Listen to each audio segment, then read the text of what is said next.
Okay, let me adjust my sound so that they hear you properly. Hey there, I'm Okay. Mega Man. I'll be your Navi while you play. Let's do this thing.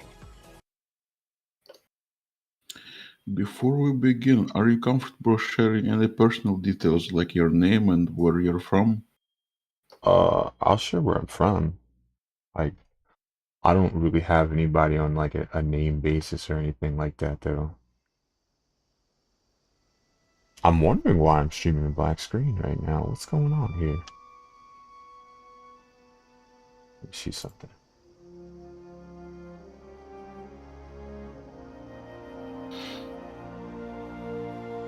Oh, I'm not. My phone just sucks. All right. Oh, that's perfectly fine. Okay then.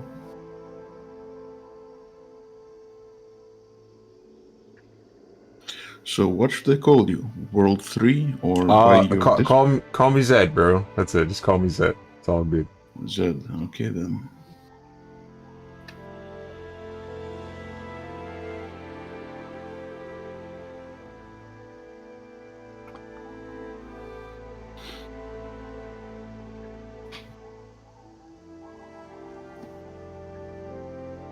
Ay, ay, ay.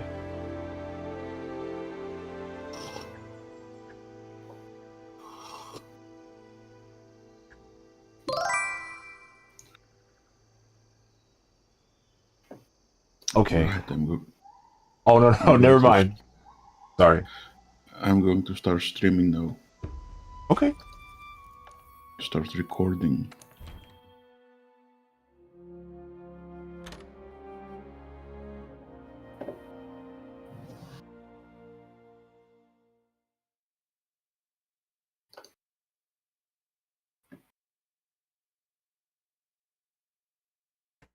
I wish I knew who I had to talk to on YouTube in order to be able to upload videos longer than 12 hours.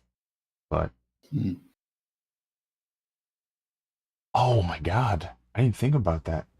Maybe you should stream for 11 hours because like I don't know if you upload your stuff to YouTube after you're done, but like once you board this ship, you kind of there's no can't turning upload back. things longer than 12 hours. The next So like a ground your 12-hour feet stream, touch will be that of the new world. you know. Are you sure I know. about that? If any of you have Listen, lost your nerve, I've then step away uploaded, or now. I tried to upload a 14-hour video of me Very well. beating Monster Hunter Then World, sail safe and strong, and it would only come make out the to like an sapphire hour star because it would light your way. omit the first 12 hours, and it's like, bro. But I don't know. I had the same thing happen with God Eater 2, where I beat the game, but only 11 hours of it came out, so that's always amazing. On. Alright, let's begin the interview. Hello to anyone listening, this is Monastic Gamer, your host. With me today I have Zed, also known as World 3 on Twitch, and he goes by other names on other platforms. Welcome, Zed. Hello. I'm happy to be here, by the way. So, we already know your name. What is your age and where are you from? I am. I think I'm 30 something, but I'm from America. I don't know. The American flag and firearms. I don't know what I could really say about my country. That would Oh yeah, and outsourcing everything. You know, that's fun. But yeah, America. Hey, aren't you one of the And do you like where you're living now? Or is there something somewhere in the world you'd prefer to live instead? Well, here's the thing. I could say I wouldn't live anywhere else, but like for me, at least in my experiences,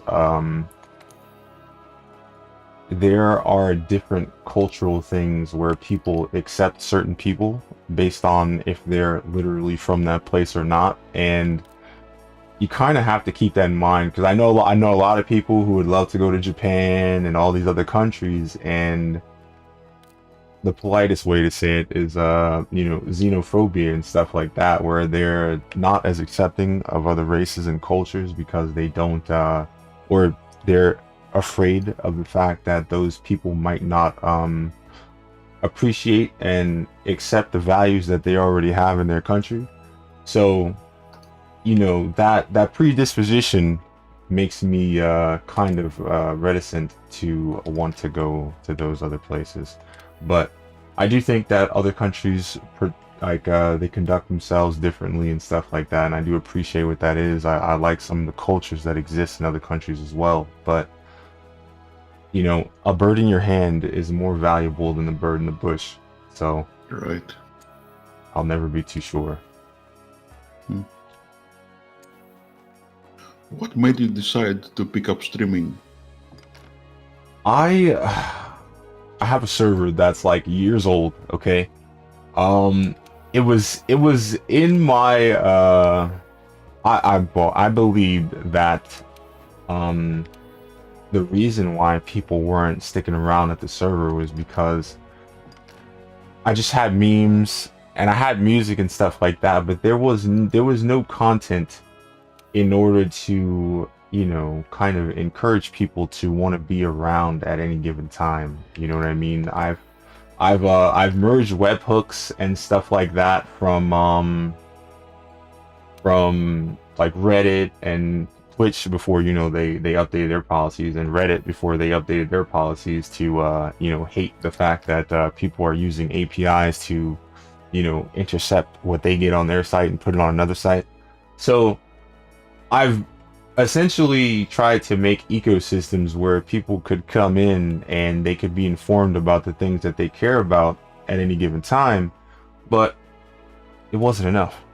So, a lot of times when you think about stuff like that, you would assume at least that the reason why things like that aren't working is because you don't do enough to show people that, hey, I actually believe in what I'm doing, and I want you guys to come around and kind of, face the journey with me.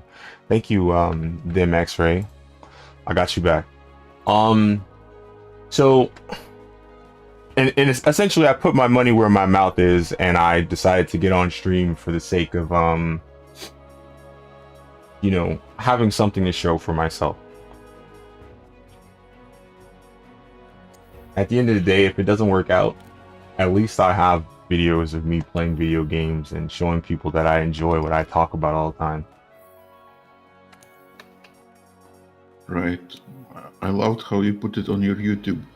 I wanted to make friends, I wanted to play games, nothing worked, so I just decided to stream. At least if I don't lose friends, I'll have something to show for it. That's just beautifully put. Yeah. Essentially that was... So, oh no, go ahead. how long have you been streaming for? Inside of a year, because for example, I tried to stream earlier than that, but I tried to stream from a laptop because everybody, when I went to the forums to try to get educated on the matter, they said that, hey, you could stream from a laptop. So I'm like, all right, cool, sure. Yeah, no, don't do that. It's awful. It blinks. Your bit rate's got to be low. Your quality's going to be low. Yeah. So, like, after I saw that, I was like, oh man, am I gonna keep streaming? Probably not. I'm done. And I had to buy a new GPU and a new CPU. And after I did that, then I was better off. So, yeah, it's funny too, because when I first started, I tried to tell people, I'm like, hey, would you guys show up if I started streaming? And a lot of them said yeah. And I think only one of them at the time came through and actually caught a stream. So it was just like, damn, well, I appreciate the energy, but if you guys actually showed up, I would probably feel a whole lot better, because like I said, it was kind of to add legitimacy to the things that I was already doing in the servers. You know what I mean? And I mean, like, if ever you have the time, I'll show you, because I mean, I have a Discord server and I have a Guilded server. Guilded is kind of like Discord, but with like a lot of free stuff and stuff like that. And I used both of those and I bridged them together. I used Revolt, I bridged that together. So like, it was just, I wanted to make a all-encompassing platform where people didn't have to choose where to be. And you know, the nicest thing about it was that I tried, so I didn't feel bad about failing, because it was like, now there's no curiosity in me. And at the end of the day, it's unfortunate, but I got to see what would happen if I tried. So I mean, maybe someday it'll be fine, but as it is, it kind of serves as a as an outlet of, hey, How about a I told you I tried, you know what I mean? So it's like, hey man, why don't you do this? It's like, I already did, it didn't work out. Why don't you do that? I already did, didn't work out. You know what I mean? And the commission. It's something I encourage everyone to do though, because you know, sometimes you'll be sitting there and think about it, we're all small streamers at the end of the day, so it's like, sometimes we ask ourselves, what if? And it's like, you won't have to ask yourself what if you did it. So just do it and you won't have to ask yourself, you know? After running the research commission for 40-odd years, the guild's itching for an And answer. for those of us who are not familiar with you, how many subscribers, how many followers do you have on your Hey, platforms? speaking of, I got like A-listers 33 usually subscribers on operate in YouTube. teams of Keck. two. I have 300 followers on Twitch, but well, most of those are follow for follow, and as you can see, a lot of people don't show up very often, so it's nice. It shows people that I actually put the effort in, but Rough out there. there's not much that I can do about that. It's gotta mean Hello, Original EJ, thank you for coming through. I appreciate you. I hit you back. you're a list, right? And you know, I don't really mind Psychic, that, I do have but pretty good ears. it's important for people to understand that no matter what happens, it doesn't matter what your number is. So you have to want to do it, because if you don't want to do it, you won't. You know what I mean? Like there was a point where my microphone broke and I almost quit. I was like, bro, I'm not gonna make content if my mic is shitty. So I just kind of threw in a towel for a while until I got another one. But if you're happy to do it, and if you have people with you, it's awesome. Because like, for example, I say I got 300 followers and stuff like that. Bro, I know people who don't have that many followers, but they have at least 2 or 3 friends that come to their stream all the time. They're having a blast.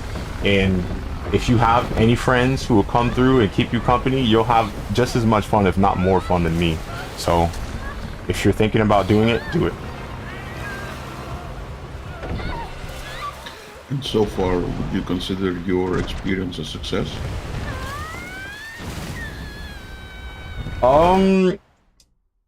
I consider it an experience. I wouldn't call it successful. It's just like, for example, like I told you yesterday, a lot of reasons why I do what I do is to kind of cope with some of the insecurities that would come from failure. Like I said, after I'm done streaming this, I upload it to YouTube, and then I repurpose it again, even though I'm live on YouTube right now too. But like, YouTube doesn't actually view their live content unless you're somebody. Like, I'm not Moist Critical, bro. Like, my followers are not going, or subscribers, because you know, YouTube, they're not gonna go to my live stream. So it's like, heck.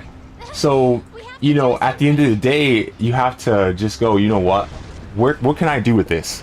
And a lot of people tell you that. That's why I remember you said that some people told you that you should upload your stuff to TikTok. So, you know, they're not wrong, but a lot of the content that I make, the full frame is important. You know what I mean? So like, seeing I guess a cropped video of my stream doesn't show you what I'm trying to explain to you in my voice. So TikTok is actually really hard for me to do, and so is YouTube Shorts. You know what I mean? So like I've been an asshole about it, and I made a little section on YouTube that says I hate YouTube Shorts. So I basically publish little shorts on there, but they're widescreen, so they're not considered shorts. So you know, I'm basically my own worst enemy in that because I'm too stubborn to try to make shorts. But dude, it's fun, and that's kind of what the thing is for me, because like, you know, I don't know if you ever had a conversation where you told somebody that something fucked up happened to you in a game, and now that I stream now and they go, yeah, bullshit, dude, that didn't happen, and it's like, you know what, here's the video, all right. Look at the video and actually trust me next time, you know what I mean? So that's one of the good things that I like about it too. And so far, do you consider streaming a job, a hobby, a passion, or a project? I'd say it's kind of all of it. Because when I first started streaming, I streamed every day, okay? And I enjoyed streaming every day as like someone who enjoys playing video games every day. But you gotta understand, when you stream and you're sitting here, you're in chat by yourself and nobody's talking, or people only like a certain game that you play, so when you play something else, they're all gone. It makes you feel like, why am I turning this on every day? So that's when it starts to feel like a job. The part that feels like a project is when you kind of think about what you can do to make your streams better. Like, you know, you get a soundboard, or you get a new overlay. You start integrating timers and stuff into your stream so that you can, you know, create a more interactive experience that you don't have to curate after you're done streaming, because, you know, some people do editing and they put their little subscribe to me things in there while they're you know, well, before they render their video out. I put that in there before that, so now, like, if you're watching a clip or a gameplay footage of me doing anything on any platform, you'll be able to see where to find me if you care to do so. You know what I mean? So like, there's different things that I change every now and again so that the overall experience can be better later on. But, you know, that stuff is fun for me. I like customizing things, so it's not, that part of it is not a job, you know. The job is coming on here and knowing that there might be days where nobody gives a shit, and you're just sitting here in a padded room by yourself trying not to sound crazy, because believe it or not, Twitch thinks that you should be talking even if no one's in here, and that's stressful, okay? It's super stressful. I hope that's not a bad answer. No, that's perfect. And do you feel comfortable streaming? And if yes, how long did it take you to find that zone of comfort? I think starting off, streaming was the most uncomfortable thing that you can do in the world, because it's like you have nobody. It's like, you know, for me, it's kind of like when you stand up on stage, you know, like, how many people are going to believe in me? How many people are comfortable seeing that I'm on stage and not somebody else? You know what I mean? So it's like, before you get anybody who actually wants to, you know, put their effort into you, what are you streaming for? You know what I mean? So like, the hardest part about a lot of things is getting started, and I do think that that is going to be something that everybody who's getting into streaming needs to know, where it's like, the beginning is going to be the worst, because you're basically in a white box and you have to paint the walls. You know what I mean? Mm-hmm. And how long did it take you to get comfortable? I had someone who was streaming introduced me to streaming before, and then I knew someone else who was streaming, he's probably more popular now, but I haven't talked to him in years. But he's actually got a lot of the same insecurities that other people have gotten, and at the time the dude had 22,000 subscribers, so it was like, how could you feel like that? You know what I mean? So it was kind of weird. And then before then, it was like he used to tell me, and that's probably one of the reasons why I didn't start streaming sooner. He used to tell me that streaming isn't just as simple as getting in front of a and it's basically turning the computer on and going live. Streaming isn't that easy. But if you actually enjoy playing video games, it is that easy. You know what I mean? So it's like you just kind of have to figure out ways to cope with some of your insecurities and offload them to other things. Like I said, if nobody watches me on Twitch, I can put it on YouTube. And all you need is a couple videos to see that you have a justified fear of that. Because, for example, like I've streamed Super Mario 3D World on here, right? And 50 people watched it, right? That's not bad. Nothing can stop us. But I put it on YouTube and 100 people watched it twice because, you know, I didn't know what I was doing on YouTube. So I uploaded the same video twice by accident. One got 100 something views, 120, and another one got like 86. And then later I uploaded Super Mario Odyssey and I had my encoding settings wrong. So it's choppy as hell. And it's got like 1.4 thousand views all over there. But I think it's got like 30 or 40 on Twitch. So it's like, you have to basically put yourself everywhere for the sake that there are different viewer groups, and depending on what people want to see, they'll show you where they want you to be. You know what I mean? So you kind of have to find out what bothers you the most about streaming and figure out where you can adjust in order to kind of balance how you feel about it, you know?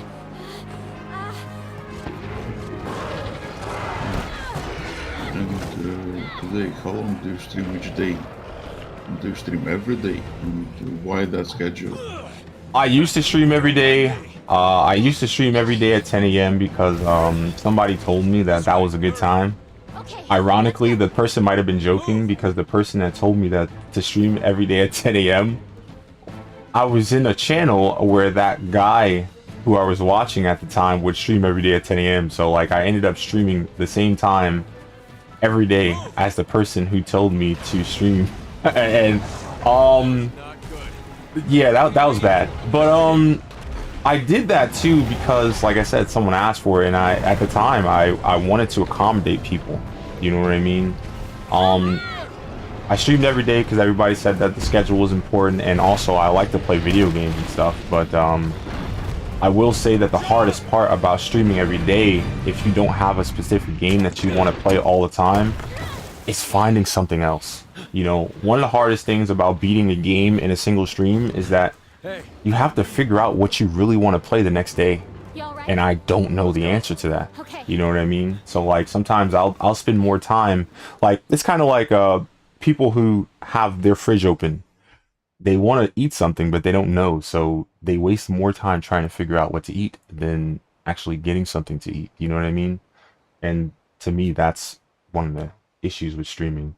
If you beat games in a single time. My typical stream time though is probably like 4 or 5 hours, sometimes 6. Unless I'm going to beat the whole game, then it's however long the game is. Also, if I like the game, I'll stream it too long. When Wild Hearts came out, I think my first stream was like 10 hours or something nuts like that. You're the last to arrive. Yeah, if I like the game, I'm gonna stream it for a long time. If I don't like the game, I'm probably not. You know what I mean? I know that's not the what you call it. It's not reliable if you're looking for something to watch for a certain span of time, but Take it I need nice. to tape up your it's shoulder. basically how I feel about the game. Hey, you guys made it. Be right back. And You're what do you alive. think is the formula for success for streaming? When we What couldn't must find one YouTube, do we to be started to split successful? bullets. You scared us.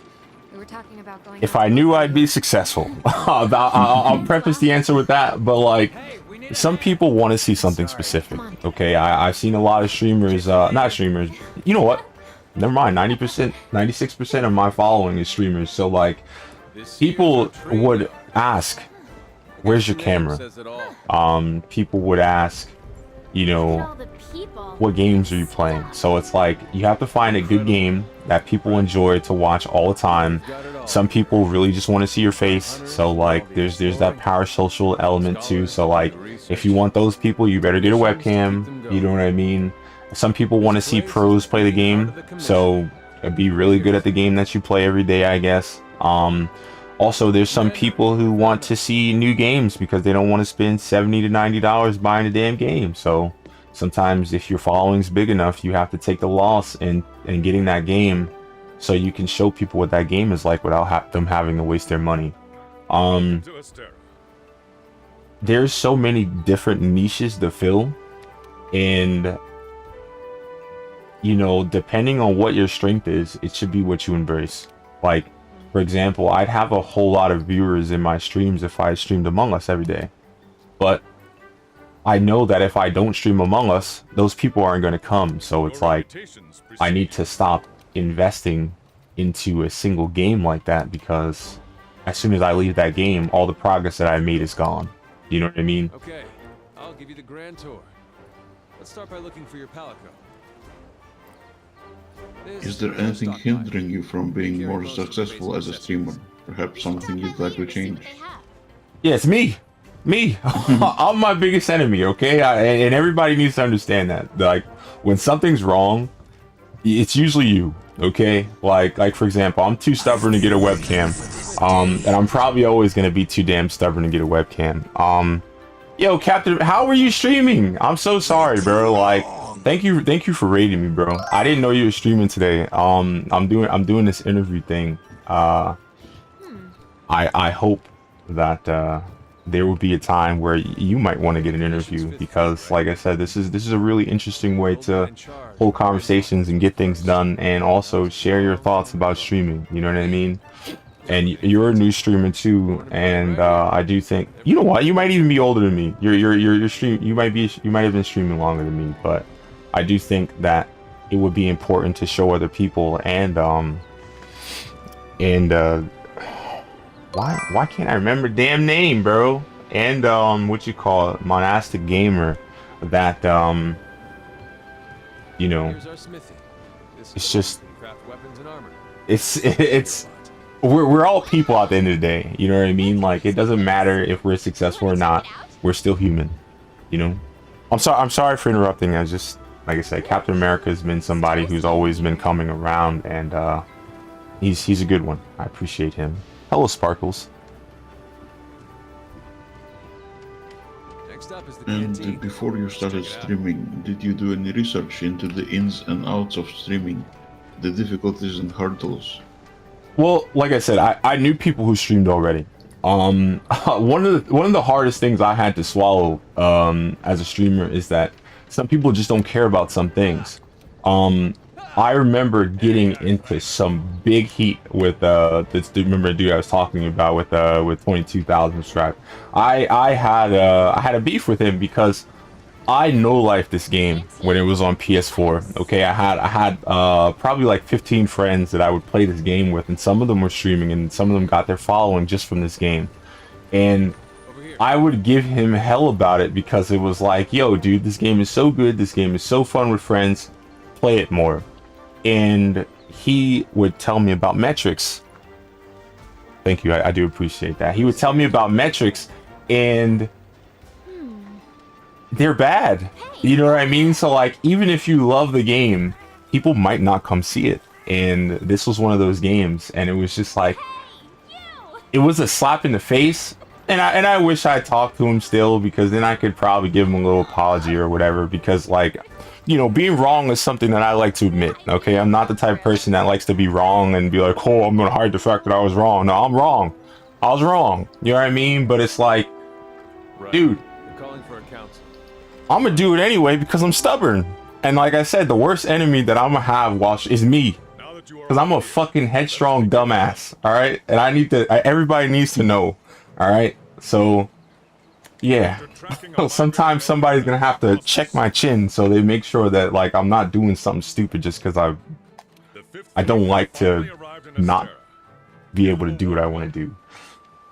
They're a fine group. Worthy comrades. What was your first streaming experience like? finally Was it a rewarded. hit, or was it perhaps a humbling experience?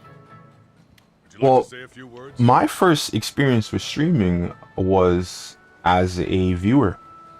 That's probably why I care so much about like responding to chat and making sure people are comfortable, because at the end of the day, I'm just a viewer who is tired of watching people I didn't feel like watching. It's like, yo, you know what? I got to do it now, because nobody sets up an environment that's good enough to communicate and to make a community of people who matter. Okay, there's a lot of times where people have servers and communities. Like some of the most popular YouTubers have servers, right? They don't even go in their own servers. Like I know some really like speedrunners. There's speedrunners. There's you know, the content cops and stuff like that, little newscaster YouTubers and stuff. You go in their streams and you will never see them. And it's like, Down to business. how do you establish a community off of the idea that you just have a fan club and you never talk to your fans? You know what I mean? So it's like, no, I need to make a place where people can come in here. I'm here. They need to talk to me. I'm going to see them. I'm going to talk to them. We're going to hang out and all that stuff. And I mean, don't get me wrong. Like I said, I've done that years before the other time. But Commission's job is to discover like I exactly said, why I'd rather try it and be wrong to the new than not try it and worry about what if. There is no what if now. I did it and it didn't work, you know? Altering the ecosystem, reshaping the land. Do you have any stories of overcoming difficulties and succeeding in streaming? Once every decade or so, they flock to this continent.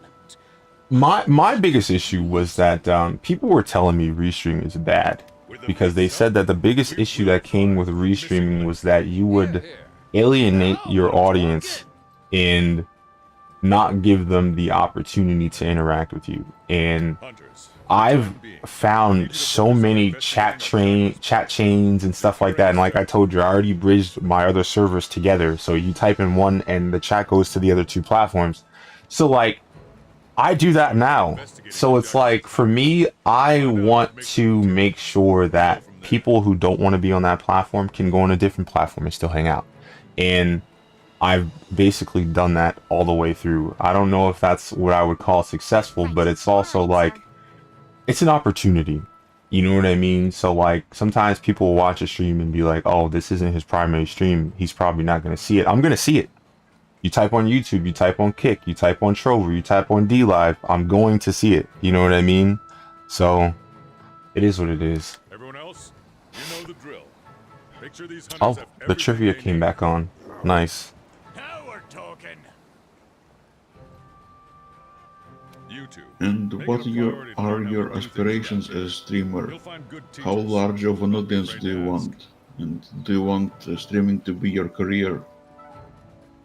I would love for it to be, With me and but you'll I have no don't problem. expect that. I think the biggest thing that I wanted from streaming was to be able to turn on a game and have people to play with. All right. Dismissed. The biggest problem for me was that, like I said, I did the server stuff first because I wanted people to play Yu-Gi-Oh with. I wanted people to play Wild Hearts with. I wanted people to play Monster Hunter with and stuff. Over here. And every time I tried to do that, it was cool, but you got to think about another problem that happens, which is everybody doesn't want to be a part of your community. They want you to go to theirs. And if you've ever been kicked out of a community before, you understand that you kind of lose everything when you get kicked from a community. So it's like, I don't really want to do that anymore and invest in other groups because, like I said, I lose everything when they decide they don't want me around anymore. So I said, you know what? I got to make my own. So I have my own for the sake of, you know, not having to worry about that. And I think that that's the reason why everybody has their own community, because Want to get going? losing access to a community and basically having everybody behave the same way that work people behave, because I don't know if you've ever like lost a job or switched shifts or switched departments, you know, got promoted or something. Like all those people that were your friends when you were standing right next to them, some of them are not your friends anymore. And it's like, that's painful, you know. So that's what I wanted to defeat by making sure that I had a place for me and people that I would keep around, because it was like losing access to all your social groups is terrible. And it's I guess I could say it's traumatizing, but it's not that bad. But you know, it's exhausting. You lose your friends, and now you have to find new ones. And if you were comfortable with the friends that you had, you might say things to people that make them uncomfortable, because you assume that they understand that you're worth trust, and that they wouldn't take some of the things that you say serious. And you know, you kind of start off burning bridges and stuff like that initially. So you can't even be yourself until you make a good group of friends, and that's a shame. What advice would you have to new aspiring streamers? What advice do I have for new aspiring?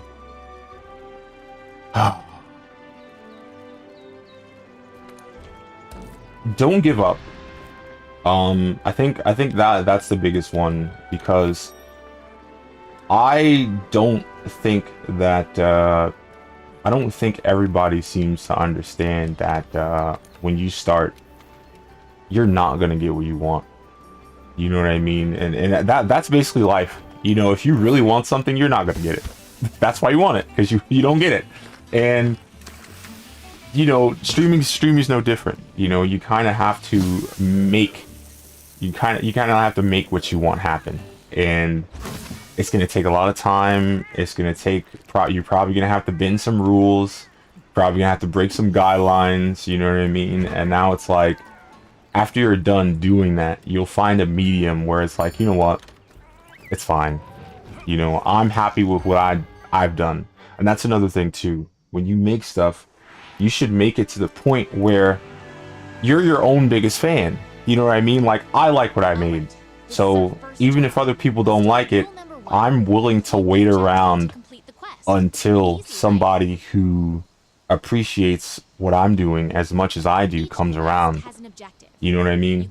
Our current objective is to eliminate a specified number of Jagras. Sure. Let's check the map. I guess that's it. That's all my questions. Thank you for the inspiring interview. It was very insightful. Well, if you have any more questions that aren't like professional that you want to ask, that's perfectly fine, because it's like, I'm pretty sure that you have your own reservations about streaming that you would like to know about, and I'm more than willing to answer that. We can have casual conversation too, dude. It's not really an issue. Like I said, for me, talking and interacting is basically what sets this content that we make aside from a no commentary gameplay. You know what I mean? And you know, not all of us are fucking chicks with greasy tits on the platform. Right. So like, because I mean, think about it. There was somebody on Reddit earlier that was really upset about the fact that like, because apparently her boyfriend got logged out of Twitch, right? And she went on the landing page, and all she saw was like girls with boobs, and it was like. Yeah, Twitch is just like that, because like apparently his relationship was in peril if people answered the question wrong, and it's like, you know what, dude, I don't click on any of that too, and I have naked body painting as one of the top results on my page too. You know what I mean? So it's like, bro, you know, it's gonna be like that, and like I said, we're dudes, so like we can't hit the easy button like that, and it sucks, but. Those are the most active chats. Those are where the people talk, you know, like we're over here fighting over lurkers and stuff like that, and the people in there, they're not lurking, they're thirsting. You know what I mean? How you hold up when you're on your own.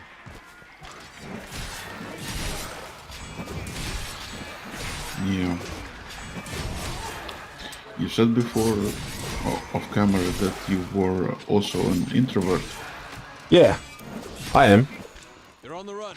Don't let them get away. I don't know. Like I am, but it's also like the issue with the way I feel about that stuff is that it's all about trust.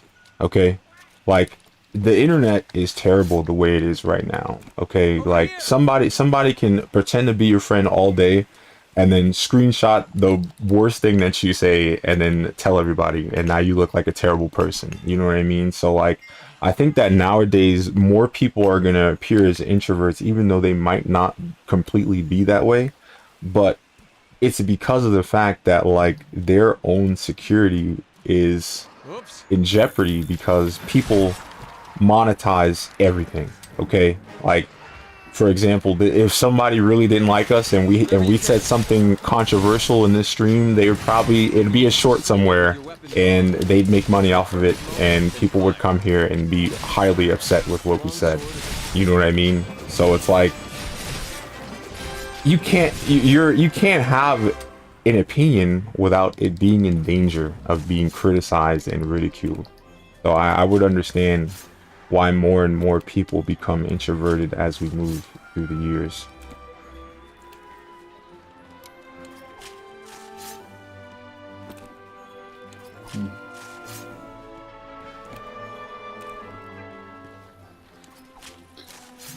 Alright, Zed. Oh, okay. I think that's all for now. Alright. I will go and check out the interview, maybe edit it out. Oh, I thought you were streaming, so I was like, "Yo, bro, you're gonna be here for 12 hours." I picked a game that takes me more than 12 hours to beat, so I'm gonna be here the whole time anyway. So, if you have anything else, I'll probably be sitting here. Yeah, remember I was telling you about YouTube only allowing videos to be 12 hours long? Right.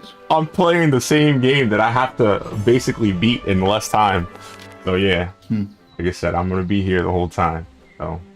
If anything ever comes up, let me know. Excellent. I will. Thank you again. This was a wonderful experience for me. I appreciate it. And like I said, anybody else who thinks that they want to have an interview, and if you think that you can impart anything on to Monastic and you think he can impart anything on to you, you should seek him out and get an interview, because it's definitely nice. It's also a good conversation starter for everyone around. I think that there's always going to be a lot of people who are listening silently who might not have an opinion because they think that nobody's going to listen. I've actually one of the things that happened before, you know, because I basically had help getting affiliate, and one of the things that I saw first before I even had any of that help was that some people were going to they had a small stream for mental health, and you know, a lot of people were talking about the things that bothered them and things that they had to overcome as people, not even as streamers. And I do think that there's always a place and an opportunity to create a conversation for everyone to contribute to, because you know, sometimes when people come and watch your stuff, they don't know what's important to you. So if you're making a stream about that, you can show your audience that that's something that matters and create a dialogue. So I don't know, maybe there'll be more opportunities to have more deeper conversations that will help us grow. I certainly hope so. Alright, Zed. I appreciate you. Now I that appreciate you. you. Materials, why don't we head over to the smithy to see what you can do with them? Why am I online? Get off of me. I don't even know how to leave the online session.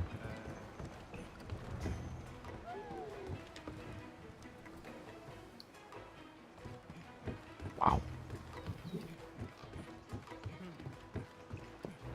I don't know if I should leave the call or not, bro. Like, I don't want your stream to be full of me freaking talking about nothing, okay? I'm so sorry. It's fine. You can stay. What are you doing yourself right now? Oh, I'm trying to figure out how to leave the lobby, because like the game, you know, Monster Hunter, it's an online game, it's a multiplayer game, but I don't want to be I don't want to be in the room with these guys right now because like I'm gonna beat it real quick. Well, hopefully real quick. 12 hours is not real quick, but you know, I don't want some overpowered guy jumping in the quest and just like breathing on the monster and it dying. You know what I mean? Right.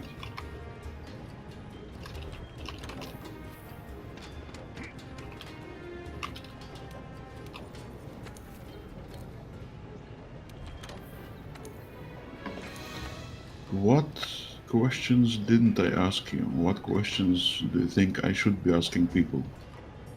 I don't know. Okay, for me, I've seen people get around with less features than other people. Okay, I've seen popular and successful streamers get away with not having the best chat overlay, not having the best things, not having the best features or anything like that. And I think that if you do ever have the opportunity to interview someone who's like massively successful, you should probably ask them what the importance of all that could be. You know what I mean? Because you know a lot of streamers kind of lead with the idea that, you know, it's all about being charismatic and being entertaining. And it's like, it's very hard to be entertaining when there's no audience.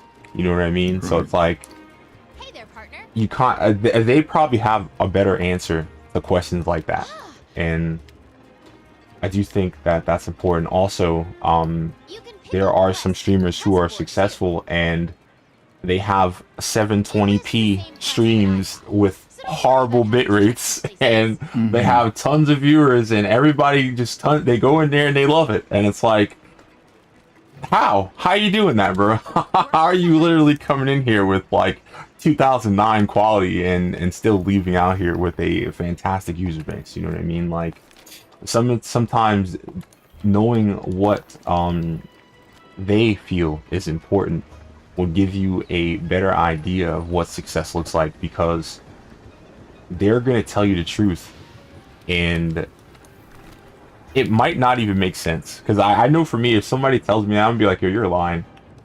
You're lying, bro. I don't. But you know, they get away with it. Like for example, I've seen someone stream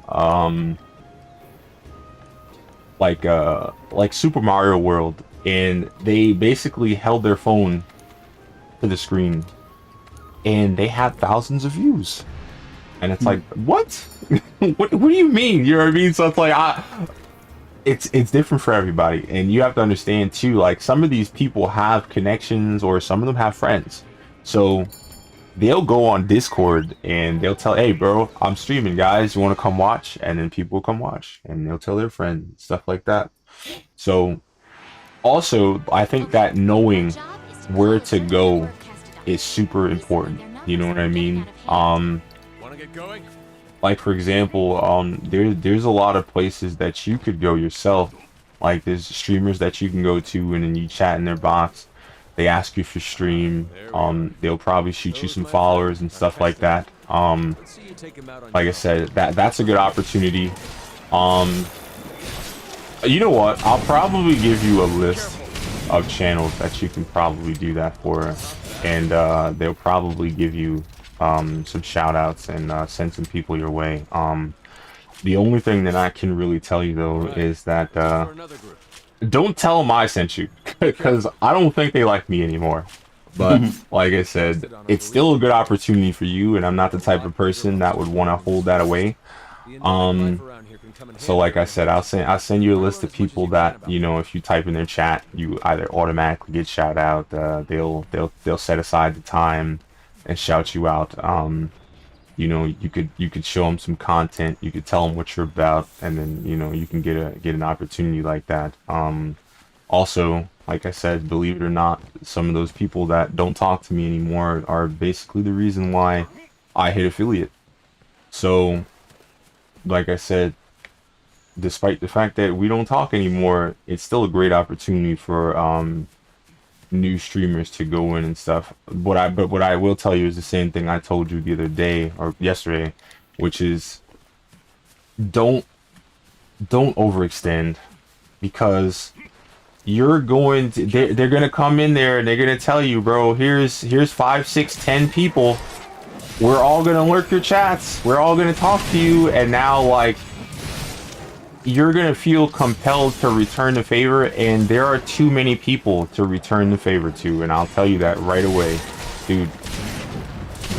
Watching 10 streams at the same time, trying to, you know, support everybody. No, you're gonna hate streaming immediately, and that's what happened to me. Where it was like, yo, dude, it's a job, you know. And now it's like instead of you streaming, you're worried about showing up to their stream, and you know, keeping their chat active. And then after you do it a lot, because I know for me, I usually do things first before I question them, because I want to know the answer before, you know, I have like questions and concerns about something that I don't understand.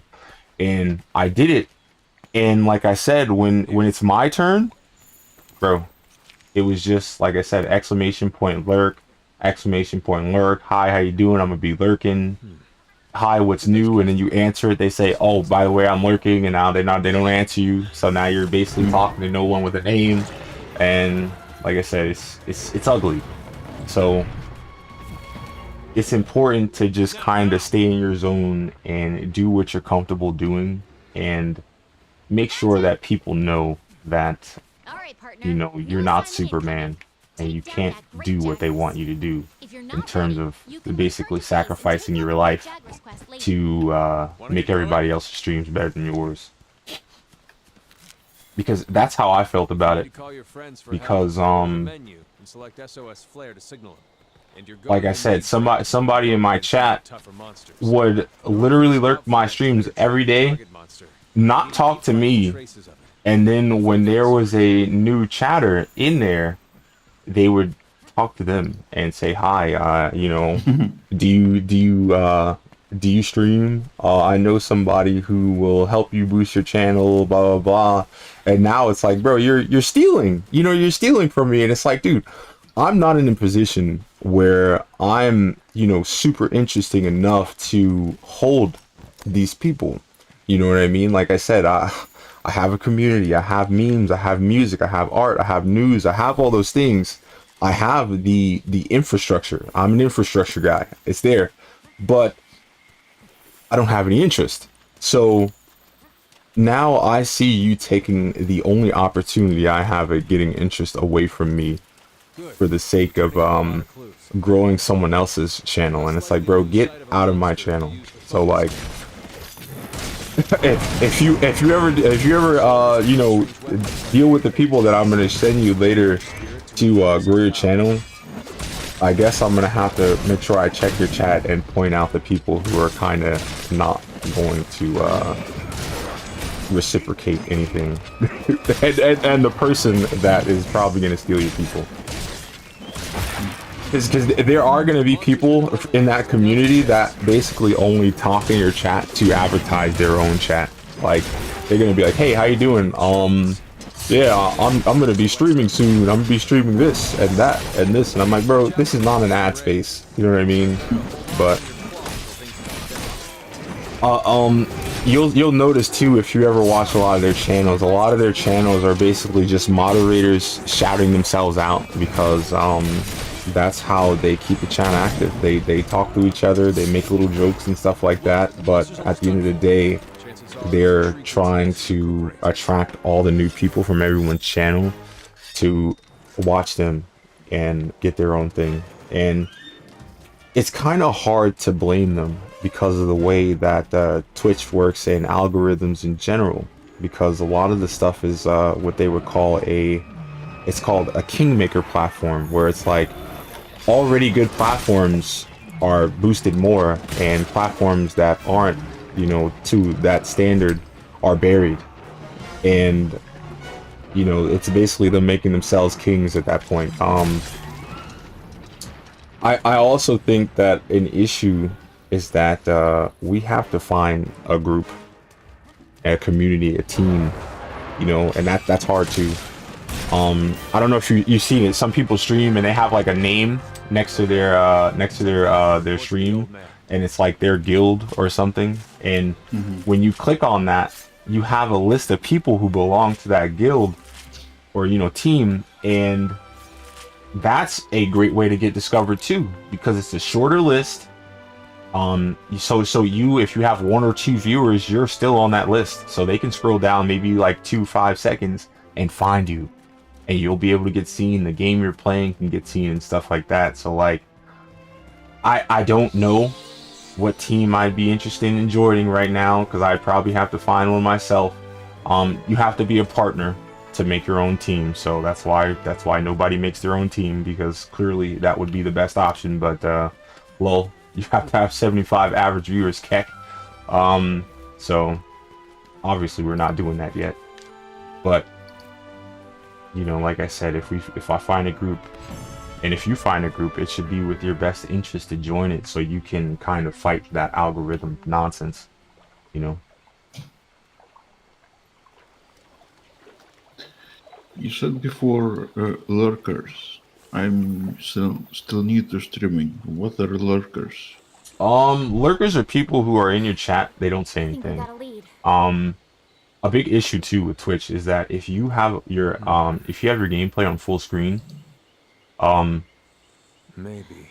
they check don't it out. count as viewers. So lurkers are kind of the bane of my existence, because like I would love to have them, but at the end of the day, you know, they don't help anything. You know what I mean? Like, don't get me wrong, like if you have enough of them, they'll put you up on the list of people. Like if you're playing an interesting enough game, the lurkers will put you higher on the You were thing. right. But There's our mark. since they don't talk, if you're trying to have content that's useful after the stream, it does nothing. Like I said, no disrespect to lurkers, Something's but got him like agitated. it just feels weird. It feels like you're sitting in a room with people staring at you, and The heck is that? like I said, I know I answered your questions. Like, I'm not introverted, but like I'd like to find out. that kind of stuff makes me very But we anxious. better report back first. All right.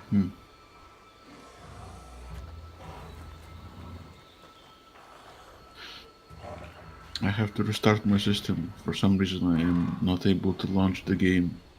Uh-oh. Yeah, take your time. I'll still be yeah, here. I'll be back.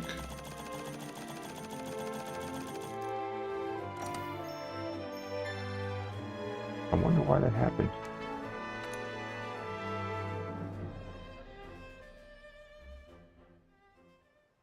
I see. Uh-huh.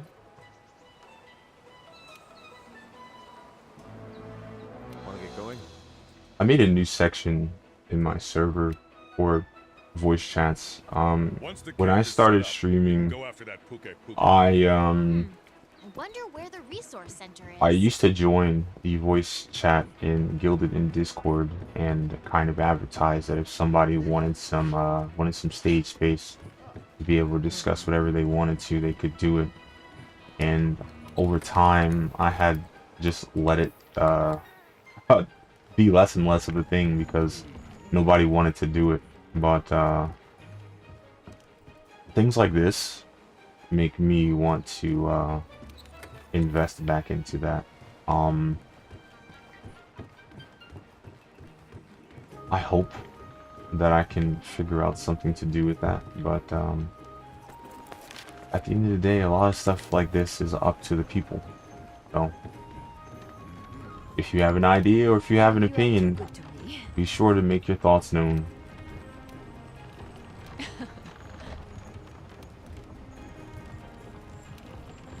Don't let me down.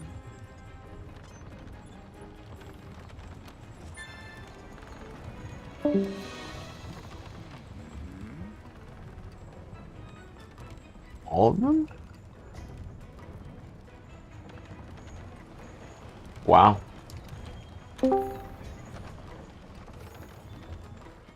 Oh, that's funny. It said you basically left the call for like 2 Meet seconds. me at the gate. No. Right now? Yeah, no, there's a delay. If you turn your computer off, like Discord would just leave you in the call. Destination. And you left the call for like 1 second, you came right back. We can expand expeditions as we Excellent. delve further into the new Let me world. check if the game is Pretty good running. incentive to explore, right?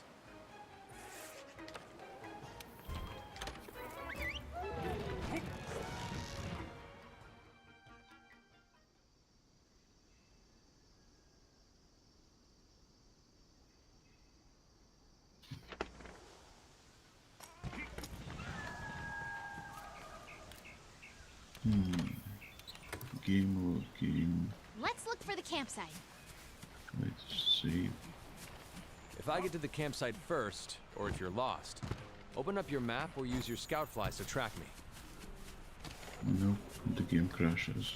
Whenever you leave the base without signing up for a That's quest, unfortunate. go on an expedition. Is No there how many times you're allowed to faint. It means you can is there explore something your in the heart's task manager that you have to do to kind of clean the game up so you can have it again? See what's messing with your computer. See if it's like RAM or CPU that's getting overloaded with something. I doubt it. Yeah, no, I mean, Age of Empires 2 seems like an easier enough game to run, but I don't know what's going on.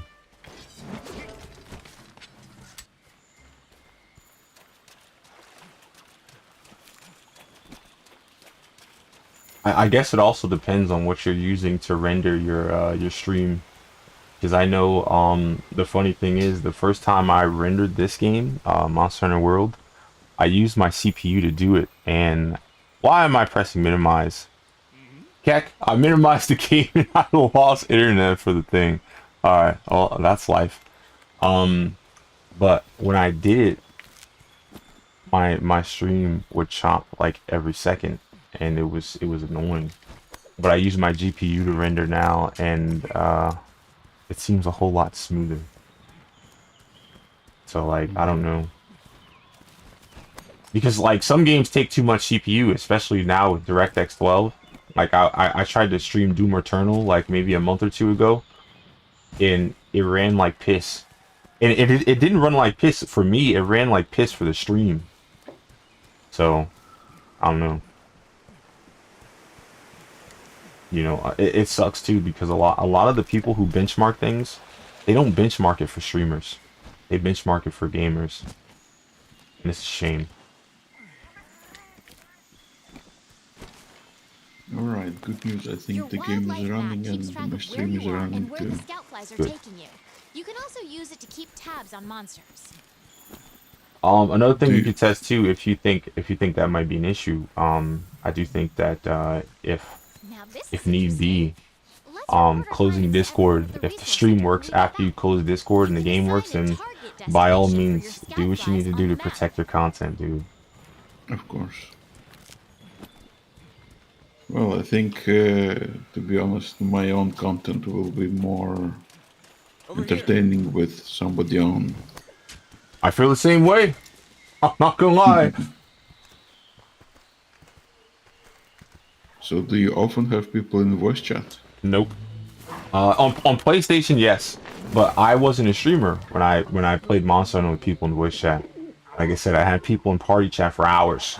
Okay, we all played video games, we all made jokes, it was fun. But you, like I said about the work thing, when you stop working at the job with these people, bro, the friendship is over.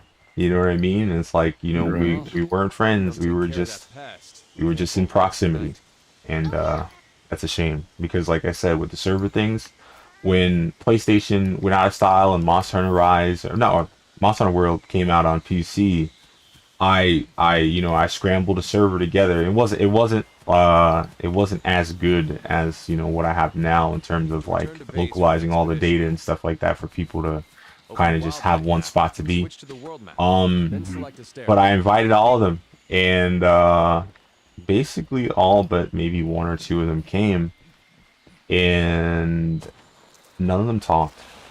So it was a bummer, you know what I mean? Because it's like, you know how it is. People say, you know what? This is the solution to all your problems. All we need is for someone to do it. And when I hear stuff like that, bro, I get to work. I'm like, yo, what? That's all we need? I'm doing it. And I go do it. And like I said, I did it, and that wasn't it. So it was a pain. Yeah, there was a story. I don't remember the particulars, but basically somebody, some content creators were branching out into doing merch. I think they were doing t-shirts, or was it a t-shirt printing shop, something like that.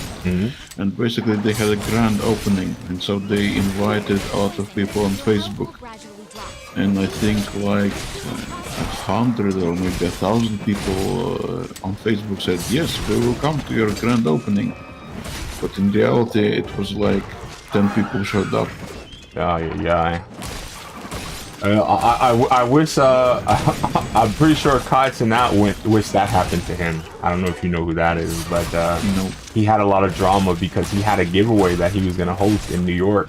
And when he finally did, a whole bunch of people came there and basically got him in trouble because they said that he was inciting a riot and like inciting violence and stuff. And it was like, bro, all he did was host a giveaway.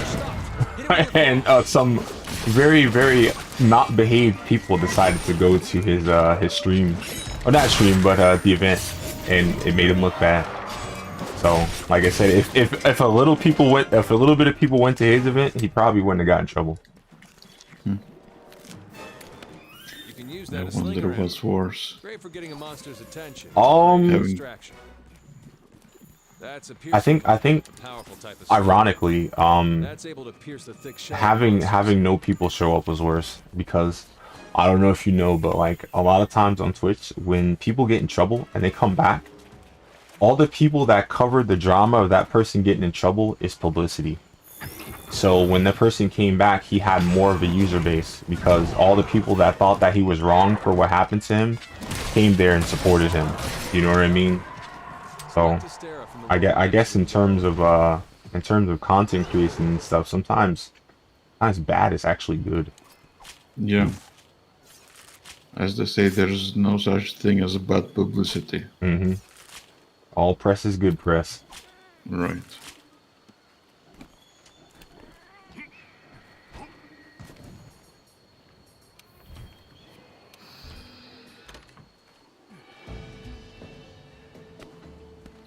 I know I asked you this on the interview, but still, how many viewers would you like to have? Oh, I might have skipped over it. I don't know, because like you remember too, lurkers and chatters aren't the same thing. So you could have all the viewers you want to in the world, but if they're all lurkers, it doesn't matter. So I can't really answer that specifically, but I'll answer the chatter one. Somebody asked that, like, how many active chatters will you be able to actually keep up with? And I said that if they're really talking, like, you know, legitimately talking about something, then probably like 7. But if they're just saying like small quips and stuff, I could probably hold 20. Now don't get me wrong, I'm not saying that I don't welcome more than 20 people to come talk to me, but I'm saying that like I don't have the capacity to talk to more than that many people, because you got to think about it too. Like my stream window, for example, like, you know, where I can see my chat being relayed, it only has about like 5 spots for people to send messages. So like I'm only seeing the last 5 or 6 messages as it is. So it's not going to be easy if too many people were saying, like for example, you have people that basically post emotes. If too many people do that, I'm going to miss what's going on. You know what I mean? So like I said, it's not as high as you think it is. I'm not going to tell you I can talk to 200 people and stuff like that's not true. You know what I mean? But that's kind of why I wanted to lead with community first, because all those people that I didn't hear, all those people that I missed their comments, they could talk in the server. They could bring that stuff up in Discord or on Twitter or on Reddit and stuff like that, and I'll be able to accommodate them.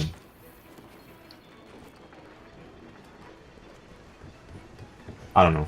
To me, being heard is very important, and I know as someone who, like I said, I'm a viewer first.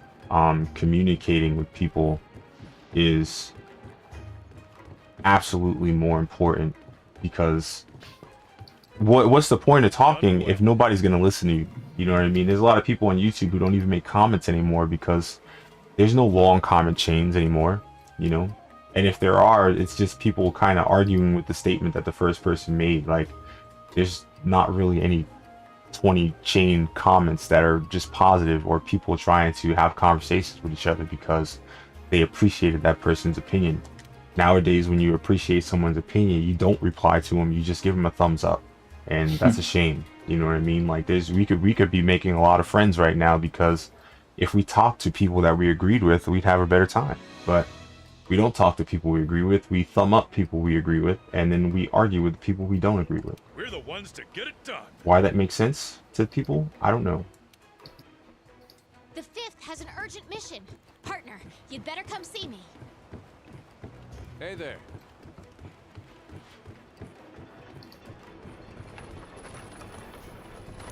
Oh, I went to the wrong one.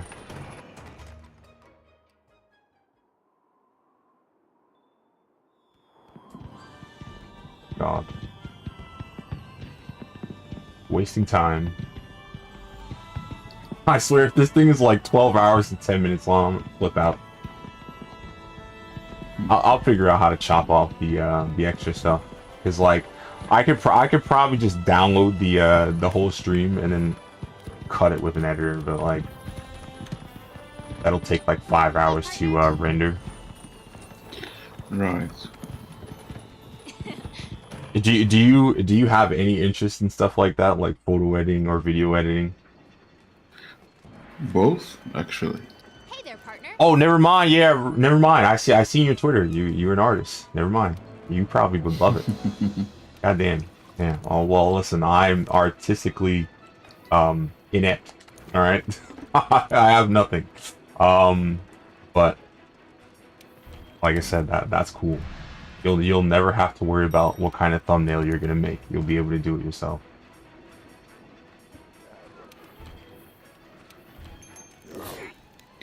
Well, I'm more of an editor than an artist. I just play around with Photoshop.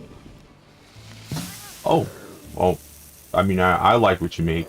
I don't know anything about editing though, so like,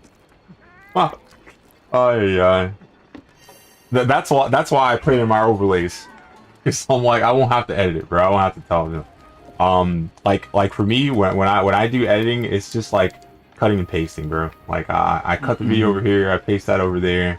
And I mean, listen, I know that you could probably inject memes and stuff like that too, but like, I'm pretty sure that if I were doing that, I would probably take hundreds of hours to make an hour-long video, because I'd be like, oh, what meme would go right there, and I'd waste too much fucking time looking through memes. Well, that's actually a truism of video editing, that it takes maybe an hour of effort to edit a minute long of Our mini canteen here serves and food that will content. give you a boost for the hunt ahead. Yeah. Why do people not appreciate editors then? Because like I've seen some content creators, right? And dude, they make fun of their editors, and it's like, what are you doing?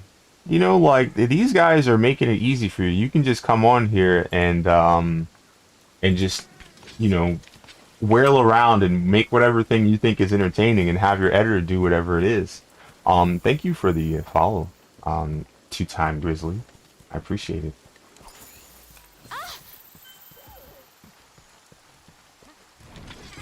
Unfortunately, I don't even know. I'm gonna have to do it one of these days, because like what I've been doing to kind of share my opinion on some ideas that I thought were relevant. They get views, but they get no comments. Like I remember I made a video on what is it? The Lenovo. I don't know. Damn, Lenovo was something. It's a little handheld, and it has like detachable Joy-Cons and stuff. And one of the things that it has as a feature is that you can put it on the you can put it on the like a surface and use one of the Joy-Cons, we have to call it, as a mouse. So it's like you'll be able to have keyboard and mouse controls without having to carry a keyboard and mouse around. So that was cool. And like I said, I made an opinion on that, and because I didn't kind of like, you know, do all the editing and show all the files and stuff like that, it didn't do well. You know what I mean? Well, it didn't do well to me because like I made that for the sake of you know, inspiring or inciting conversation, and you know, inciting conversation is very hard. Because like I said, a lot of people only really want to say something when they disagree with you.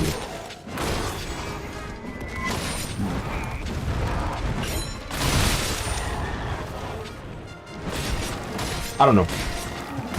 I guess it's like the review community.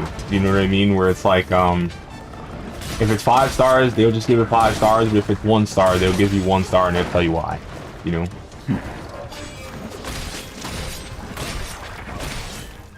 Unless it's Metacritic, because Metacritic, they'll just give you 1 star for nothing.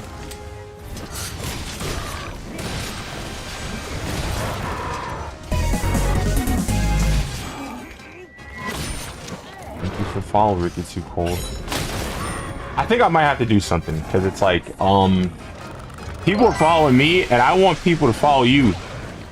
No, it's fine. No, dude, no, that's not it, bro. That's not it. That's not it. I gotta do something. That shit's gonna make me mad, bro. Because like I said, I'm not doing this just for me. Like the reason why this is so appealing to me is because it helps both of us. I have to find somewhere where I don't get bit by monsters. Or you know what? I'll beat this monster first, and then I'll go see him. Do your thing, man. Do your thing.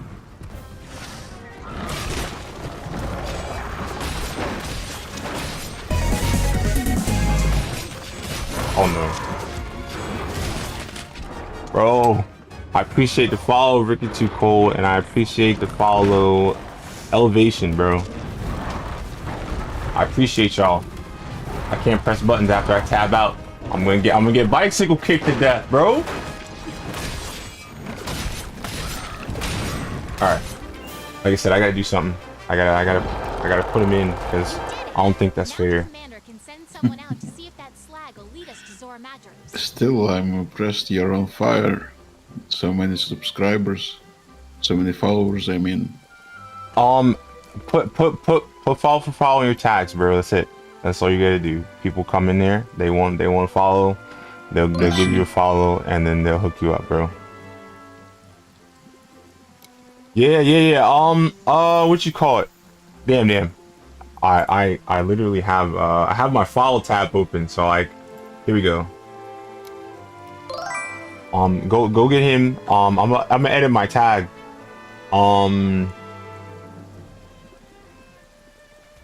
Here we go.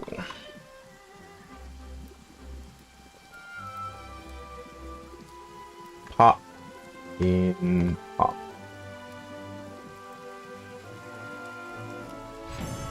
No, don't press it.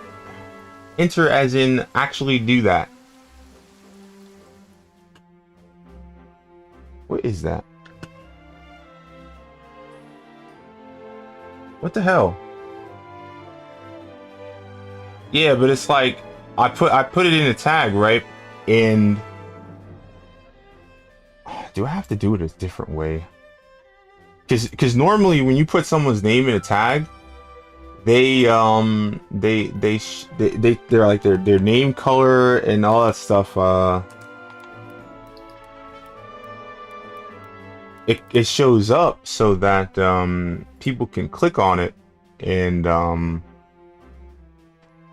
they'll be able to damn it, they'll be able to just click on it and get to you, and that's what I want.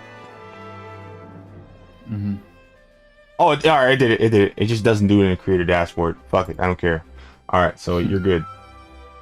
So now when people look at the title, they can click on your name and it'll take them straight to it. All right. I can do something else. I'm gonna put a message in to tell him to give you some love. Let me see.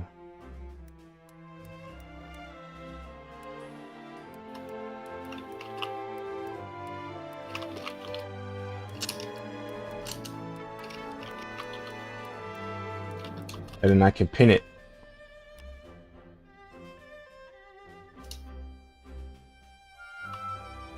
Here we go.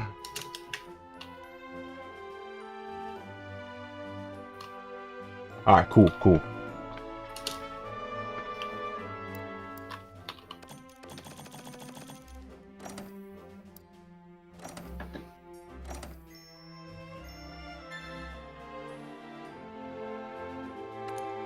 I appreciate you guys, for real. Thank you for shooting him some love, bro, for real. Because it's like, you already know how it is if you guys stream.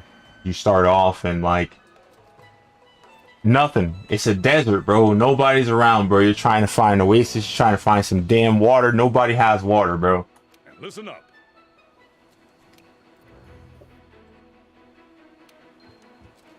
All right, it's time to begin the Elder Dragon Thank you, investigation. Elevation. Make sure you know what you need to do. I'm So still now we new need to to this, check still the new to stocks. streaming. Let's regroup at the Wildspire Waste.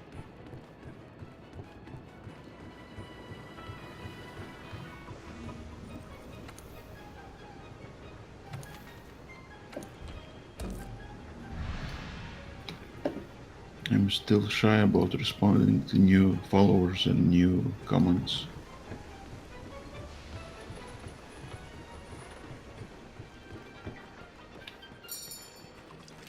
Hey there, partner.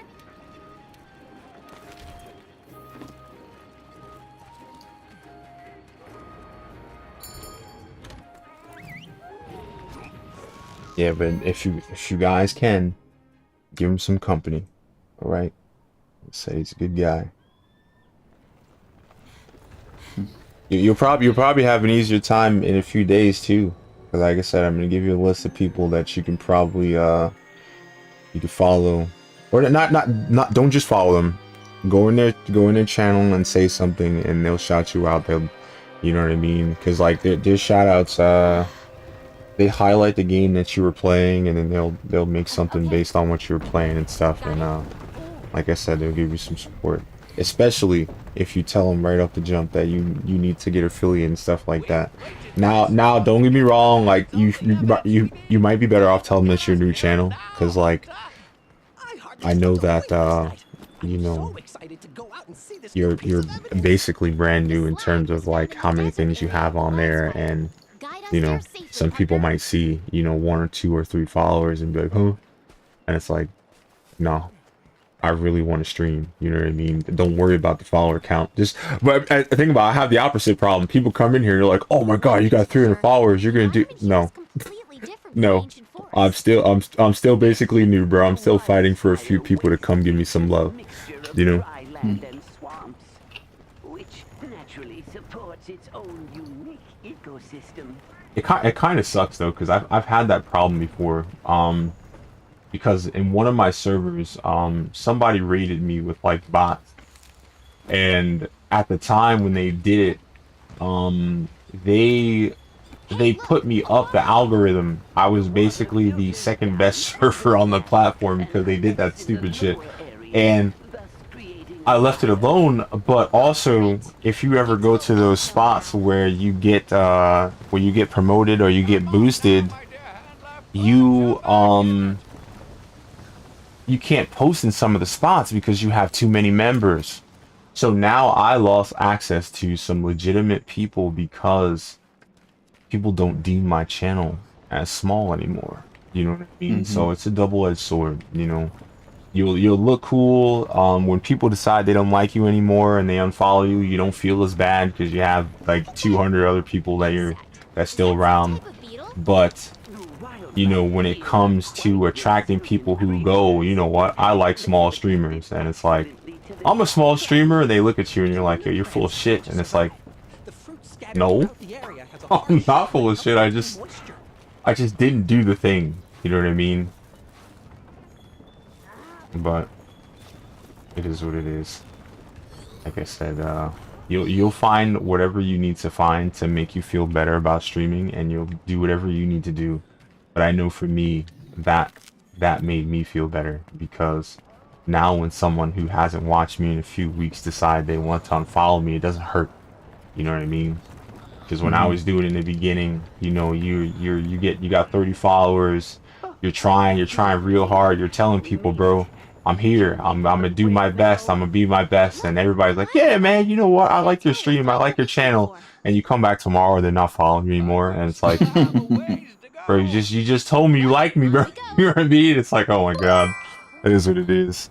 It is like that, absolutely, bro. Like I'm telling you, but yeah, what you call it? Cloudy Magic agrees, but you know, I'm just saying that, like, you know, it's a legitimate concern, and I'm pretty sure that you'll have it too. Hopefully, you don't decide to make the choice that I made to have people, you know, follow. So like when somebody does unfollow you, you don't feel like shit.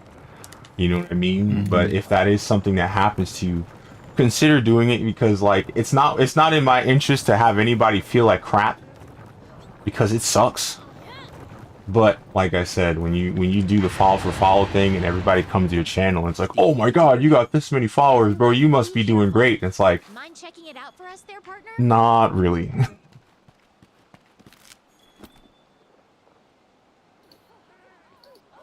Yes. Oh no, sorry. Cloudy said that he has 200 plus, and it takes people he doesn't know to help him get affiliate, and that's definitely true. I got lucky. Here's what happened. I knew some people, like I said, I got a list, and I went to them and I talked to them, and they basically put me on. And after they put me on was when people helped me, because it was like somebody rating your channel with 30 viewers and 6 people coming to your chat and lurking and stuff. Like I said, lurking is basically nothing if you want to make content where you know, people want to see it later. But if you're trying to get affiliate, lurking is you need it. Okay, 3 people, it's important. Okay, so I know what I said about lurking, but like I said, for affiliate, getting 3 people on your channel to sit around and chill for you, bro, that's the world. Okay.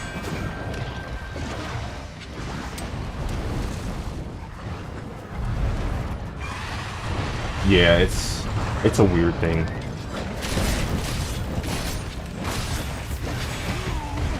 But you're right though.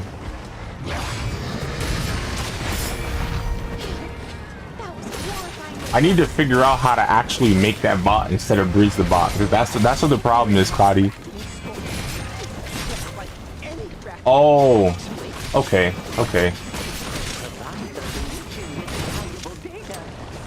See, here's the problem for me though. Like, you're right, interacting is very important. I don't think I'm supposed to be fighting Rathian. Heck. But interacting is very important, but like, I think the problem is who you interact with is also more important. You know what I mean? Because it's like, you already know how it is, dude. You'll come in and stream, you'll talk to somebody, you'll give them the biggest boost of their life, and they won't return the favor. You know what I mean? And that's very uncool, bro. So it's like for example, like I see you, Cloudy, and like I said, when you're streaming, I gotta hit you off. My schedule's been ass lately though. So like Captain America is another one. He's been here for a long time. Oh look, Apsaros. Nah, but see, listen, chatting is awesome. Okay, listen, like for example, like I told what you call it, bro. When people full screen your app, bro, when people full screen your app, they don't count as viewers. So it's like, shit. But if they talk, I don't care. You know, it doesn't really hurt me that I got one less viewer. But like, I'm trying to tell you, dude, if you're going for affiliate, lurkers are super important. Okay, like, lurkers are important if you want partner too, but like getting 75 people to lurk you is it's out of range.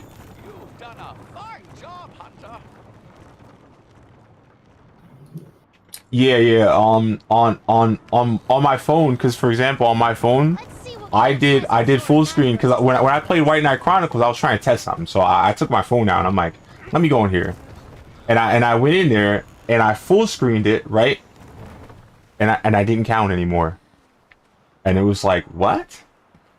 I'm literally here, and listen, dude, I have a phone with a 6,000 milliamp hour battery. It wasn't dead, but I didn't count, and I was there the entire time.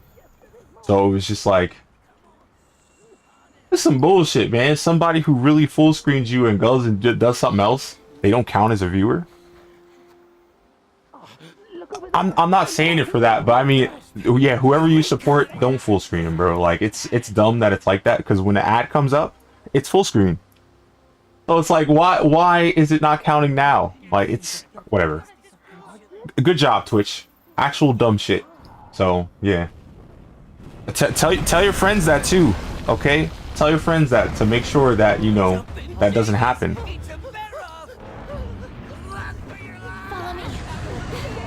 Nah, that's what's up.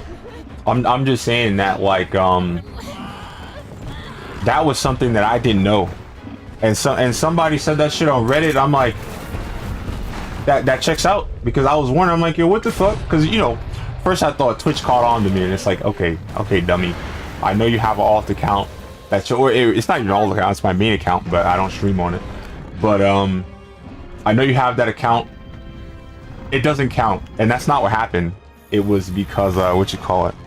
No, listen, that's fine, dude. I'm not saying that. I'm not blaming you for anything. Like I said, dude, I remember you were one of the homies that followed. I know, what was it? When I was streaming, when I was streaming Call of Duty Ghosts, I was like, yo, dude, I don't expect anything else from you guys, bro. I'm not gonna sit here and demand that you guys come to my streams. And Captain America was there when I had that conversation, where it was like, yo, bro, I understand that, you know, you guys got to get your numbers up, and I'm with you. You know, I got to get my numbers up too. And it's like, I'm not upset about that. There's people out there though that will be mad at you when they come there and they follow your channel and you don't literally know like their channel. You know what I mean? Thank you for following me, Metro Gross. I appreciate you. And I jumped off the back like a bonehead because I'm mashing buttons. Oh my god, dude. Listen, the reason why all the follow phrases are banned is because I'm going to do it anyway. Like, how many times do I have to tell you guys this? You're gonna make me ban every letter in the goddamn alphabet if you keep doing that. I already followed you back before you wrote that. Like, that shit is annoying to see in the chat, bro. Do you understand how many times I had a dead chat and like all my messages in the entire stream was just follow? That's why they're banned, bro. Like, please take the hint. It's annoying. And it looks bad. Oh my god, I need stun resist 3. Pain. Yeah. Full screen's pain, bro. Like I said, I would full screen too. Like there was this Mega Man speedrunner I knew. Listen, and he gets like 1,000 viewers every time he streams anyway. So like, he's not missing my one view, but like, it still sucks to know that somebody that you actually care to support is not getting your view. So it's like, shit, let me not full screen anymore, ever.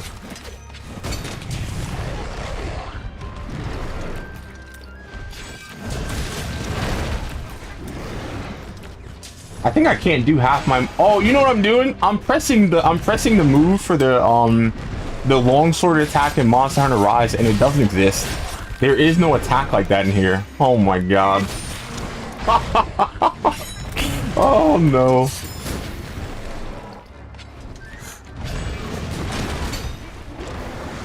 But guys, make sure you check out Monastic Gaming. Okay. It's the pin message in the chat. Okay, I know you guys are coming through. Giving him some love is basically the only reason why you still hear me talking non-stop for the whole stream, because like I said, talking to nobody is a pain in the ass, and like I said, having a stream with somebody who wants to talk to you is night and day for everyone. So go give him some love. Believe it or not, it was his idea. It's a great idea. All right, so give him all the respect in the world for it. I appreciate it. Listen, like I said, you're helping me. It's only fair. It's the Well, least I can do. it's great that we found each other then. We're helping each other. Absolutely. That's what it's all about. And it's nicer to do it this way because, like I said, the way that some people want you to do it, where you look everybody's chat. Like I said, dude, I got 300 followers. I do not have a computer that can have 300 tabs open and watch everybody in a way that won't make my electric bill like $400 a month. So, I mean, like I said, I want to, but I also need to work on my socials, bro, because then I'll be able to shout out everybody, and you guys can get boosted that way too. Like, hopefully I can do that. It's kind of a shame that Reddit doesn't have a spot for stuff like this. Like, if you could shout out everybody who came to your stream in Reddit, people could see who supports each other. But like, Reddit is so worried about making sure that people don't self-advertise or self-promote that it's just like it ends up being a worse spot for people who do anything. Very good place to have conversations and debates, since like all the forums in the world are basically depreciated.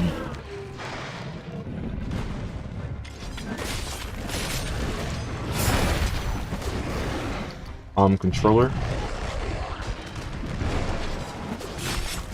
I almost bought an Elite Series 2 the other day, but then I saw how many of the broken controllers were on the eBay marketplace, and then I guess I assumed that those controllers don't stay working for a long time, so I didn't buy one.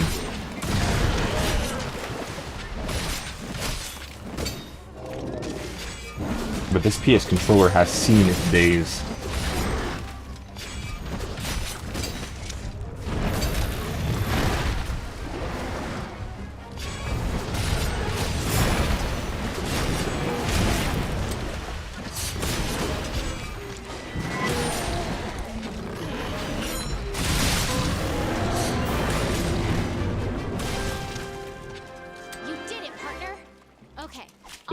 There's only 3 save files in this game, so that character I made when I did the 14-hour stream to beat the game, I had to delete it.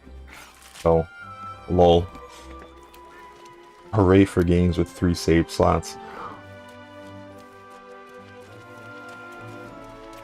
If you could get a following off of any game that you wanted to get a following off of, what game do you think it would be? Oof, good question.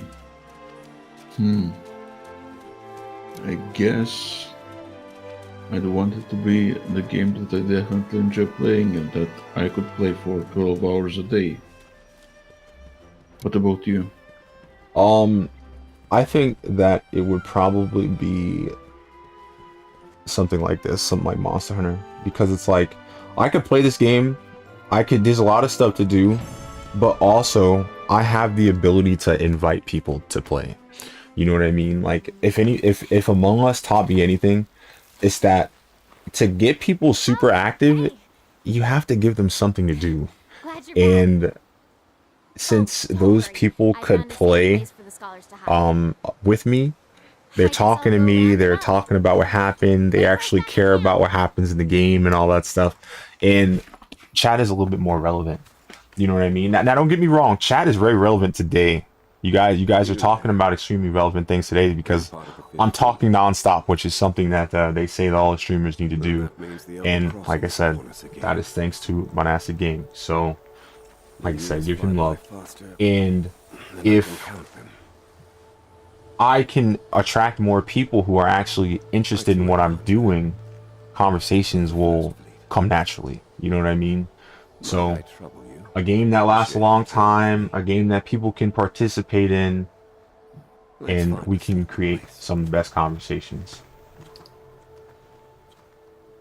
Don't get me wrong, like, I enjoy and I appreciate the idea of variety streaming because I can play whatever I want, but it almost feels counterproductive because there's a lot of people out there who go, hey, you're playing Monster Hunter. What are you doing tomorrow? Not playing Monster Hunter. And now they're just like, nah, I'm done. I came here for Monster Hunter. You're not playing Monster Hunter tomorrow. Pain. As well. It seems so easy. Follow the trail, find the truth. I'm actually having 3 screens right now. One where I play Civilization 2, one where I see my chat, and on the 3rd screen I have your stream. Oh, dude, listen, dude, don't even worry about that. Don't do that. Don't waste your bandwidth, bro. I'm chilling. I have a similar setup, bro. I have a screen with all my streams because I have, like I said, I'm streaming on so many platforms that it's disgusting.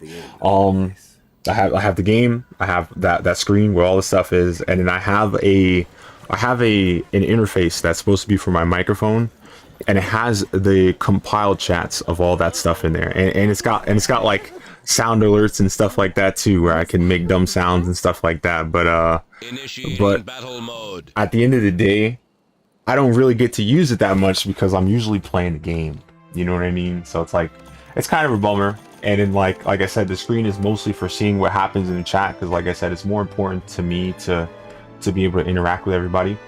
So despite the fact that I have so many abilities to make dumb sounds and like little interfaces and screen edits and stuff, I don't do it because I'm more worried about making sure that people feel welcome. You know what I mean? That's one of the most important things that I can do. I could buy another screen, but I don't want to do that right now, man. Oh yeah.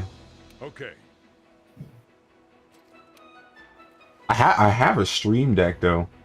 Like I could use the stream deck for sounds, and then use this for keeping track of chat. But I don't know. I'll have to move the stream deck because the stream deck's on my desk, and all this stuff that I'm talking about, aside from the TV, because the TV will not fit on the coffee table. Lol. That's on the coffee table. So I got my mouse pad, I got my phone, I got the interface, I got my little mini keyboard, my mouse that doesn't work, and my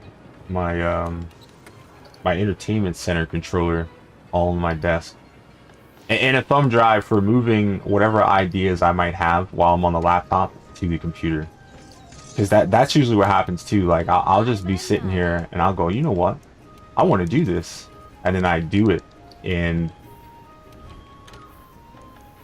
it's bad because like when I should be asleep, I'm like, I have an idea. What if I put this in here and I put that in there, and I go test it, and if it works, then I'll then I'll import it over. But when I should be sleeping, I'm not sleeping, which is very unhealthy. So don't do what I do ever. How's your gear holding up? Yeah, me too. I sometimes obsess about things, and streaming especially. When I'm trying to fall asleep, I'm having ideas come to me.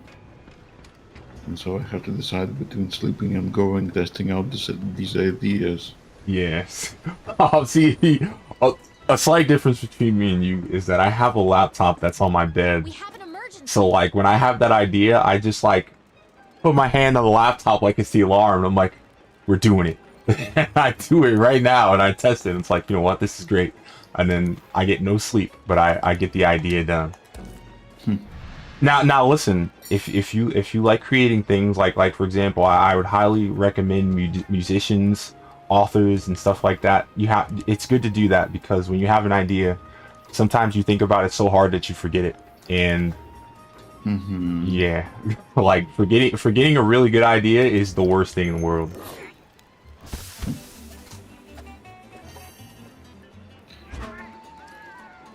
My setup is that I have 2 laptops on my table right now.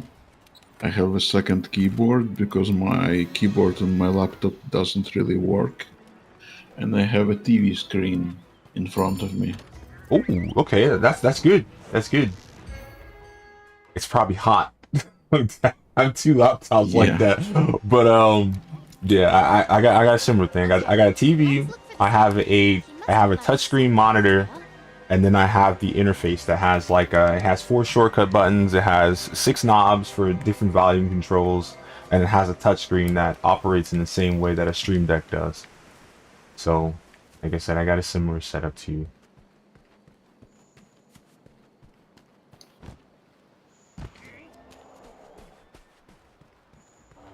Oh yeah, Scholar's all the way over there.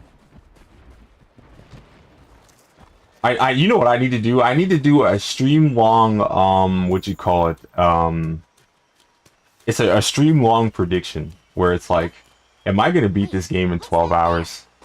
Like, if I take too long to be, oh my god, I'm not gonna be able to upload it again. Like, I'm gonna upload it, like, cause here's the thing. This was probably my first, this was my most popular video on YouTube before, before the Mario video went up. And I got 80 views because it was like, in my title I was like, longsword player beats Monster Hunter without longsword. And the video was only like 14 minutes long because it cut off all the other hours because YouTube doesn't like videos that are over 12 hours long. So, like I said, that was a missed opportunity. So that's why I'm trying to beat it in 12 hours. But unfortunately, I'm gonna use the damn longsword. But what I'm going to do is that in the video description, I'm going to link to the Twitch video where I beat the game without the thing. So it's like, you watch me on YouTube. If you don't like the fact that I use a longsword, here's the gameplay without a longsword. And now they get introduced to my Twitch channel. So if they're looking at me like, oh, 33 subscribers, look at this bum. And then they go over there, oh my god, you got 300 followers over there, oh boy. And that's like, it's the same goddamn difference, but you know, you're too shallow to understand, but you know, it is what it is. We have to take advantage of opportunities like that, unfortunately. And you know, maybe I'll get a following off of that.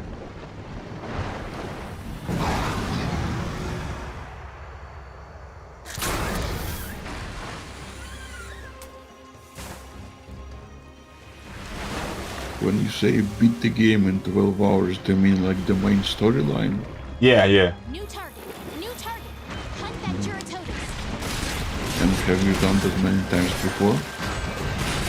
Just once. Just once. Are you talking about like on different games? Yeah, like remember I told you I have a thing. A list of games that I beat in a single stream. But yeah. For Monster Hunter, no. I only did it one at a time because you gotta think about it. Monster Hunter is a long game. It's co-op. There's lots of different gear to get and stuff. There's lots of setups and builds that you can make in the game. So like, you know, playing it this way is actually like anti-fun because it's like, why are you doing this? And the main reason why I do stuff like this is because I know that a lot of viewers on YouTube don't watch part 2 to anything. Okay, there's a lot of Let's Play channels and stuff that I used to see growing up. And part 1 would have like 760 views and part 2 would have 70 views. And it's like, that's ugly. So I say, you know what? If I have one part, I won't have to worry about people going, yeah, I'm not going to watch the next video. You know what I mean? It's like, there is no next video. Finish the video. You know what I mean? But it's hit or miss though, because like for example, the other day I updated a kind of a niche game, White Knight Chronicles 2, and I think only like 4 people viewed it, and 2 of them was me. You know what I mean? So it's like, ah, shit.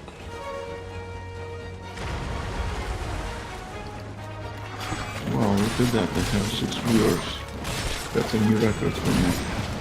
Oh, that's awesome, dude. I want you to get your views, bro, because if you get your views, you got to get your follows.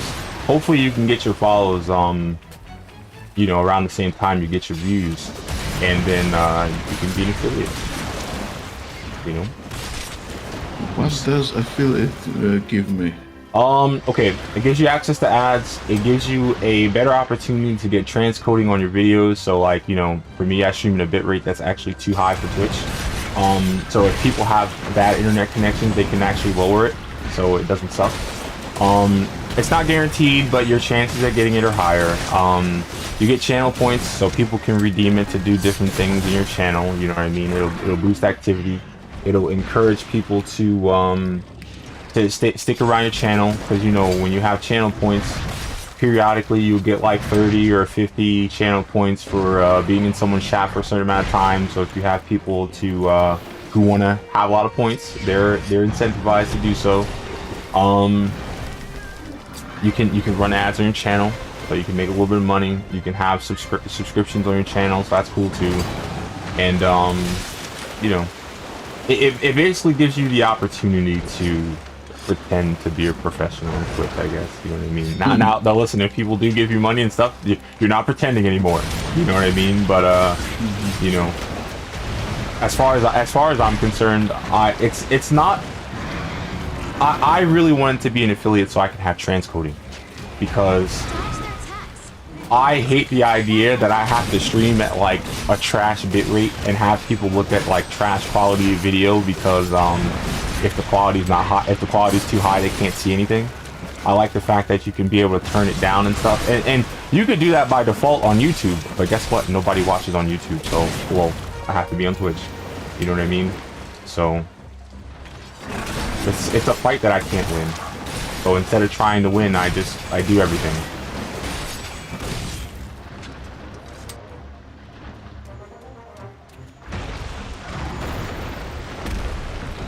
There's a video game called the American Truck Simulator. Oh my god. Also, its counterpart, the European Truck Simulator. I played the first one. It's quite alright. But the thing is, in that game, you spend a lot of time just driving from point A to point B. So I thought that maybe I would go into streams of people who play that game and invite them to voice chat. Ooh, like, okay. Because when you're driving long distance, you're not doing anything, and chatting would be a welcome advantage. True.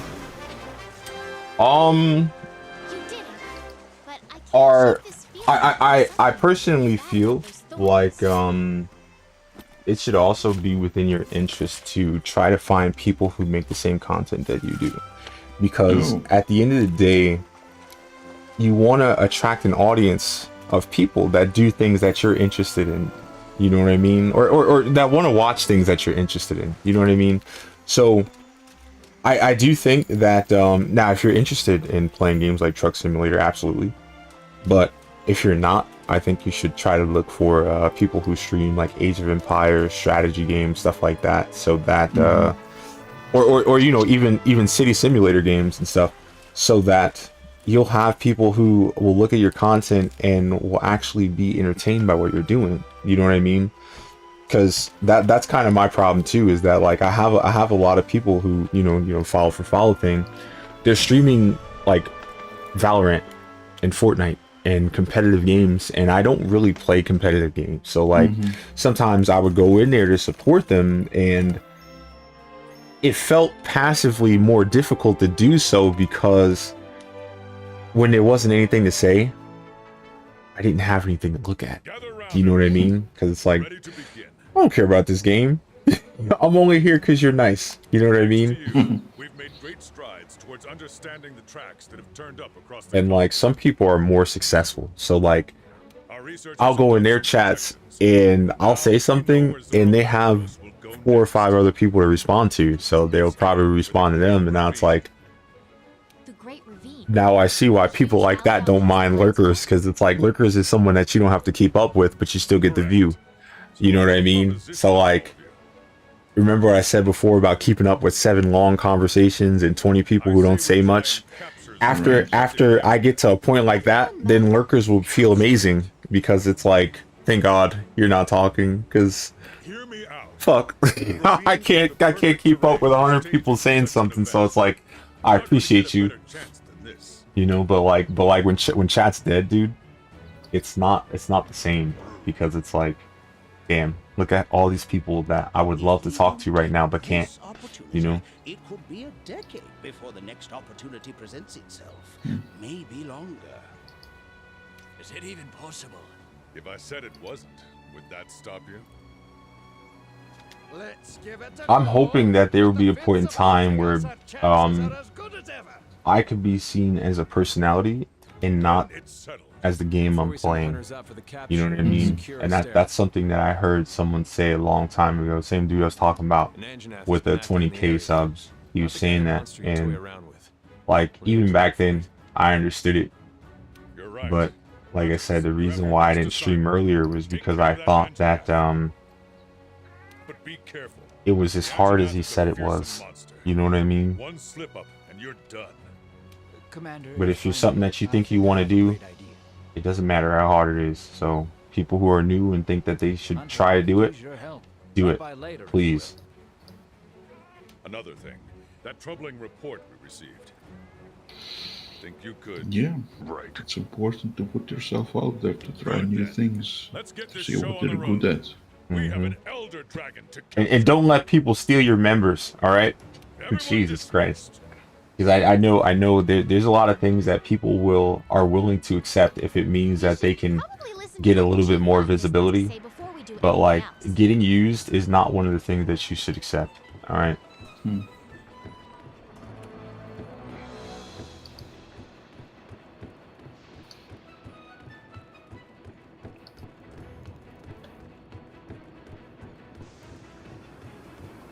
Chief Botanist. He's downstairs, and I ran upstairs. Great.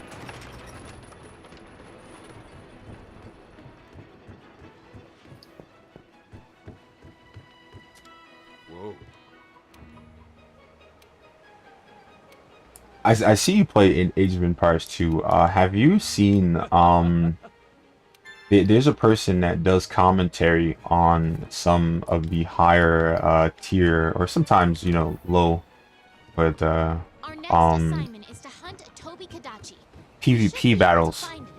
And like, do you think that you would be interested in doing commentaries on like PvP battles and stuff like that?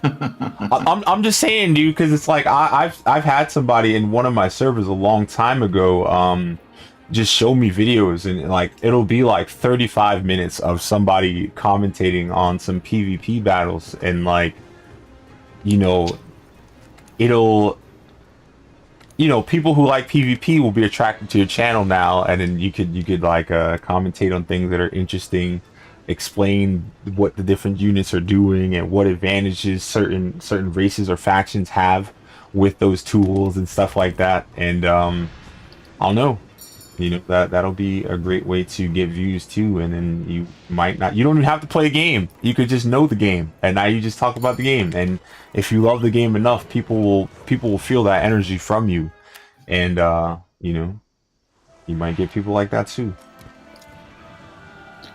That is so far outside of my area of expertise and my comfort zone. Oh, okay. I apologize then. No, that's fine. For now, even doing interviews is kind of a challenge. For a limited amount of time. If the tool you're using stops working, don't worry. It'll recharge after a while. Do you now here's what scares me.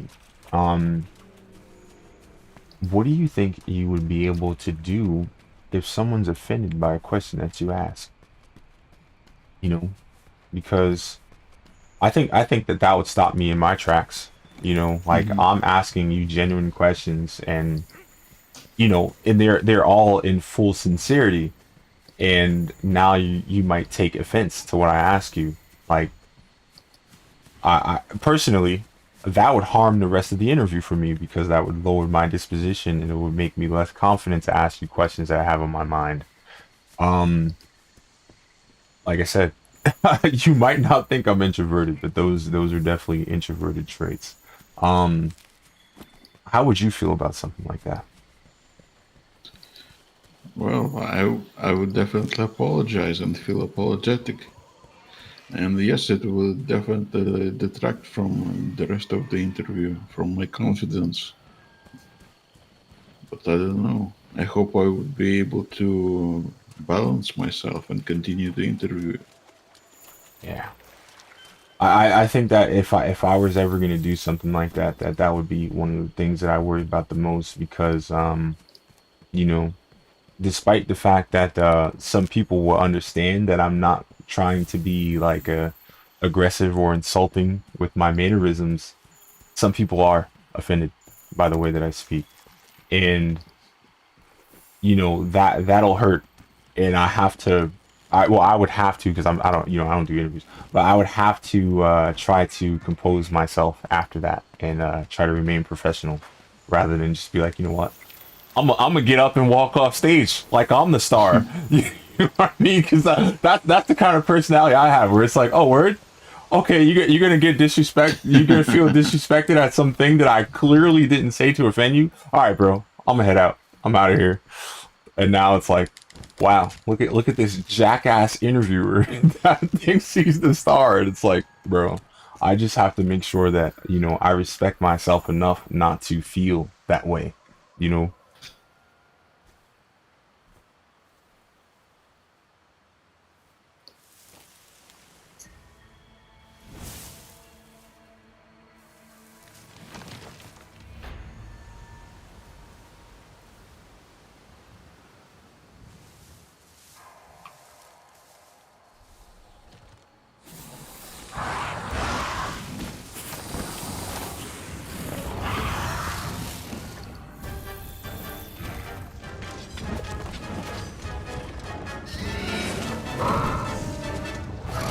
I think I have to fight Anjanath before I can actually upgrade this damn sword.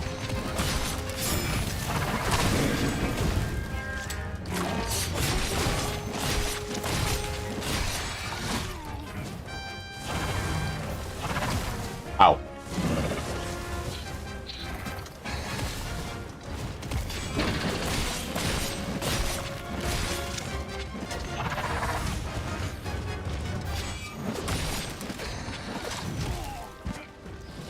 I'm getting hit by absolutely everything in the game.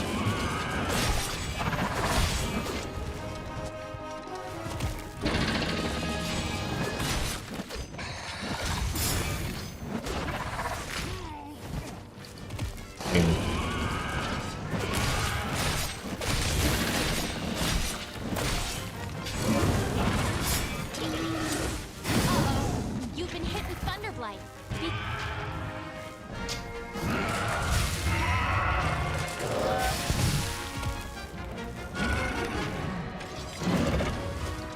I love being busy.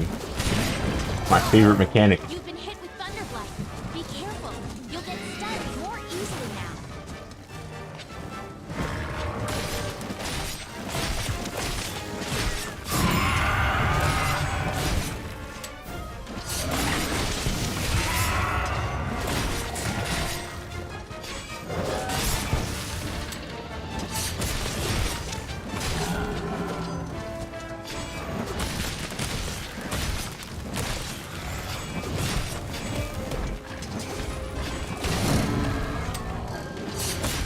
That was lucky.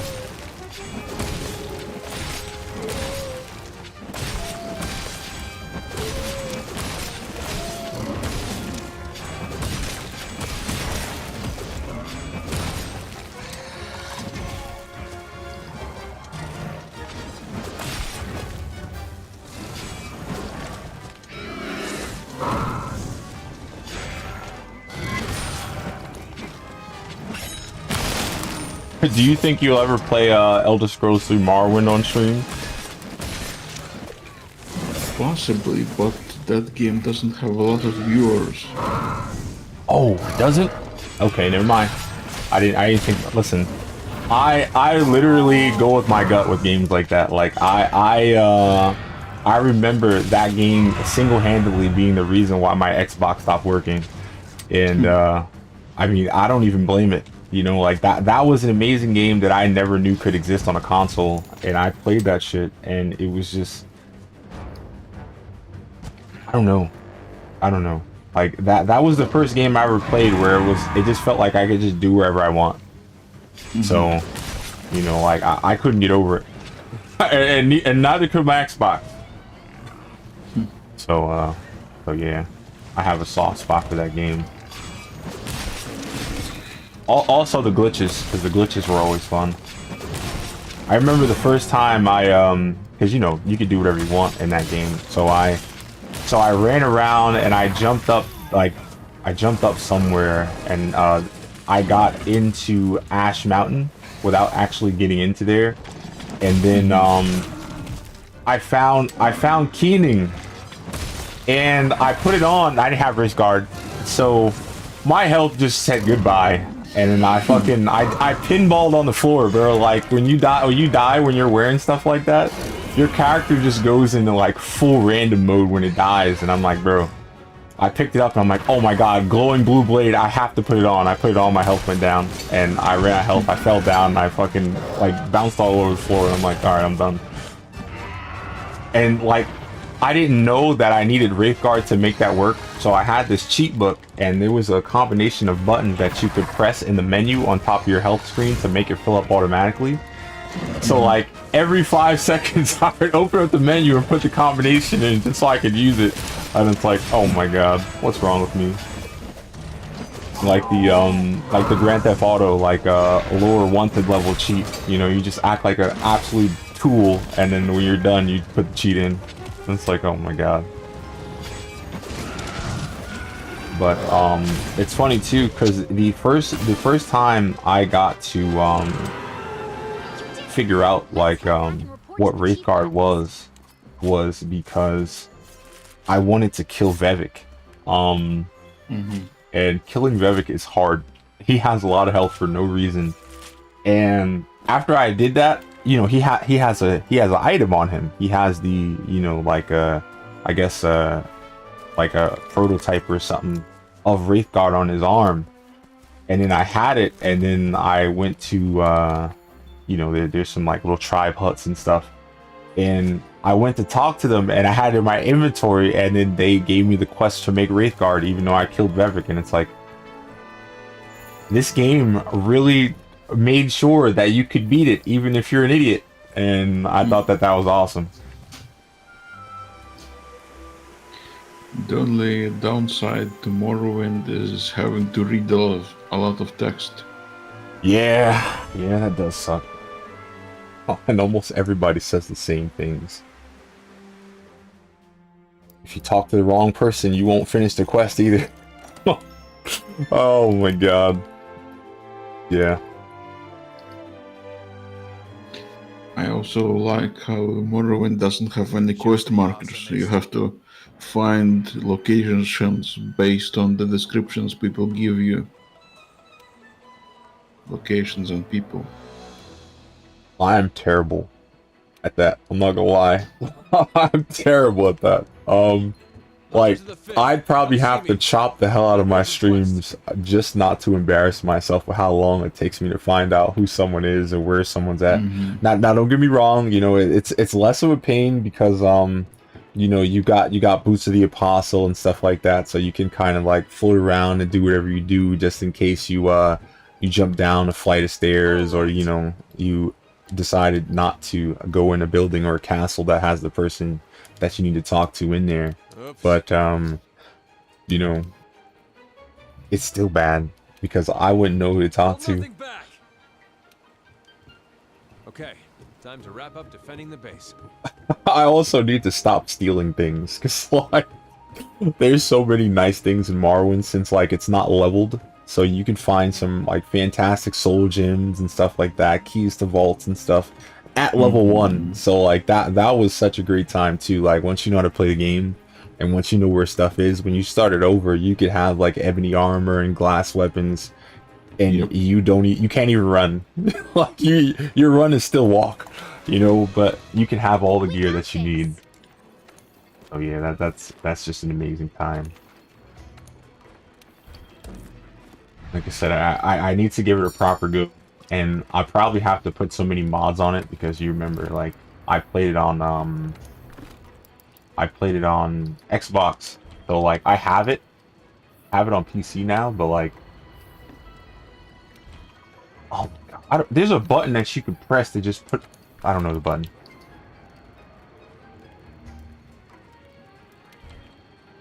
Whatever, rip. But yeah, like I need to play that. I probably should just play Oblivion because like I know I can beat Oblivion in a day. I actually did it as a kid because everything's leveled, so it didn't matter. I remember finding out that everything was leveled after I beat it. I had to start over. Oh my god. Because what was it? You know, after you beat the game, you have to wait a week, and then you get the dragon armor and stuff like that. And I beat the game, I think, at like level 16, so that the armor was worthless.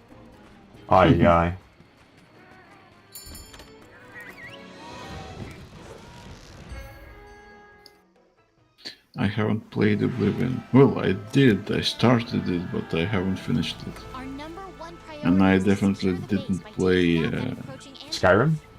Use everything at your disposal. That's the way it Skyrim. works here in the new world. They're worth it. They're worth playing.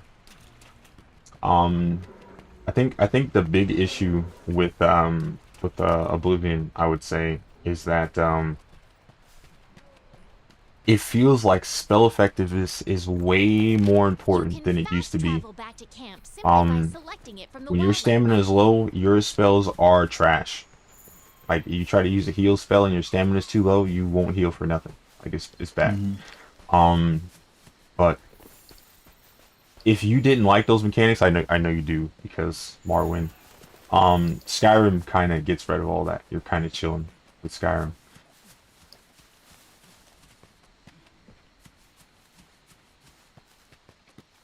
You still have to grind though. Like, I think level 46 is a level that you need to be before your before like the equipment and stuff is the maximum level that it needs to be.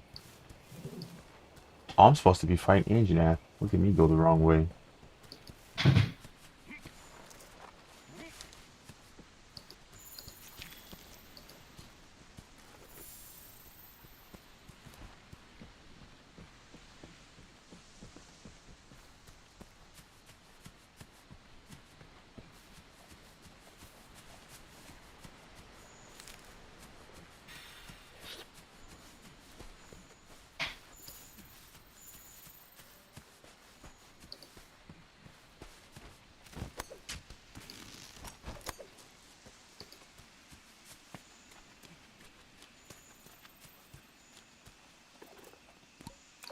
Imagine he's up somewhere in a tree fighting, what you call it?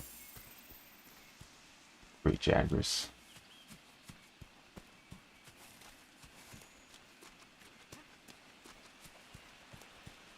If I can ask, what stopped you from continuing to play Oblivion? I don't remember. I honestly don't remember. I guess maybe I didn't think the game was good enough or engaging enough. I'm not sure. That's fair. That's fair. So, some of the character creator is definitely a wrestling match. If you want to make something that doesn't look like an old lady with oversized cheeks. Like, definitely. Because that's where most of my time went. Trying to make my character not look like a skin suit.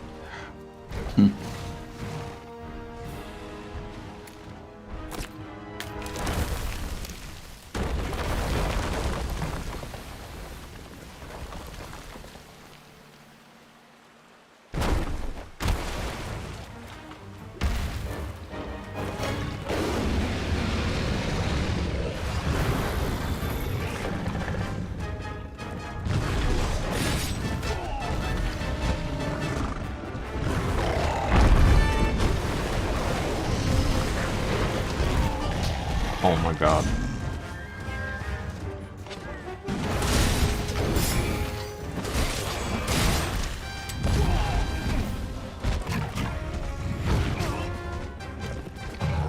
Oh, thank God I have the busted broken armor on.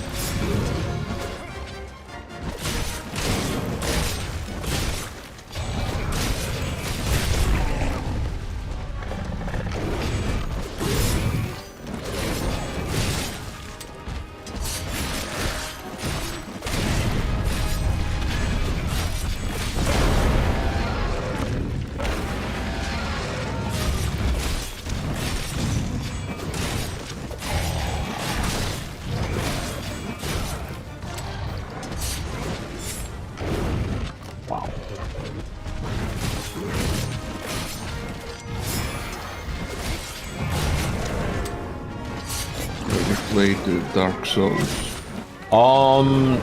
Not the first one. I've Dark Souls 2 is my first, and then I played Dark Souls 3. I have Dark Souls 1. I need to actually give it a shot, but I haven't played it. it's always funny to tell people that because everybody says that Dark Souls 2 is the worst one, and they're probably right. But I don't know. I enjoy how much stuff is in it. Because Dark Souls 3 was fun, and I had the opportunity to play Dark Souls 3 with a friend, so like that was real cool. I remember when my friend got really upset because he had a lot of souls and he got greedy, and like we were having a lot of fun, and after he lost his souls, he's like, I'm gonna go to bed, and I'm like, yeah, yeah, maybe you should have went to bed before you got greedy, but like I didn't tell him that because it's pain. Because like you gotta understand too, like I said, Dark Souls 2 was my first Dark Souls, so like getting my ass kicked by random stuff was second nature to me by the time I played Dark Souls 3. And you know, my mantra about Dark Souls is be poor, alright? Spend all your money all the time. Alright, you got some money, something buy it. Never save anything. Like, the worst financial advice that you could have in the world is how you play Dark Souls, in my opinion, where it's like, oh shit, I got some money, it's payday, bro, I'll spend it all, save nothing, no savings account whatsoever, bro, just burn money fast. So, like I said, I didn't really get as angry as Dark Souls as I would normally get angry at other games because, I didn't, I didn't save a bit of my money. There's no place to hide around here. Time to try out your ghillie mantle. And how is Dark Souls compared to Monster Hunter? Which is more difficult? It depends where you are in the game, and it depends how you play games. If you find a fast weapon in Dark Souls with a good hitbox, Dark Souls is a lot easier than Monster Hunter. But Monster Hunter is Monster Hunter is more mechanics than difficulty. If you know what to do, if you know what's important to you, you can kind of remove mechanics you don't like. Like if you don't like getting dizzy, you could turn it off. If you like rolling farther than normal, you can turn it off. You know, or you could turn it on. You know what I mean? So it's like different things that you like, you can fix. I mean, you could do that in Dark Souls, but all you need is a different weapon to do that. You know, certain weapons in Dark Souls basically remove difficulty, in my opinion. Neo is kind of like Dark Souls in that respect too, where there's this mechanic called like ninja arts. You can automatically revive within a 2-minute period after you catch certain skills. You have elemental powers. It's nuts. But like that mechanic or that skill system changes the way that you play the game because you can be more you can have more reckless abandon in the way that you play. You know what I mean? You could just run forward and risk your life because you know that you have a second chance at all times. And Dark Souls isn't really like that. You know what I mean? Especially not Dark Souls 2. Okay, Dark Souls 2 is like, hey, we gave you 9 enemies to fight. You better stand still and fight them because if you move too much, you're gonna fall down a cliff. And I've had that happen so many times in Dark Souls where it's like, you gave me 9 swordsmen to fight, and then I tried to run away a little bit, and I fell down. And it's like, oh my fucking god, I hate this shit. So like, now I have to play reserve, so I can get back to where I died, to pick up my money, if I had a lot of it, and spend it, because I'm tired of dropping souls, you know what I mean? So, watching me play Dark Souls will probably be the worst experience for a viewer because I'm not going to play it like a normal game. Because I remember being so bad, because remember Dark Souls 2 is my first one. So I remember being so bad at the game that I would attract new tiers of PvP because of how many souls I dropped. Basically the type of matchmaking that you get is based on how many souls that you got in the game. And even if you drop the souls, the game still considers that you got them. So I was in a whole different ballpark of PvP because I was that bad at the game. So I had to start over, get better, stop dropping souls, stop dying. You know, not join the Covenant that makes enemies 15% harder to kill. Like, what the hell? Because the way Dark Souls 2 is after you defeat a specific enemy, or not specific, but after you defeat an enemy in the area a specific amount of times, they stop spawning. So you won't have to worry about dealing with them if you kill them enough times. But if you join that Covenant, that mechanic is gone. So if you have trouble with something, failing at it 20 times isn't enough to get rid of the problem.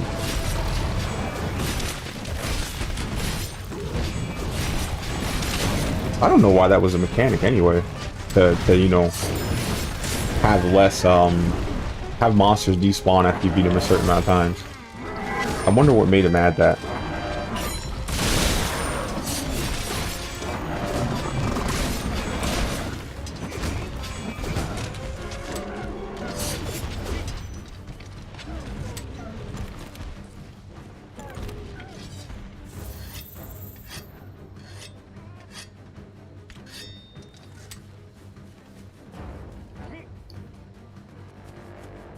What do you think it'll take to get a community of people who like to voice chat all the time?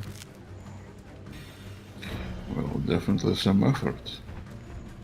I think it will be the shortest way to do that would be to just go into people's chats and invite them. Because otherwise it will take a lot of time for us to gather an audience naturally. That's true. See, I wasn't even talking about the aspect of gaining an audience either. I was just saying, because you know, the at least in my days, when I was playing with people who streamed on PlayStation, they had like certain people that they would party chat with all the time, and you know that created an environment where the community always felt like they had something different to look at. You know what I mean? Because something was always being talked about, and you know, like I said, I had a bunch of people like that myself, like 15 different people, and we would all kind of just hang out and play video games, like whether it be For Honor, Monster Hunter, Dead by Daylight, Friday the 13th, stuff like that. And you know, it was a comfortable experience. But you know, I'm not even sure how I did it. You know what I mean? It was kind of like a miraculous thing, and I'm hoping that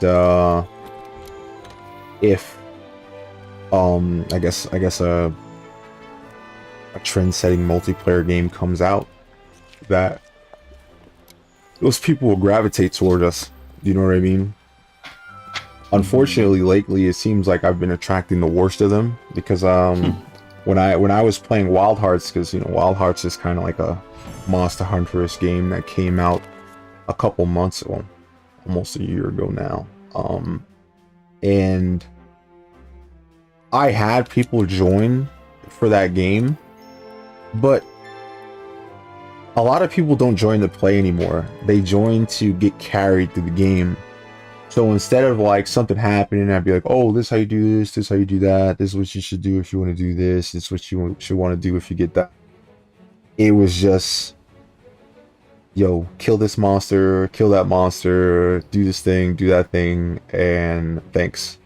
I know it's just like, if people were like that when I was growing up as a kid, I don't think I'd like video games. You know what I mean? Because it's like the whole community aspect and the conversations and stuff that we had was one of the main reasons that made it fun to help people. You know what I mean? Because it's like at the end of the day, you don't really get anything from helping somebody like that. You know what I mean? It's just like, I helped you, cool. You know what I mean? I can help anybody. But, you know, in the PSP days when I was playing Monster Hunter, when people needed help, they were gracious. They added you as a friend. You guys hung out later. Sometimes the only reason why they needed help was because that monster was, you know, it was bad. It was a bad matchup against the weapon that they like. So sometimes you'll help somebody and then they'll pass you, and it's like, oh shit, he passed me, and he's like, yo, bro, what's up? And I'm like, bro, you're past me. What are you still coming back here for? He's like, yo, bro, what the fuck? We're chilling. And now it's like, now you meet people that's high up, you meet people that's low, but then like you're still a community because people still come back after, you know, what nowadays would be assumed as you help them and now you'll never see them again. You know what I mean?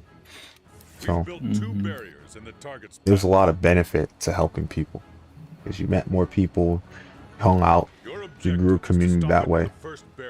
And I think that's what I did too first, was that ironically I used YouTube to find live channels playing Monster Hunter, and I would just join people. I guess that's something I should consider doing now, but since Monster Hunter is not that popular of a game anymore through streamers, like it's harder to just be able to just turn on your computer and go, hey, YouTube, filter live Monster Hunter World, and now there you go. Cannons and ballista. They're there for a reason. Affirmative, sir. Technicians, make sure you do a final check on the equipment before we begin. Yes, sir.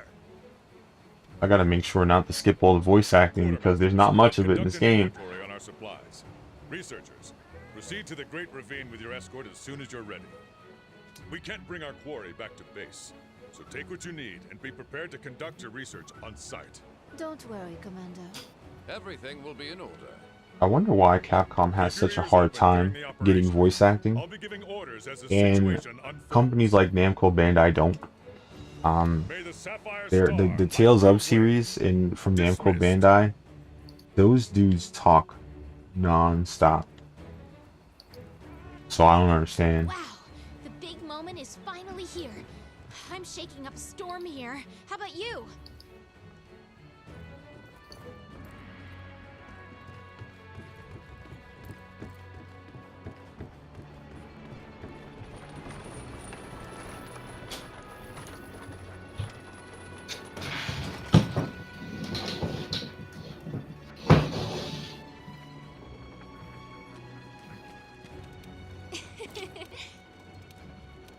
Oh yeah. Ah. Nothing can stop us. So much.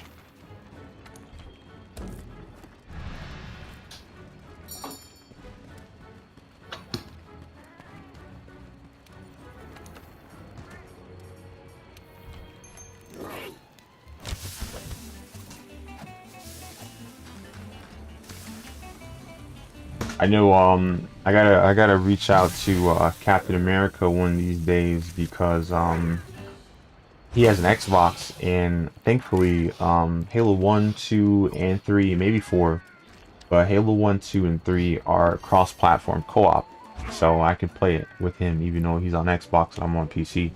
So like those are games that I need to really worry about too, because I want to be able to play with more people, you know?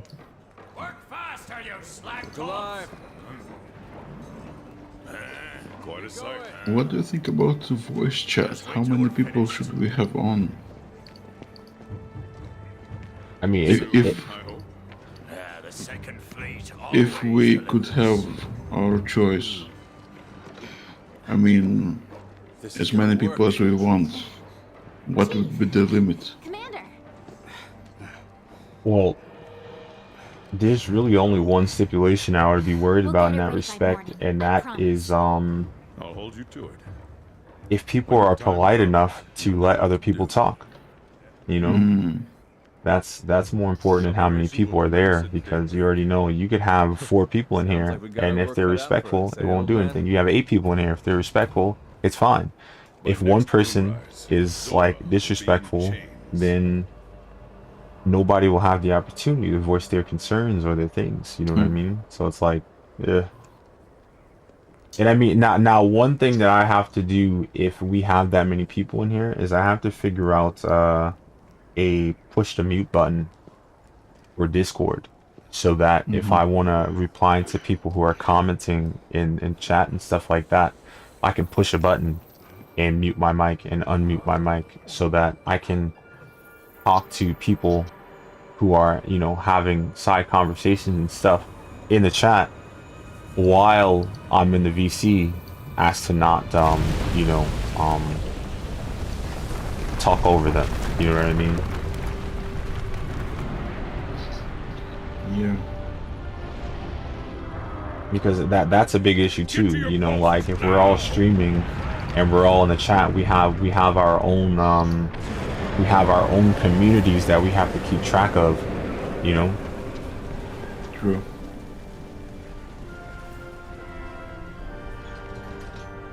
Use the cannons and ballistae. Wear the beast down.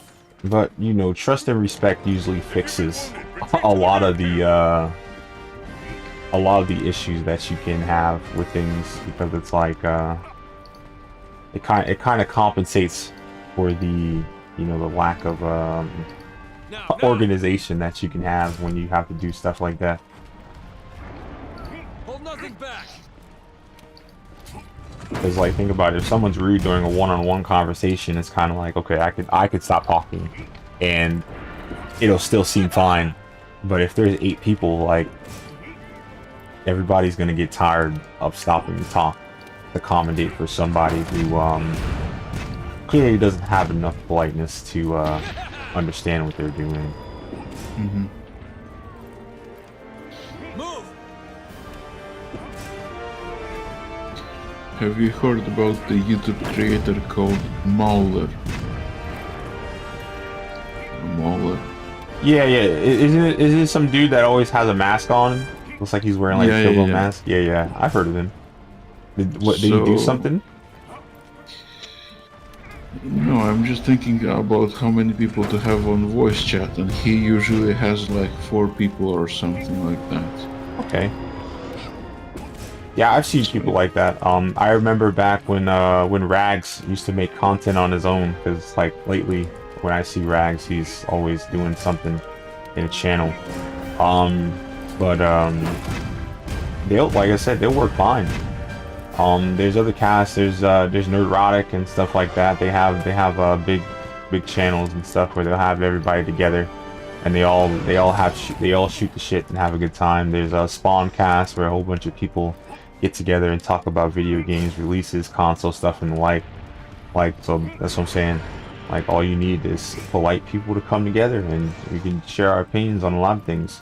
And the cool thing about it is that when we have that, we'll be able to attract people who are actually interested in video games and who would want to have a dialogue about those interesting subjects, because they're invested into it. Do you know what I mean? Yeah. Because like that's a really hard thing to do too. Like, I know for me, I've had people in like, probably some of the most consistent chatters that I've ever had in my channel. They didn't really play the same video games that I did. So like, when they would have comments and try to support, it's appreciated, but the value that it had was a lot less than someone who was actually interested in the video games that we were playing and talking about, having comments too. You know what I mean? So it's kind of like, despite what people's efforts are, some people are just better at holding conversation because they do valid things to your interests. And like, we have to find people like that, because despite the fact that that person might not be in the chat all the time, that person can spark up way better discussions than someone who's like, how's your day? This is what my pet's doing, or this is what drama happened at the pool today. You know what I mean? Where it's like, damn, bro, I'm definitely sorry to hear that, but like, what do you want me to say? It's like, you know, I didn't go to pool house. So, you know, once we find people who are interested in the same things we're interested in, things will just get more interesting, for the lack of a better term. And it'll also help to attract more people like that, you know what I mean? Because that's a thing too, you know, like you have to hope that you're a good enough content creator in order to attract more people who do what you want, you know what I mean? Because it's like, it's going to be very easy to talk to people who have the same interests that you do, you know? Yeah, that's true.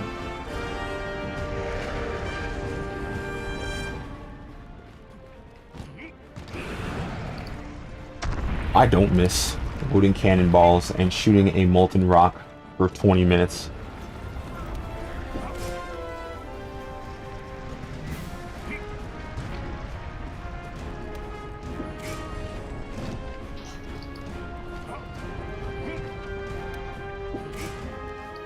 I don't know. I saw this content creator make a video on this online web store called Temu, and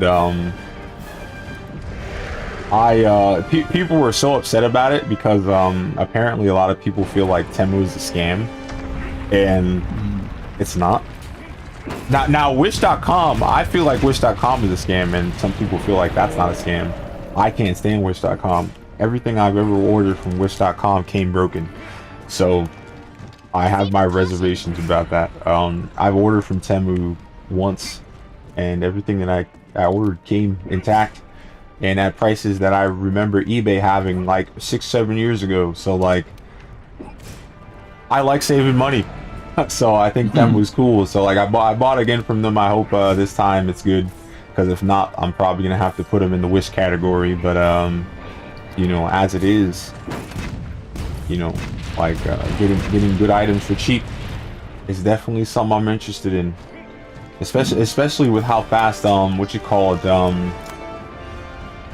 fast things go in and out of style, you know what I mean? Because it's like I like technology, I like gadgets, I like stuff like that, but dude, I can't afford it all the time, you know? And nowadays games come out non-stop. People, it's kind of like movies. Like I remember when I was a kid, I lived in New York when I was a kid, so you know, everything was fast, and I used to always ask my dad, I'm like, hey, how come after we buy the movie the commercial stops coming on for the movie? And it's like, because they wanted to sell it because it was in theaters, and now when it's not in theaters anymore, they don't want to talk about it. So it was just crazy to see that. Now I'm pretty sure I just told on myself, because you know, back then, you know, they used to make bootleg VHS tapes and stuff like that, and in New York that was super popular to have like little tables and flea markets selling you know, bootleg stuff, and that was why the commercial stopped, because the dudes would have the tape for the video and they'd have it at the same time that it was shown in theaters, and after we watch it, they basically stopped showing in theaters. So it's like, hey, why they stop showing these ads? Because it's not in the theaters anymore. And I didn't know. But yeah, like I don't know, I miss those days. Now, hammer it with all you've got. We need to wear it down.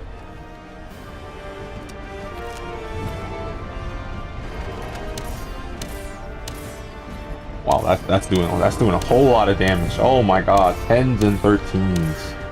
All right, never mind. The neck does 40. That's better.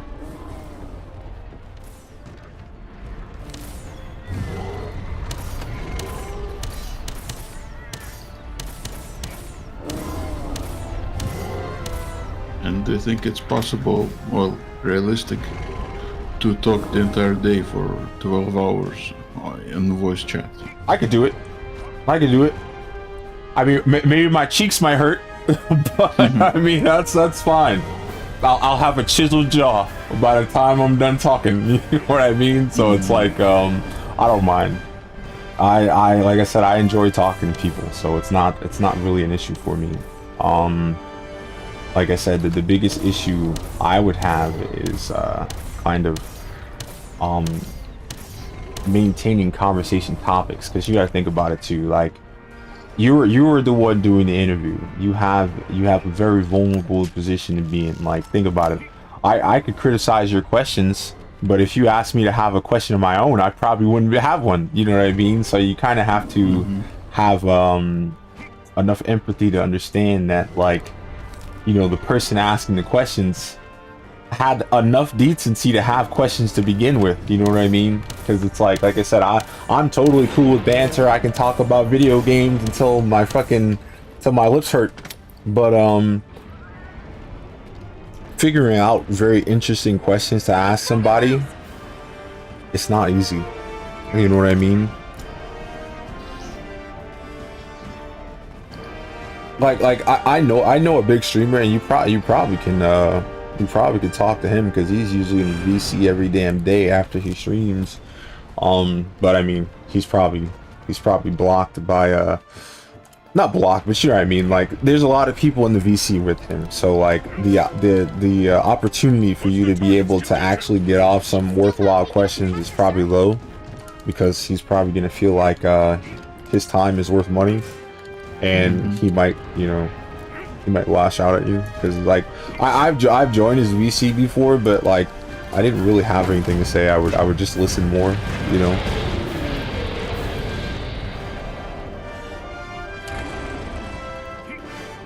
But like I said, he does speed runs, and he's been to like GDQ and stuff like that. So you know, he's got some fame to him in a way. So like his answer and other people's answers are probably not going to be the same, because he has some type of some TV time, I guess. So it's kind of like you know, like Penguin Zero or Charlie or Moist, whatever the hell you want to call him, where he has a following from somewhere else too. Now how to get there? Heck, that's a $1 million question. I wish I knew the answer to that question, but I don't. Those are its weak points, so if you attack them, it'll wear the beast down.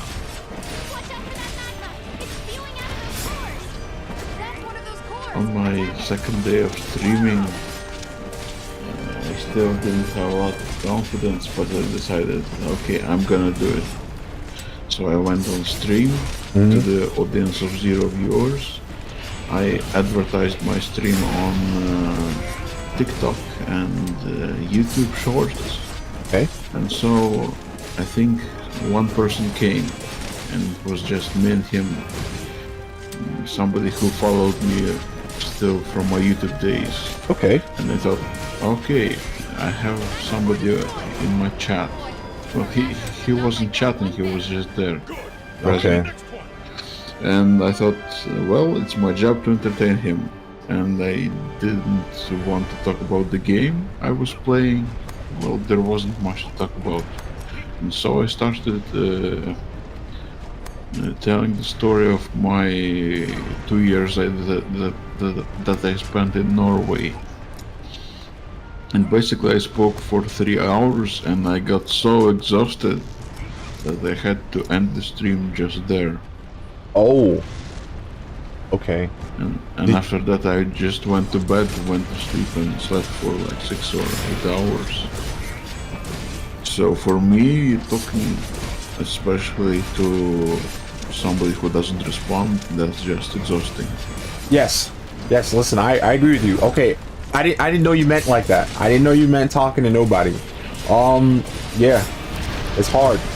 It's hard, almost impossible, bro. Like, listen, I've tried to take different steps and measures to make sure it didn't feel like I was talking to nobody, but it's not the best. I've had situations where I didn't want to say anything either, because it felt like I was wasting my breath. Like I said, one of the things that assists me in feeling better about that is being able to put my stuff somewhere else.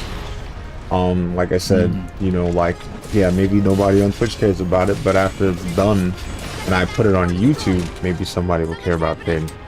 You know what I mean?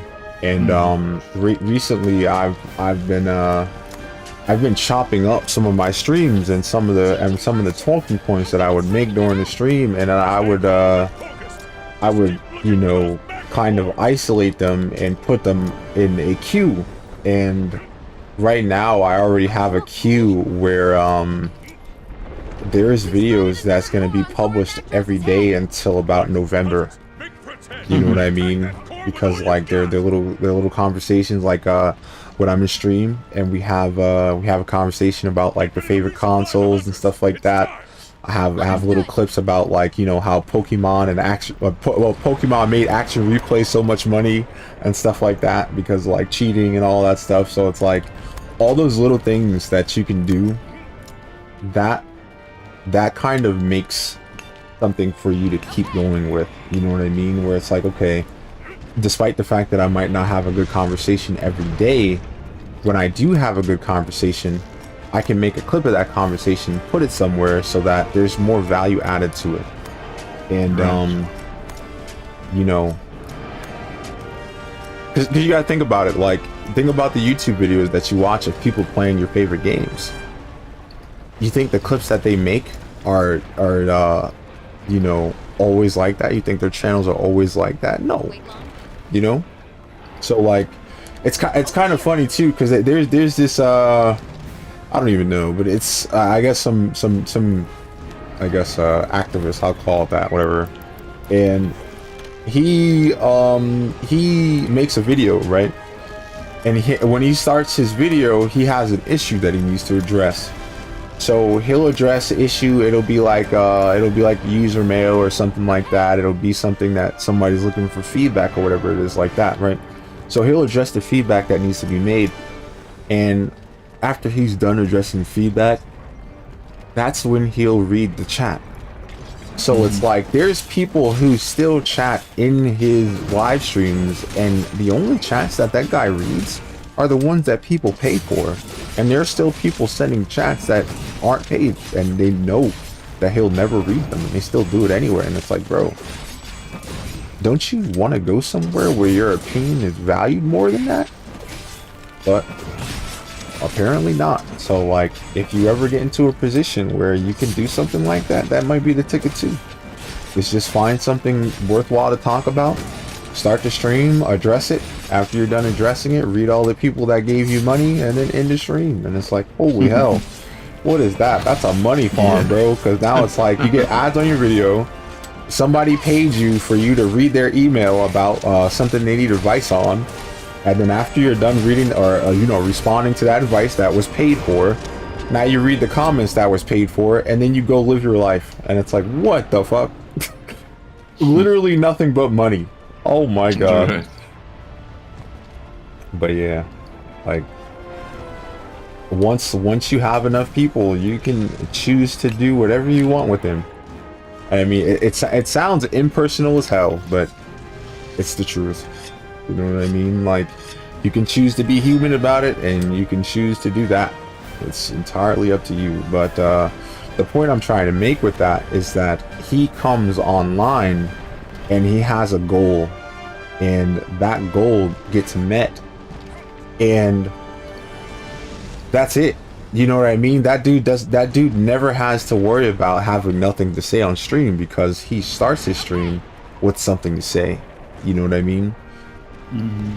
So if there's ever a time like that, you know, we could probably, well, I know for me, I'd probably put some talking points or some conversations to be made in a box somewhere, and then I'll start a stream and I'll talk about it, and then that's it. Zora Magdaros is getting back on all fours. Hunters, find the magma cores on his back. Oh. Oh, that's what happened. Okay. I forgot something that was folded up in its back. Lol. I was wondering why I was still here.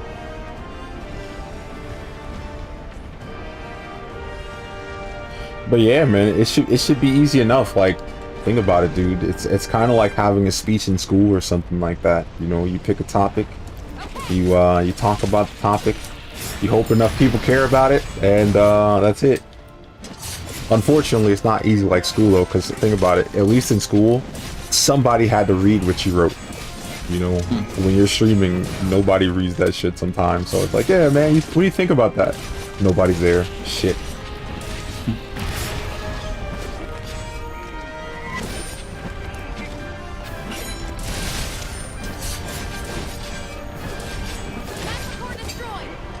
Okay, that's enough. We're towards the second ferry. Hunters, hold your position! Watch your footing or it'll shake you off!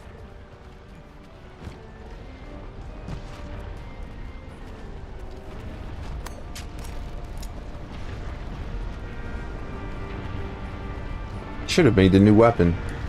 Because I fought Anjanath, I should have an Anjanath scale to make the new weapon with. Rip.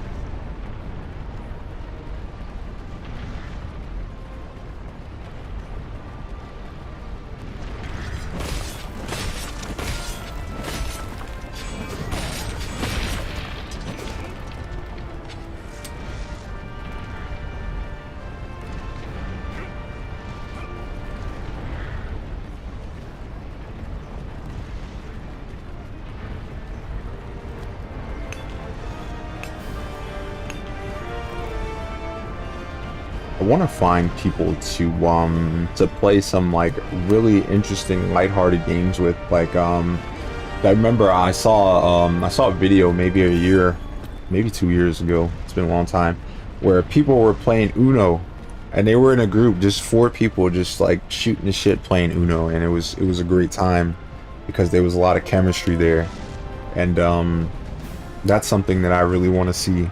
Or not even just see, but something I want to make, because I know more than 2 years ago I used to play Yu-Gi-Oh with somebody, and unfortunately none of us streamed it. We should have streamed it, but like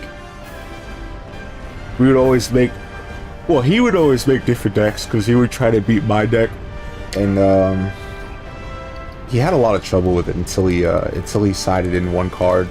It's called Karma Cut. It would just like automatically banish a card that I used to always have that revived automatically. And the interactions in that game was always fun because like he didn't like playing regular Yu-Gi-Oh because he would always brick. So like he would make an option where we had like 20,000 life points and he drew like 2 cards per turn instead of 1 and stuff like that. So interesting time and interaction for everybody.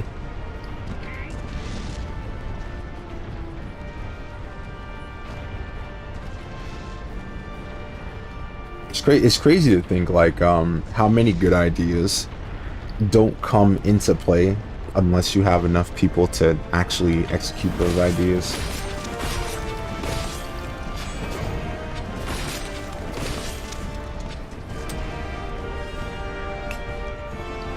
Because like I'm thinking about the interview idea, right? And it's like I said, you posted it on Reddit and probably hundreds of people saw it by now, and more people should have responded to it, you know?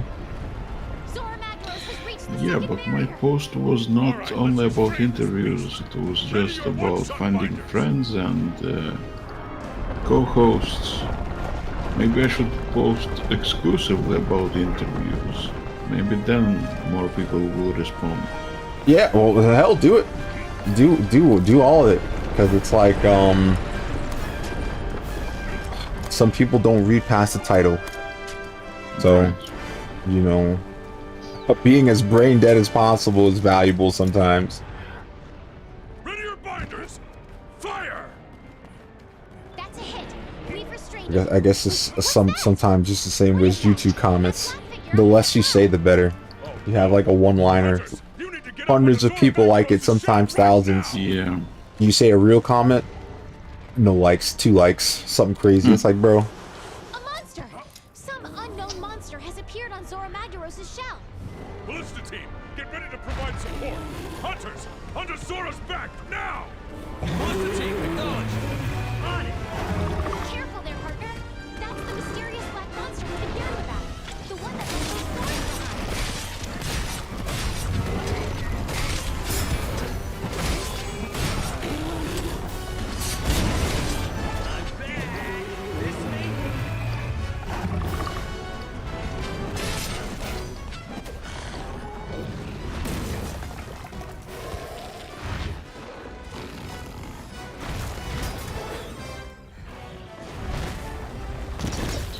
You said that you lived in New York. Where do you live now? Pennsylvania. Not as cool as New York, but everything is cheaper. New York with sales tax, and unfortunately New York is having a gentrification problem where they're basically buying up stuff and they're increasing the value of it, and then they're trying to sell it back to people. And unfortunately, when you increase the price of or you increase the value of an area, taxes go up, property values go up and stuff like that. So you know, if people can't afford to live there before, it's gonna be even worse, you know. So you know, a lot of people are switching hands in there because things cost too much. No. So it's sad. That's true. I've heard that New York is one of the most expensive cities in the world to live. It is. But also they say if you can make it in New York, you can make it anywhere. That is true. I mean, I'm not even ashamed at the fact that I'm not able to make it in New York. Screw it. I don't want to waste all my time and money living in a closet. Because what they consider as a livable space in New York is absolutely disrespectful.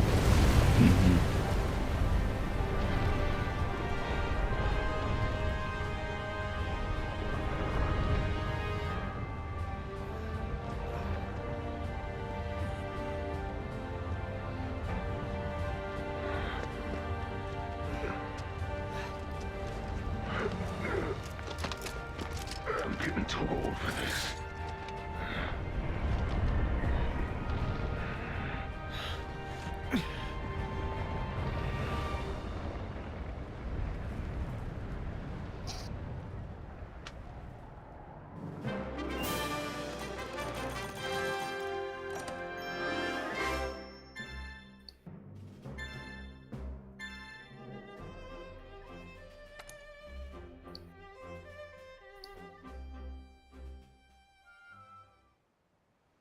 All right, gather around. Let's get council underway.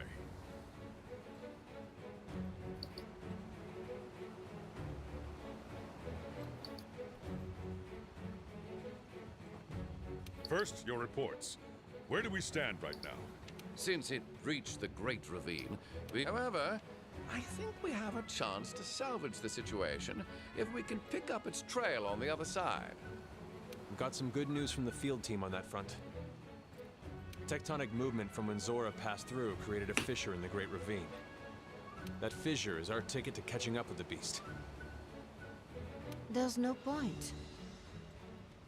We exhausted our supplies during the last operation. Even if we did track it down, there's no way we'll be able to pull off anything of that scale. Then what should we do, Commander? We'll have to send a ship to the guild. A ship? But with the skies and seas the way they are. It doesn't matter. We cannot proceed without notifying the guild of the situation. We should send word and wait for their decision. Captain, can I count on you? Never you worry, sir. I've been watching the sea churn and waiting for my chance to tame her again. It seems that the fissure in the Great Ravine has not only given us a path, but an opportunity as well.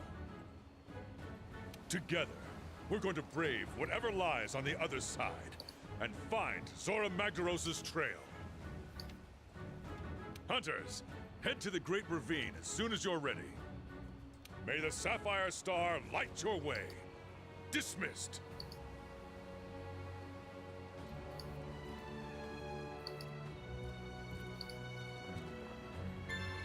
Hey, partner.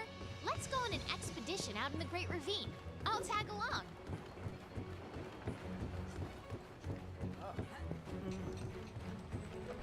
Oh man, where am I?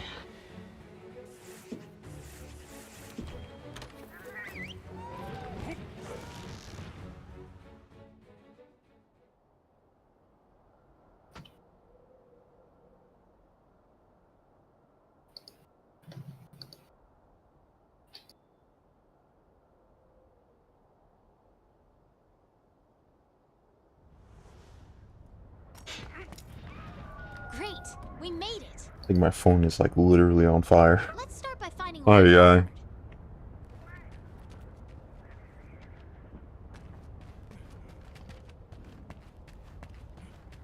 I think we can get through if we head this way.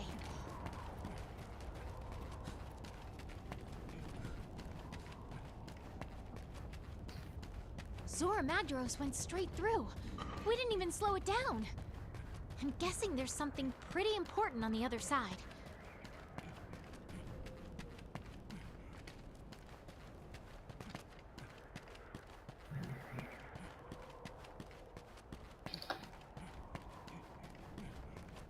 Find a cutscene, go to the damn bathroom, Look at bro. this massive fish. Oh yeah. This is the power of an elder dragon.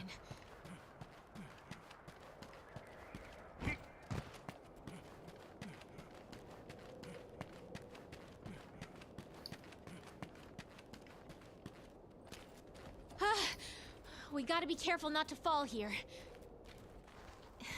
Be right back. Oh.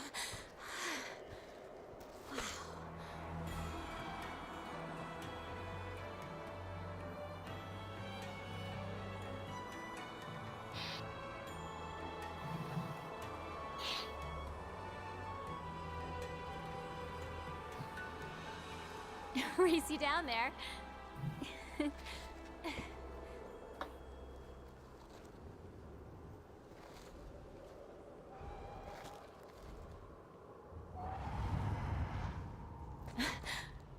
Come on, this way.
You awake?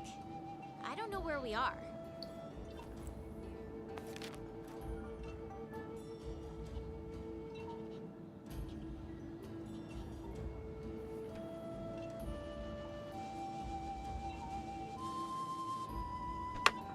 The cutscene is never long enough. Aye.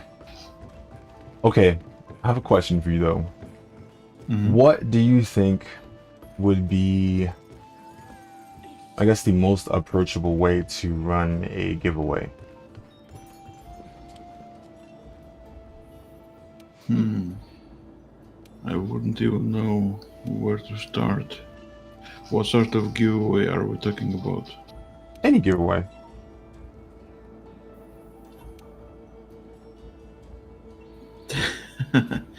I have absolutely zero experience with this, even watching giveaways.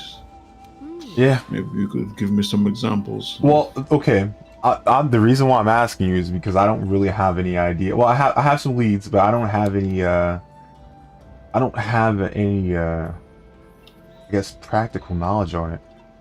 All I have are fears, because I don't want to attract people based on just a giveaway. You know what I mean?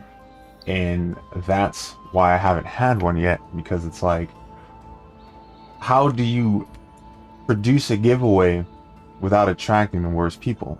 You know what I mean?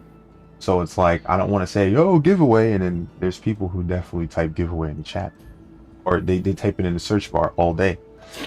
So are those the people you want in your stream? Probably not, you know?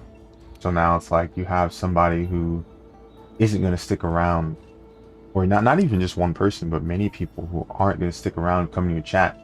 And if they're committed to giveaways, they probably have a whole bunch of alt accounts.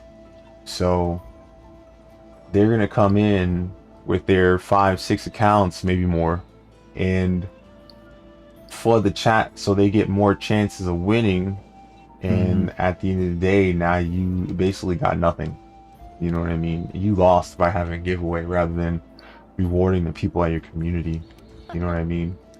And it's hard to do a giveaway too where you go, you know, I'm not going to reward anybody except people that have been here before I announced the giveaway, because now more people won't come either. You know what I mean? So it's like, I've always been trying to find a happy medium to do it, because maybe a couple weeks ago, somebody by the name of Sainty Poo, he's a Final Fantasy 14 guy, he always comes around, but he raided me with like 30 people, and it was just like, this would be a perfect time for me to do a giveaway, you know, because in my thought process, rewarding people for coming around for like happenstance is a lot better than having people type giveaway in your chat and you know, come in just for that. So, and it also rewarding people for being a part of a raid also seems like something that's good too. And like I would think too, I think about it like if you reward people during a raid, people would think about passively coming to your stream in case you get raided and now you randomly throw out a contest, you know what I mean? So people will come there with the assumption that you might do a contest if you get raided, which is fine because they know that there really wouldn't be a giveaway until something special happens. So you know what I mean? Like it's I don't know, it's a complicated thought process that I try to put through the paces so that I can give things to people who deserve them, I guess. You know what I mean? Rather than give it to the person who's basically been farming for giveaway stuff. I'm just curious, what could you possibly give away in your position? You think about it, dude. PC gamers. We're all PC gamers, bro. You already know we have a bunch of stupid Steam codes hanging around of like copies of stuff that we got from what you call it, like Humble Bundle and all these other bundle sites that we got copies of. You know what I mean? Humble Choice had a thing where they but they sold like, you know, bundles of Resident Evil games and stuff, and you already know most people who are interested in Resident Evil games, they have some of them. So it's like, I've got copies of that. I got copies of Monster Hunter, you know what I mean? So it's like, those things have value, but they don't have value to me because I already have them. You know what I mean? So it's like, you could kind of spread out that value and not feel like, oh boy, you know, I have all these keys and I don't want to, you know, go on eBay and sell them. You know what I mean? Because I mean, I could always do that, but that'll probably be a pain in the neck because there could always be that douche that says that the code didn't work even though it did. You know what I mean? And I mean, how are you supposed to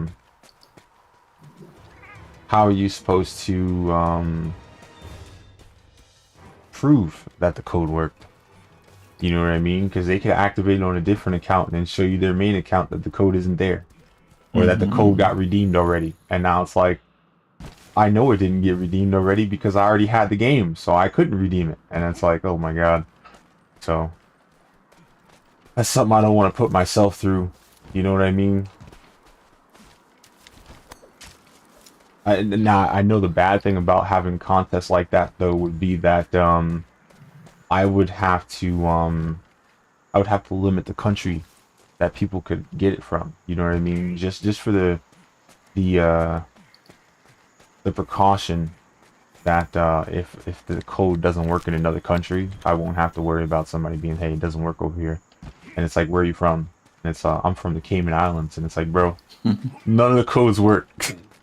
They're not gonna work because you're from nowhere, you know. But yeah, I guess giveaways are tricky. In that sense, yeah. Because I mean, like, if you were going to give away maybe a gift card or a Steam card, you could ask beforehand, hey, what country are you from? So I get the right Steam card, and now you get the Steam card, and then you send it to them. You know what I mean? So that could always be the best thing. But it's like that's something that actually costs me money. Where like me giving away extra key codes that I have is something that doesn't really do anything because they were just lying around, and you know it's kind of like a old for me but new to you type of thing. You know what I mean? Mm-hmm. So I don't know.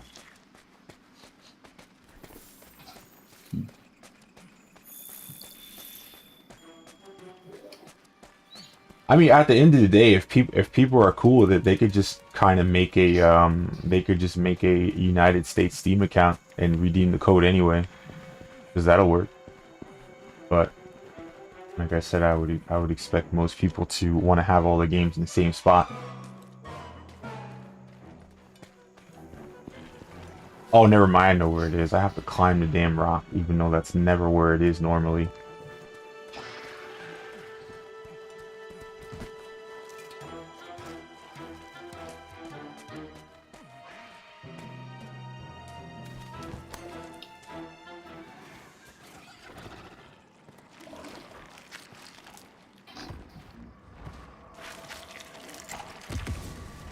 On my Instagram I have like 4,000 followers, but that doesn't amount to a lot of likes because I have abandoned my account for maybe a year or so, so people have stopped following.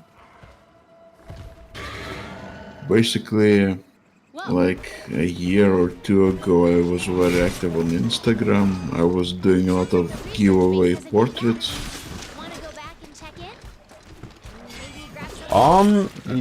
Do you have contact with them?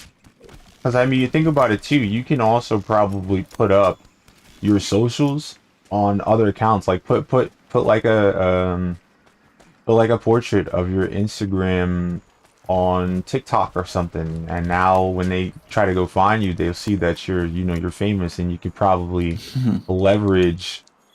Listen, dude, you could leverage that, all right? Like I said, like it's kind of the same thing with Twitch. Somebody looks at me and they go, "Oh my god, you got 300 things," and it's like, yeah, but not really.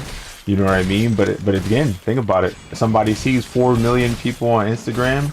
They're like, "Wow, this dude took his sweet ass time making a TikTok." You know what I mean? But it's like you'll still be able to get people to come along, because then they'll be like, "Yo, what's so cool about this guy?" And then they'll find out by sticking around, you know what I mean? So, like I said, leverage that.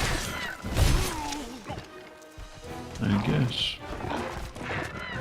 Because, like, you could probably put that in your YouTube shorts, too. Put in TikTok, put in YouTube shorts and stuff, and now they go, what the hell? This dude's chilling.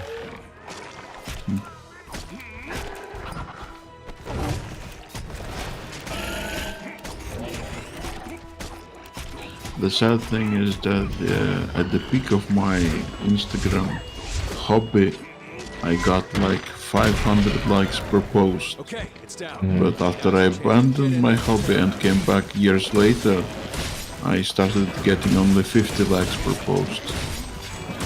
Well, I mean, those people might not might not be there. They might not check as often. They might have their notifications turned off, stuff like that. But like I said, dude, you can leverage that.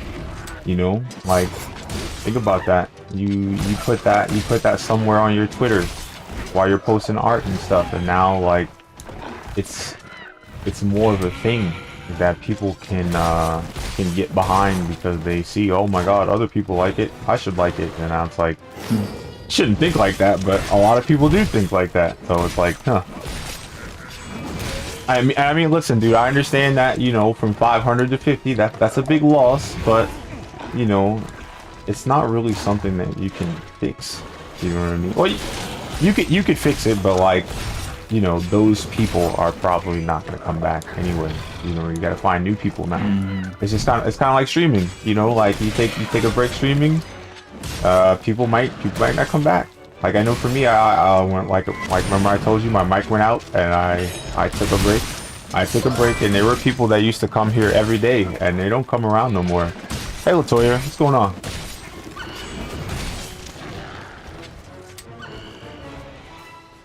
I'm trying to beat this game in 12 hours so YouTube would actually accept the VOD.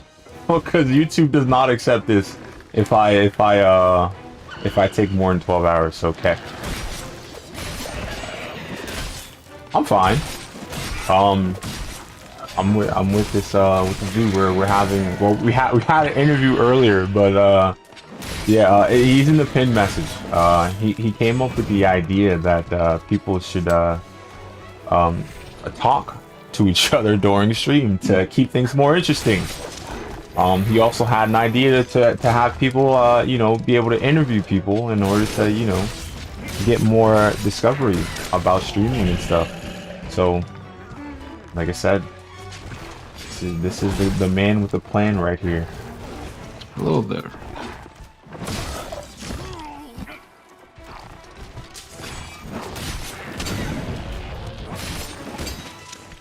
I need to sharpen my sword.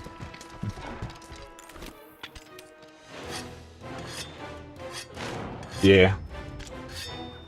Well, I mean, think about it. Like, you have to understand that for some people, their main interest is like, you know, you kind of have to have people to talk to, or you have to have something going on in your stream in order to attract people to it.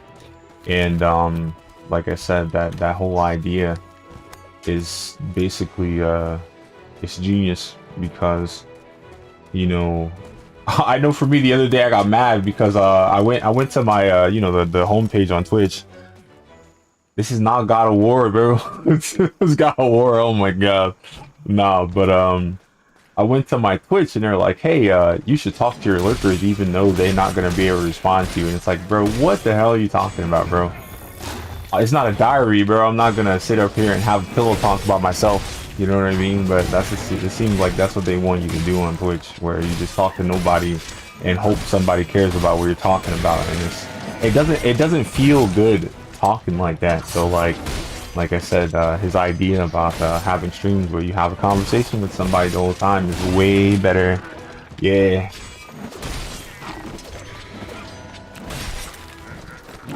Bro, when you gonna stream Among Us and stop being a coward, bro? Stream Among Us, stop being a bum. Aye. Like I said, it'll probably do so great for you.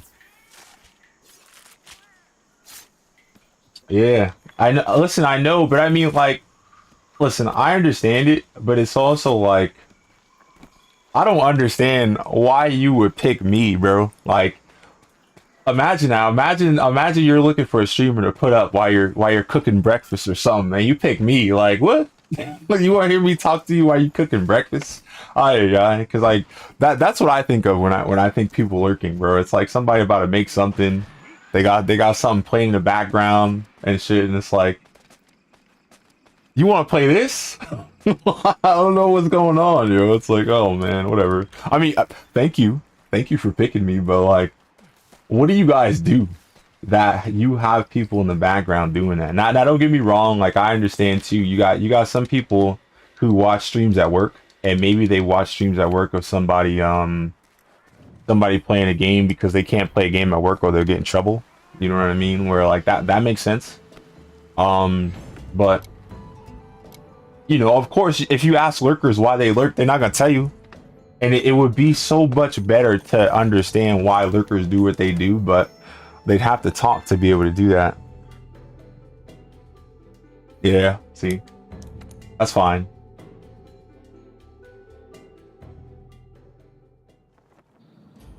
Yes, some people lurk and don't say a goddamn thing. Yo. And I mean, other people lurk because, you know, they have a channel. You know, that's a pain too, because you gotta understand, on Twitch, almost everybody has a Twitch channel, or, you know, for the sake of streaming.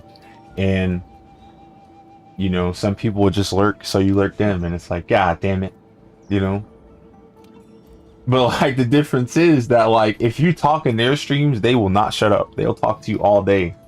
But you talk in their stream, I mean, they don't talk in their streams, so it's like, damn. Bro, scared, that makes no sense, dude. Like, unless you're a jerk I'm not gonna attack you for talking, bro. Like, that shit, I love talking to people, bro. It's chill. So, like, it was always weird, you know, like, cause don't get me wrong, dude. Like, I streamed, what was it? Risk of Rain 2, right? And before I was done streaming, some dude came in and was like, "Oh my god, you're playing on drizzle mode, or I'm gonna make fun of you forever." And it's like, bitch, I just switched to drizzle mode because I want to end the stream finally. Like, I got fucking destroyed when I was playing normal mode for, like, I don't know, because that was a 7-hour stream or something like that. I was playing on normal mode for about, I don't know, 6 hours, and the dude chose to come in to say some dumb shit, and it's like, bro, you don't know nothing. You came in here misinformed, and the first thing you did was speak out your ass. Of course I'm a pound on you, bro. You're a piece of shit. You know what I mean? Where it's like, yo, man, get out of here with that attitude. So, like, if people don't come in here like that, I'm not gonna talk down on them. But the thing that sucks too is that, like, that person picked the wrong platform to come in there with conversations like that, because if that person picked YouTube, I could tell his ass to scrub back to the beginning so he could see me playing on a difficulty that he favors so much. You know what I mean? But, you know, in Twitch you can't go back. So it's like, well, I guess I'm just gonna have to I'm gonna have to cook you real quick. But you know, like I said, not everybody deserves that. Only the worst people do.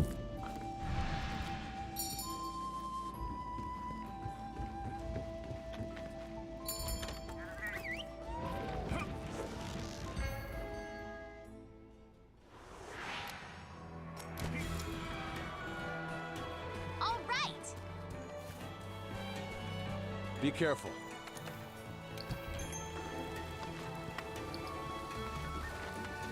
Oh, yeah.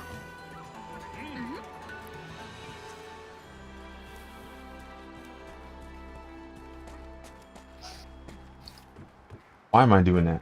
But I don't know. I think that I think I did a bad thing though this time, because it's like, I'm wondering that I think it would be fair, because I don't know if you're gonna stream every day, but if you're gonna stream tomorrow, I need to make some questions and have an interview for you. You know what I mean? So it's like, now I gotta think about some shit. I gotta think about some questions to ask you and what you'll be interested in. And yeah, so I'm probably gonna do that. It sucks because you don't know this about me, but when I was in school, my lowest grade in school was homework, because I never did that shit. I came home and I played video games, and I got in trouble because I was supposed to do homework and I was doing other stuff. But yeah. So like I said, hopefully I do it. Hopefully it's not a school moment where I don't do homework some more. But yeah, I gotta find out some really interesting questions to ask you about your aspirations and some of your ambitions about streaming, and then you know, I'll see how you respond. I'll be here definitely. All right. I'll be streaming for 12 hours a day, starting at 9 p.m. EST. Imagine if I came in here and I was like, yo, bro, I got 300 questions. I might do it too. You laughing? I might do it, because I don't know, man. I think it's an interesting concept. So, like I said, you know what? You can steal the questions if you need to as well, you know. But Excellent. you know, like I said, it's a really good idea to be able to ask people how they feel about this stuff, because I know for me, nah, no, it's not. No, it's not. If I really want to know, I'm gonna ask 300 questions. But it's like, you gotta think about it. Like, I know for me, I've had more people in here, even streamers, that would come in here, and it almost felt like talking about streaming was a faux pas for them. You know, they was like taboo, where it's like, oh my god, you're talking about streaming while I'm streaming? That's not good. And it's like, if I have something to present them an excuse to actually have an opinion on that stuff without it seeming like they're complaining about streaming, because I think that's the issue, is that people feel like when you're talking about streaming while streaming, it's just like an excuse to complain about some of the things that you go through. And it's like, bro, It's communication. It's not a complaint. And you know, now I gave them the floor to have, you know, those concerns without feeling like they're complaining. So that'll be good. And we'll all learn how different people feel about streaming. You know what I mean? Because it's like, bro, some people don't make content for fun. You know what I mean? Some people make content because they just want to push the, they want to advertise Squarespace and fucking, what is it? Establish titles and all that dumb shit. Those dumb ads and Raid Shadow Legends and stuff like that. And it's like, bro, you're boring. You know what I mean? Like, why do people watch your stuff if all you're gonna do is push some crap that you don't even use? And it's like, well, like for example, I don't know if you watch people review games. Like, there's some people who review games and they hate the fact that there's a lot of game to play. Like, how you review a game and you say it's too long, bro? You don't like games. You know what I mean? Because it's like, yo, man, games are fun.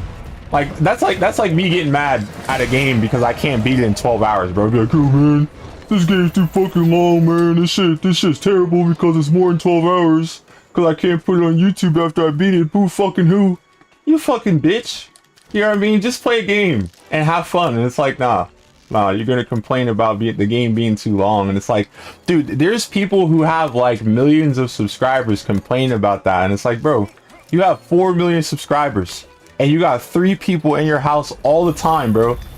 Just pass the controller and stop crying. It's like, yo, oh my god, dude. But you know, those people just, life's been good for them, so like they can complain about that shit all day.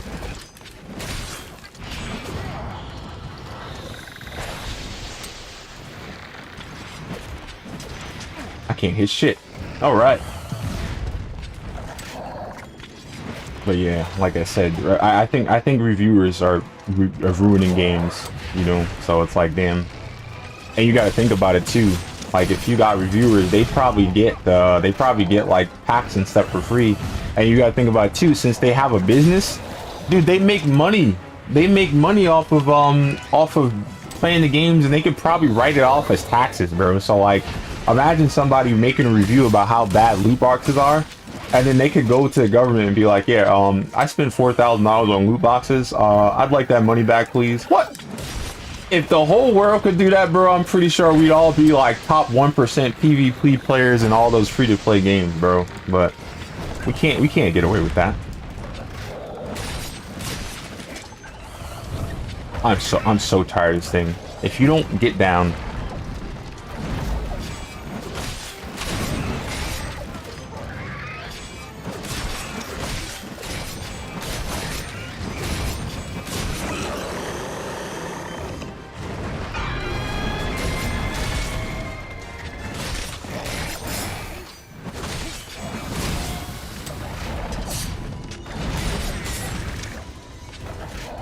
I really thought that would work. It didn't.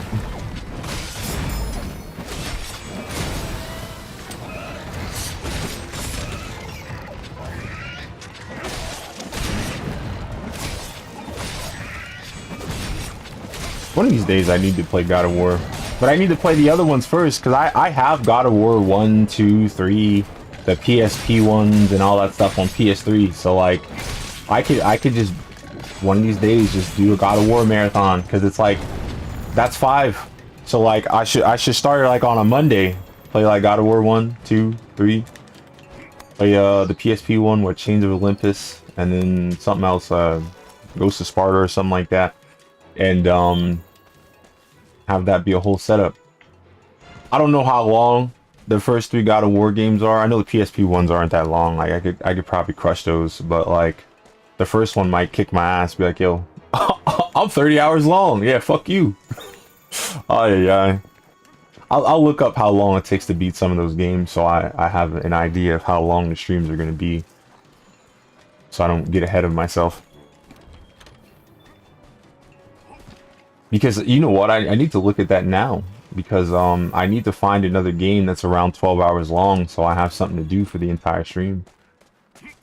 I might look at the Monster Hunter Rise. Might be 12 hours long, so I might be able to run through that and do the interview, bro. My phone will have something else to do aside from being on a freeze frame. I don't get it. Like, I played White Knight Chronicles 2 the other day and it ran perfectly fine, but like this one it's literally shitting itself.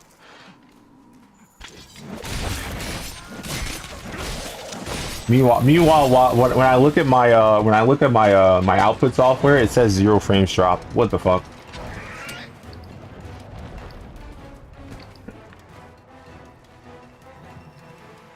Shit don't make no sense. But it's hot today, so I think my phone is just not happy with me right now.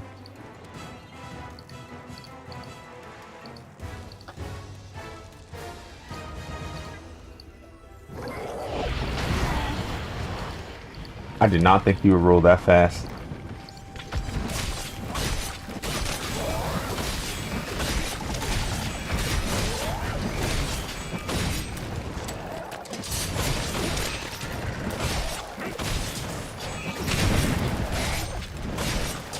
I gotta take Botrix off the experience chart. Fucking Botrix. Oh no.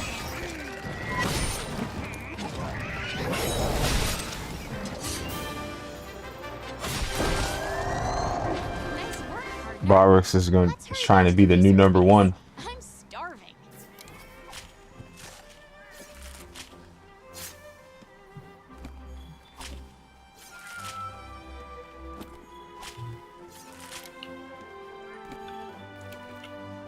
Yeah, but if you ever have viewers, bro, make sure you tell them that never go full screen. Yo, Latoya, do you know that? Do you know that if people full screen in the Twitch app, it doesn't count as a view? That shit. Somebody said that. I'm like, oh my god. And then I tested it before because I was wondering what happened, and that's what happened. Full screen views on the Twitch app do not count as a view. That shit is pain.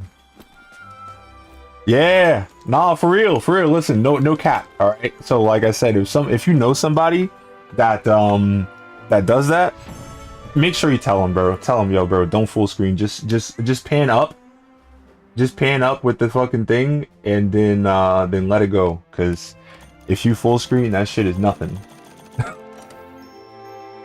Oh yeah. Like how you make an app like that, bro? You be like, yo, the people that want to see my gameplay, they don't count. Oh my god, you know what? Go fix fucking that dude's lazy eye, bro. Yes, exactly. That's what I'm saying. It's like, yo, Jeff, what is this? What's this bullshit, bro? Like, why'd you do that shit, bro? You did that shit on purpose, bro. You got all these Amazon Web Services and shit like that, and you gotta make it where when people full screen, the views don't count. Oh yeah.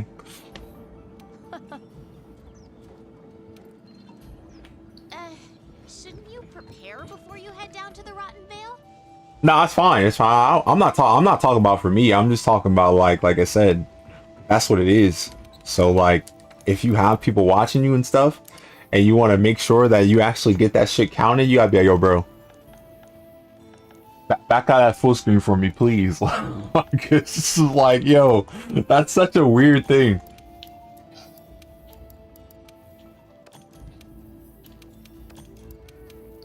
But like I said, I'm not really worried about it because you gotta remember, bro. My next step is supposed to be 75 concurrent viewers. Like, what the fuck? Yeah, right.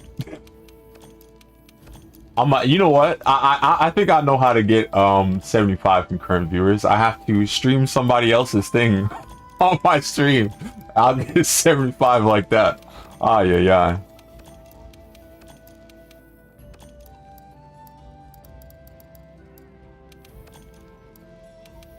I swore there was a way to empty this stuff without oh my god.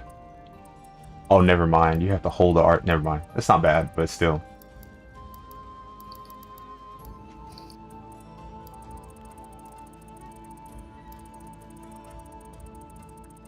You know what's crazy? I'm almost afraid to tell more people about that because there's some people that'll go like, you know what? Yeah, fuck you, guy. Full screen enabled, bro. I'll be like, oh my god. Oh, Lord. partner. Yeah, that's what I'm saying. Oh no. Now is the time. All right. Yeah. Yeah, you can. Man.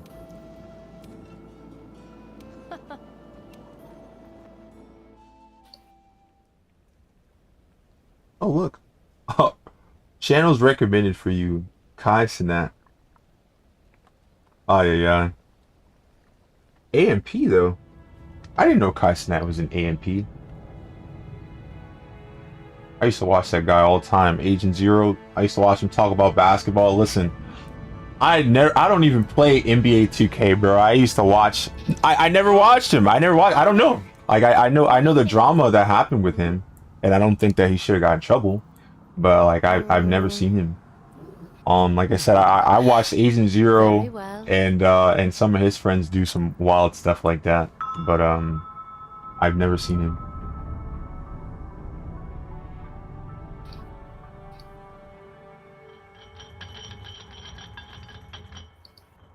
Bro, I don't even like I don't use Twitch right, bro. Like I don't know. Like I said, I came here on a mission. No, well, see, that's kind of probably why I don't know him, because it's like, you gotta think about it. Imagine watching a platform where if you ever said anything, nobody's gonna see that shit. Like, I hate that, bro. Like that's why I kind of don't comment on YouTube videos no more, bro. Because people kind of take pride in not responding to shit, and it's like, bro, this dude wrote you a short story and you gonna ghost like that? It's like, yo, get that ass aired, bro. Like, oh shit, that's a nice story. Whoosh. I went right over that shit, and it's like, oh my god. I personally took offense to that.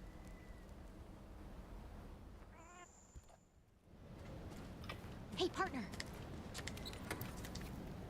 Ain't shit in this box. Yes, I've seen content creators do that too. I hate that. Yeah, right. $5. Hey, I love your streams. Yeah, I love too. Never see it again. And it's crazy too, because you see somebody, right, that like drops a hundo in your chat, like, you know, $100, and then you see them chatting, but it's like, oh no, I'm not reading that. Oh, break me another bill, and then I'll read it, and it's like, ew, you're ugly. You're so fucking ugly. But that's how they do. That's what makes them the money. It's crazy how you can get treated like that. Like how there's people out there that get treated like that, and they keep doing it, bro. You keep chill. Like, bro, you don't understand that you just got handed the biggest L of all time, and you like, nah, bro, sunk cost fallacy. Might as well keep getting fucked over, bro. Let's go. And I'm like, oh my god, bro. My controller has the most latency. What the fuck? But it is what it is. Sheep, I guess, you know. It's crazy though, because you gotta think about it too. Have you ever seen like streamers, like, you know, gamers and stuff, do something real cool, and all the people start typing "I was here"?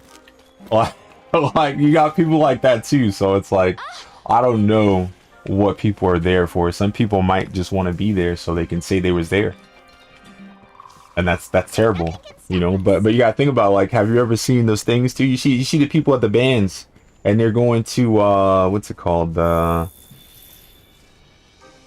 what, oh man, oh, concerts. They go to concerts, and it's like, bro, you went to the concert to take a video of the crowd. Like, what do you do? Why'd you go to concerts? Somebody else has a video of the crowd. Somebody else probably got a better phone than you, and you could watch it from there. Like, you know, you really went to the concert. Oh my god. But like I said, that I was there factor is so big for some people, and I don't know, bro. I'm chilling. I don't need to be there, bro. Now I'm not gonna lie. If I like I said, if I watched Kai Cenat like that, I'd probably have been in New York trying to get a free PS5 with the rest of the people there. But you know, I guess that's bad. It's crazy though, because like I don't even play PlayStation like that. But I know friends on PlayStation, and if I had a PlayStation, I'm pretty sure I could probably link up with them again. And I'd probably have to bridge the audio from my PlayStation to the stream, because that's the only way that these assholes are gonna fucking I appreciate the sub. Bro, you don't got a sub, bro. Oh my god. I appreciate it though, for real. But you don't have to. But like I know people on PlayStation, and you know how it is. Sometimes when you change platforms, the motherfuckers don't talk to you no more, bro. Listen, I have streams, like 12-hour streams of me and these dudes. No, not 12, it was 10. 10-hour streams of these dudes failing with me. I was failing too. Fighting Behemoth in Monster Hunter World, right? Bro, like I said, I thought that we were thick as thieves, bro. So when I went to PC, I put a server together. I'm like, yo, let's all go in here. We're all going to come in here. We're all going to chill. We're going to talk all day, just like we talked on PlayStation. Ghosted. I swear, you know how offensive it feels to be like a dude and be ghosted by other dudes? It's like, bro, like, what? I feel so weird, bro. It's like, yo, bro, we supposed to be boys, bro, and you let me fall like that. All right, that's cool. It's all right. Not really. I'm mad as hell, but you know, it's like, all right, man. It is what it is. But I know, like I said, I know that if I got a PlayStation again, these people will fucking talk to me on God, because like. I talked to them earlier when I was playing Among Us, because you know Among Us is on PlayStation, it's on everything. So I was like, yo, man, you guys play Among Us, we can come in here, we can have that shit popping. And some of them didn't play Among Us. They basically told me to play Diablo 4 because Keck. Yeah, that's what happened. Yeah, big pain.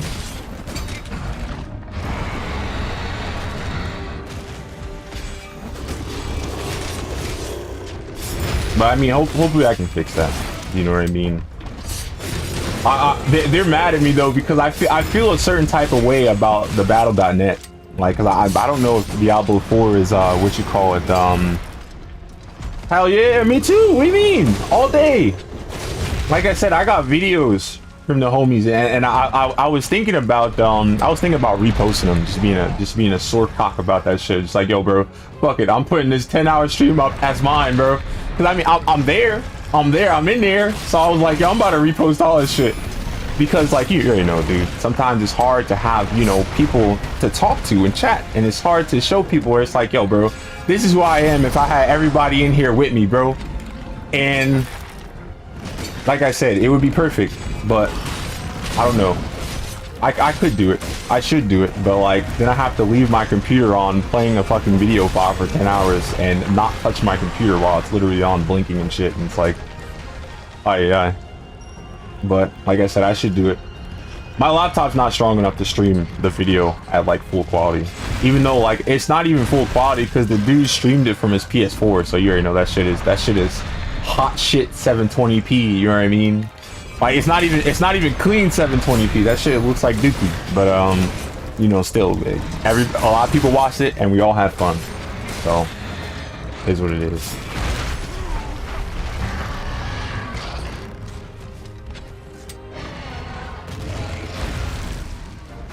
Yeah, but like I said, I'm thinking about putting that up. I know one person wouldn't care, but I got to see how the other people feel about it. It's kind of funny because one of the people I used to play with, he's a partner on Twitch, bro. He gets like, he averages like 40 something people in his chat, and then sometimes he gets rated by like 200 people, and it's like, what the fuck? What kind of ass is this, bro? But he streams art streams, so he's in like art studios and stuff, and like streaming his what you call it, his like Maya 3D and stuff like that. And it's like, bro, I don't know what the fuck I'm looking at. I'll play the game when it's done, bro. I don't know what none of this shit is, man. Because I know what you call it. Yeah, I think he's still doing like horse armor and stuff in his streams, and I'm just like, Every time I come in there, I just think of like Todd Howard memes where it's like, yo, bro, this motherfucker is the reason why we have expensive DLC. Because homie decided he wanted to make horse armor. And I couldn't finish sharpening my sword, so it's still fucking dull. Oh my god. Bro, leave me alone for a minute. Of course not. Of course not! Bro! Oh my god. There we go. I was supposed to update this sword. Oh my god. Well. I know what I was supposed to do. Didn't do it. I'll do it. I'll do it when I'm done. If I remember. Probably won't.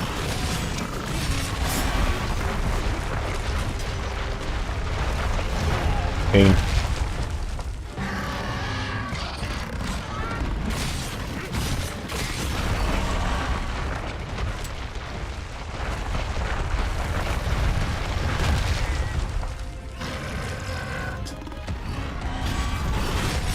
I want does the stream look alright on your phone? Because my phone, this shit is Chop City, bro. My phone don't like me no more, bro. I'm gonna have to put an ice pack on my phone or something. Like I said, my phone. This shit is. Oh my god! Cause like I see the preview. Oh yeah, see. All right, my phone garbage. Then that's all that's wrong with it. Phone bad, bro. Cause like I said, I see the stream preview on my software and it looks great. And like I said, the software said that shit is 0 frames dropped, but my phone. Oh my god. Oh, it's a PowerPoint on my phone, bro. This shit is a slideshow, and like random sounds come up. You know, like the first time you ever use PowerPoint, and every time you switch tabs, that shit is what you call it? You make explosions every time the tab switches. That's my phone right now, bro. Yeah, my phone hot, bro. I got a leather case on that shit and everything. Like this shit trash, bro. It's done. So like it's extra hot, bro. It's insulated hot. Like I need to not bother with it, but I'm like, bitch, you an extra view. I need that shit. I don't care. Give me that shit. So I'm gonna leave it on, and if it gets fucked up, then I'm gonna just open it. I'm gonna put some thermal paste on it or some shit. I don't know.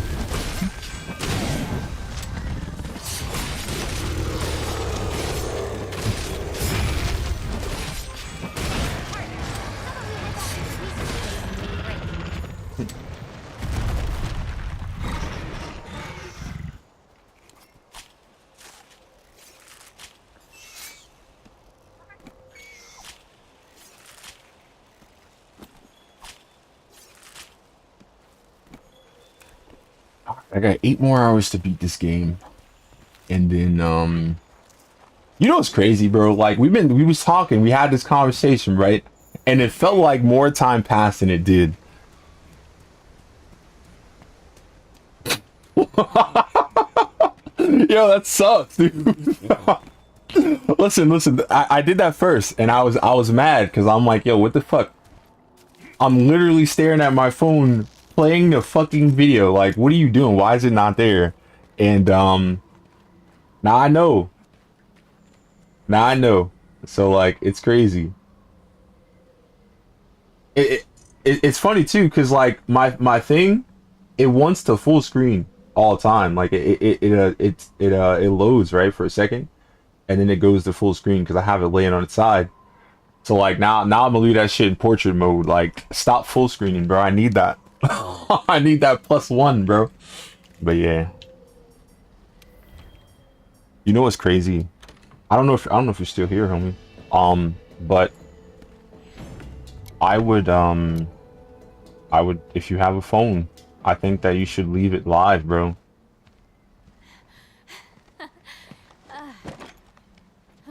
Monastic, you still here? Huh? It's you two. Uh-oh. He probably muted me because I was talking too much. I don't blame him. Sorry, I forgot.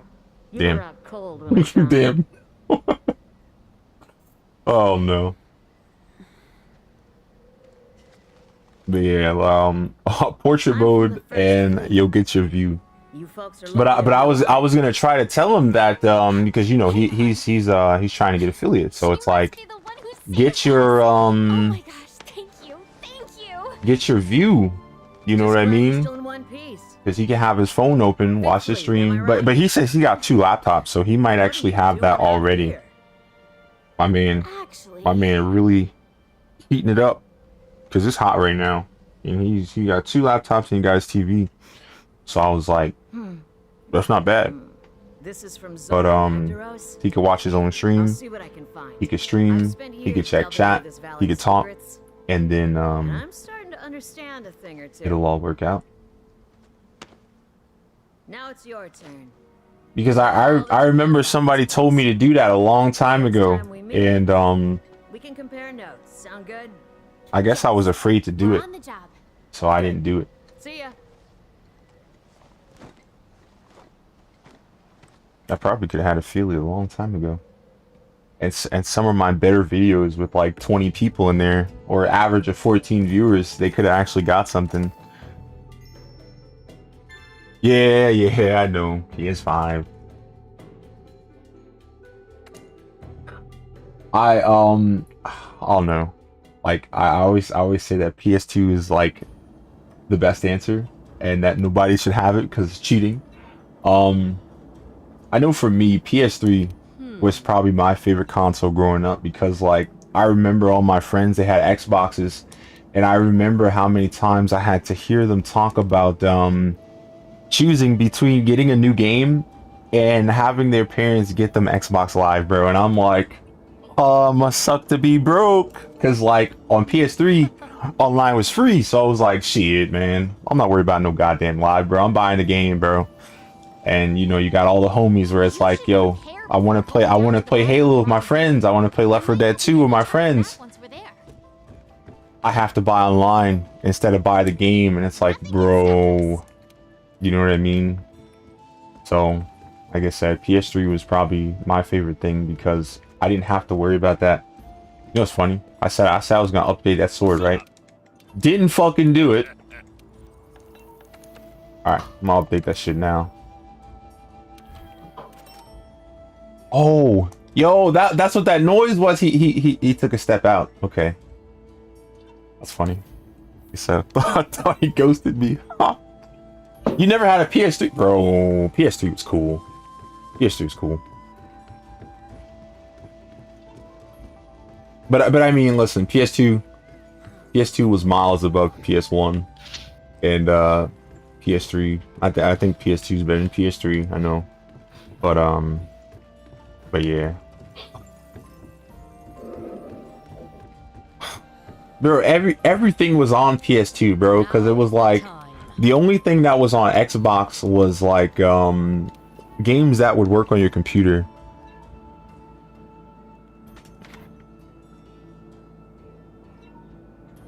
Yo, yeah, see, you made the wrong choice. Oh my god. You see, that's why you went back to PlayStation, bro.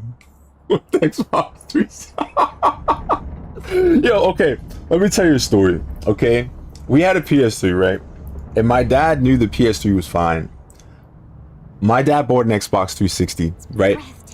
And the first thing he said when he put it in the room was like, "Don't break this," because he knew about the red ring. He knew about bullshit, so he was like, "Yo, you're a little shit, and you play too many goddamn videos. Don't break this." So it was messed up. Like, I already had like the warning. Bro gave me a warning before he even plugged it in, bro. I was like, ah. And then like the fucked up part was I only played really Halo 3 on there. And then I played there's this game back when Xbox cared about Japanese games. It was called Last Remnant, right? I played that on there. And he played Call of Duty on there. And I think he played a little bit of Halo 2, but most Call of Duty. And guess what? Xbox still broke, bro. Xbox still broke, and he didn't really play it that much. Okay, he played it a couple times, and then by the time he plugged it back in, Xbox told him he needed to buy Xbox Live again, and he's like, "What the fuck? I only played this shit twice. I gotta buy another year." Yeah, you gotta buy another year. and then he bought another year and stuff, and bro, it broke. And I'm like, oh my god, bro, trash. But yeah, like I said, you made the wrong choice. Now don't get me wrong, our PS3's broke, but it took way longer, bro. Like, I had so much time in the world to fuck with the PS3 before it yellow lighted, and I don't know how long it took my dad's PS3 to break, but I mean, because you know, I basically used the first one too much. My dad used the second one. I don't know if he used it too much or not. Maybe he just messed up. And you know, nowadays consoles are just not designed to get used. Because I have a PS4, but it's broken. I played Monster Hunter on it for too damn long, and that shit was cooking, bro. That's it. It's done. So I don't know.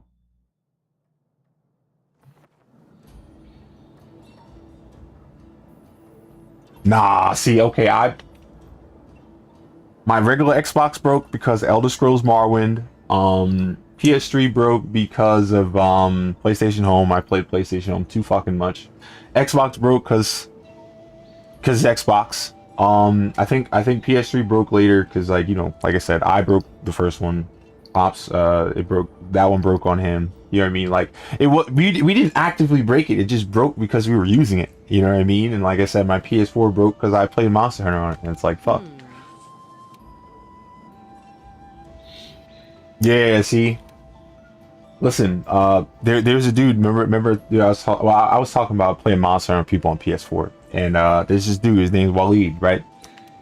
His PS4 randomly spits out the disc, so he can't buy discs anymore. Cause like one time we were playing For Honor, and you know at the time For Honor was really cheap, and then you know a month after that it was free on PlayStation Plus, and we all played together, and there were times where he just randomly left, and the only reason he randomly left was because his PlayStation just spat out the disc, and I'm just like, bro.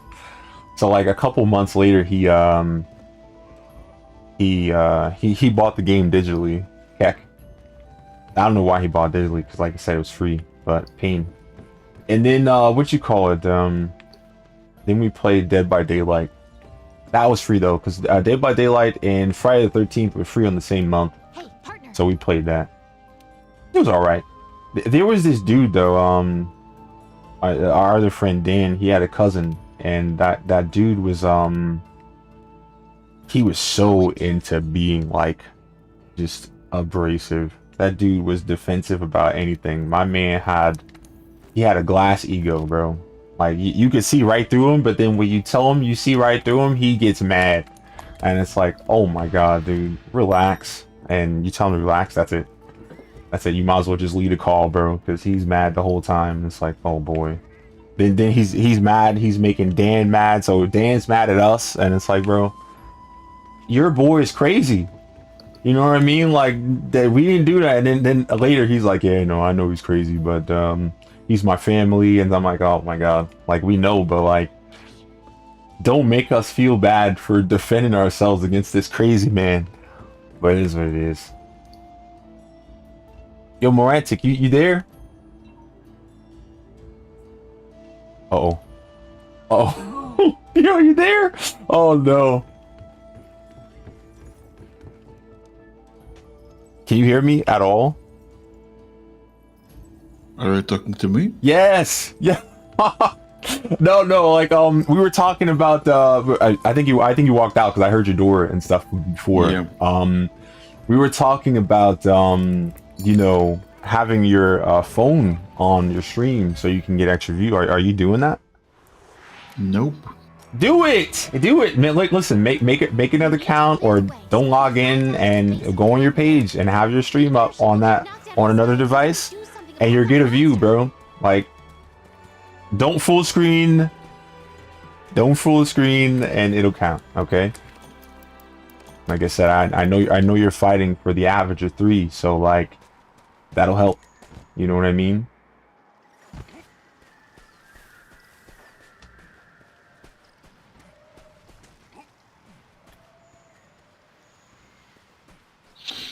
Well, usually I do have my own stream on...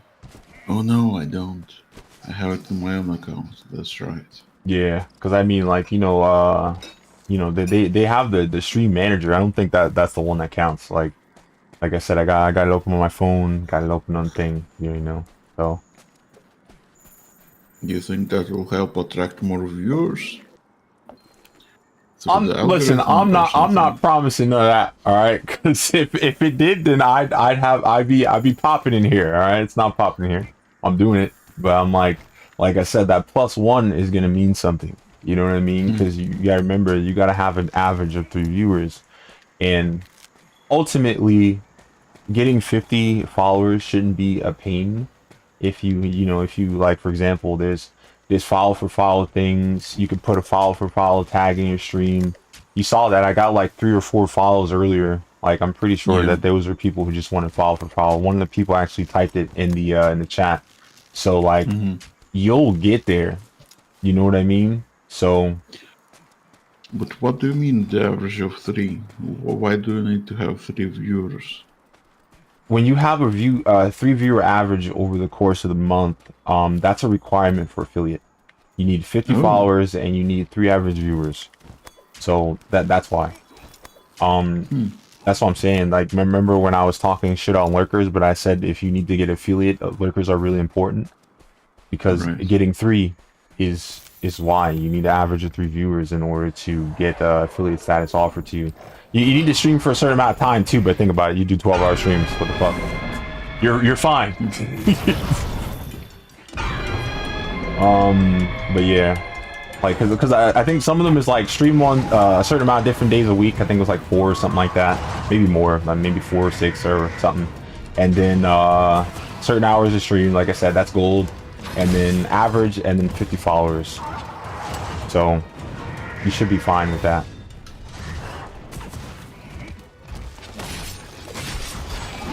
And then, like I said, you can have ads and stuff. You can have channel points. You can have you get better access to transcoding, so you don't have to worry about the person with a phone like me. All right, you fucking piece of shit phone. What the fuck?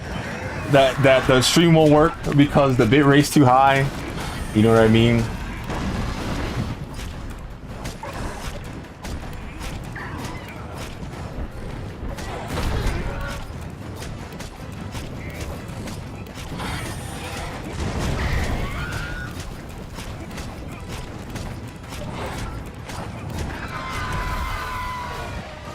Also, what is the etiquette if I want to leave the room but I don't want to interrupt you in voice chat? Interrupt me, bro? You're not gonna interrupt me. I don't know. There's if you don't want to leave, but you just don't want to hear me, there's a deafen button, I think. But like, if you do that, dude, I'm gonna talk to nobody. You want me to talk to myself and not know? I'm like, yo, bro, you there? Yo, what's up? You ain't there.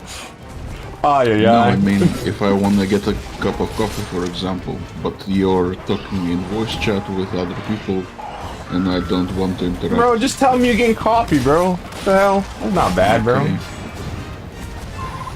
And besides, you're acting like my chat's super active, bro. Like, I got one homie in here, bro.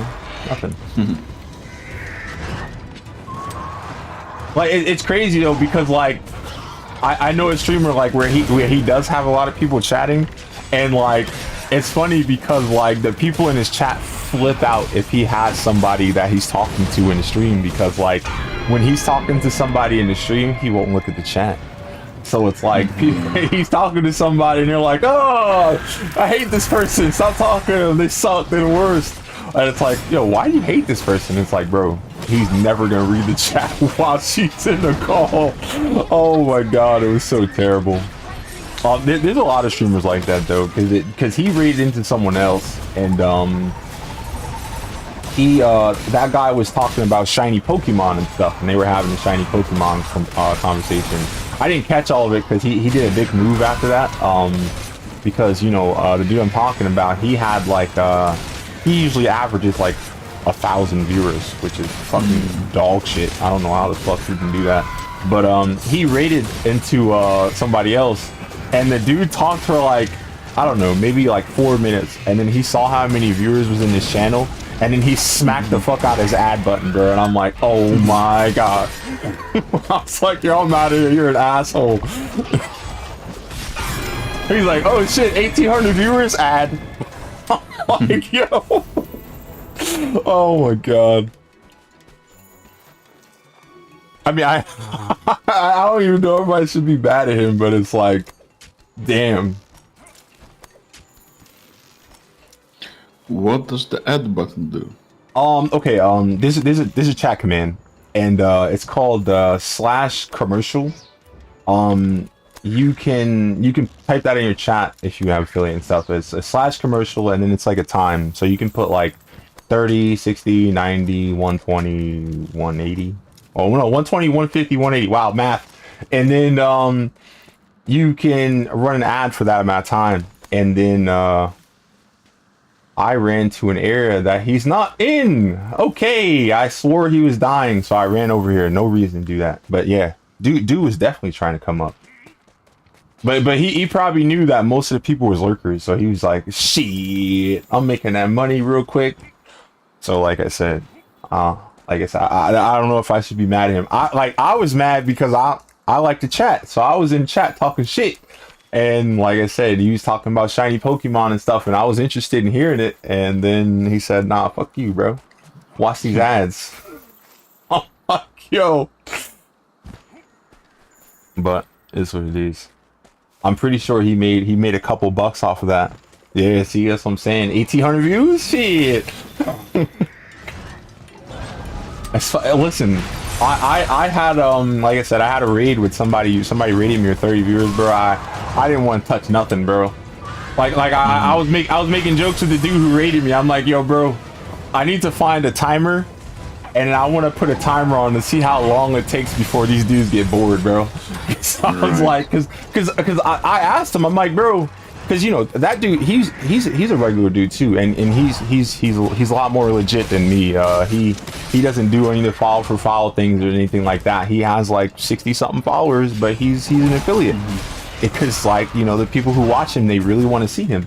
So like I said, when he raided me, I'm like, bro, what are you doing? You got 30 viewers? What the fuck? I will sit on that 30 viewers like it's a fucking baby, bro. Like them shits were eggs, bro. I'm like, yo, I'm gonna sit on them till every one of the motherfuckers hatch and leave, bro. I'm boring the motherfuckers to death, and then I'm gonna end the stream. And then he just laughed at me, bro. But I'm like, dude, when you have an opportunity like that, bro, no way.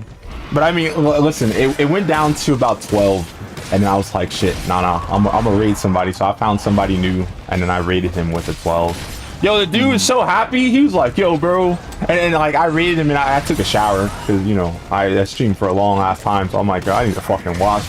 So I took a shower, and I came back, I had DM. He's like, yo, bro, I've never seen that many viewers ever, bro. Thank you. And I'm like, bro, they weren't mine. Somebody else did that shit. But yeah, no problem, man.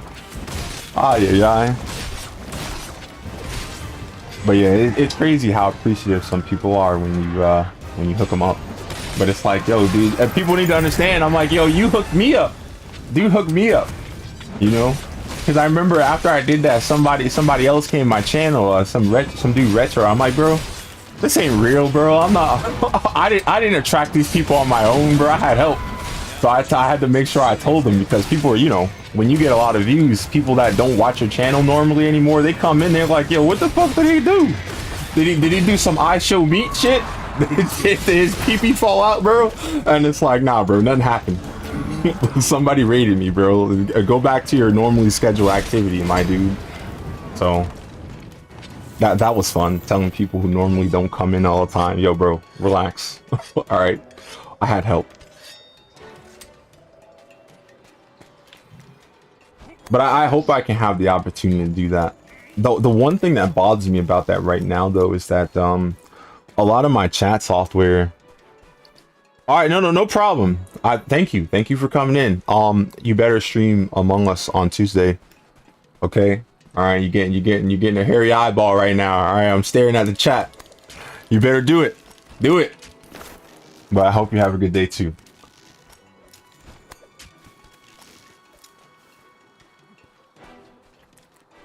But what I was saying is that I wish that the chat didn't change when you raid out, because when you raid out, the chat that you have, it switches to the other person's chat.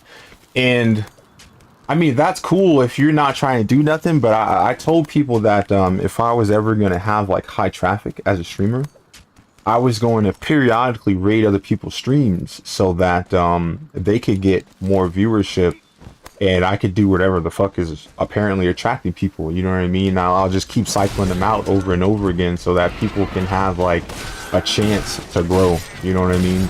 But you know, it's just like how your idea is. You know, like the idea is cool, but you need people who actually, you know, actually want you to have that idea succeed in order for you to put it in effect. So, you know, I'll be able to see if it works in about 100 years. You know.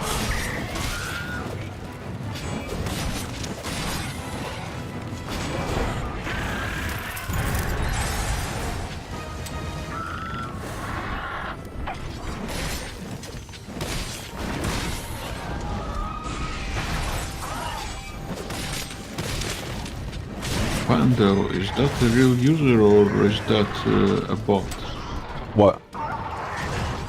The username Pando. Oh no, Pando is an extension. Pando is an extension. Actually, if you refresh the chat, that'll disappear. Pando just asks random questions in the chat sometimes and says random things in the chat so that it might be able to engage more people. It's basically it's more of a miss than a hit, if I'm honest. When you type in the thing, I have it where it sets to invisible after like, I don't know, 15 seconds or something like that. But well, no, not in the chat box, but on the screen, because there's like a little ghost that randomly says stuff on the screen, and I turned it off if people aren't talking, because like I said, at the end of the day, if there isn't anybody on Twitch who cares about it, I can repurpose this content for YouTube. So it's like, if nobody on Twitch is talking, then the only thing that's left on the stream is the watermark. You know what I mean? Right. So it goes to YouTube, and then it's clean. And then think about it, like if somebody says something worth responding to, all the stuff pops up on my screen, you know, like World 3 and stuff like that, the little overlay stuff and stuff pops up. So if I ever do clip it, now it's already telling you what I am. You know what I mean? Mm-hmm. Because like I told y'all, I'm not a good editor, so I'm gonna do all that shit beforehand, you know?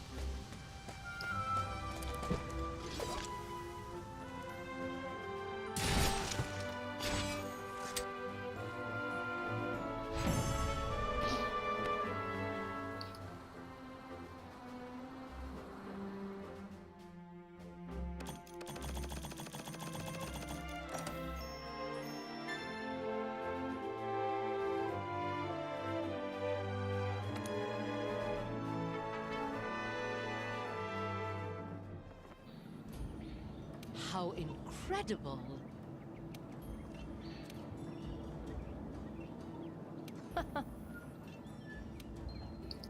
All right, the time has come.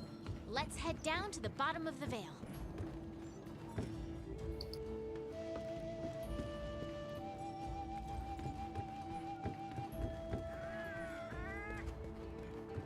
Hey,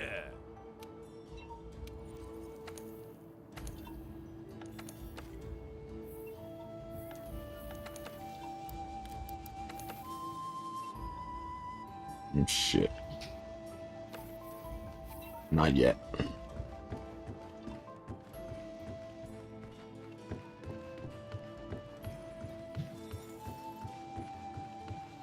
Do you have your eyes on like any new games that you think that you could commit to like gain a new audience? Honestly, no. But I'm open to that. I mean, if somebody could suggest a new game to me. Listen, I don't know what you're into. You know what I mean? Because it's like, you gotta think about it too. Like, Age of Empires is a strategy game.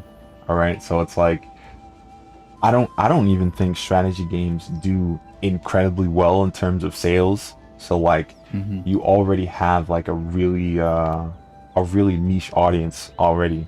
You know what I mean? But like I said, those audiences are committed. I wonder what you could get into, but I'm not sure if people are interested in the content itself or they're interested in PvP. You remember? Because that's what I was telling you about before with the commentary thing. Because the people that I knew, they were into watching the I don't know, ILOs or something like that. It's like a quotient number for what you call it, you know, somebody's ranking. And they were watching like low-tiered people fight each other and see like what creative ways they use to you know, get to the other base, build their troops, strategize, stuff like that. Because you know, some units are like rock paper scissors, where units are better at handling chariots and handling tanks and stuff like that. So I was like, oh well, damn, you know. So those people were doing that stuff in. Like I said, video was 30 minutes long. Dude's watching the hell out of it. So I'm just wondering if you had a game on the list that you would like play from there. Is this a pool of I don't know. acid? Yikes! Don't touch it.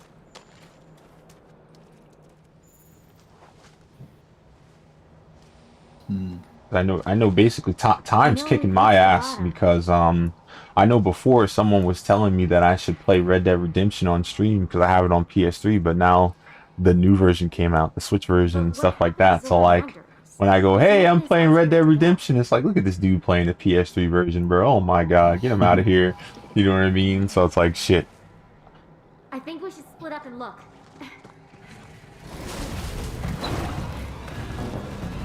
What you mean, Red Dead Redemption 2?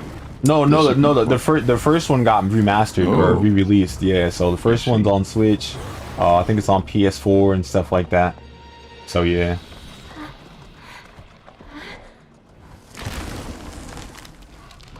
I like games like Kingdom Come Redemption and Subnautica. Okay. And stuff like that. I'm not really into strategies and definitely not into anything competitive. Alright. I can't remember if Mountain Blade would be considered strategy. Oh yeah, I have played Mountain Blade. She can't hold that thing on. Brittenwalde. I have actually conquered the entire map in it. Damn, okay. And now there's the Bannerlord 2 out. Yeah. Mountain Blade 2 Bannerlord. So maybe I'll be into that. Yeah, just make sure you check shops because I've seen that game go on sale a couple times. Unless that was Warband, I don't know. Cause believe it or not, dude, I hate to say it, but like it seems like streaming is a lot more comfortable if you're playing games that you already played before. You know what I mean? And like it's kind of hard to like, you know, go on your strengths. But now I won't lie, when I like I said, when I started streaming, I used to see a lot of people. And I'm not talking about people who came in and said anything. I'm talking about, you know, when you go after your stream and you go, how many people watch the stream and how many unique users watch the video, it would be like high 60s, even hundreds. And it's like, Jesus, you know, look at all these people that came here and said, yeah, I'm not going to watch you. Goddamn. You know what I mean? But that was for newer games though, because I was playing Wild Hearts, which is kind of like, you know, wannabe Monster Hunter. And then after that I played what is it, Gotham Knights. And Gotham Knights wasn't new. The thing was, Gotham Knight was on Humble Bundle, so I'm pretty sure people might have been looking at it and wondering, you know, should I play this since it's on Humble Bundle? So bro, if you don't stop bothering me, bro, what the fuck? Look at this. Oh my god, dude. And I'm dizzy, because this video game loves to do this. Undizzy, there we go.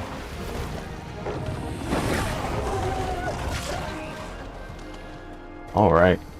I love being harassed.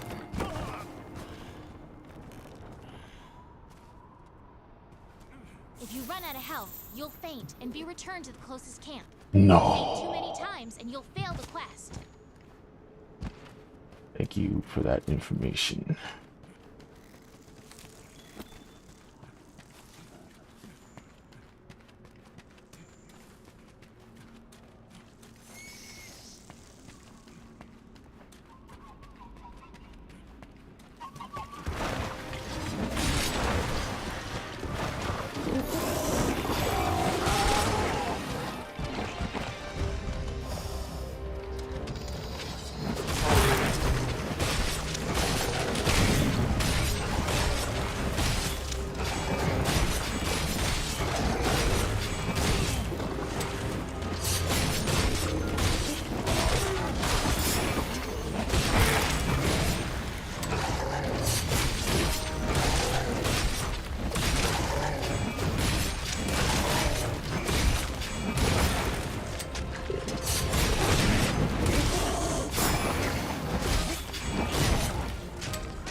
You're gonna scream.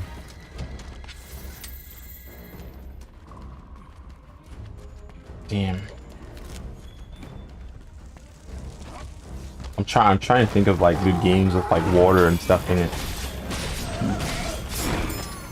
There was a game where is that Subnautica? Because there was a game where you were basically like a scuba diver and you would go through the water and stuff.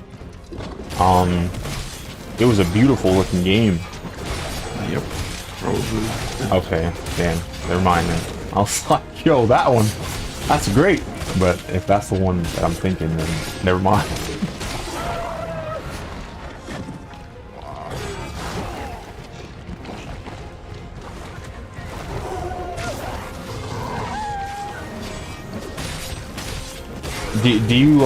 Do you like planes and stuff? Because I'm like so I mean I'm thinking about Flight Simulator. You know what I mean? Because I know War Thunder exists, but that's a free-to-play game, and it's probably gonna take all your money if you want to fight. And you said you don't like competitive stuff, so like no, I don't like competitive stuff either, really. So I get you. Gross. Relax. This dude.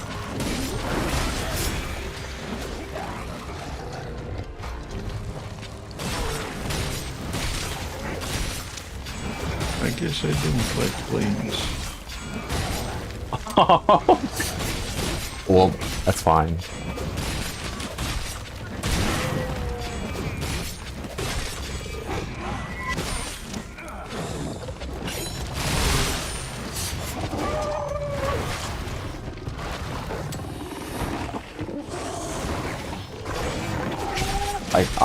I really, I don't know. Because there's another game where it's like a lot of mechanics and stuff, but I think it's well, I heard it was difficult. It's called Kenshi, I think. Yes, it's difficult. I don't like difficult games, to be honest. Alright, no, I was just making sure, because, like, you know, I was thinking about, like, you know, really interesting strategy games with lots of mechanics and lots of stuff, and, like, that came up, and I was like, uh-oh.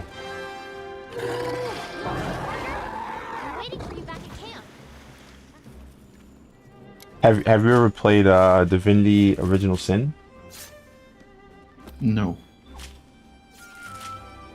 I think that'll be an interesting look. Because depending on how you build your character, it's there's a lot of different mechanics and stuff that you could do, but it's a little turn-based, so like I don't know how you feel about turns and stuff like that. So oh yeah, I like turns. Okay.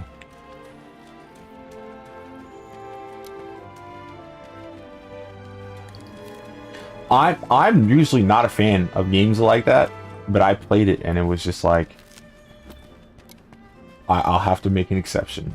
It's really good. It's easy to get lost when you're in town trying to figure out what to do, but the gameplay, the combat, all perfect.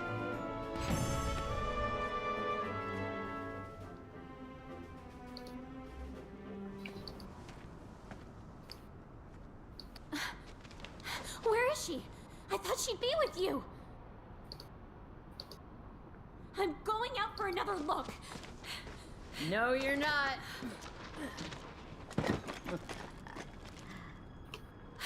You're A while back, I spent like half a year playing Final Fantasy XIV online. That you're not hurt. Did you like it? And Thank you. I was planning to hide until sort moved of. on, but, well, I mean, it they wasn't saved me the fantastic, trouble. but it wasn't boring either. And the highlight for me was that I hired people in the game with in-game currency to do work for me. I can't be mad. What did you feel out there? Have you ever played the single-player ones? How do you feel about those? I think the veil is Oh, where the monsters when I come was a from. kid, I played Final Fantasy VIII, It's their and I graveyard, loved and it. this whole land is a vast It ecosystem was revolving incredible. Damn. That's one of my least favorite Final Fantasies, I'm not gonna lie.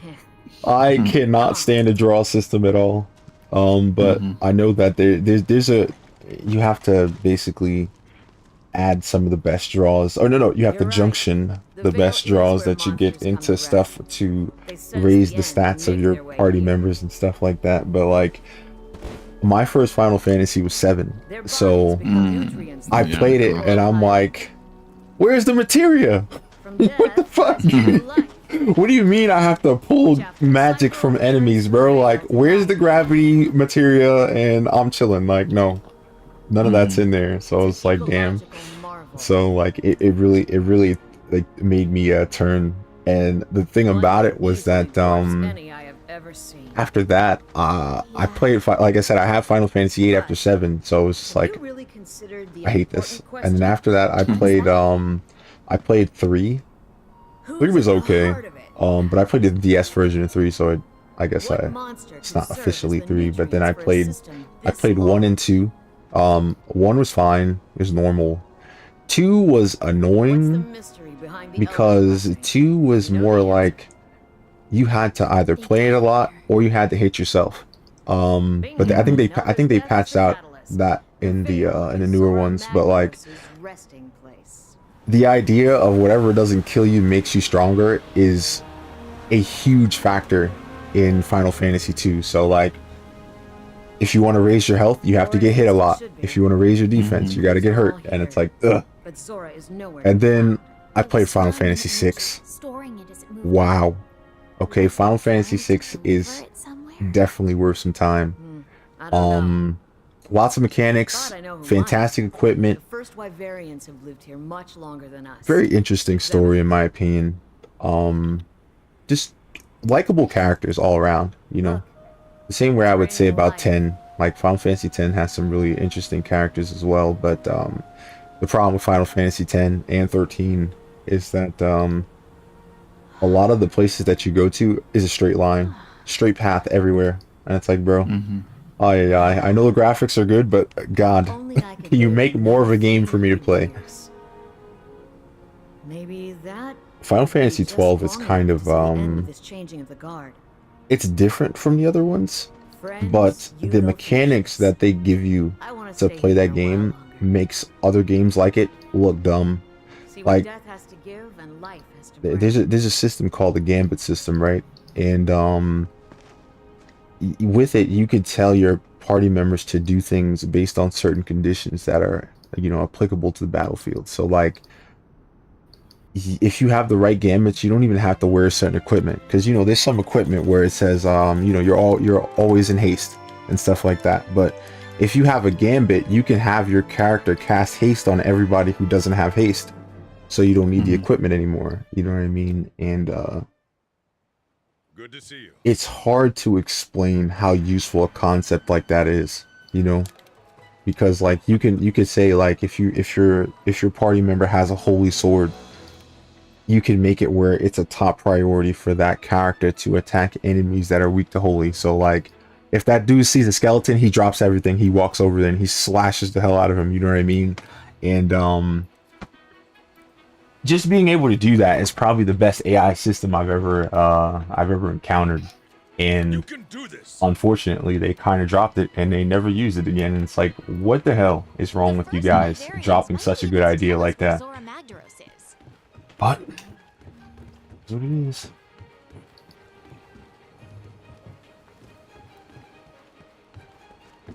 I need a commendation before I can upgrade this weapon, I think. I think I have to fight the second Zora Magdaros in order to do that.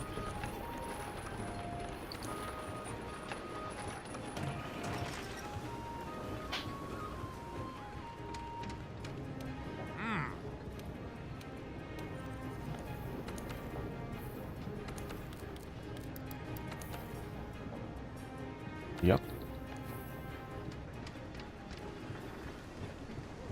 Do you have any party games that you think you'd be interested in playing? You mean multiplayer? Well, I can't call it multiplayer. Like, it's not the same. Like party games is like the Game of Life, Uno, Jackbox Party, Sonic Shuffle, if you remember that game. I guess Mario Kart, stuff like that. Like, where it's lighthearted, but you know, multiplayer. Like for example, Golf with Your Friends, Marbles on Stream, where it's just like, they're very basic games, but they attract people who would, you know, come in and just hang out, you know. I can't say I have played any of those games, so I can't say You know the drill. if I like them or not. You never played Uno? Let's split up and search. No. Don't worry. You don't know what Uno is at all? No. Bro, it's a card game. I'm serious. Not that.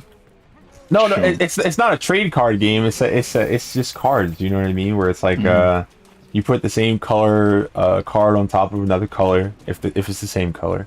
If the card has a number, you can put any colored number if it's the same number, or you know, put the same color. And then there's wild cards, and then there's draw four cards. There's skip, reverse, stuff like that. Then the same rules apply to those, where you can put a skip on top of a skip, or yellow card on top of a skip. The skip was yellow, stuff like that.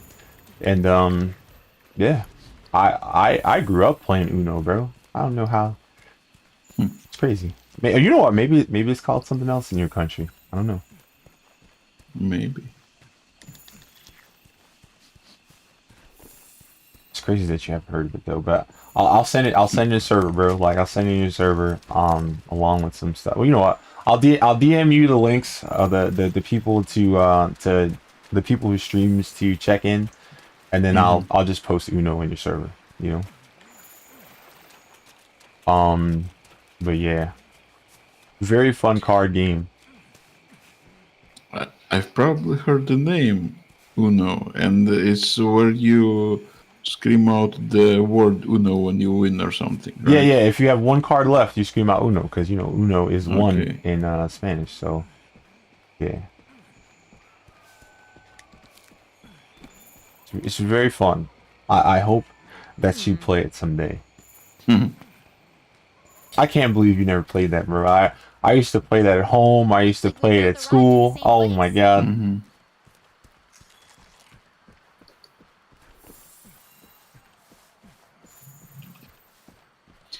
Yeah.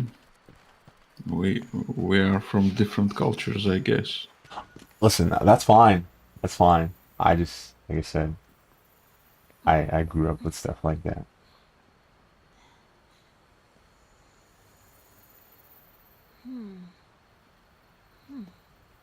I guess in America your family needs excuses to hang out with each other, so Uno was a good excuse to do it.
Much drama.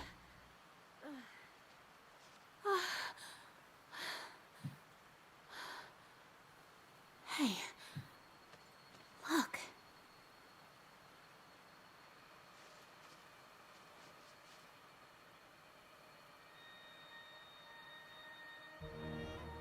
Found you.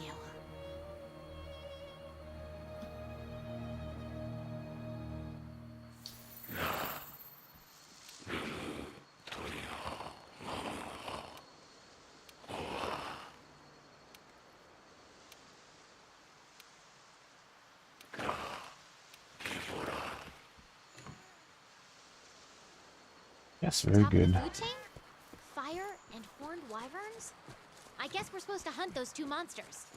It must be referring to Rathalos and Diablos. Want to return to base and prep?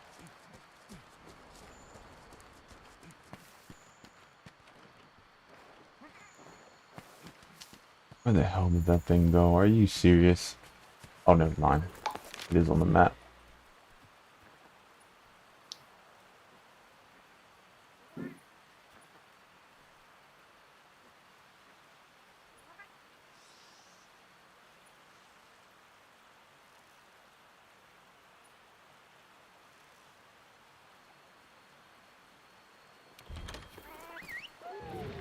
Stay in that thing.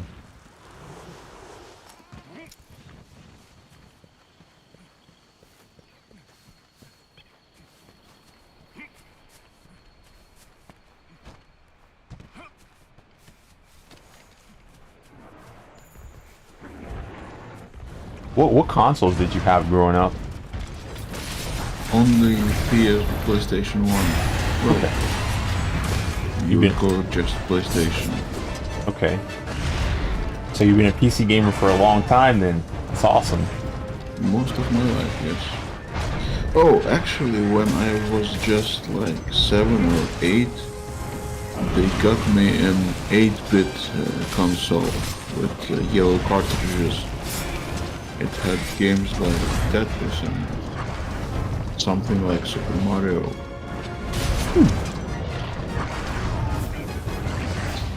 But I fell in love with gaming since early childhood. But then, maybe at the age like 25, I think I stopped playing. Not sure why. Did you just feel like it was something that adults didn't do? I know some people felt like that. Maybe. I mean, see the difference for me is that my father got me into video games when I was young, so it was kind of like never an idea that adults couldn't play video games. You know what I mean? Like I remember when we first got a PlayStation, and I remember my dad just being up at odd hours of the night, playing Crash Bandicoot and stuff. So like, it was always a cool thing. But I mean, like, my first game was Tetris and stuff like that. So like, it was always nice to kind of bond that way. You know what I mean? Because it was like, you know, some games help your thinking skills. Where you go, hey, what do I do? How do I do this? How do I fix that? And it's like, it's kind of nice to have an opportunity as a kid to kind of have a situation where, you know, people aren't telling you, wait, let the adults handle it and stuff like that. You know what I mean? Or it's like, hey, I can figure this out. Let me do this. So like I grew up with a lot of consoles and stuff because, like I said, my dad played video games, so it was like Game Boy, Game Gear, Game Boy Color, PlayStation, PlayStation 2, all that stuff. So I'll know. But I mean, like, see, I got into PlayStation 2 because some crap happened to me when we were moving. Like, someone robbed our house when we were moving, so I fun. And I said, you know what? People can't steal all my stuff if they don't have my password. You know what I mean? So I was like, hey, you know what? I'm gonna be a PC gamer, and I'm gonna have like some really difficult passwords, and now that's it. You know, like, yeah, you can steal my computer, but also another thing was that when we reported that the people stole it from us, the insurance company they did not want to pay for anything. So they basically said that we stole it from ourselves and blah, blah, blah, and all this stuff. So it was just like, it was a big failure. But the cool thing, that the reason why I think that PC is a great platform too, is that not only does Steam have, you know, I need a password to access Steam, but Steam has a like a quarterly hardware survey. So now when I tell these people, yo, they stole a 5950X, they stole a 2080 Super, they stole this and that, they're gonna be like, what are those random numbers? You're lying. And it's like, no, Gabe Newell, open up the Steam hardware survey. Thank you. Hey, dickhead, see that? You see these? You see when I told you I had 80 gigs of RAM? You see what it says in my system lineup? Yeah, it says 80 gigs of RAM. Actually pay up, stupid fucking insurance company. So like, you know, like I'm hoping that all that stuff is going to be admissible later on, if anything like that ever does happen again. It sucks that it happened in the first place, but you know, it is what it is. Like I said, we can't steal this stuff.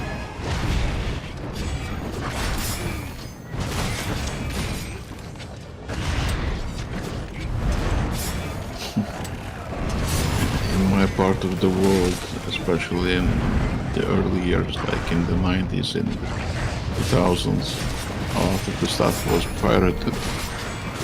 So much so that even there was a joke, like one person is saying, oh, I installed the new Windows in my system.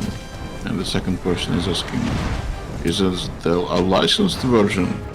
And the first person is answering, no, the regular one. Oh no. Yeah. When the pirated version is more popular than the official one. Damn shame. But I mean, at the end of the day, dude, like, I'm not gonna lie to you. I liked Windows better when I paid for it. But I mean, I mean, like, obviously when you guys pirate it, you get the paid version anyway. But I'm saying, like, have you seen how annoying Windows 10 is with updates and stuff like that? Like, there's times where, like, I'm literally doing something on my computer and Windows is like, nah, we're updating right now. And it's like, dickhead, I got a file, you know what I mean? Like, what do you do? Don't care. And like I said, I have Windows 8, I have Windows 7. None of those programs ever did that to me. None of those programs ever said, oh, you're doing something right now? I don't care. And Windows 10 is the only operating system I've had that does that. So, like I said, when they charged money for it, it was better. Obviously, everybody's not going to agree with me on that, but I know that there was a streamer before. He doesn't even play video games on stream anymore. He talks about like weird news and stuff. But when he used to play video games, he would like he played, I think he played Remnant of the Ashes on stream, but he used his Xbox, right? And because he was using the Xbox and he wasn't actively playing on his computer updated while he was streaming. Wow. Wow. Oh my god, I hate it. But I think OBS does something now so that it kind of blocks that from happening, because my reset button was messed up a couple months ago, where like it would randomly just press itself like 3-4 times and my computer would try to restart. And OBS doesn't allow Windows to restart if it's on. So like I was able to click OBS and tell it, hey, no, don't restart, and then I was able to get my streams back. But I had to fix that though. I basically turned everything off where, you know, the power button doesn't work if it's already on, and yet neither does the reset button. But yeah, like I hate the idea that you can have technology that's supposed to help you, and all it does is make it a worse time for you. But I don't know. A lot of stuff that comes out right now is doing that, where it's like, hey, do you want to be inconvenienced? Pay. Meanwhile, people who pirate the content get better content than we do. It's a shame. Like for example, I don't know if you've seen the streaming services. Like for example, there's people who buy Disney Plus, right? Star Wars doesn't have ads, but Marvel stuff ads. Other Disney stuff that's not Star Wars ads. And it's like, I'm already paying you. What are you adding me for, bro? I don't want to see like commercials for soil and shit like that, you know? But apparently that stuff is worth so much money to them that they could still put ads in your face even though you're paying for it. Like, I miss when Netflix was like the only streaming platform. There was no competition. There was no ads. You know what I mean? Yeah. If you don't like it, buy cable, and nobody liked cable, so we was rocking with Netflix.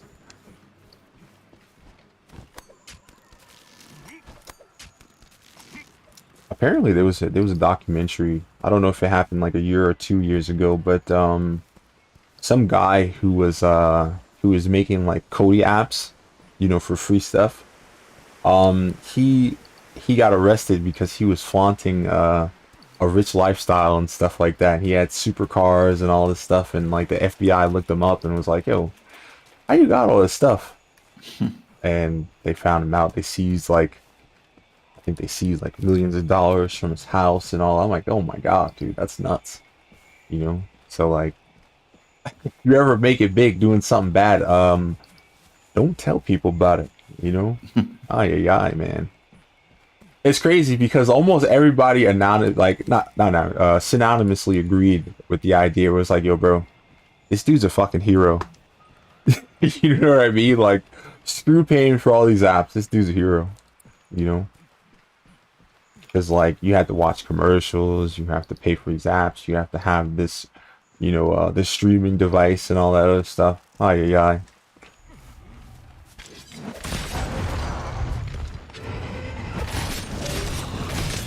I think he was doing like he was doing regular shows, and then he was also doing stuff like NFL stuff and stuff. Because you know NFL and sports packages are extra on those streaming services, so it was just like, oh boy, everything costs too much money.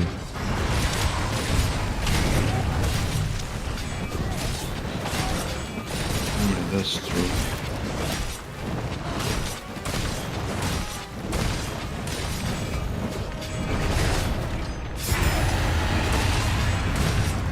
I wonder if there'll ever be a package that includes everything so that people can save a little bit of money, because it's like now everybody's got it. You got to buy Stars, you got to buy HBO Go or HBO Max, you got to buy Netflix, you got to buy Amazon Prime, you got to buy Hulu Plus, you got to buy Disney Plus, and it's like, bro, nobody has that much money. Yeah, there probably should be like a unified service for all of it. At the time, it was Kodi.com, but heck, that's gone. Well, I don't think it's .com, but it was like, you know, Kodi. But you already know, not all of those things were legit, unfortunately.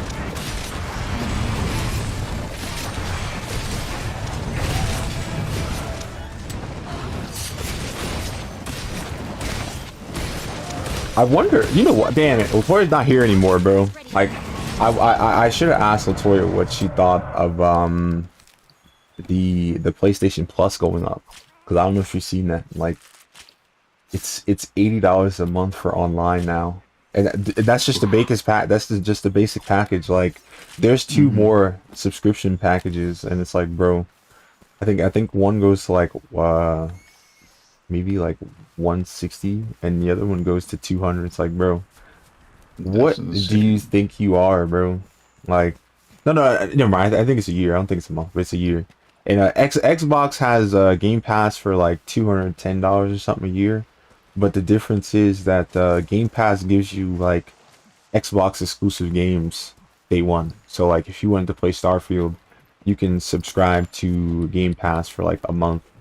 If you're new, it's $1 or $2, so you can get into Game Pass for a month. You can stream Starfield and look like a famous streamer and all that stuff, and then you're done.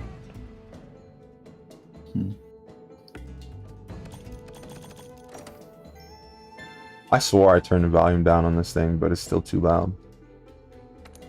Ay ay ay. It's not all the way in redline though, so I'm hoping that the mic quality doesn't degrade. Because that's what was happening the other day. I had the mic up, but I had set the peak to like -0.1 decibels, so it doesn't hit that hard peak and like make that distorted sound. But I think it's still too close.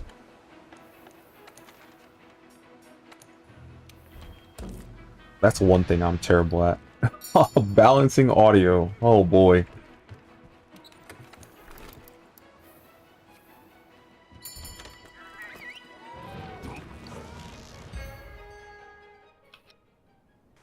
What do you think the most interesting thing to editing videos is? I don't know what interesting. It's just, for me, the process itself is kind of engaging. I'm fully immersed in it when I do it. Okay. I guess just finding the right moments of video to showcase and then putting some accompanying music. It's just satisfying. Okay. Like I said, I don't know enough about it. You know what I mean? So it's like hearing where you summarize it though. It's like it's kind of like it's like getting dressed. You know what I mean? You find a real nice outfit. You find out what works, and then yeah.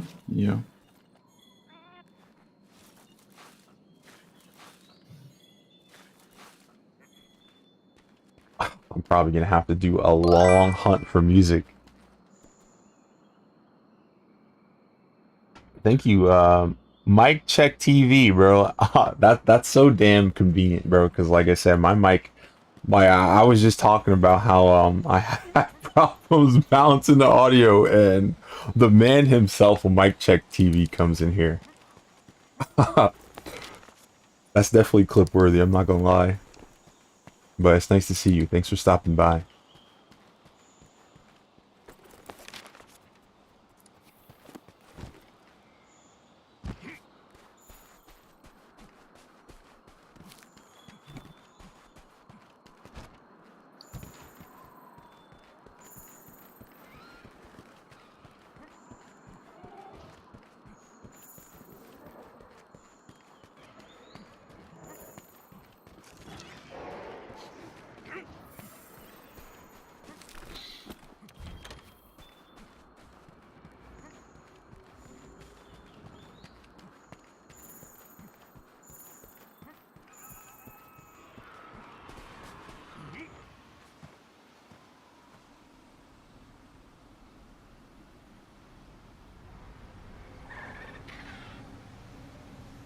I think I'm almost done with low rank.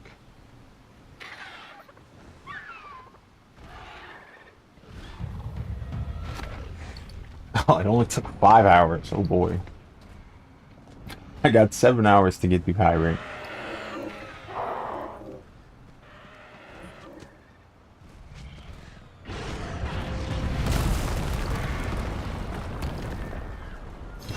By the way, earlier in an interview you said that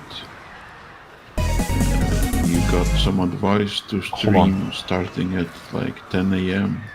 Yeah, I had asked somebody what would be an appropriate time to stream, and he said 10 a.m. and but like I said, somebody who did it, I was in somebody who streams at 10 a.m. every day, and it was like, I'm not sure if he was just joking or if he was, you know, he was serious. So I didn't know, so I did anyway. But like, yeah. But what is the appropriate time for streaming now, with your knowledge? I don't have any knowledge. I don't have any knowledge. Listen, dude, when I streamed at 10 a.m., I did it with the kind of like what is it? Trust. You know, I did it just to trust whoever did it, because like I said, they have more experience watching content, they have more experience dealing with people, so I thought 10 a.m. was a good time because they said it was. And the biggest problem for me was that the community, like I said, the community that helps me, they are awake at that time. So it was good for them to like give me lurks and stuff like that, but the problem was that yeah, they lurk and they help me and they're there watching me and stuff, but they had someone else to talk to, you know what I mean? So like they'll give you a lurk, but they're not talking to you, they're not conversating with you because they have better people to watch, you know what I mean? So that was the tough truth for me that ended up hurting me, because it was like I appreciate the lurks. Like I said, they helped me hit affiliate pretty reliably, especially since I stream so often. So like they were able to counter my horrible average and get me above 3, or get me at 3, and that was cool. But in terms of having an active chat, it was the worst, because I would have 4 or 5 people in my chat at any given time and none of them said anything. So it was like you know, it almost feels like you ever it's like hiring somebody because you know who they're related to, where it's like, yeah, I'll give you a job, and it's like, bro, I can do it, you know what I mean? I don't need to be like, oh yeah, that's your dad right there, yeah, okay, I'll hire you. Like, what? But I got skills. And it's like, nah, I'm only hiring you because I know that person. And that's how I felt, where it was like, damn, bro, you're only here because you really care about the person who helped grow my channel. And I had to get away from that time, because that's what it always felt like. It's like, oh boy, I have a community of pity, you know what I mean? So I don't know. I guess that's that Saiyan pride, bro. Oh yeah. But I don't know. Hopefully I didn't ruin my best chance at being a streamer by being so critical of feeling that way. Cause you gotta think about it. You know, if you're proud of how you do things, when you feel like you're getting a handout, it doesn't feel good. You know what I mean? But the way that the community is on Twitch, and the way that Twitch algorithms handle things, even YouTube algorithms, having people who will go and say, oh yeah, your video is 5 stars, it's life changing. I don't know if you ever had that on YouTube, where they ask you how you feel about a certain video and you're supposed to like say different things, and life changing is on the damn thing, and you gotta kind of have to like, you have to oversell the video in order for YouTube to go, oh yeah, okay, and it's like, what the hell? So, like, it's unfortunate that that's the way platforms work. And another problem is that there aren't really as many isolated platforms as there used to be. You know, before there used to be 5 or 6 different PlayStation forums you can go on if you really cared about PlayStation. You know what I mean? And now it's like, I could find 5 different, you know, what's the word? Like, I don't know, it's like 5 different versions of the same type of audience, but now I have so much of a different, like, so many different flavors of the same release that I can talk to that would give me an audience. You know what I mean? Like, you know how some sites are, you can only advertise once a day over here, and you can only do this once a day, and now I have like 5 different websites that I can do that to every day. You know what I mean? So I have cream of the crop. And now there might be somebody who's a part of, you know, all those websites, and they see your name like 5 times, and they're like, yo, man, you know what? I'm so tired of seeing this name. Let me see what he's about. And then they check you, and it's like, oh, he's not bad. You know what I mean? So like having that type of influence in the past was probably really good, because, like I said, there was a whole lot of independent forums that you could kind of go on to and shoot your shot. You know, and remember, when everybody had an independent forum, you could always have, you know, the little signature thing on the bottom. You could go, hey, I stream on Twitch at this and that, and I do this and this and that, and every time you talk in that forum, you have a billboard. You know what I mean? And now it's like, hey, now I see that dude, and now you get more visibility that way. But, you know, now that everything is just kind of like it's Reddit or nothing, you can't do it that way anymore. It's unfortunate, because you don't have any signatures on Reddit. All you have is like a banner. So unless they let you have a custom banner and you can put your Twitch link in there, you got nothing.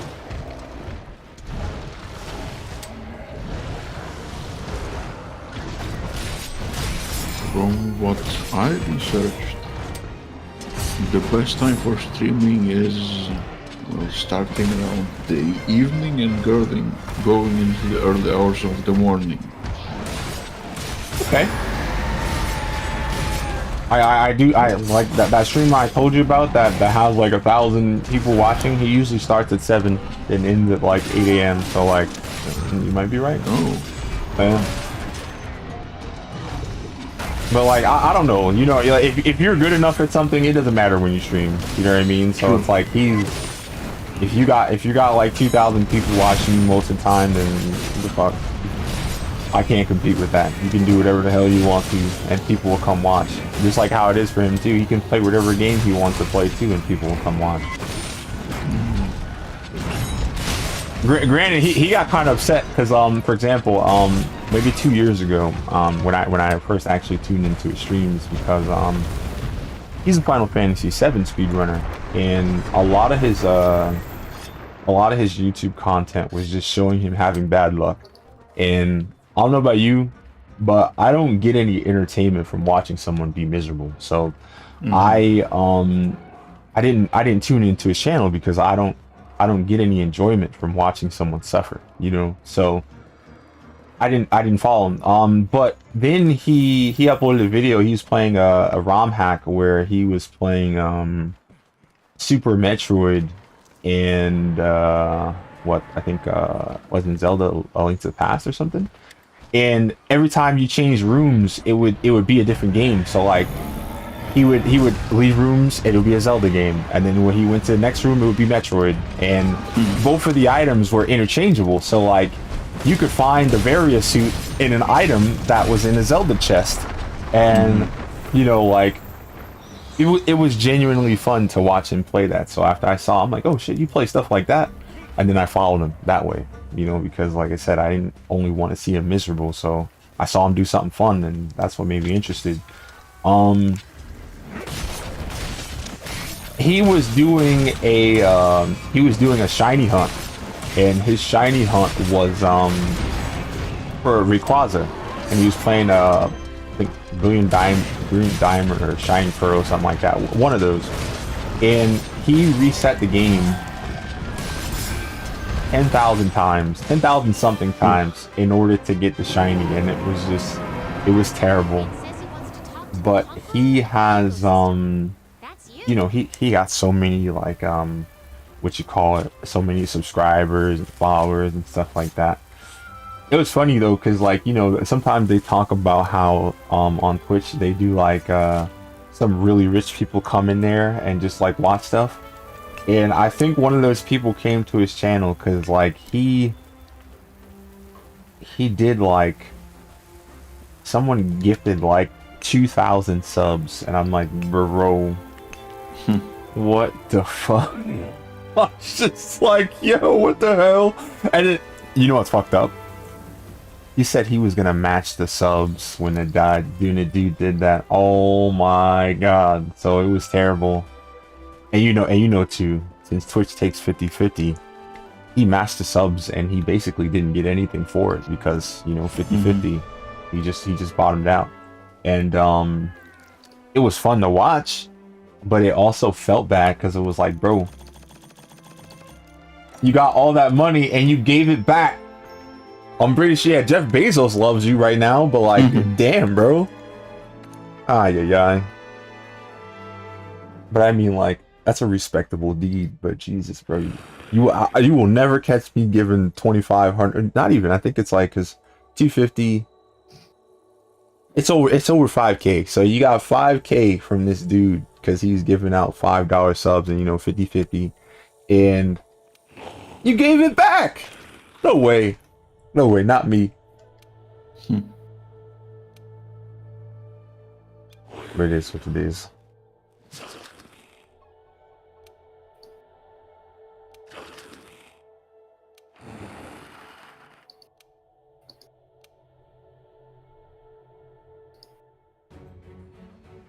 Everyone, please, quiet down. Let's review. Thanks to the 5th Fleet's diligent efforts, we've learned a number of things. 1. That Zora Magdaros is heading for the Everstream. 2. That upon its death, it'll release the bioenergy it has stored. And 3. That the Everstream is connected to every corner of the new world.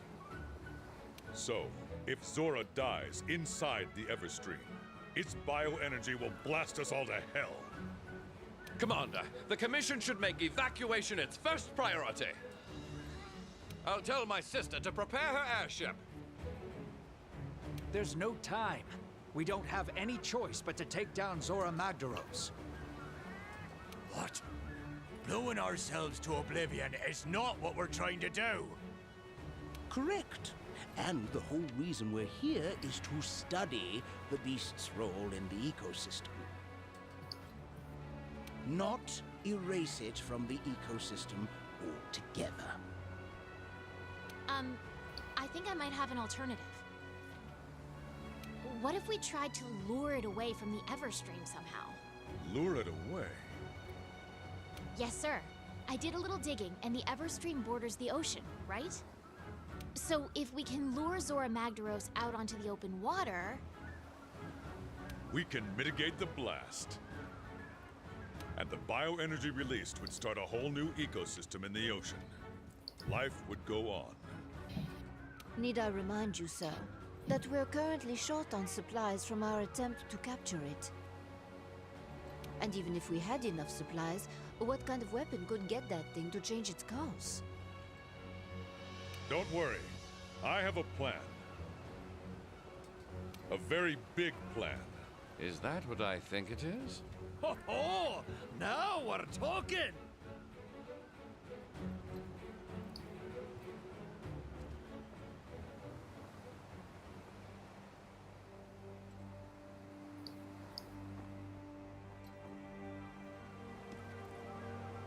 Captain, you sure took your sweet time getting here. But we're happy you made it. Happy to be here. I brought everything you'll need. Ballista, cannon rounds, and a literal boatload of supplies. Not to mention a little surprise. The Guild supplied us with one hell of a ship. She's armed with the latest anti-Elder Dragon weapon, a Dragonator. Excellent. Just the weapon we need to drive Zora Magdaros out to sea. Hunters, it's time. Complete your preparations with speed, and make your way to the Everstream. I'll explain the details on site. We can do this. We must do this. May the Sapphire Star light our way. Now, get moving. It's time to see Zora Magdaros off. All of us.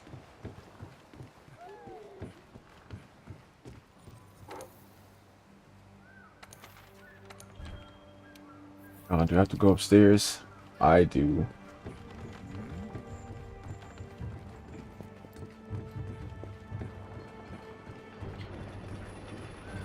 Is Final Fantasy VIII your favorite PlayStation game?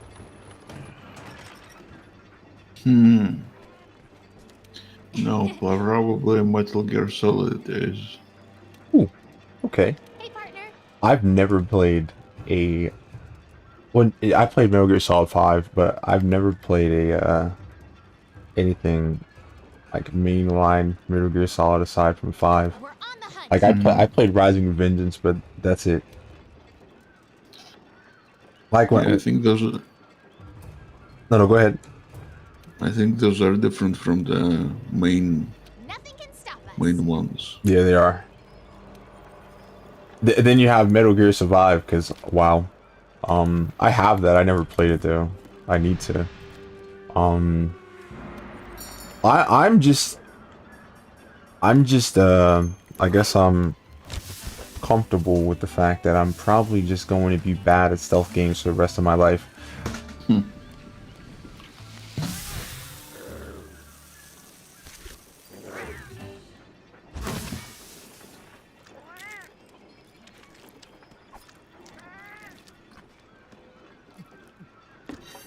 Metal Gear Solid was probably one of the most games that made an impression on me. It had like deep cinematic value, I think. That's how you would put it. There was a lot of story. Oh, I was gonna say there's a lot of attention to detail too. Because you remember there were some bosses where you had to like put your controller in another slot. So I was just like, damn, they really thought about everything. Then they had bosses where like if you wanted an easier time, you could wait a week, and then the boss would die, and it's like, what the hell? just random stuff that would leave a lasting impression on you, like you said. But even through a gameplay experience, you know what I mean, where it's just like, if you didn't know, you'd be like, yeah, I finally beat the enemy, and it's like, bro, the game gave that to you, you know what I mean? They made it easier because it took you so goddamn long to get through it. And now, you know, think about that. If you don't like the fact that you did that, now you're gonna play the game again. We'll use it to drive and you're gonna get better. And divert it out into the open sea.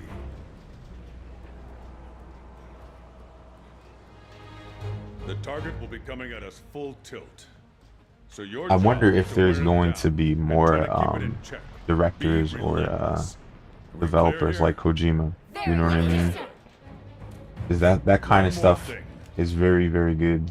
Nergigante is bound to show up to try to make a mess of I this. mean, Kojima's stuff is a bit corny. It's up to you to stop it. It's a bit. This whole operation rides on how well Not sure you how do to put that. it. We can do this. It's made for a young, impressionable audience, I think. Scout ahead. Signal us if you spot I mean, I was young and impressionable, and I liked Metal Gear Solid. But if I played it for the first time today, I don't think I would be as impressed. It's coming. I mean, you probably say that about a lot of stuff, you know. It's kind of I guess it's kind of different too, because it's like sometimes you would have a different level of expectation that you would for video games that you would for film. Like for example, like I know for me, Devil May Cry 3 is probably a better Capcom movie than a lot of the Capcom movies they've been producing lately. But Devil May Cry 3 is not a movie, you know what I mean? So it's like, I don't know. Like I said, maybe my standards are lower for what is required to be a movie because of the fact that it's a game. But in terms of enjoyment, it didn't really matter.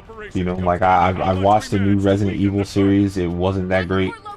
The old Resident Evils were fine. They were doing some live action stuff that I didn't care for. They made Monster Hunter into a live action movie. Didn't care for it. You know what I mean? Damn.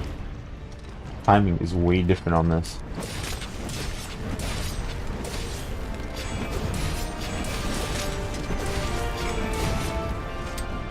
Do you like movies?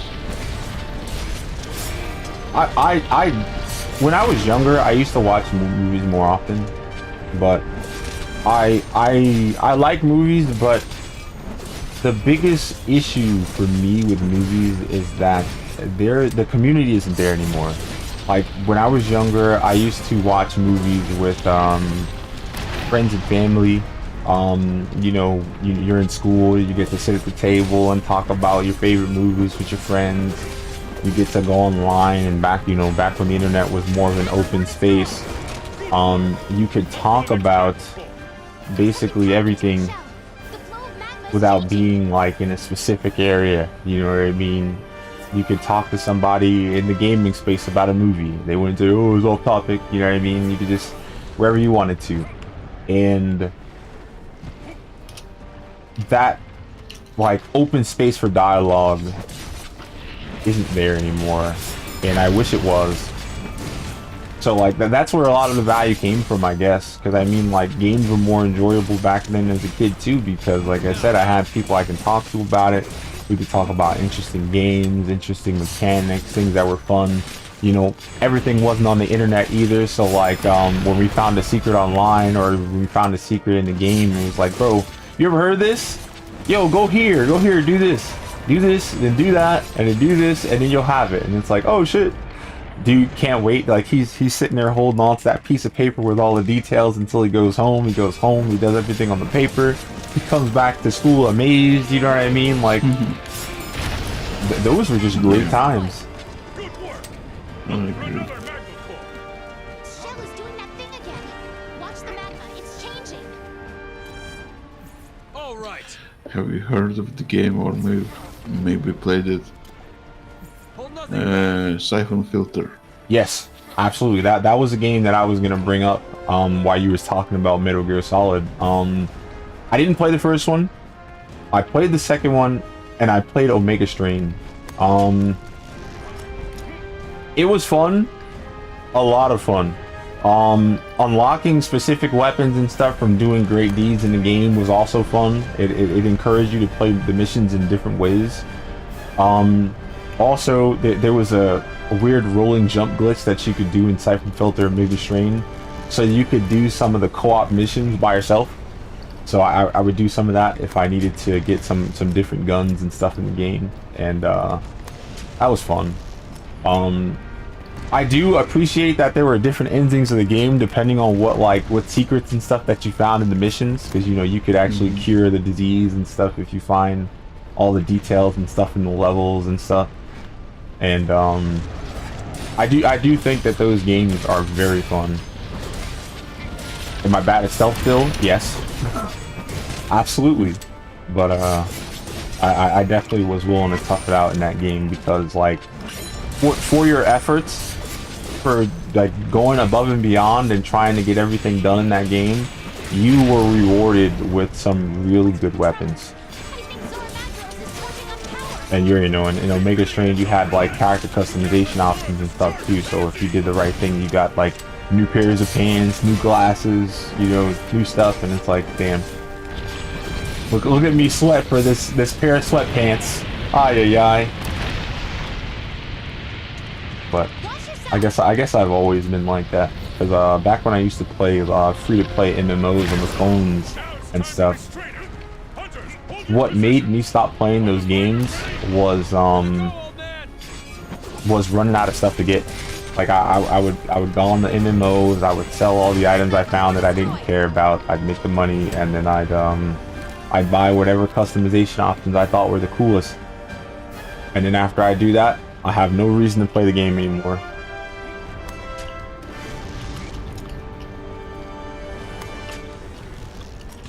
It kind of. Oh no, go ahead. It was the same for me in the World of Warcraft. I spent a lot of time doing basically market manipulation, buying stuff cheap and selling it for a more expensive price. I got very rich on it, but then I bought a flying mount at level 70, I think, and then I lost all interest in the game and I just quit. It's a shame it's like that, but when you make something so hard to get that you spend so much time getting it, after you get it, there's nothing else to do. It's a shame.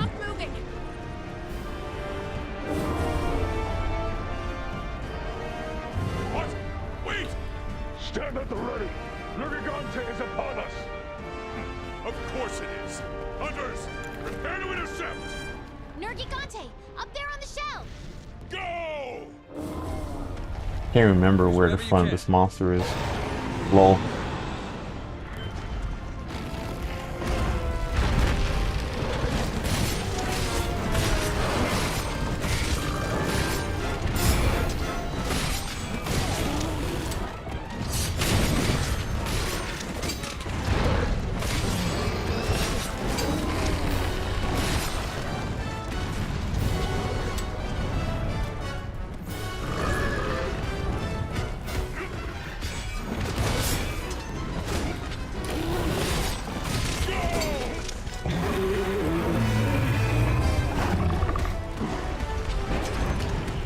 Love when my weapon bounces before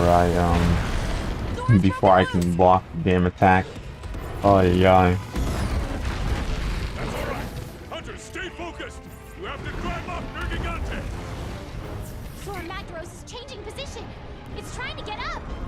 Brace for the shock! Don't let it shake you off!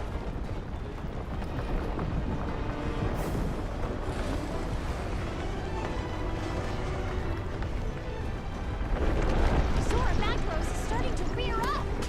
Hunters, keep at it! It's all up to you to drive off Nergigante! Go! I am not worried about this dude. Keep it up! Don't let that bead have its way!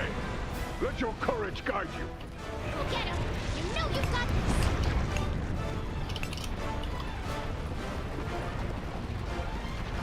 You need to load the slinger with some ammo. See anything useful lying around?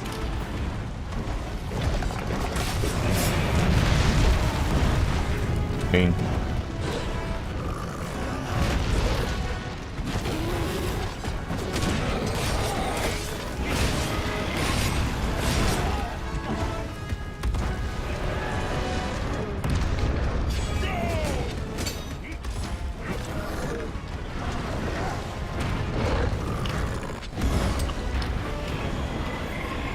We've driven off Nergigante. Very good. Yes! Outstanding! Continue the operation!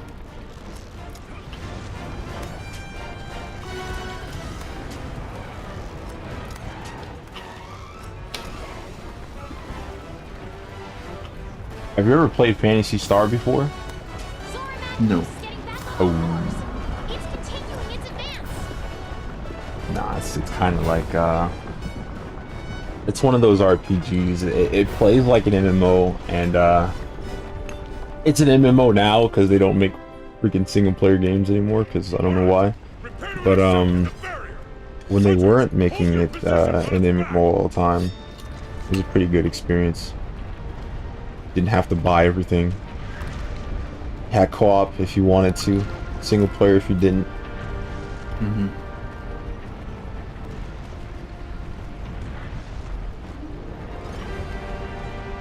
Do you have a favorite RPG? Or RPG? Well, it would be between Morrowind, Gothic, and the Neverwinter Nights. Ooh. What about you? I tried to play Gothic, and I think I got it too late, because when I looked at that game and I seen the jank, like how the characters move and stuff, I was just like, I don't want to play, because I have it. I have Gothic 3. I have what's it, Arcane or something like that. It's something after that, but I have them, and like I said, when I start playing them, I'm like, bro, this looks like Fable 0.0, bro. Like I can't. I need to give it a chance. I know for me, Morrowind's an easy choice, unfortunately. I mean, it sounds cookie cutter, but what is it? There was another game. It was called Kingdoms of Amalur: Reckoning. That was cool to play. I do think Phantasy Star was a lot of fun, because it's like there's a lot of games that I like, but some of them are mainly because of how much I can play the game. You know what I mean? Because it's like you play the game and then it's over, and what do you do now? You know, because like as a kid, you only had a certain amount of games you can ask your parents for. So it's like, what am I asking for? Am I gonna ask them for this, or am I asking for that? You know. I think one game that I think would be really good if I actually played the other ones is Xenosaga, because I played Xenosaga 2 because that's the only one that was in the stores all the time, but I never played 3 or the first one. But I have access to it now, but like I guess I haven't given it enough time to actually play. I'll do it someday.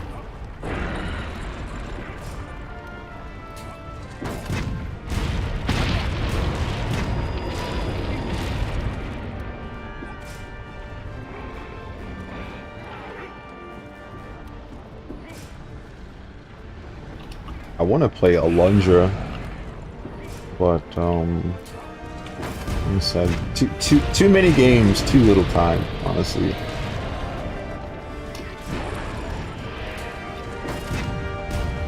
I need 2 more sets of hands, 2 more computers. Yeah.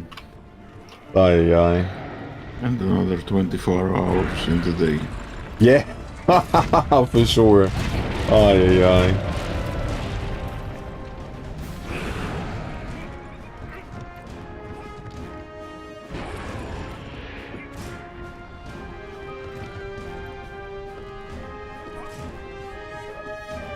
I don't even know what I would do with all that extra time if I wasn't doing something that I really like to do.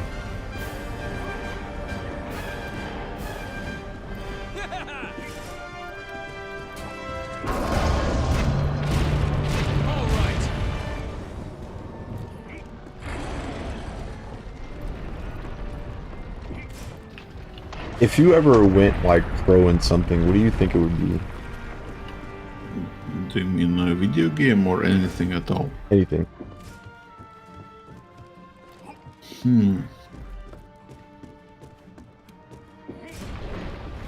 Like, if I had a magic wand, then I could be a pro at anything I want?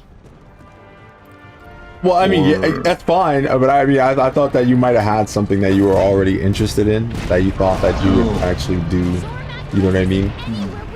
But I mean, you can answer both if you want to. If you had a magic wand or whatever, whatever fits your affinity, you know? To be honest, I'm at a point in my life when I don't really have much interest for anything. Oh. It's a crisis of depression, I think. Maybe an existential crisis. Or a midlife crisis, probably. I mean, So, that makes sense though, because I know for me, like I can agree with that emotion, because it's like a lot of value is removed from individuals nowadays. You know what I mean? Like, you get more value in terms like socially. You get more value from being in a community than you do being on your own. You know? Yeah. Because like I know for me, there's a lot of like personal experiences that I've had, and there's when you explain that to people, they kind of act like it's invalid unless other people have had the same experience as you. You know what I mean? So, like, I can understand why, you know, you lost interest in certain things, because I mean, like, I agree. It's happened to me too. All right. I wish it wasn't that way, but it's just kind of like that.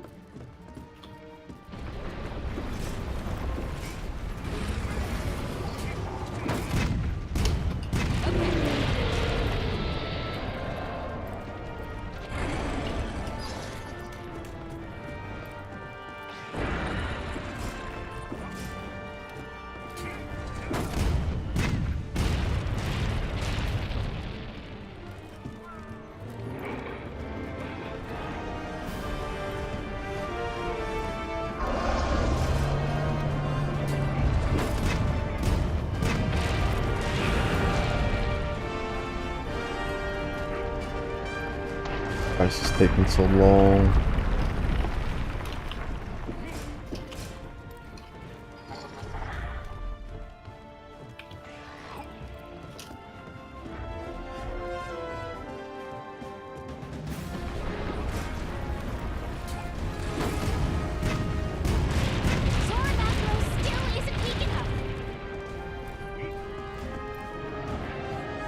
Oh, damn.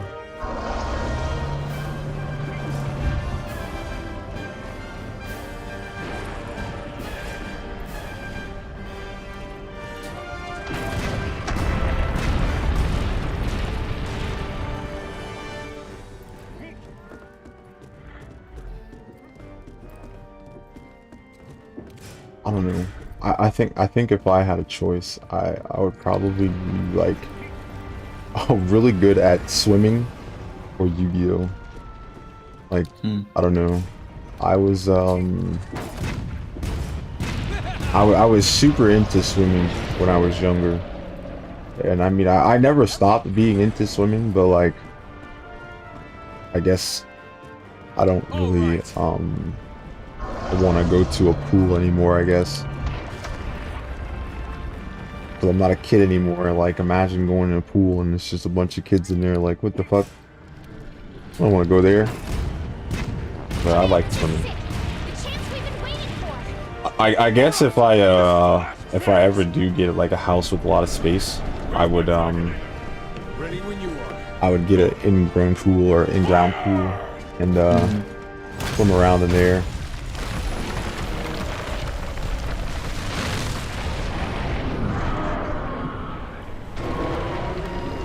Here's a question I didn't ask at the interview.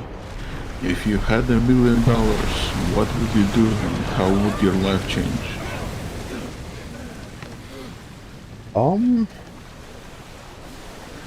It's probably the worst answer you'll ever get, but like, I'd probably just do, I wouldn't change much about what I'm doing already. You know what I mean? Like it would just be a house. I'd buy a house. That's it. Like, I already have the mic I want. My setup's fine. I like playing games, so like I'm still gonna try to find people to talk to and stuff like that. But I'll have a house. I won't have any payments. I won't have rent. You know what I mean? Like the only thing I'll be paying is taxes, and that's it. You know. So, like I said, it wouldn't change much. Yeah. Because it's like, you gotta think about it, like, if you change too much about your life, you'd be right back where you started. Because you'd run out of money.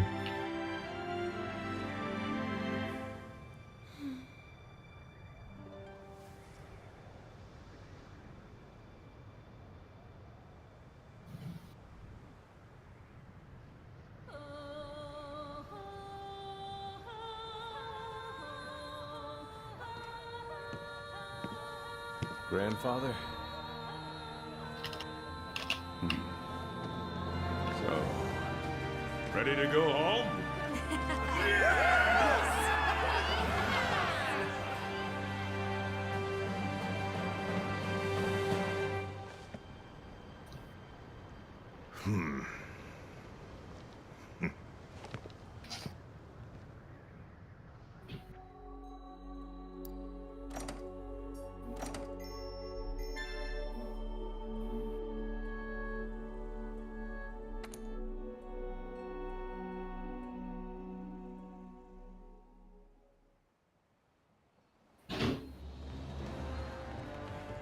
Hey, where are you?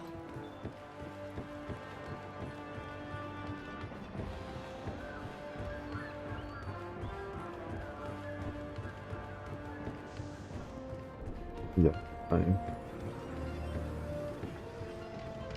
What would you do with it? Do you have anything? No, not really. I guess my life wouldn't change a lot too.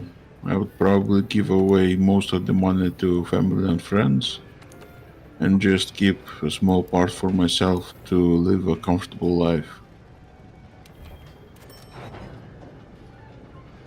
Yeah, that's noble. I'm not gonna lie, that is noble.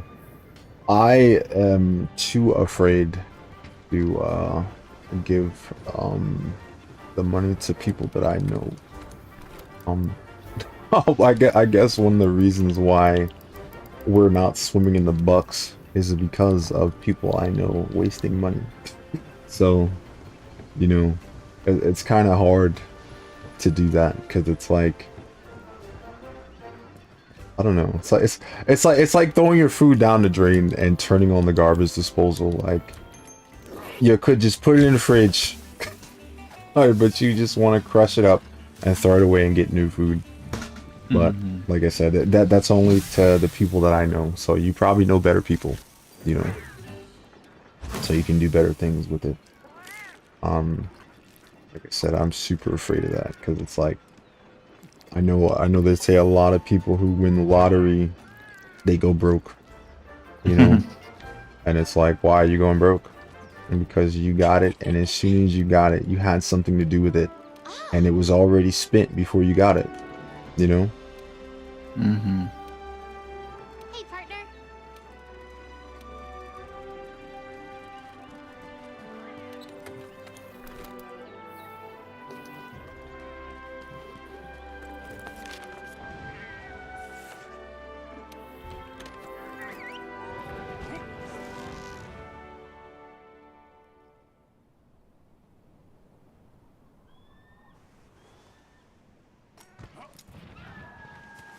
Been a while since we've done this, huh?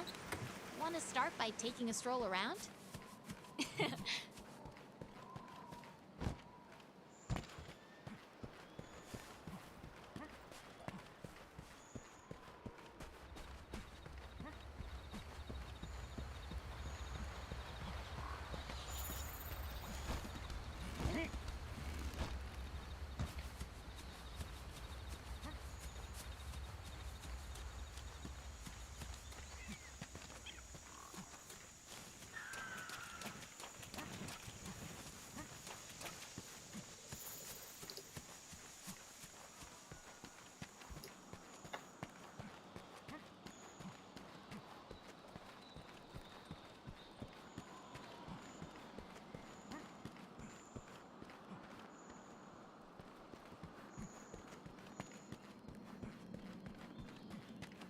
Completely lost. Fantastic.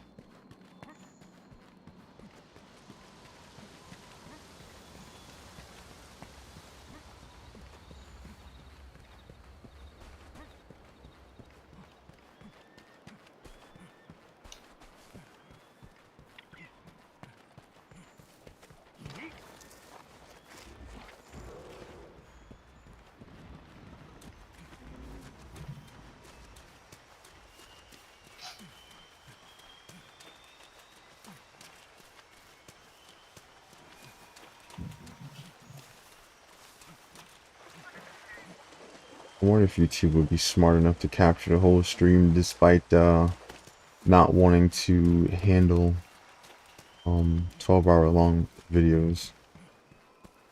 I'll see.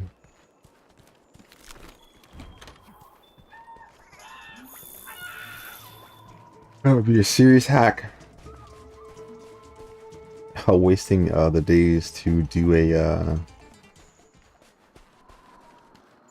over 12 hours restream of my old content just for the sake of being able to have it on YouTube in like a complete form.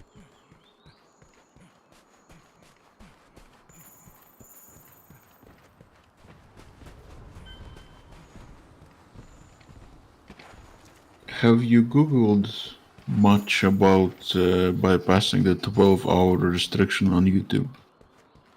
I only saw that some people can get around the restriction, but I don't know what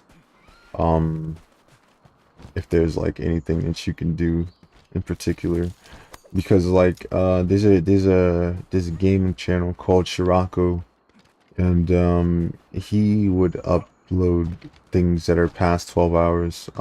He even uploaded some 24-hour gameplay of some other Final Fantasy game, and it was just like, how? But yeah, I don't know. Hey, this is a Rathian trail. Wait, I mean, if there's a way around it, I might look it up. something's wrong. It is a Puke Puke. Weird. What's going on? New target. Let's get that Puke Puke. I'll Google it right now. Listen, don't worry about it. It's something I have to figure out. Because like, even if there is a workaround, I'm going to have to download it anyway, because uploading it directly from Twitch does not work.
Commander.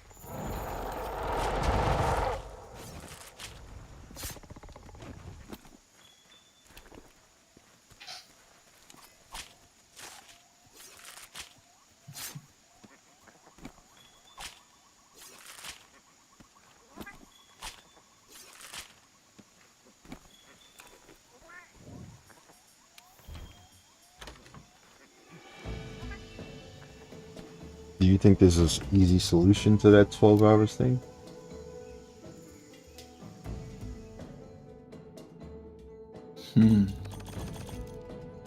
Well, I can tell you that it's Googled often. Oh, yeah. Because if you type in the Google search how to bypass YouTube, and then it autofills 15-minute video length, and it autofills 12 hours video length. Since we resolved the mystery Yeah. surrounding Zora Magdaros, I've received some alarming news.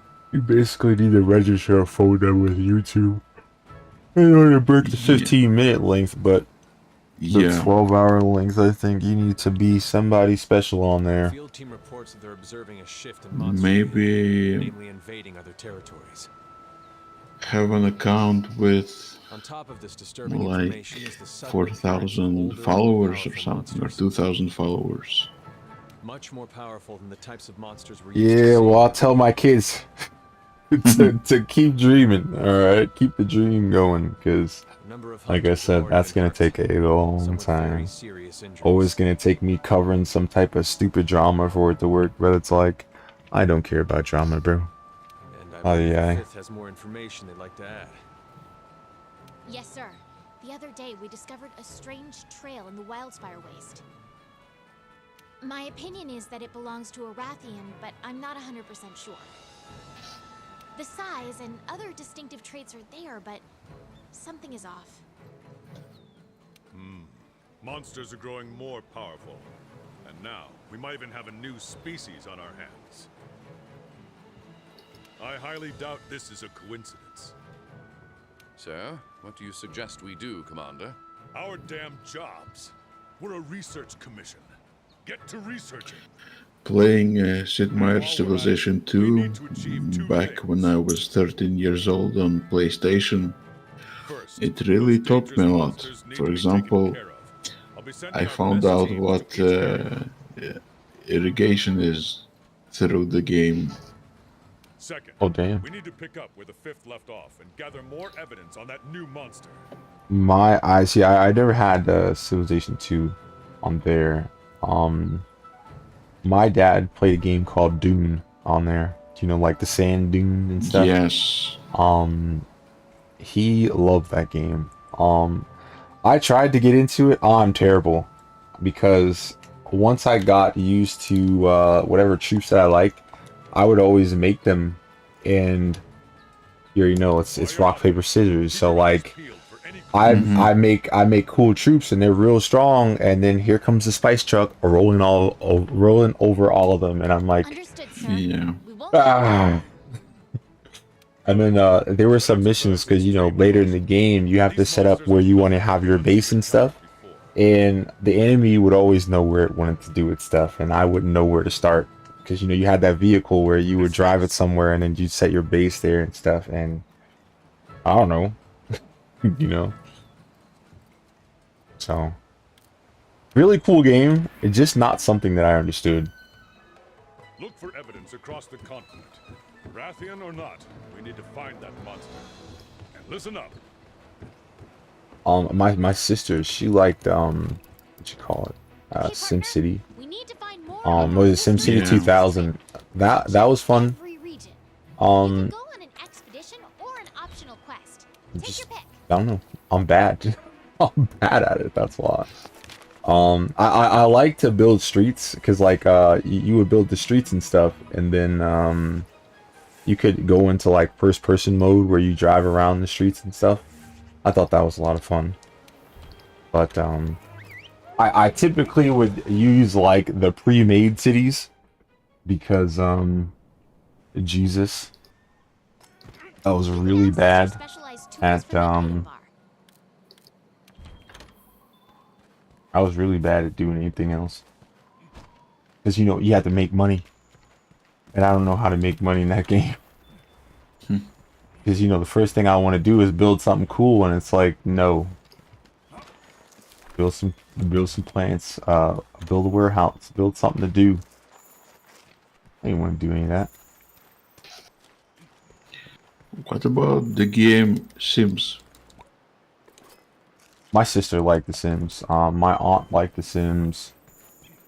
I don't know. Like maybe seeing the way that certain people in my family and friend group playing Sims made me care a lot less for it.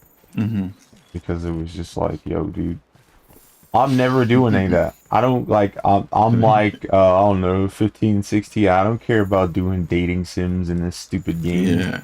You know what I mean? And like, it was crazy because, you know, my aunt and stuff liked it. So it's just like, yeah, I hear them talking about like computers and computer games. So I'm like, oh shit, my aunt plays video games. Yo, what games do you play? Oh, I play Sims. And I'm like, that's not a game. That's not a goddamn game. Get away from me, bro. But, you know, it is what it is. I remember when I was at work, I met this girl. She was absolutely gorgeous, okay? She was talking about PC gaming too, and when she said that, my ears twitched, bro. I was like, you know what I mean? Like, I was holding, I'm like, oh shit. You play, what do you, Sims? She plays Sims, bro. Oh my god. So sad, bro. That shit broke my spirit. I'm like, oh. Another one? Oh, yep. A Sims player. So yeah. Like, it's terrible. Like, you know how people usually give people crap about playing mobile games? Like, I'd rather hear someone play mobile games because that wouldn't even like pique my interest at all than see someone say that they play PC games, and when I ask them what PC game they play, they say Sims. Oh my god. Look, it's that mystery monster's trail again. I'll confess I have played all the Sims games. Not fanatically, not religiously, but I liked it. Well, I mean, you probably weren't doing what they were doing there, right? I remember I seen someone, they were playing Sims on stream, and there was some challenge where you had to, like, date your friend and do this and do that, and it's like, bro, I don't know anything about that, and then, like, my interests don't align with that. You know what I mean? Like, I don't care about the romance options and stuff like that in video games, you know? Now, don't get me wrong, like, I'll play a chick character in a video game. I'll make her look real cool and stuff like that. But like, dude, I'm not trying to find a relationship or anything like that. So, like I said, it was hard to understand, I guess.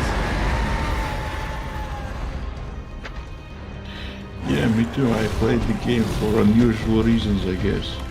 I would just level up my character, all the skills, all the stats. I would upgrade the house. And I think it was like, I don't remember which part of the game it was, but basically I adopted a lot of children and made a factory type production of art, where every morning I and my 7 children would get up and we started painting. And it was just rows and rows and rows of paintings. That sort of stuff. That's kind of cool though. That's not what I'm talking about, bro. Like, I'm saying that, like, those, I don't know.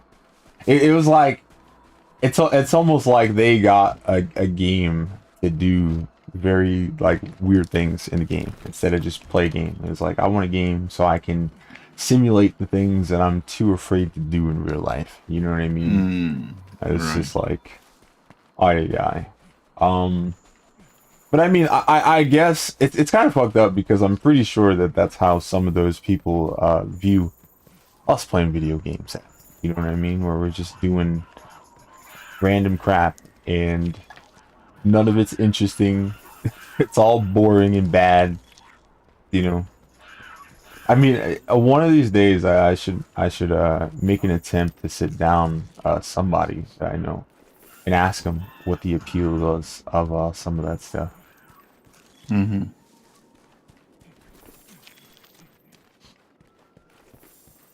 Here's more of that mystery monster's trail. We're doing good.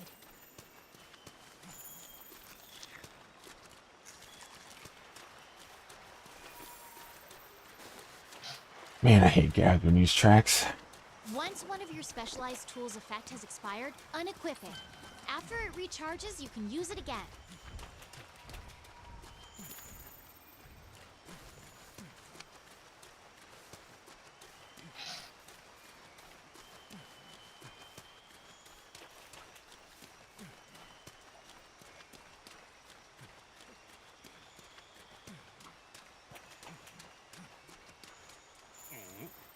Do you have you played what you call it?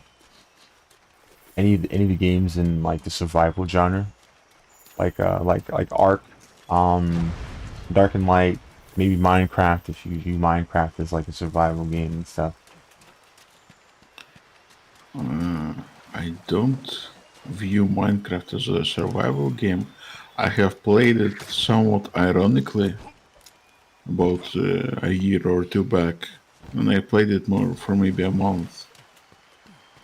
And I just played it because I wanted to become familiar with it, with the cultural phenomena of Minecraft. But if you consider a type of game like Minecraft to be survival, then I have played a lot of Terraria. Okay. I hear a lot of good things about Terraria. I have Terraria on like the PlayStation Vita, so like that probably explains why I don't play it that often. In terms of like stuff like that though, the main builder game that I played recently was Dragon Quest Builders. I think that game's really cool. Well, I mean, don't get me wrong. Minecraft has way more to do, but my brain is very basic, and I like to have characters that don't look like blocks. So, what you call it? Dragon Quest Builders was more of an appeal to me because of that. Because I can make the characters not look like blocks. Other than that, like I've played Craftopia. There's this game called Dark and Light. That's kind of like Ark Survival. Same people who made it, but you know, those developers like to not finish games and go to different games. So, you know, a lot of it's fun, but I think the most fun part about some of them is the fact that you can make like a private server and just do whatever you want. You know what I mean? Because you could set different parameters and stuff like that. And yo, thank you for following me, Night Albini. I appreciate you. I knew you were following me. I have to find my mouse. Hello, mouse. There we go. Thank you. I forgot what I was talking about. Oh boy. I hate my brain right now. Oh, I'm trying to draw back to what I was talking about. No. Ay. I hate it.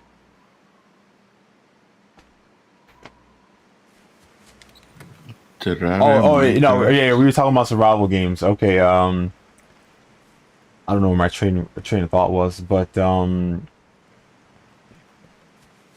I was playing like Craftopia, I would enjoy the survival games more, but a lot of them weren't finished. So Craftopia wasn't done. Dark and Light wasn't done. There was another game called shit. What the? there was broomsticks and stuff, but it was Citadel Forge and Fire. I played that too, and they were great, but you know, they never ended up being up more than the experience of, oh wow, look at this cool world I can run around in my pocket, you know. And unfortunately, a lot of those survival games feel empty if you play them alone. So like, for example, you play Conan Exiles. If you play that in single player, it doesn't make sense. You know what I mean? And now it's like, you have this whole game, and you know, it just feels like an empty shell. It feels like you're in a game engine and you can't change anything. I forgot, I have to literally do Raytheon tracks and hate myself until I find all the stuff.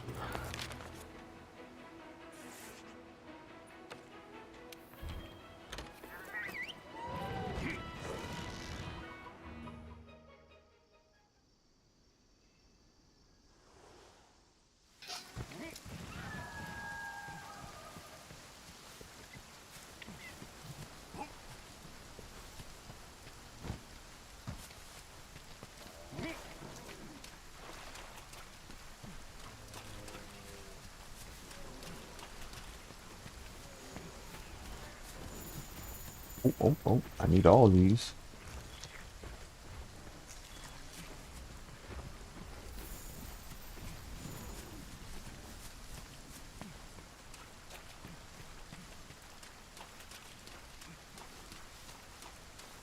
I wonder what that 8-bit console was with the yellow cartridges, though. It was called Zhiliton. It was from China or from somewhere in Asia. Oh, okay. Okay, I wouldn't know. Yeah, it's gone. My best friend, had Sega. I don't know what, Sega Super Drive or something like that. Oh, Mega Drive? That's good. Mega Drive, yeah. He had different cartridges. The Sega Genesis was, well, I think that's what we call it in America, Sega Genesis. But, it was, I don't know. It was a lot better than Nintendo in terms of, like, hardware and stuff. But, I don't think we had too many games for it.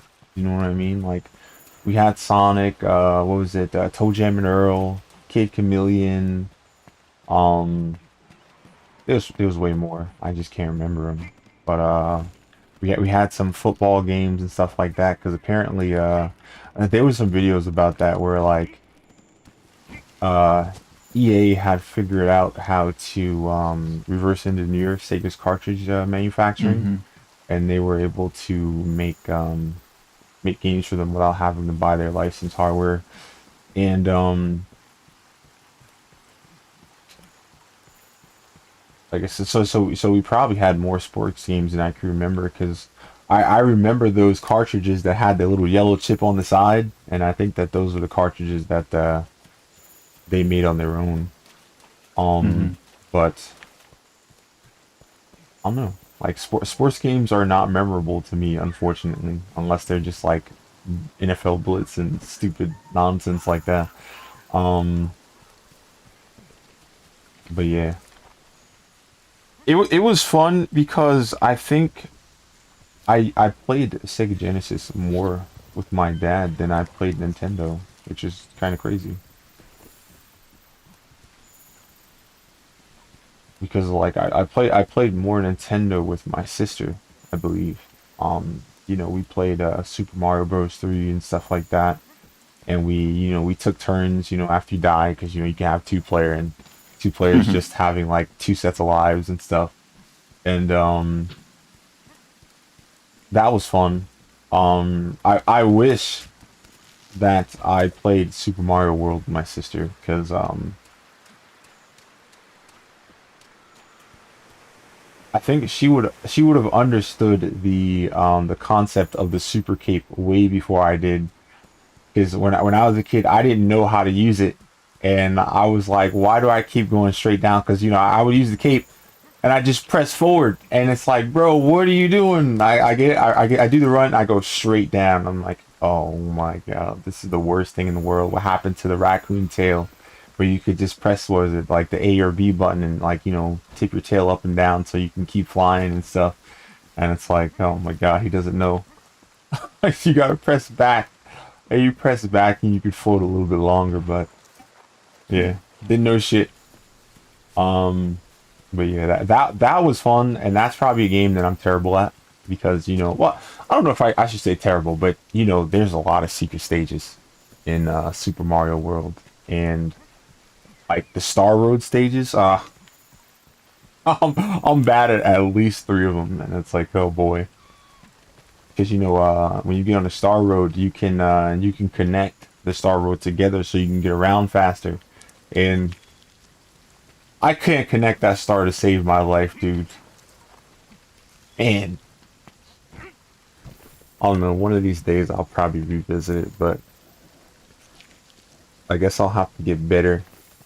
It's crazy because, like, I think that I'm bad at that, and I am, but dude, there's like Super Mario Maker, and I've seen levels in that game, and I can't, bro. I would never be able to beat those levels, dude.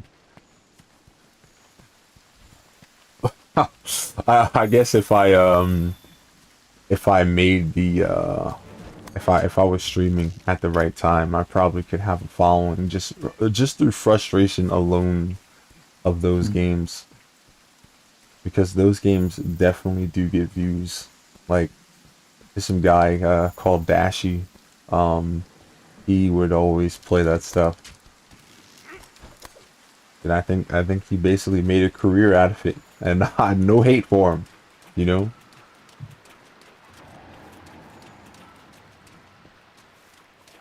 By the way, I do have a sister. She is 4 years younger than me, and we also did play games together, but on PC, and we played mostly Counter-Strike. Oh. And she even had a traumatic memory about it, because I was a more advanced player than her, and I would chase her around with a knife, and she would get frightened by it, because she's running around the map looking for me, and then she turns around and I'm right behind her with the knife. Oh no. No, that's cool. I see. Yeah.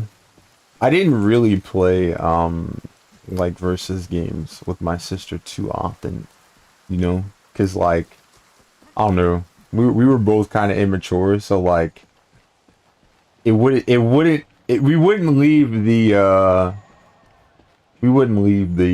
dispute at the game. You know, the game will be all the way off, all the controls will be wrapped up, and we'll still be mad at each other. You know what I mean? Where it's like, yo, I'm mad at you, bro. Why'd you have to beat me up like that? And now it's like, oh my god, you know. And like, I guess shit talking ran very well in our family, because I had uncles. Well, I have uncles, and they would they'd be so good at Mortal Kombat and Tetris, that I don't play Mortal Kombat. Like, I can't. Like, I have it, and it's like the last thing on my mind at all times, because I just remember those days of just like, yo, you want to do something? Yeah.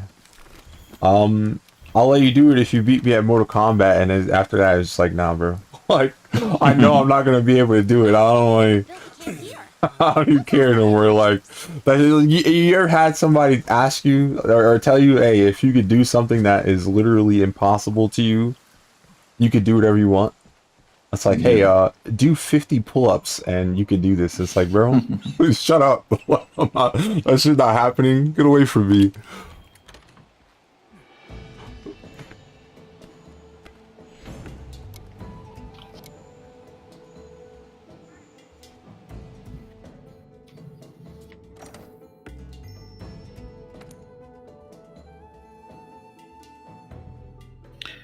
I remember when they got us the gaming console, the 8-bit one, the Ziliton from China. The parents restricted my playtime. They said I could only play maybe 1 or 2 hours a day. And so I played the games that I liked. And after that, after my playtime was over, they played themselves. They invited guests. Well, they're... how do I say this in English? Basically, the people same age as them. Their friends. Okay. And they played Tetris. Of all games, they played Tetris, and that was baffling to me. I mean, there are so many better games, and yet they all play Tetris. And I was so desperate for any game at all that I would play the Tetris too if they allowed me. I mean, after my allotted time, when I had no other choice, I would play even Tetris if they allowed it. See, it's kind of crazy because I understand what you mean, because like Tetris is typically just like whatever. Have you ever played other games that implement Tetris differently? No. Oh damn! Because like there's this Pac-Man game. It's called Pac Attack. Then they have what is it? It's a game called Tetris Plus, and you're basically trying to let a like a professor or yeah, I guess a professor's thing. He's going through like ancient ruins and stuff, and you have to clear the blocks for him to get through, and they have like different puzzles and stuff for you to do and stuff like that. Then you have Dr. Robotnik's Mean Bean Machine, where you just like pair the beans up, and then the beans will go on your opponent's side of the field and stuff. It's kind of like what is it? Gym Fighter.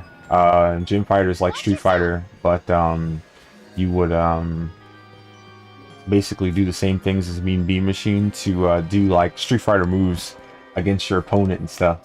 Like a lot of people have implemented like, you know, different things in Tetris to make it a little bit more interesting, and I think that's why you know, Tetris remains to be interesting even to this day. I know there's a lot of people who got by playing just a regular Tetris, and yeah, like I said, it was my first game, you know, like, so I understand, but it's like, you know, like we've evolved far past Tetris, you know what I mean? I do think that like if I ever have children, that would be the game that I introduce to them first, you know.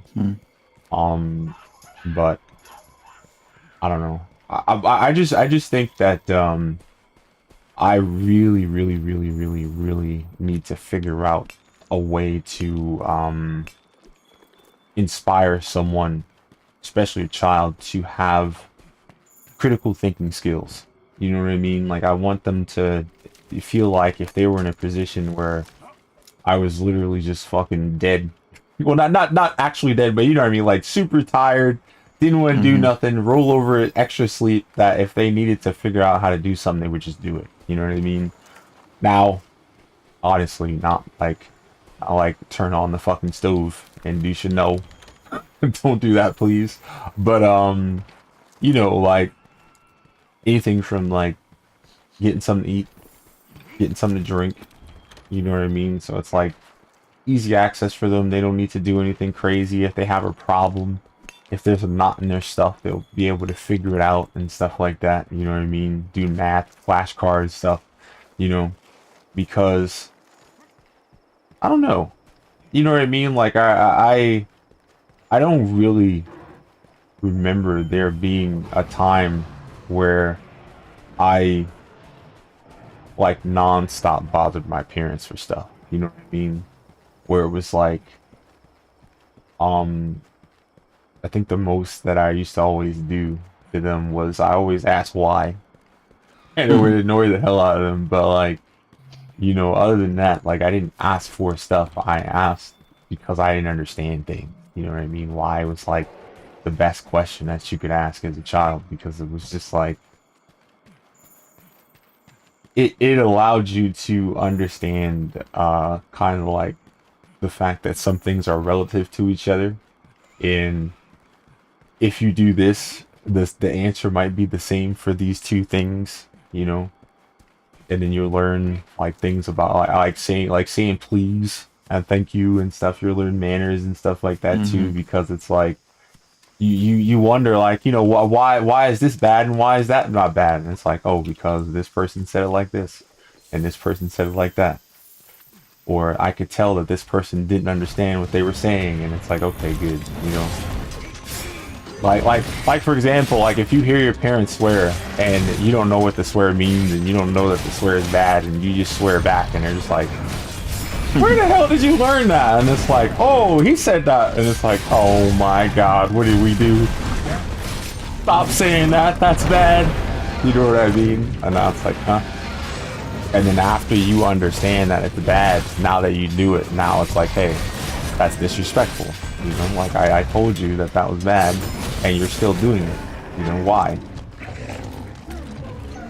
So it teaches you a lot, I guess. Because like I'm pretty sure nobody has time to go through every damn rule that exists in life, you know. Especially now, because I mean now we're living in a generation where you know, both parents have to work. They have to work, you know what I mean? It's not they can work, they have to work. Unless somebody got a super rich office job where everything was all super good. Like I said, at New York life, you guys are putting your money together so you guys can live in a closet together. Oh my god. So, I don't know.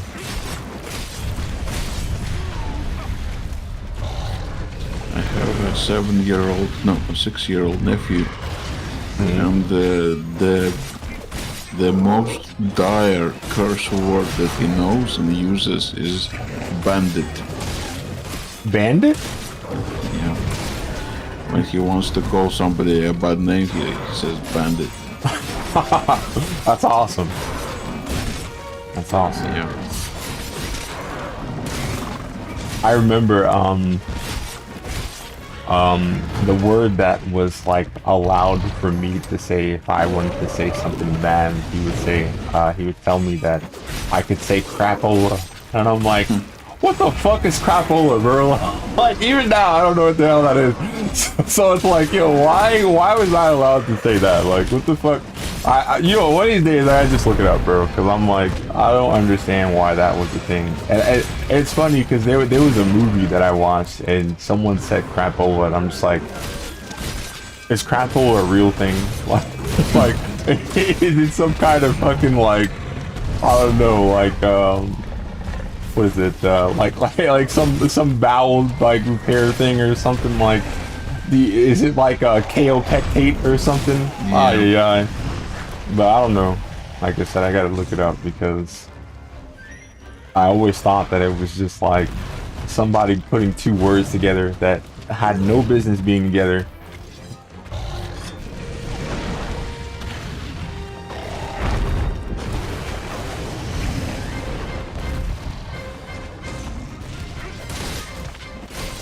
But yeah, if bandit is the worst word that he says, then he's a goddamn saint.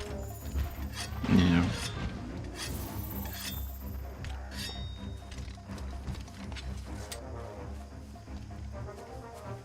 Damn, his parents must really not say anything bad around him, and that's awesome.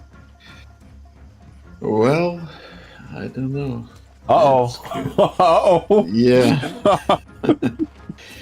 Theirs is a kind of tumultuous relationship. A lot of turmoil, a lot of conflict and drama. Oh. So, but I guess they aren't using any really bad curse words around him, so I have to give them credit for that. Yeah, but I mean, if everything else is bad, I don't know, man. I'd rather my kid just say dumb swear words if everything else will be better, but I don't know. Yeah.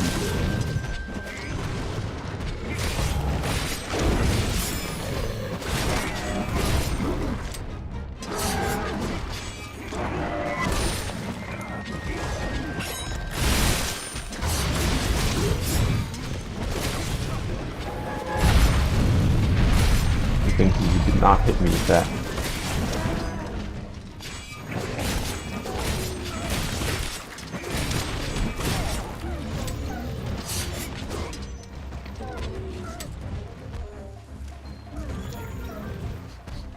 I swear I have to turn Botrix off the damn experience thing.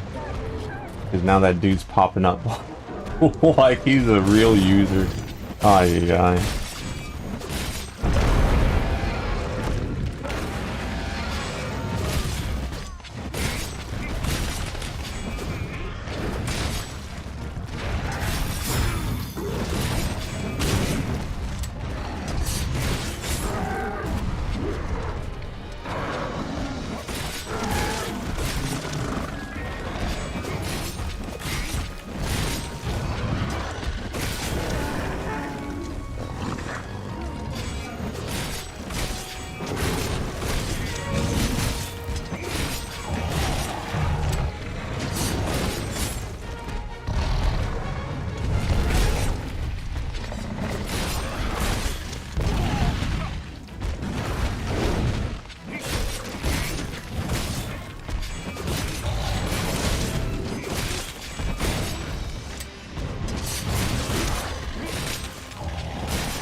I wish the end of this game wasn't full of grinding for tracks.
Still in one piece, then? Try hard, will you? We need to find a lot more evidence of that mystery monster. Hey, partner. Oh, yeah. Annoying.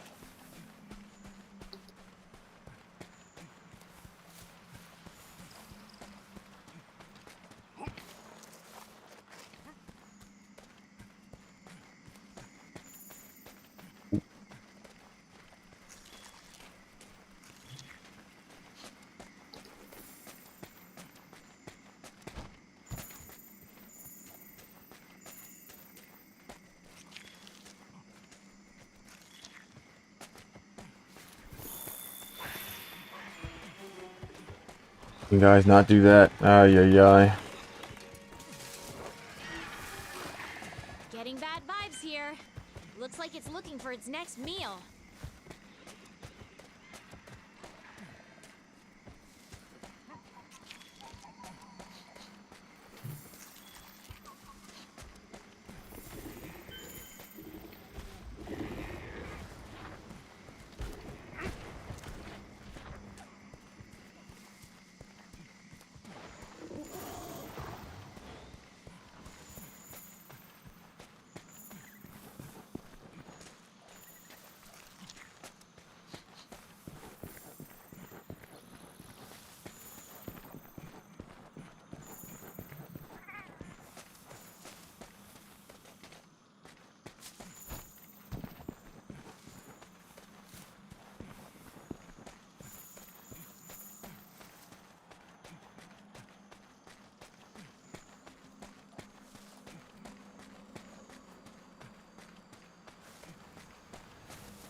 Ay, ay.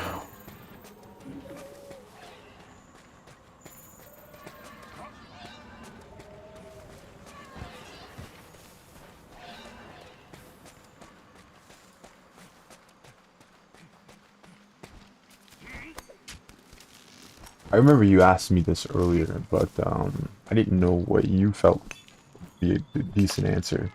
What do you think would be an optimal number of people in the voice chat at the same time?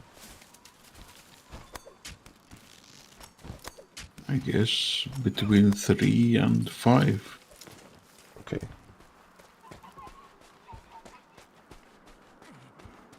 But like you said, it has to be polite. It has to be that one person doesn't hijack the conversation.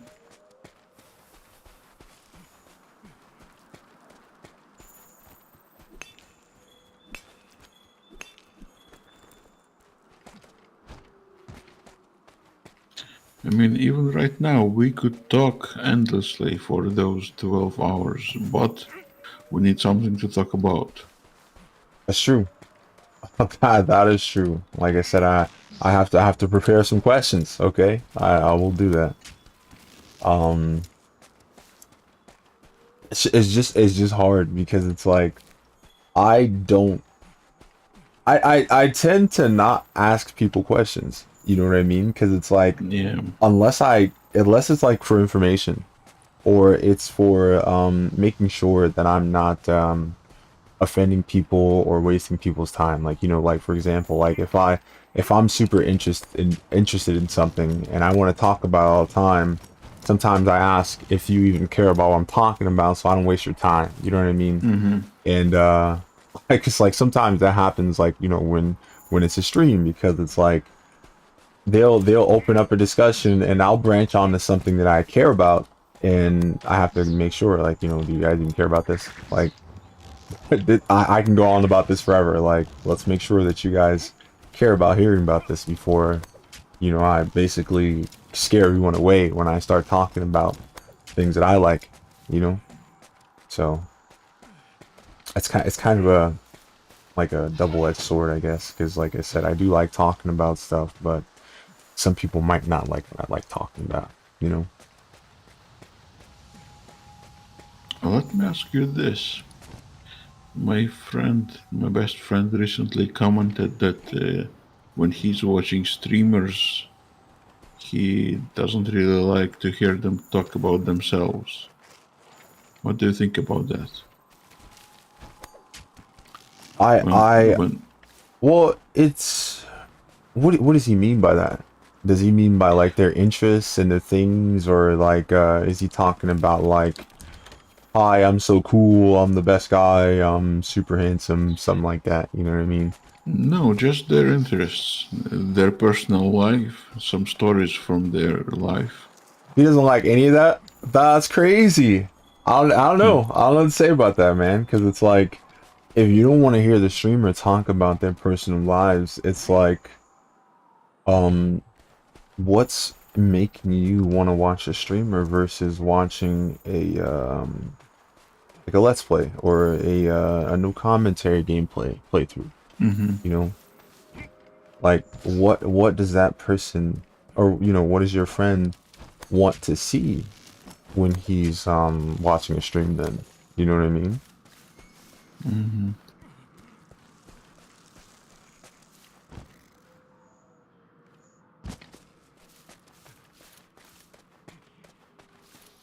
Like I said, I don't know. It's to each his own, but I know for me, I usually watch streamers because I'm either like, you know, super interested in the game, or, you know, I know the person from somewhere, and it's kind of like, you know, how's your day? How are you doing? You know, what do you think about whatever games you're into? What's the next things you want to play? You know what I mean? Now I understand, like, you know, if you're talking about also the other part of personal life where it's like, yo, are you single? You know what I mean? Like, what's your dress size? Or how much, like, you know, weird, like, yeah, I don't want to talk about it either. You know what I mean? Like, what the fuck? That's boring. But you know, but you said personal interests, like hobbies, ambitions, thoughts. Like, seeing that someone doesn't want to hear a conversation about that is kind of, you know, it's disappointing, I guess. But, like I said, I can't make people be who I want them to be all the time, so, you know, you kind of have to just take it for what it is.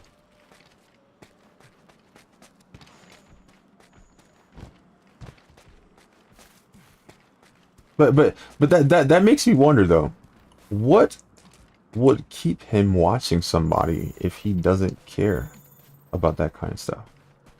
You know what I mean? Like, what sets your interest to this person if there's no individuality from that person because of the fact that it's basically just someone holding a controller and playing the game for you. You know what I mean? And I mean, listen, I don't mind that because like there are some people who are so good at video games, or on the other end of it,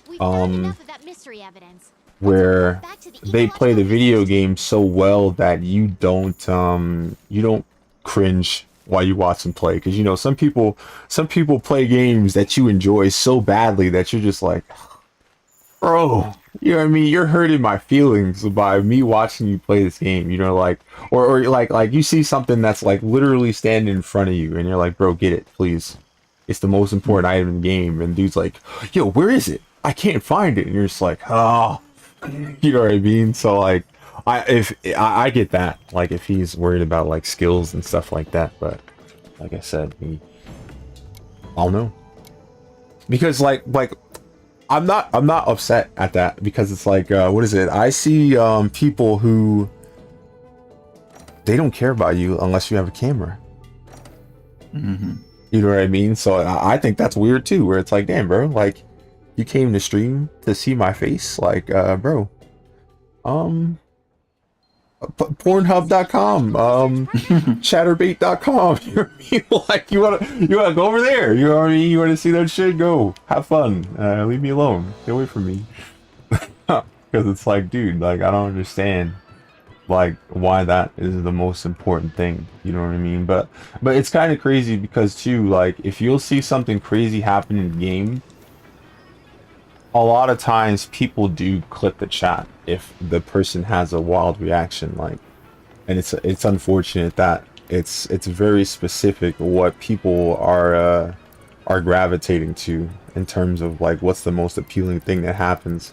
You know what I mean? So like, for example, like if I get swamped by a monster in a Mega Man game, people are gonna be more interested in seeing my head slump onto the desk because I lost rather than how I lost. You know what I mean? So it's like, it's a shame. I need to, there we go. Oh, oh my god. There's already a loadout and I'm not using it. Here we go.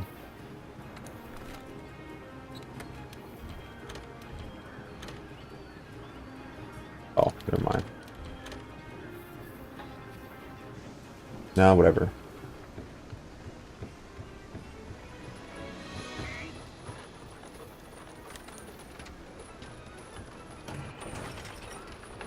One of these days I'm gonna have to figure that out though, because it's not something I completely understand. And maybe that's just because Time to be heroes. I'm interested in the games.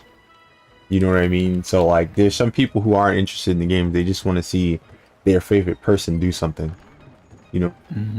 And I hope I can transcend requirements like that, because that was another thing that I would always hear. Because remember I said that the dude that had a whole bunch of subs that I used to hang out with, he would always say that it wasn't as easy as just getting in front of the your computer and pressing start stream, and maybe that's what he meant. Over here. You know, where he has a whole bunch of people who are more interested in seeing his face rather than seeing him play a game. Sign up for the quest, partner. It's time to hunt the monster that left trail.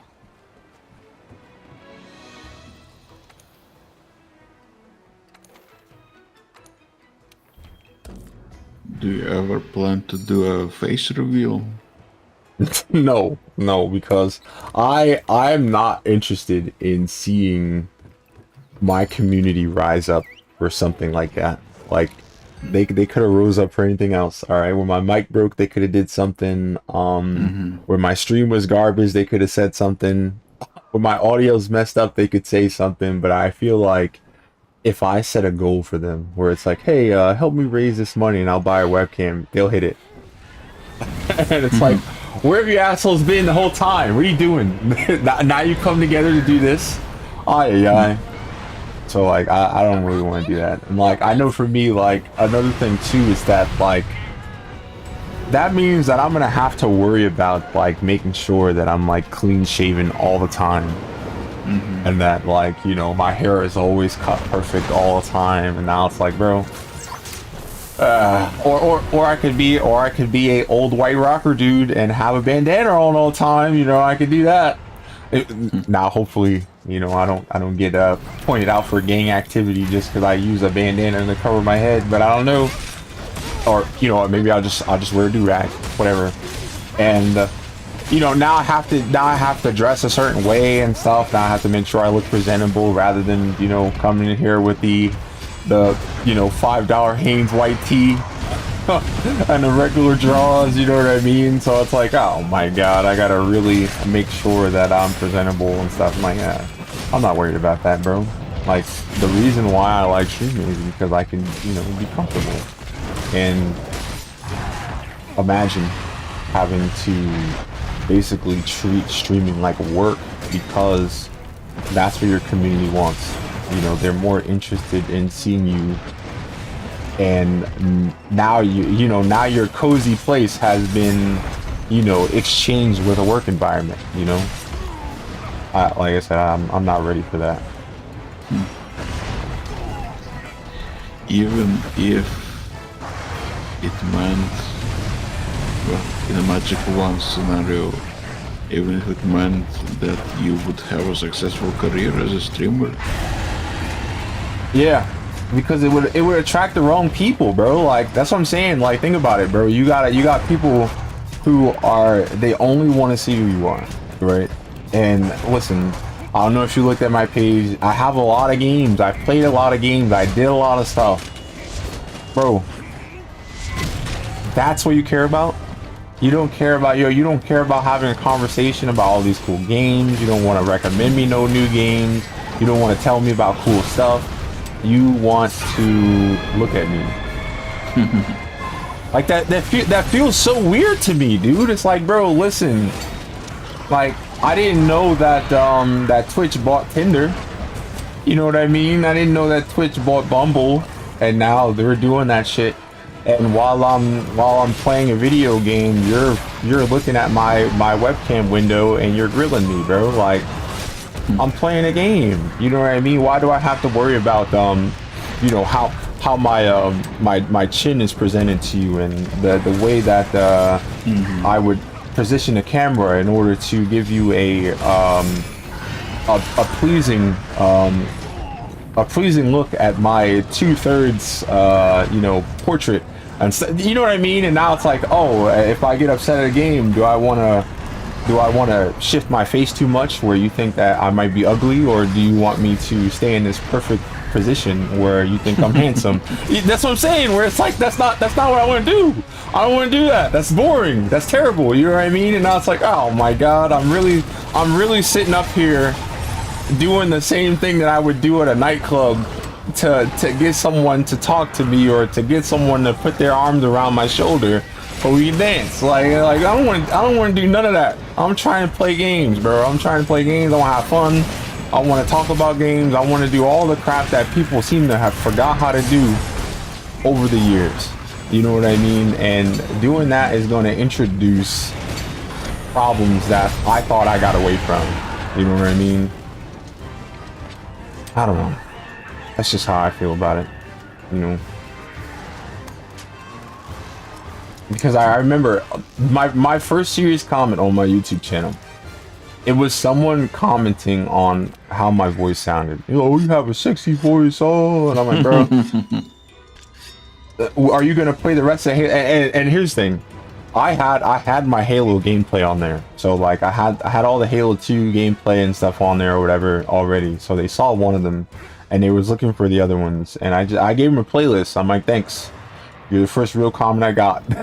Here's a playlist of the second one, and then I gave him another comment. I'm like, here's a playlist of the first one.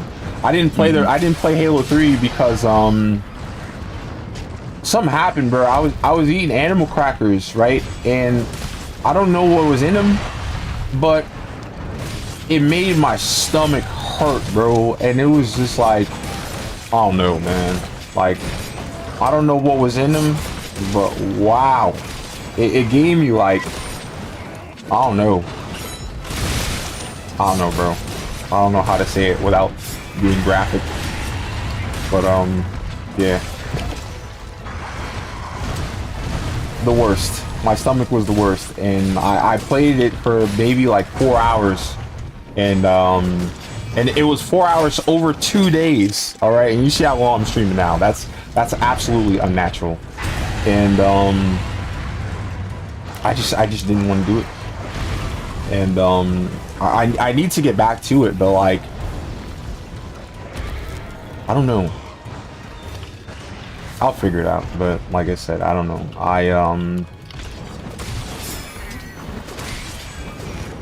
I gotta figure out where to put that in, and to hope that I have an audience, because the first 2 Halo games I played, I had some people who found me through Mega Man Battle Network, and they were incredibly talkative, okay? It added so much value to the experience. So I hope that I can find that when I play Halo 3 again, because you already know, people came, they hung out with me. I guess the honeymoon, excuse me, the honeymoon phase ended, and now they're not around anymore. So, you know, I have to find some new honeymooners to come over here and hang out, so we can you know, add value to the gameplay, and I can suffer verbally. And like I said, it'll boost the experience.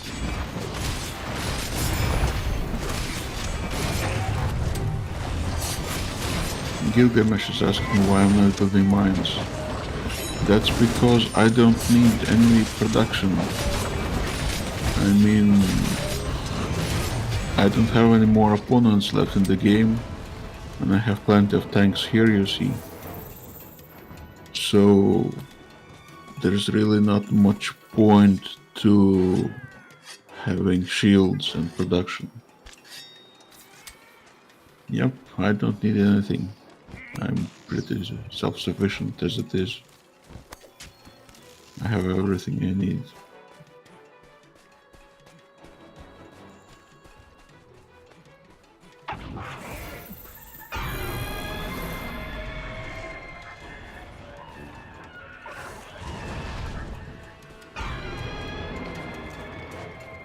I know they made some new Civilization games, and the person who used to show me all those PvP plays of the Civilization games said that he liked the older ones better. He showed me some of the animations that happened, because it's like Civilization 2 remastered or something, or HD, and like when the buildings and stuff would fall down, there's a lot of like amazing animations and stuff, and like the bricks and the stones are basically done very well, and they have newer versions of the game, but none of them have that level of detail to some of the assets and stuff. I wonder why they changed the graphics up so much.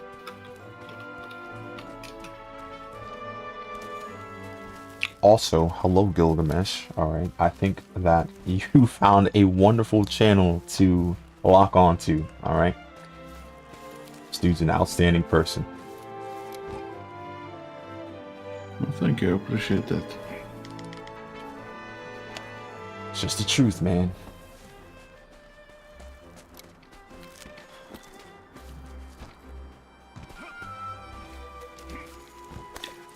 Gilgamesh, yes, that will be a lot of work, but having 12 hours a day to stream, I think that's doable. I mean, I've already done it once, about 5 years ago, but I lost that game save, so now I'm doing it again.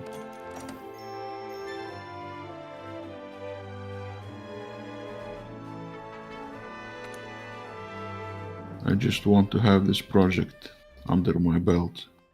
I want to have the human civilization have 1,000 years of peace and prosperity. Never thought we'd find her in the Coral Highlands. It takes a small combination of miracles for a subspecies to emerge. At least that's what the scholars said. I wonder All the same, how many it's in things remarkable as a species we wouldn't have done if we were always peaceful, you know? Yeah. Because, like, you gotta think about it, a lot of things that we do as a society is to be seen over someone else, be picked over someone else, you know? And if we didn't have to do that, man, the basic needs that we would have would be so easy to satisfy. You seem to have it covered. Yes, even a lot of our technological advancements are because of the military. The GPS, the internet. Mm-hmm. Imagine not having to watch everybody all the time. Interesting. Where'd you get them? You know where you drove off, Big you know what? The boats would probably suck too. further in there. And it's just Oh, loaded with yeah. these things. They're incredible. It's like there's this Yeah, energy damn. pulsing inside. Depending on where we had like that everlasting peace, we probably wouldn't have like trade routes and stuff because we wouldn't need to worry about bothering with each other. Well, I intend to Yeah. find out how. Raise your hand. Have you seen the movie Ex Machina? Jaggy brains up for a No, challenge. I have not. I've heard of the term, but I've never seen the movie. Okay, you two. See you on site. Does something like that happen in it? And don't you keep me waiting. Yes, I hate waiting. but there will have to be spoilers. That's fine. That's fine. Like I said, the only time I really watch movies is if I watch movies with somebody. So like, I have a rack of like movies and stuff that I was supposed to watch, and I just didn't. I'm like for example, I have like 4 seasons of Pokemon. It's still in the wrap. Like I don't know what to do with it, man. Like I don't know, but like I don't know. Someday, if I ever like maintain a community, I'll probably just leave my computer on and have all that stuff running so that people can watch it. I don't know. It's just like I said, I value the ability to have conversations about that stuff, and there aren't really many places to do it.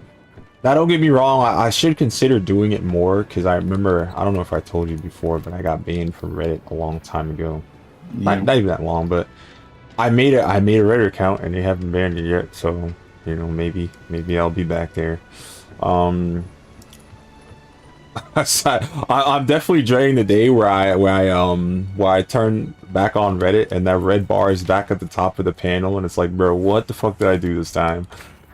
But it could happen, because like I was going to start doing what I was already doing on my main account, which was bridging some of the more important subreddits to Discord, so that, you know, updates to certain games and events and stuff would be posted to the server automatically. So like, but I didn't do anything wrong the first time I got permanently banned. So I'm assuming that that's what happened, that I had IFTTT pulling too much data from from Reddit, and Reddit just thought that I was just some kind of fucking like bot thief and banned me outright. So like, I don't know, because like I said, I never got a warning on there, and the ban reason was linked accounts, and it was just like, what? But I don't know, and they wouldn't tell me. Nobody would tell me. They were just like, your appeal's denied, appeal denied, appeal denied. Read the rules. And I'm like. I was like, yo, dude. Oh man, whatever. I remember I was talking to somebody, like I had somebody who I would talk to about Yu-Gi-Oh! Almost every day on there, and I had them, well, they joined one of my servers at the time after I got banned, but I feel like the reason why they stopped talking to me shortly after was because they might have believed that I did something bad.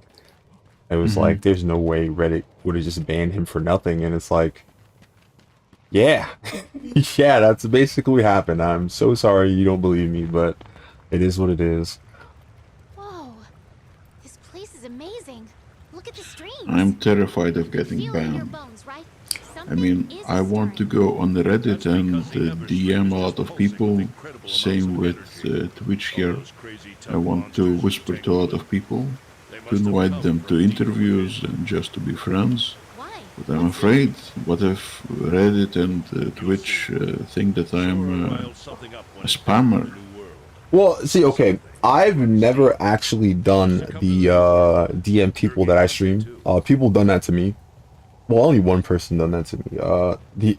Mostly what I would get is like quote-unquote girl accounts with their OnlyFans linked in their bio following me. And that's like auto block, bro. Don't even talk to me, bro. Yeah, whatever. Thanks for making me look like I have a worthwhile account by following me, but you know, nothing. It's kind of like my Twitter, bro. My Twitter is like probably like 92% graphic artist. You know, like those people. Hey, I'll say your overlay. I'll say you this. Like, bro, oh my god. If I need to, I'll make my own overlay. I don't care.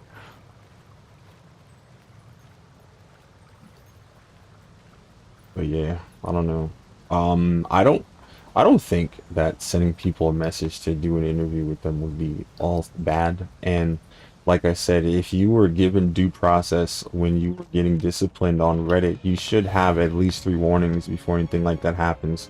And I would expect you to stop after you got the first warning, so like you'd be fine. But like I said, I've never got a warning on Reddit. Amazing. So I don't know what to do either. Like, it's just like, okay. And I know for me, my biggest reason why I was so like bent on the fact that I was banned from Reddit was because of the fact that like there really aren't any forums anymore. So like, if you want to talk about Yu-Gi-Oh, most of the people go to Reddit. If you want to talk about Borderlands, you either have to go to Discord or you go to Reddit. And now it's like there's nowhere to have a dialogue. And the problem with a lot of social media websites is that there's a text limit. So you can't go into depth on anything unless you feel like putting those parentheses around your posts, and you tell them that you have 20 tweets talking about the same damn thing that could have been in one post on Reddit, and it's like, oh my god, whatever. Was something here luring it in?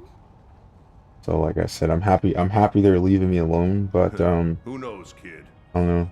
It might have been my email too, because like my email that I went on Reddit as was useless service. So like they were probably like, let's fucking troll, get out of here, troll. And I'm like, ah. Because I actually made that email because I was upset at what Amazon was doing, because there was a Marvel Ultimate Alliance 1 and 2 got pulled from the Steam stores a long time ago, and Marvel Ultimate Alliance 3 came out on Switch, and I didn't have a Switch at the time, so I'm like, you know what, I'm gonna play the first 2, and I found it in the UK, so I went and I made a UK account so I could buy it, and they kept rejecting my card. So I'm like, how you reject, bro? My card definitely has the fucking money on there. Stop playing with me. Give me the item. And you know what happened? I put the number in wrong. What a fucking idiot, bro. I made a fucking email, like a mad email, useless service. So when I go talk to them, yo, fucking useless ass service. That's why it's my email. And it's like, Get those legs moving. you put the number of your card in wrong, bonehead. Because they were asking me, they were like, yo, the only way I'm gonna let you put your card back in is if you show me like a bank statement or something, like, you know, not a bank statement, but it was like a summary, you know, like you have an account summary and stuff. And I showed them it, and they still didn't tell me what was wrong, bro. I'm sitting there like, yo, dude, what the fuck? You said it's okay. You said try again. And you didn't just go, yo, bro, check the number, idiot. Nah. Keep trying. It'll work eventually. Someday. Oh my god. It's like, yo, let me check something. Oh no. The one number's wrong. GG's.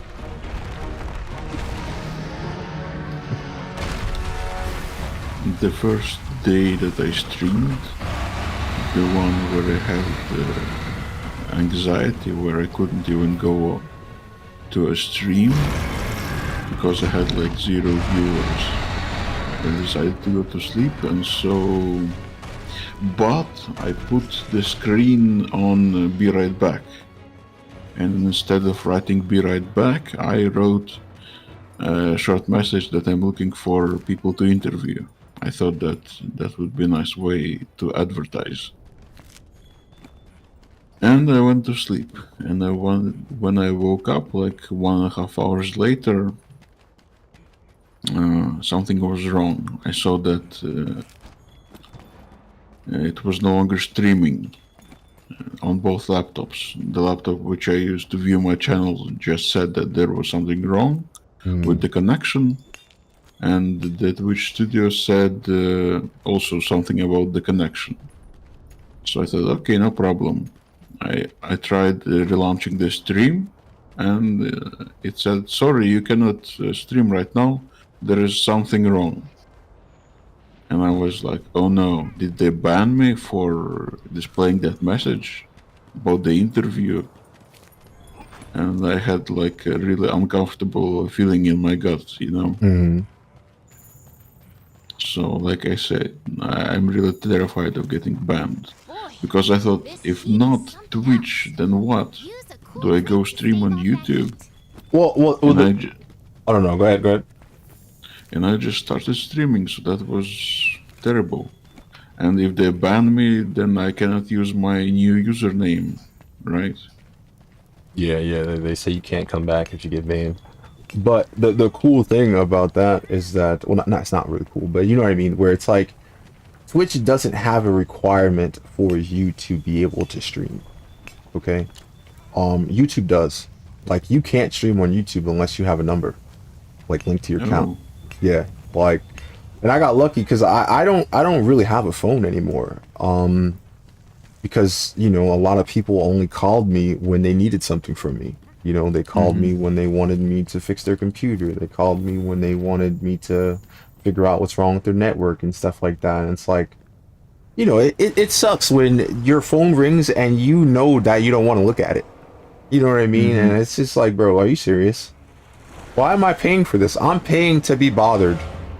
No, I'm done. So I stopped. And then, like I said, I thought about getting a phone service for a month just to be able to do that. But apparently, when you sign up for like YouTube or whatever, to you know, when you tell YouTube to send you a text message to your number, it pings your SIM card. So I didn't need service. So when I sent it, like, cause I sent it, I'm like, oh my god, please work. And then it worked. And I tried to do the same thing on Twitch, and it didn't work because, you know, Twitch is actually sending you a message, and YouTube is just pinging your SIM card. So I was like, damn, that's cool. So I was able to enable both of my YouTube channels for streaming with a number that I haven't used in almost a year. You know, so that was luck. Okay. That was luck. I don't even know if that'll still work, but that was cool because I remember I was going on there's this website that gives you like a a fake number that you can tell the websites to send a text to, and then it would, you know, publicly have the text message there so you can, you know, verify the account. And I was trying to use that because it was like, dude, man, I do not want to be in a position where the only thing that's stopping me from doing this is me having to go get phone service again. And I don't need to make any calls. I don't need to talk to anybody. All I need is a verification number. And it's like, oh my God, this is dumb. So that happened. And then that problem reintroduced itself when I became affiliate on Twitch. Because you need to have a phone number. And you need to have a phone number first. After you get a phone number, you can download a authorization app off of Google. And you can change the authentication to that. But you initially need a phone number, so I had to bother somebody and get their phone number and stuff and do all that, and it's like, oh my God. I hate how, like, in an effort for someone to try to make your things more secure, it makes things less secure. You know what I mean? It's like, imagine that, where, you know, someone sends you when you do something wrong and they're like, okay, you know what, we sent the verification number to your phone, so now you have to have the phone everywhere you go. Dude, if someone's gonna come rob you, now they have access to all your stuff because they know that once they get your phone, they got all the things that the email sends you just in case. Hey, is this you? Yeah, it's me. 'Cause I have your phone now. It's like, that's not safe. I'd rather have something happen and then not have my phone. So now they can't get anything from me, you know? I don't know. I guess that's not what people are thinking. They think that phones are something that nobody can get into. And I know for me, dude, I don't really have anything on my phone. So, like, I don't lock it. You know what I mean? Like, locking it just makes it harder for me to get in my own phone when I'm trying to do something, bro. I didn't lock my phone either. So I don't get it. It's annoying.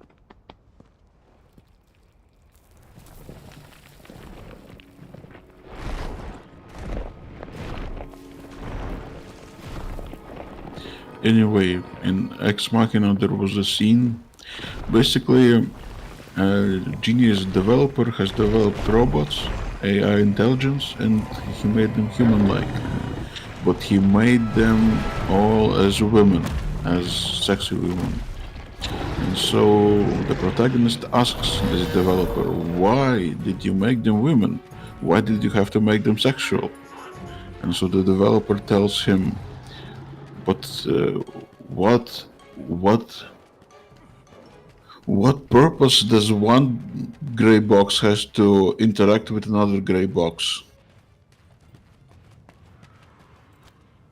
Basically, if you make the AI robots as gray boxes, then what's the point of interacting with them? Or something like that. Well, to learn. To learn. I mean, I guess it shows what's important to people. You know what I mean? It's not to learn something, you know? I talk to a pretty shell. And that's an old movie, and we haven't changed. Doesn't that bother you? That's terrible.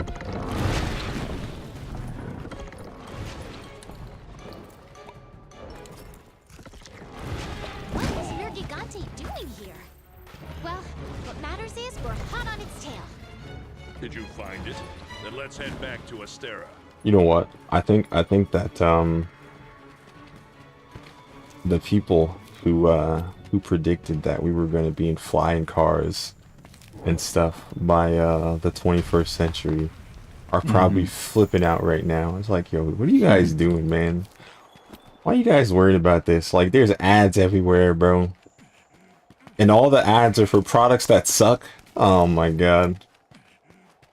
At least back in the paid programming days, like, you had shit like OxyClean and stuff where it's like, yeah, it's annoying to see the paid program for this shit every day, but like, when I pour OxyClean on my clothes, that shit does clean. You know what I mean? And that's like, yeah. Now they're just showing you crap that don't work. Hey, go on Squarespace where we tell you how to do stuff that people tell you how to do on YouTube for free. Oh yeah. Oh. Like it's crazy because I know for me, I've developed like a numbness to people who try to sell you something now. You know, like I've used the internet so much that when I go to the store and someone's trying to sell me a TV, it's just like they're not even talking. It's just like, oh my god, whatever, another one. Yeah, get away from me. And it sucks because it's like I know it's your job, but like I'm desensitized, bro. Like you're literally barking up the wrong tree.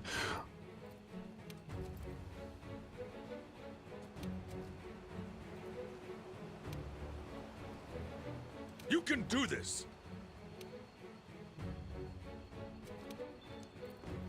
We need to study Nergigante's tracks more. We just don't have enough data yet. Egyptians, Gilgamesh. I think they are. I think. No, the Egyptians have been defeated. The Carthaginians or Carthage is still somewhere. I'm not sure where. And here we have the Aztecs on that island over there. But mostly it's just me.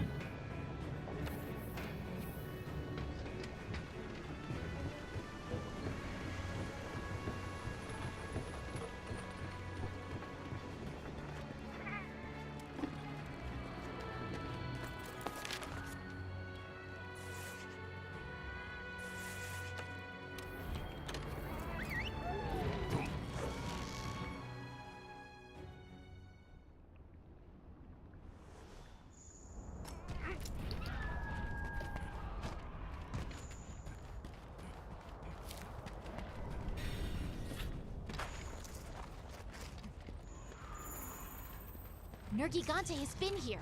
We're on the right track. Gilgamesh, thank you for following. Here we go. That's what's up.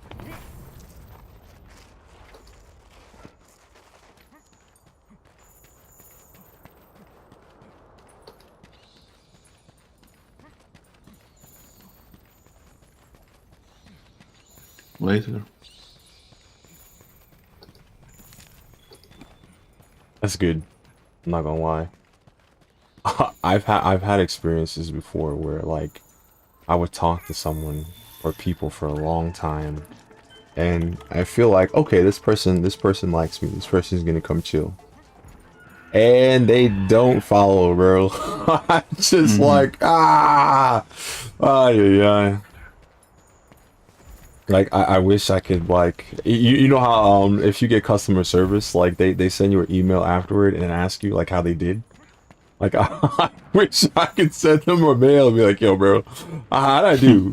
Like what the fuck did I do wrong? Like what could I improve on and stuff like that. Like I wish that was a thing for content creators, that they could kind of like push that and be like, hey, you recently watched me. What do you think of my performance? What did you like? What did you dislike? Man, that would probably make streaming so easy though, because you could really get there. Because like imagine that. Imagine not knowing like that your mic is bad. So like someone's like, yo, 1 star, mic bad, and now you just like spend time in OBS and you fix it, and that's it. And now it's like, thank you. That feedback was so goddamn valuable. You don't even know.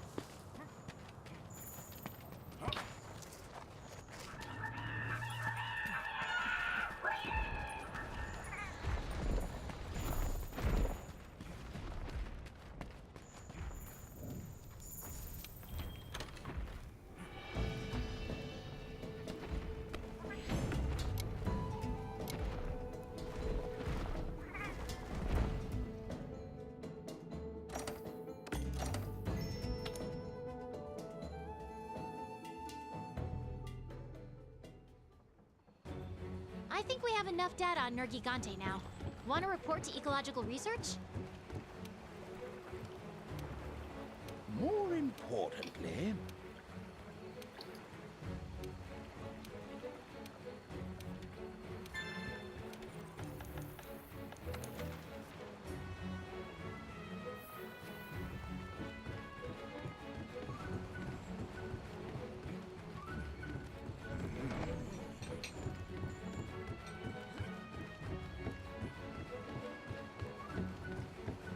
Over here.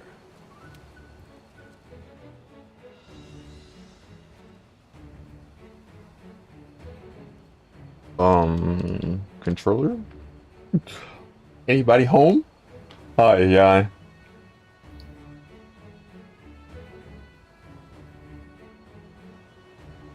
I swear I do need to find a new controller, but it can't be the Elite controller. Mm-hmm. I should start using the ones I do have, but Listen up. it's hot, and I know that like those controllers usually fall apart when it's hot. This is it. Us versus Nergigante, the elder dragon that feeds on elder dragons. Do you ever use a computer if you play a game on PC?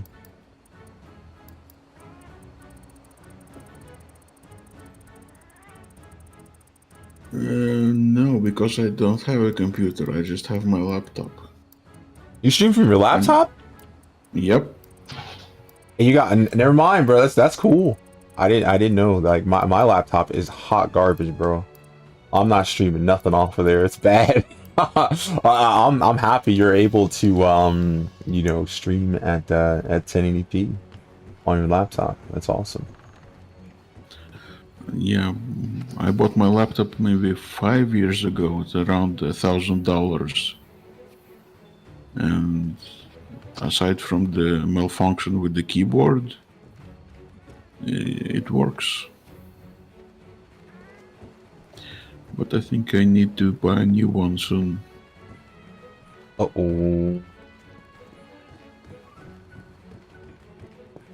Do you prefer laptops, or are laptops cheaper in your country than desktops? I guess they are the same price, but I like laptops because you can disconnect them from the power source and just carry them around the apartment. Anywhere you want. You can take it to another location with you. So that mobility is definitely an advantage. Absolutely. I understand that. I mean, listen, I love mobility. My problem was always like price to performance. I guess it's because I was just so dumb in tech. Because like the first thing that I ever bought, like seriously, was a $500 tablet, and I swore that was gonna be the best thing in tech. I was like, yeah, it's gonna be better than a computer. What an idiot! What an idiot, bro! Oh my god, that paperweight, bro.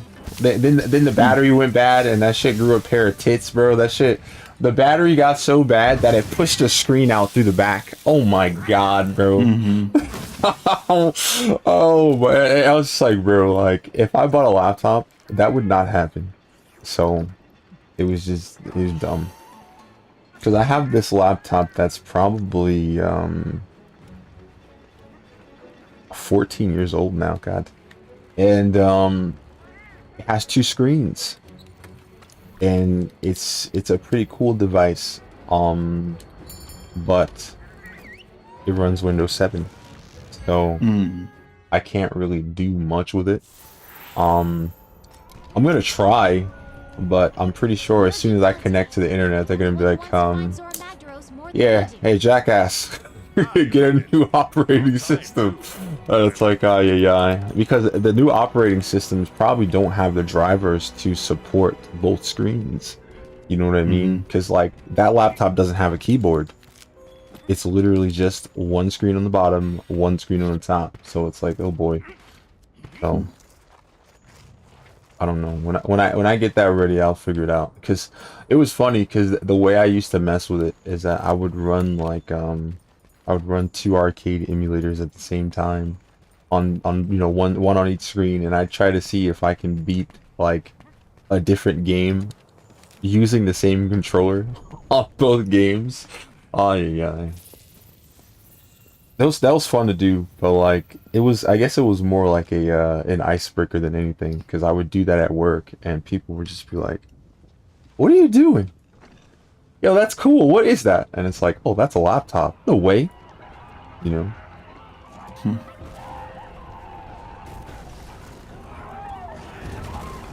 There's another laptop, but I think it's like Asus, and it's got like a top screen, but half of the bottom of the laptop is a screen too. So like, if I ever was gonna try to invest in a laptop, I'd probably buy something like that. I'm gonna wait till it's really old though, because I know it's worth a lot for no reason right now. But I could have like OBS previews and stuff on the bottom. I can have like the chat window on the bottom side of the laptop and stuff like that. I'll know. Maybe I should look into it, because like if the price is right, that might be a laptop that's good for you too. You know what I mean? Yeah.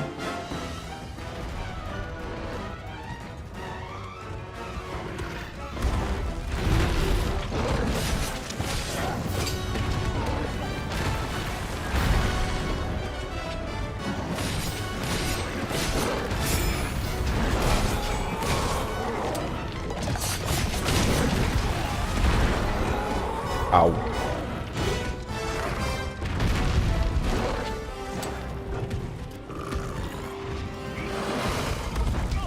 Ow.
Please don't jump at me.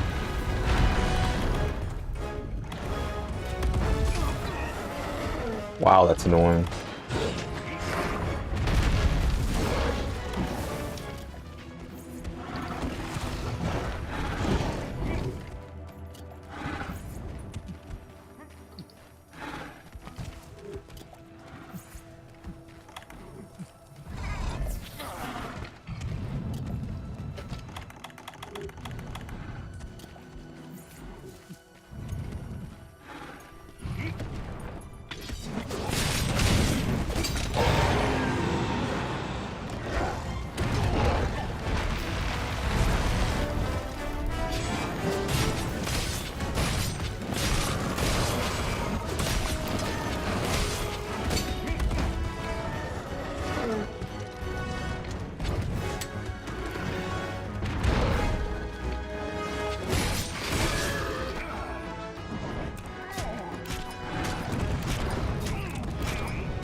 Damn.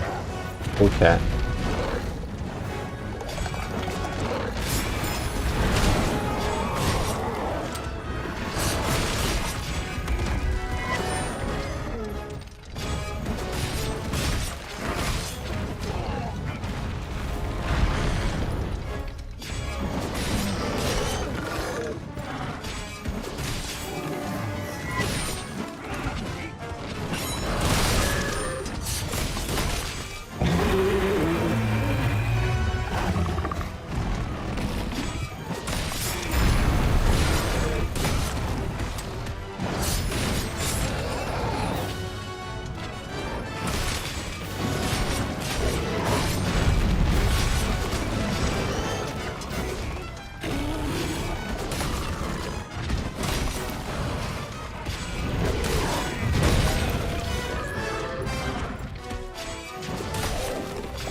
Oh, damn.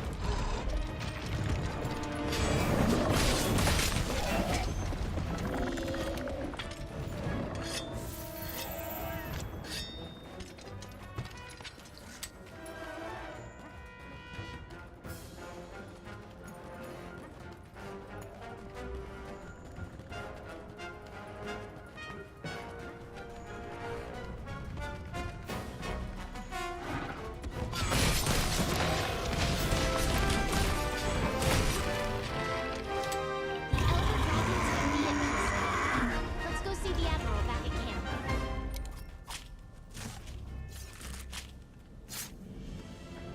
You said that you have a microphone now, a new one.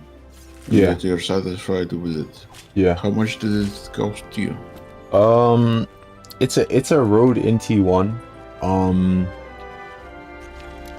I bought it I guess used. And I bought a warranty this time because the first mic that I bought, that was what I wanted, was the same microphone, but it went bad. So yeah, I bought another one, but this one is insured for a year. The first microphone that I bought in order to stream was I bought a what is it, Audio-Technica 2100X, I think. Is AT2100X is like the product number, and it's a dynamic microphone, and dynamic microphones are really cool if you want them in your face, and I don't like that. So I know you watch YouTube, you see some of the YouTubers, they have like the Shure SM7B, and like the microphone is so close to their mouth. I hate that so much. You know what I mean? So I bought a condenser mic, and the Rode NT1 is basically my favorite condenser mic because the way the voice sounds is a lot better in terms of like, it sounds more rich than the other ones for me. Okay, and also there's a difference between the NT1 and the NT1A. I guess there's more coarse highs in the NT1A, but some people like that. So if you do decide to get a microphone like that, just I guess think about what you like the most in your voice, and then find out what the differences are between the two mics, and then decide like that. Energy in the first place. Enough energy to lure in a menace like that and convince it to switch habitats doesn't just naturally happen. Have enabled the voice gate mode.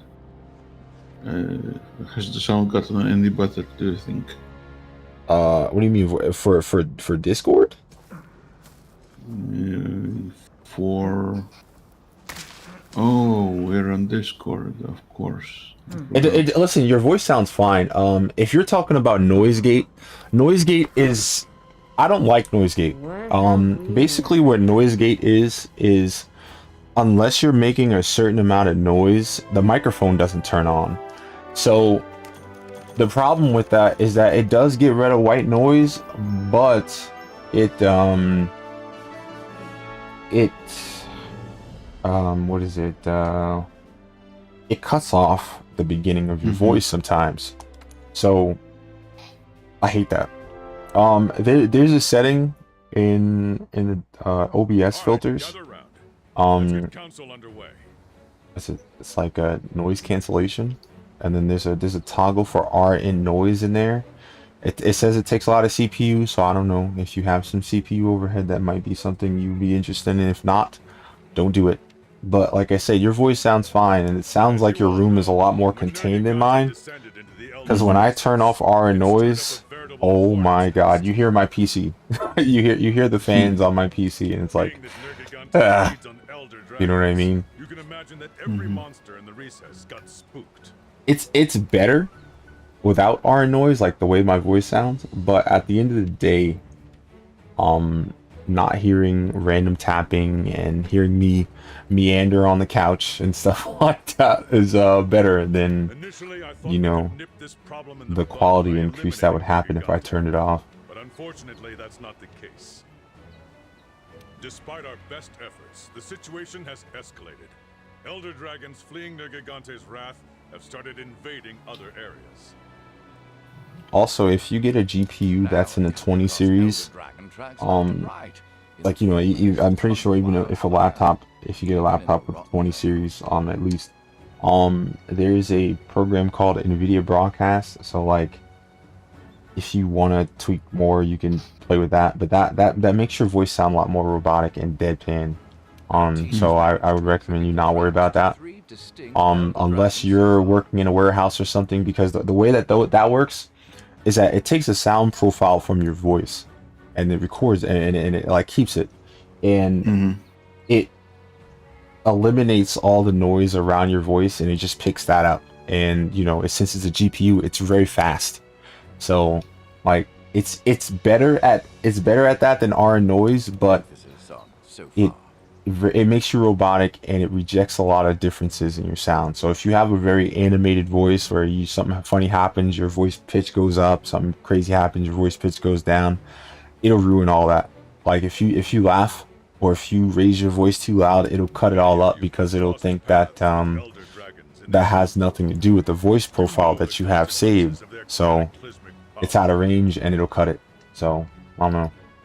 Maybe if you like try to record your voice and like did like a whole octave or something like that, so like it knows that you can go up and down with your voice, maybe it'll capture better. But like, I don't have time to figure out what the hell is gonna make that thing work and not chop up everything that I say, you know. But dude, your voice is fine, you know. For me the thing that bothered me was that when I listened to my own videos and stuff, the voice sounds robotic over the stream. You know what I mean? Like Discord is the worst for that, because Discord has a lot of very good noise processors that you normally have to pay for. Like for example, Crisp. You can use Crisp for yourself, but you have to pay for it after like using it for 60 minutes a day. So like Discord, the way that Discord processes the audio is better. I've even thought about cheating, where I would talk in Discord and then have Discord process my voice, and then go and take the output and then send the output to the virtual output, and then just when I'm streaming, I sit in the testing phase, you know, where you test your own voice on Discord, and then I have Discord send my processed voice to the fucking stream. Like, I thought about doing all that, but like I didn't have to. Like I figured out what was wrong and stuff, and I fixed it. But like I said, if I ever have to do something crazy like that, I'll do it. I'll leave it up to these delegates to decide how to use the field team.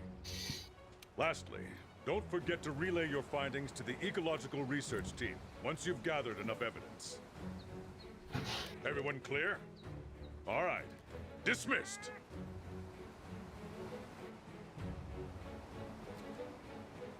Now you're talking.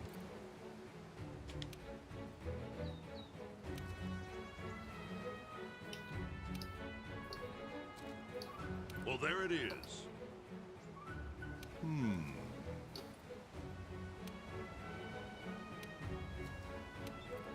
See ya.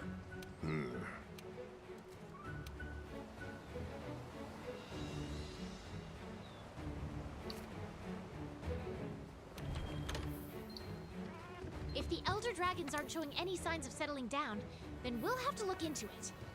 We're on the hunt. Boy.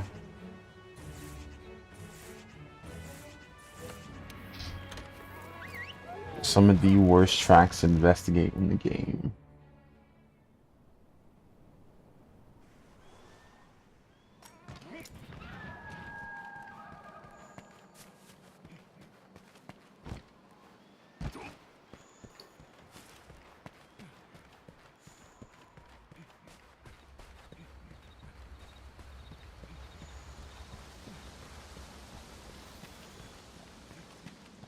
Yeah, I'll be right back. All good. Thanks for telling me.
Kakashi 420.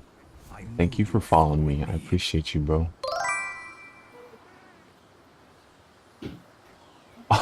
You gonna give me hell for longsword, bro? Listen. Alright, that is the story of my life. Listen, dude, I actually have a playthrough on the channel that is what you call it? I have a highlight that's on the channel of me using not a longsword, okay? So if you were looking for that, it's there. But the problem with that was that it's over 12 hours, so YouTube hates it. Okay? So yeah, like YouTube doesn't like videos over 12 hours, so I'm trying to beat the game in less than 12 hours so I can push it to YouTube and YouTube won't have a shit attack. But we'll see how that goes.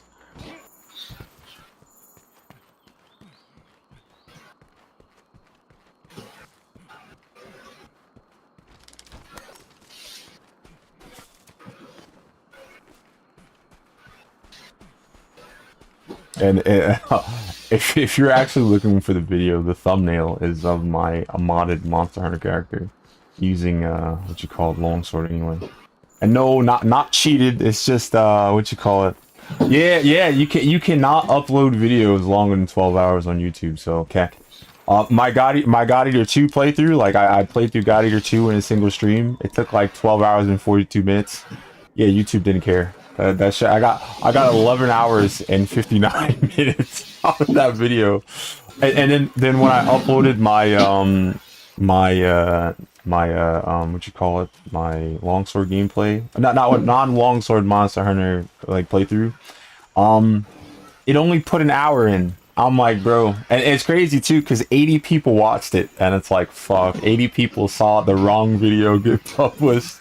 Oh yeah, it was bad. It's bad, but yeah, that's how you know that I'm a fucking certified noob. All right, but yeah, pardon the noise in the background. Homie probably doesn't have noise cancellation on his microphone, so it is what it is.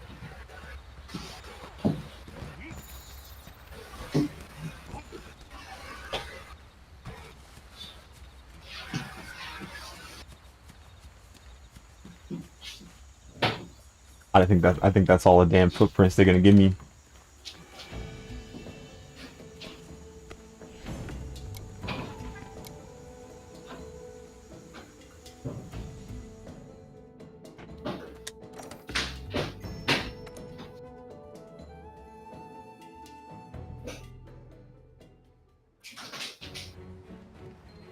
I wonder where I was at to make the video take that long.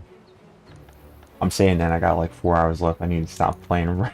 Oh, fuck around. It's gonna be 15, 16 hours long too. Oh my god. Imagine fucking up twice. I guess I can get Kushala crap.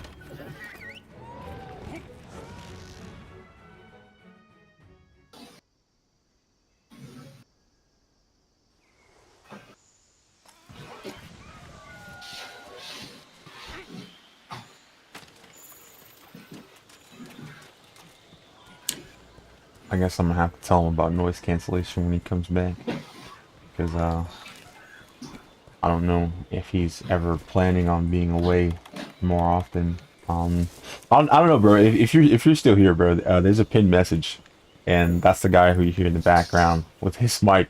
He's pretty much a new streamer, but he came up with the idea that like surveying each other, surveying each other, like asking people questions about how they like streaming and stuff like that. And that made the stream more interesting in the beginning, because like he was asking stuff about like aspirations, like what hurdles there are, stuff like that, what made me start streaming and all that stuff, blah blah blah. And those are questions that people don't normally ask. You know what I mean? They're just like, hey, what are you doing? Oh, you died. I'm out of here. Or what you call it? Your microphone sucks. I'm not gonna tell you to fix your mic. I'm just gonna leave. And it's like pain. But I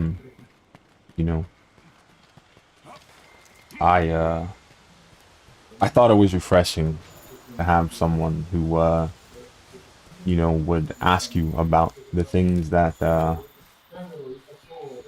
most streamers are thinking about but not talking about, I guess.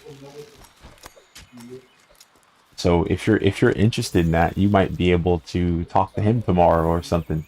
I mean, if not, like I said, I'm gonna keep this dude company. I don't care. He's a good dude.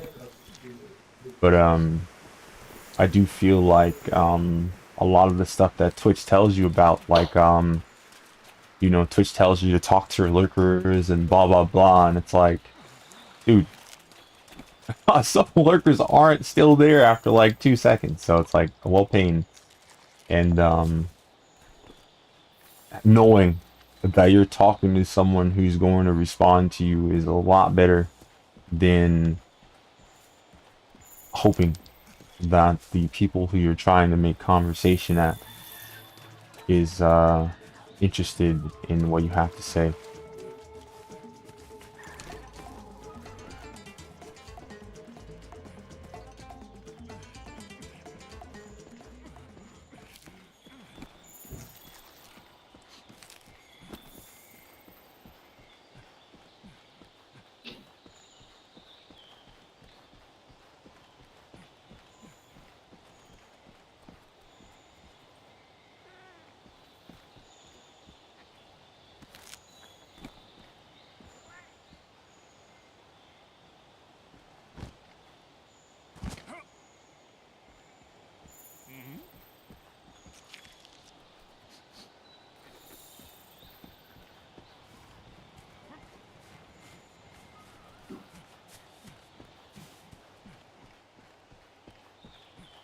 I kind of feel bad because I chose a name in this game that I'm probably gonna delete.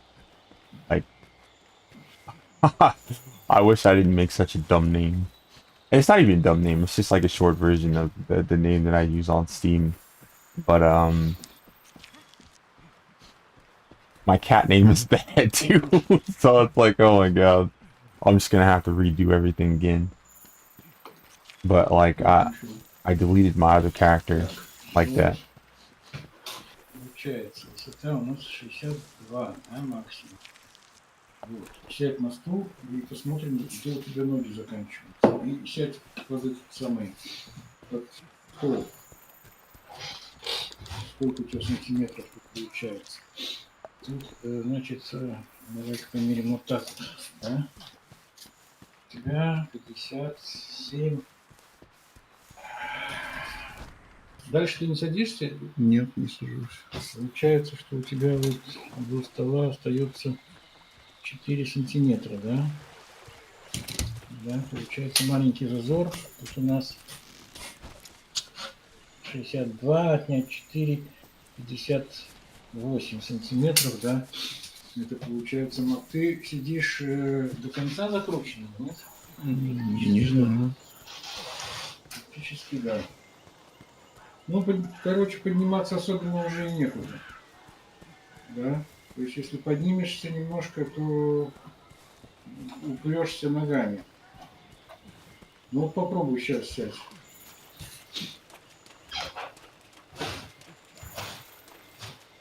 Ну, как? Нормально. Давай померяем высоту кресла сейчас, сколько оно стало.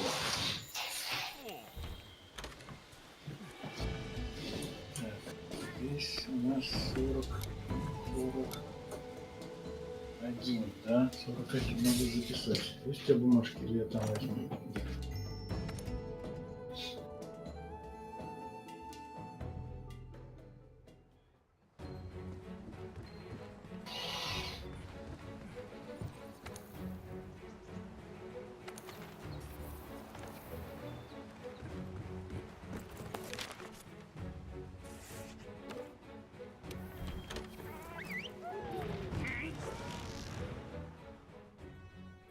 Я записал, да, Андрюш? Стол, значит, 62, ноги будут 58, кресло 41. Такое вот. Выше уже нам нельзя, 41 получается, да? Ну-ка еще раз сядь на это и залезь под стол. Ну, если так будет, то уже... Как оно сейчас? Нормально. Сейчас нормально, если так. Если будет выше, уже хуже, да? Ну, сантиметра 2 еще можно. Ну, это уже слишком будет, да? Ну, короче, 41 то, что я сейчас померил, и ниже, да? Если получится, что у нас ну, там с колесами, да? Если сюда еще колеса ставить, то уже все. Сейчас здесь, в принципе, возможны колеса. Может, тогда снять колеса вообще, поставить такие подкладки? Тогда, может быть, вообще тебе кресло без колес выбирать. Ну, это подъезжать надо, вот именно как ты сейчас заезжаешь, да? Получается. И это сейчас оно кресло вот может крутиться. А если ну, просто с ножками, ты крутиться не сможешь уже, да? Это уже хуже. Можно, конечно, брать, да, без колес, ставить прокладки более мощные. Ну, не знаю тогда.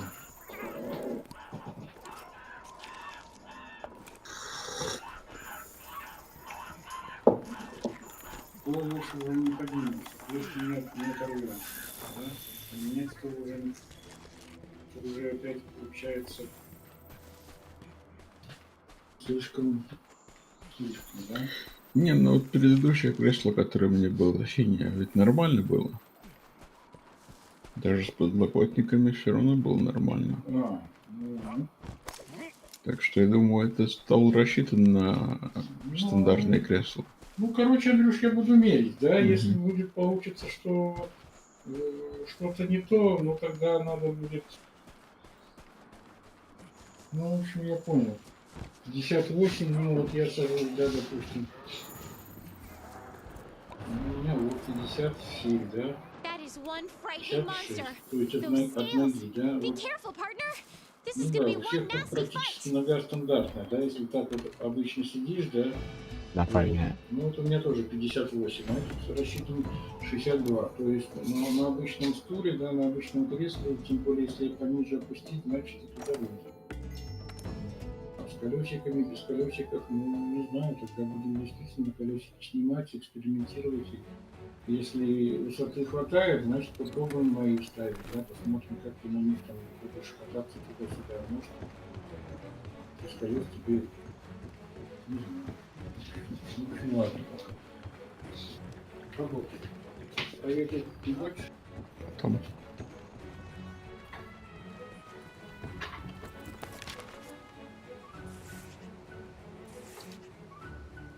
I am back. Sorry for the noise. That's fine. That's fine. First, I thought that I was like, you know what? I gotta tell this dude to get a noise cancellation for his microphone, because you know you were shuffling around at first, but then you guys are talking and it's like, yeah, noise cancellation. It's not gonna save all that. I don't know if you have like communities who are marked in like specific languages and stuff like that, but and I don't speak I don't know what language that was, but so it's fine if you stream in English because people are just gonna be like, huh? But like if you guys were saying anything that was like personal or whatnot, I don't think it would be good for you to leave your mic open like that. And listen, if you had some super fans in your chat right now, some of them would probably hold their phone up to the computer and be like, yo, translate, you know what I mean? So like, you know, just be careful if you guys were saying anything specific, you know? Yeah, you're right.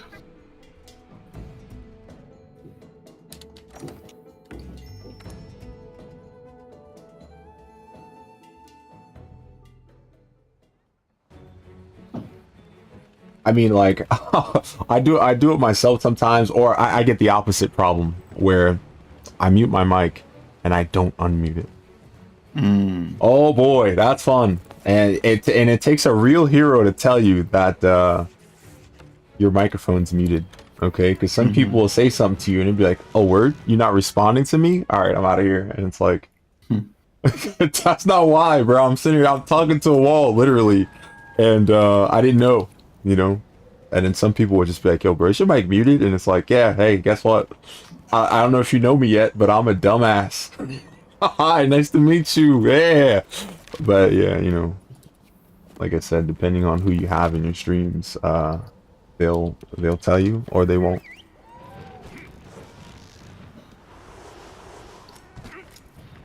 And I mean, don't get me wrong. I perfectly understand if you have one of those microphones that are bad at telling you it's muted. Because I have a microphone and there is no mute control on it. There's no volume control on it. I have a volume knob in the console that I was telling you about, the interface, and I could just press a button and it'll mute that way. And then I had another mic, you know, the dynamic mic I was telling you about, and it has an on-off switch, right? But even if you turn it off, the light's still on. So you'll think that you're unmuted, and you're still muted. Amazing what these dudes design before they ship a product out. Oh my god.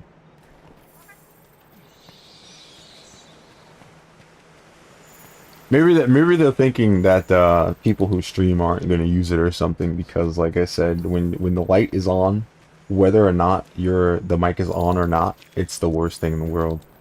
Cause I'm like, yo, bro, I'm good. I have to open up OBS and stare at the the preview, and see my volume and see the bar not moving, and it's like, oh my god, how long was it like this? Fuck, 25 minutes. Oh my god, you know what I mean? So like, you missed commentary, you missed maybe a boss fight. They missed you fucking yelling at your TV because some stupid shit happened. It's like, oh man. Like I said though, I still have it. I have my my 7-hour Doom 2016 stream where my mic was off the whole time. So yeah, yeah, I'm holding it. All right, it's gonna be there forever, because it's like, it's just gonna be proof. You know what I mean? When someone goes, "Hey, what happens when you don't when somebody doesn't tell you that your mic's muted?" That that whole stream. Oh yeah.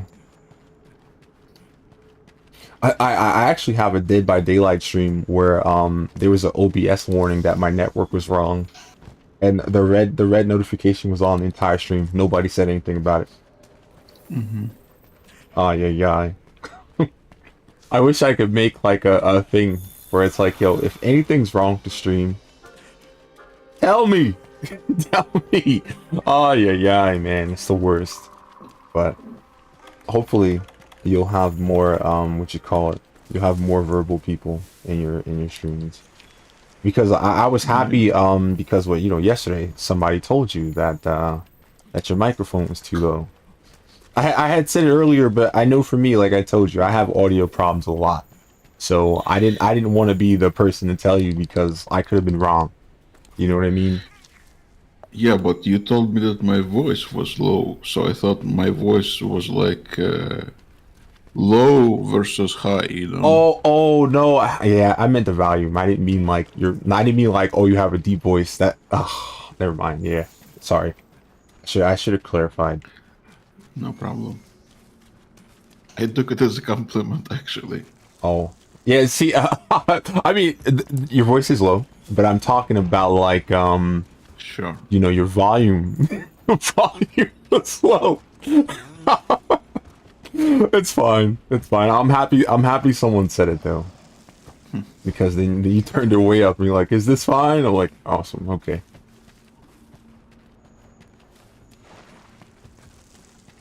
Yeah, but the microphone I have right now, it cost me $25. I don't know if I told you.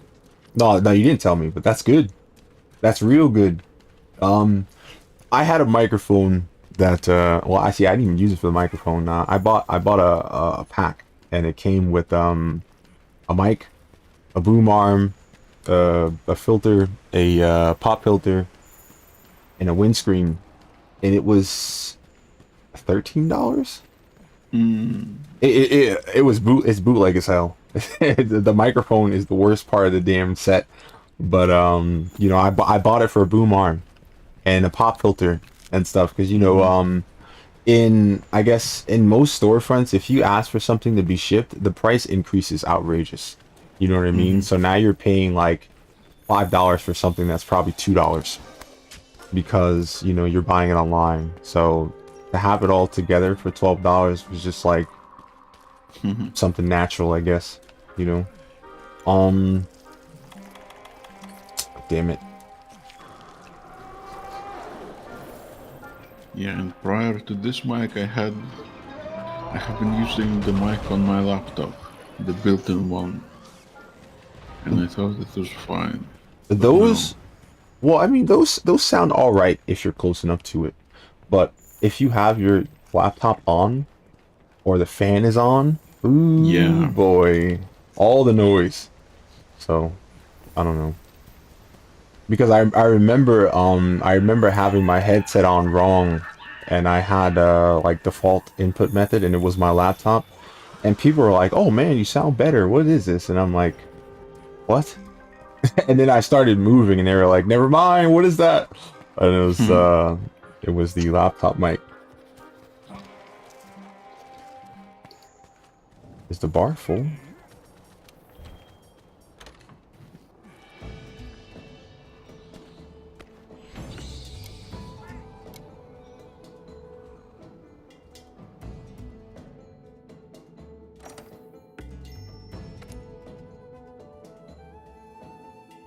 I think that's all of them.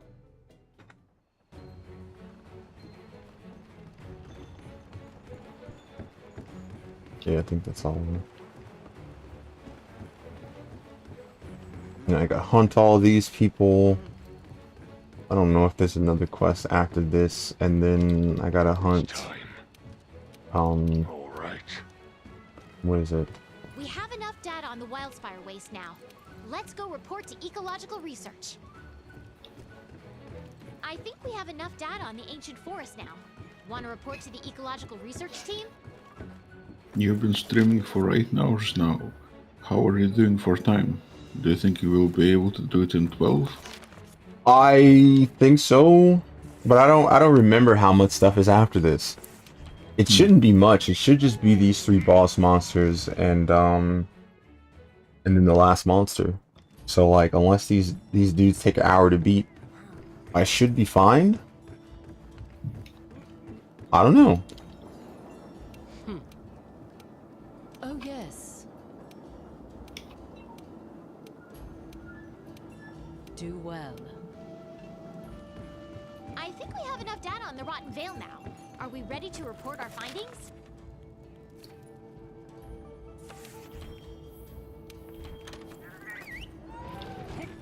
I wonder what happened that made it take so long. I think I was looking for tracks, and I was trying to defeat monsters to make the tracks go up, and I just had to pick them up off the floor.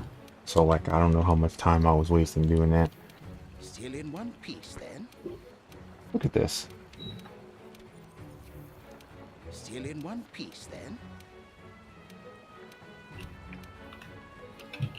A waste of time.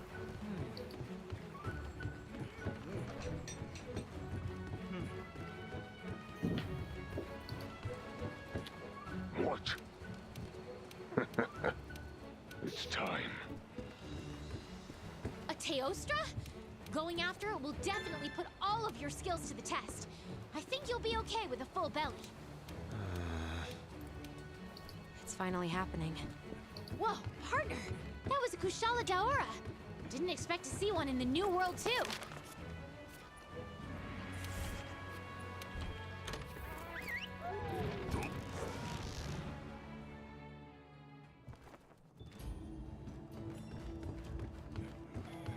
Yeah, I don't know. I don't know why it took so long, but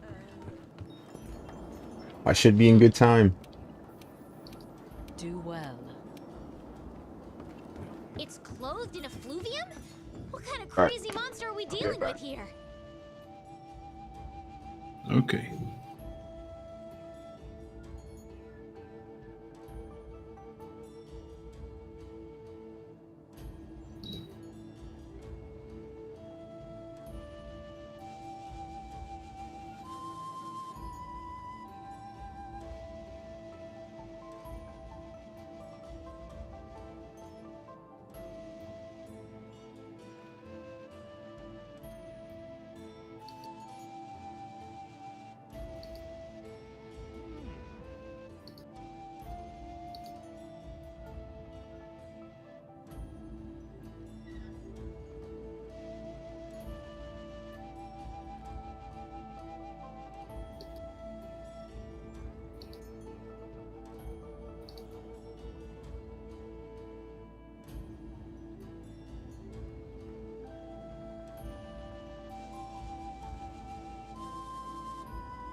back. Welcome back. Thank you. Whoa. Now, what am I gonna do with these? I'll fight my least favorite monster first.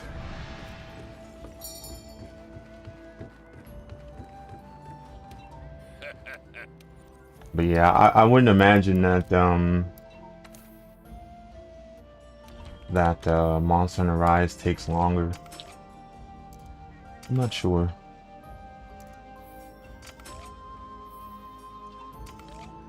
Oh my god.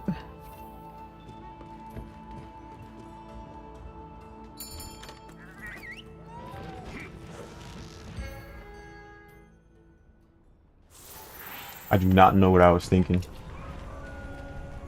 You find the Kushala Daura's roost higher up.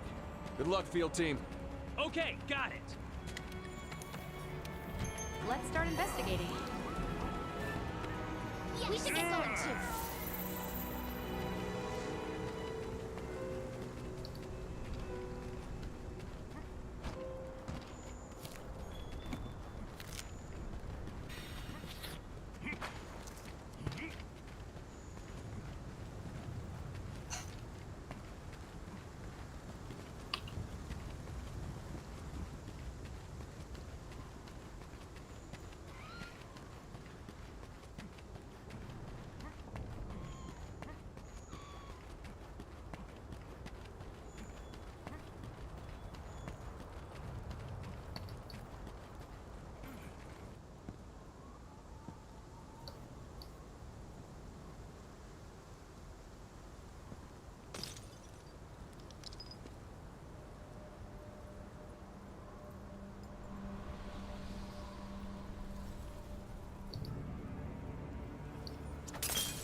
Use everything at your disposal. That's the way it works here in the new growth. There they go again. Always gotta be first. Y'all saw it coming. Watch that wind!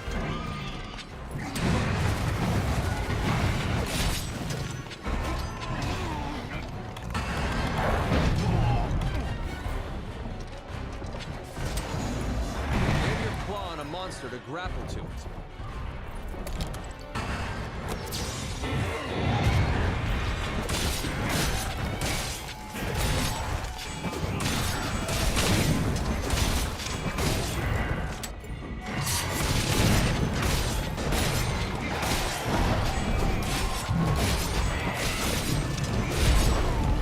Of course.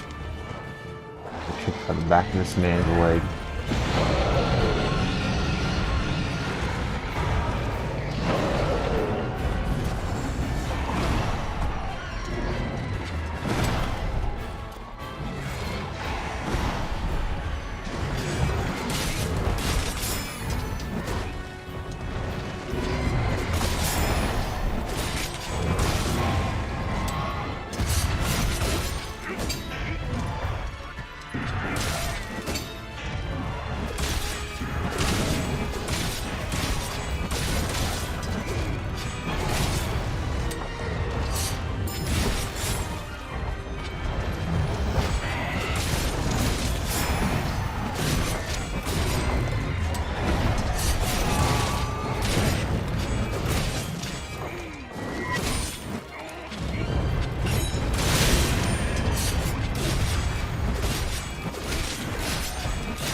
Oh my god.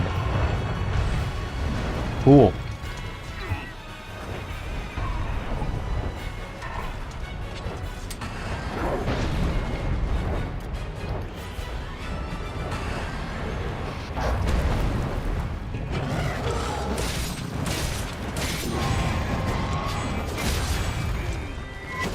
Dang.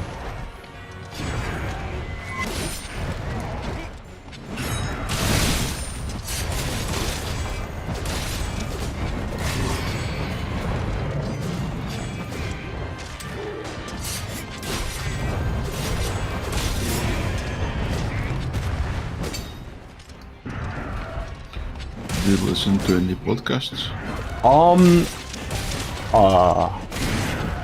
Not really. I listen, I watch videos and stuff, but like, some of them probably could be podcasts because some of them just have like an image as a background kick.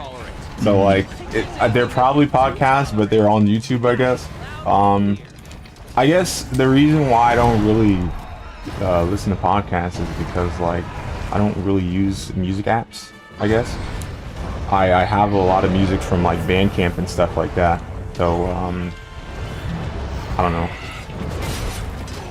So I don't really have a reason to use something like Spotify. Bro, if I die like this, oh my god.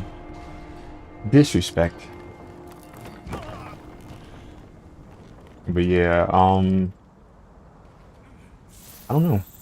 Like there's news that they talk about, like, you know, tech news and stuff like that. You know, I listen to some stuff about like house markets and stuff like that, because, you know, buying a home in current day is hard. Yeah. I'm hoping that. What's up? No, go ahead. No, you. It sounded like you had a question. It was more important than what I was gonna say. I guarantee it. I doubt it, but okay, here I go. Do you know Joe Rogan?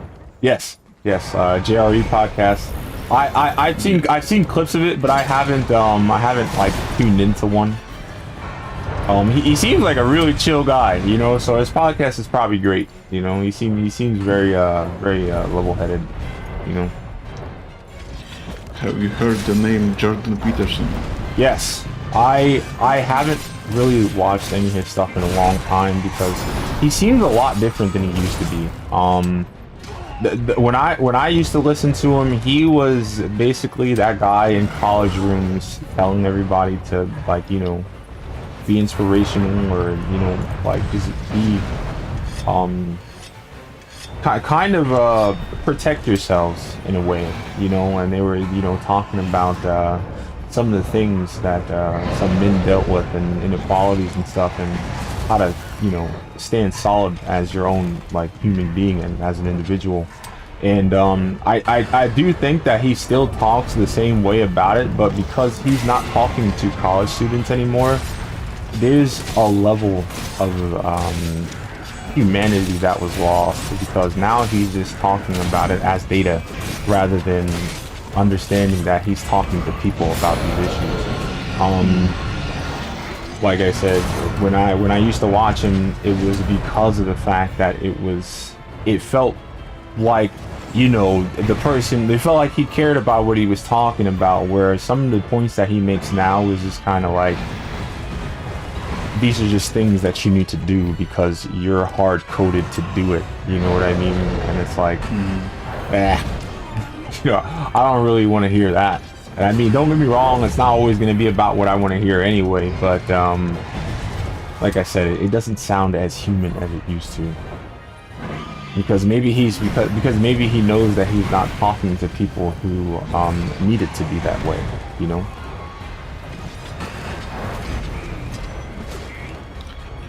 This is odd, but I guess I'm more familiar with people in America than I am in my own country. So I know names like Joe Rogan and Jordan Peterson and Ben Shapiro and others.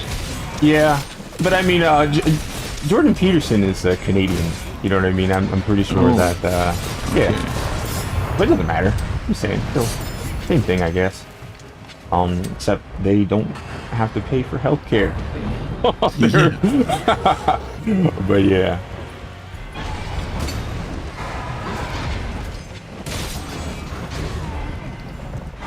But it's still, you know, they're talking about issues that are all the same. It doesn't really matter what country they're in. You know, it might be a world issue at this point. But you know, like I said, I need to give him more respect, I guess. But it's kind of hard because like I used to always like you know, kind of take his side as a person. But I remember he was making a couple issues on like work ethic and stuff like that, and he would make points about how employers made it a point to make people who work hard work harder, and most of the people that bosses would single out were people who are already doing a good job. And it bothered me that he wouldn't really kind of take the point that bothering people who are already doing a good enough job isn't fair, you know.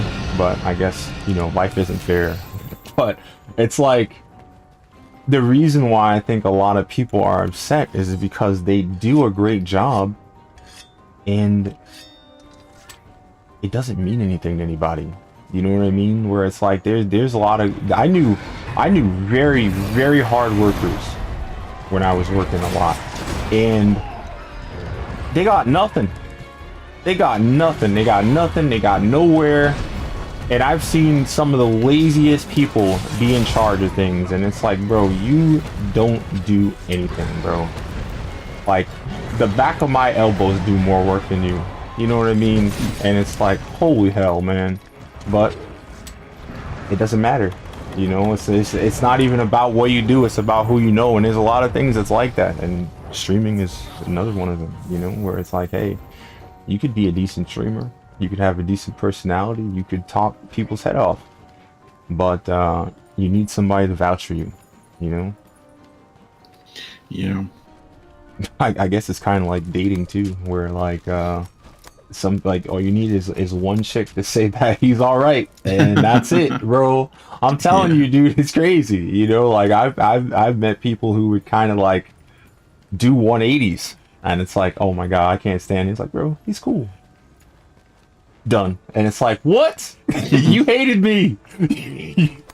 But it's whatever. I don't understand, and I'm not supposed to understand. You know, it is what it is. But yeah, it's all about trying to get in there, and I don't know who I have to know to get off the floor and stay off the floor. Because like I said, I knew a lot of people who would come in here and lurk and all that stuff, and you know, talk sometimes, even though the conversation weren't the best. But you know, it didn't last.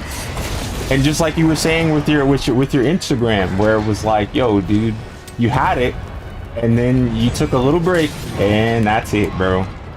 It's like you were never there. Yeah. It's almost scary to think about, because you know there are people out there who like sell accounts.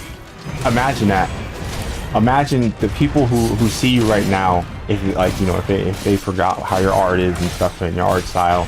Now they think that you're somebody who decided to buy that account so that you can have fame. Definitely. And now it's like, yo, bro, it's still me. It's me. But I don't know. Hopefully that's not a problem you have to deal with.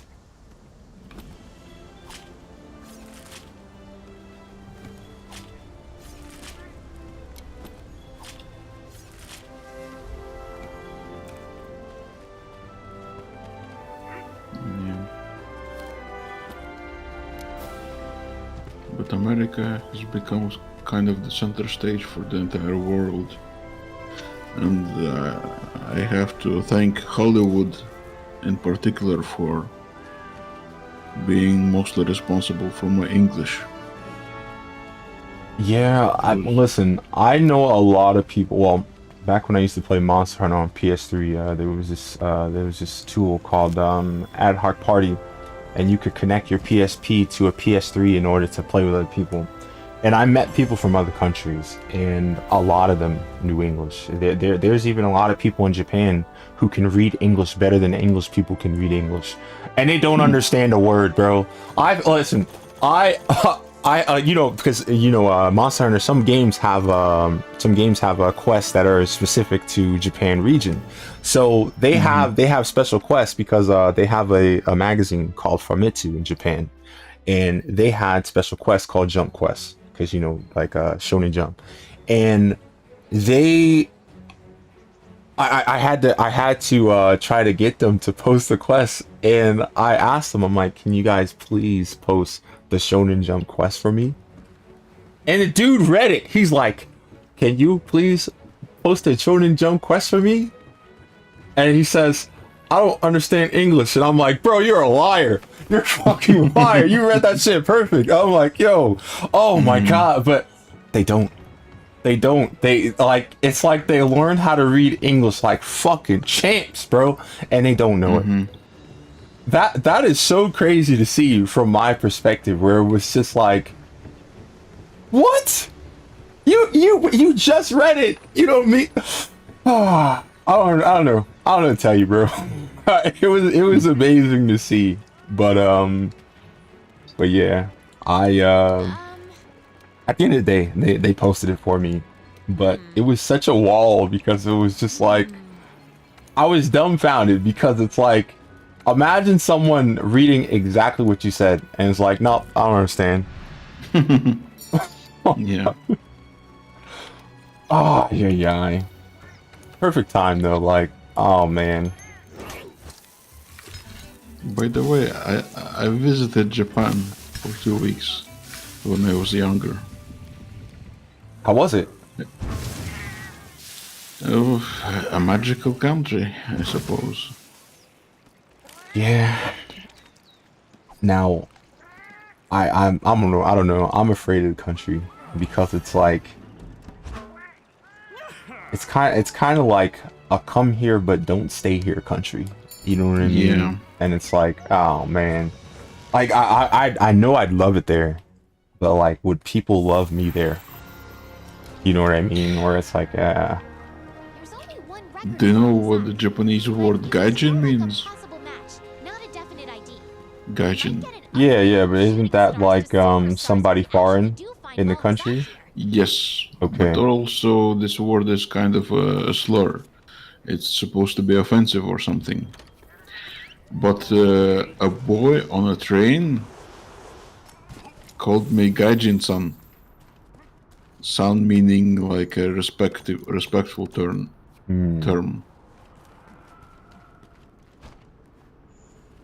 That's 100% confusing. It's like, I don't know whether to be flattered or offended. Yeah.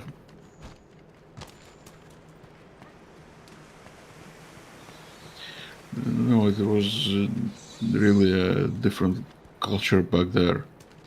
For example, well, I was there with 2 of my friends, and we were asking a Japanese person for directions on the street. Hold on a second. Actually, build here.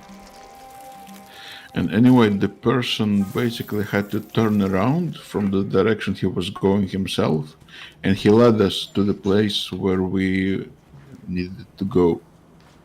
And at the end of it, he even bowed. Even though he helped us, he still bowed and went on his way. Yeah, that's something. I don't know, bro. Like, I'd almost feel compelled to like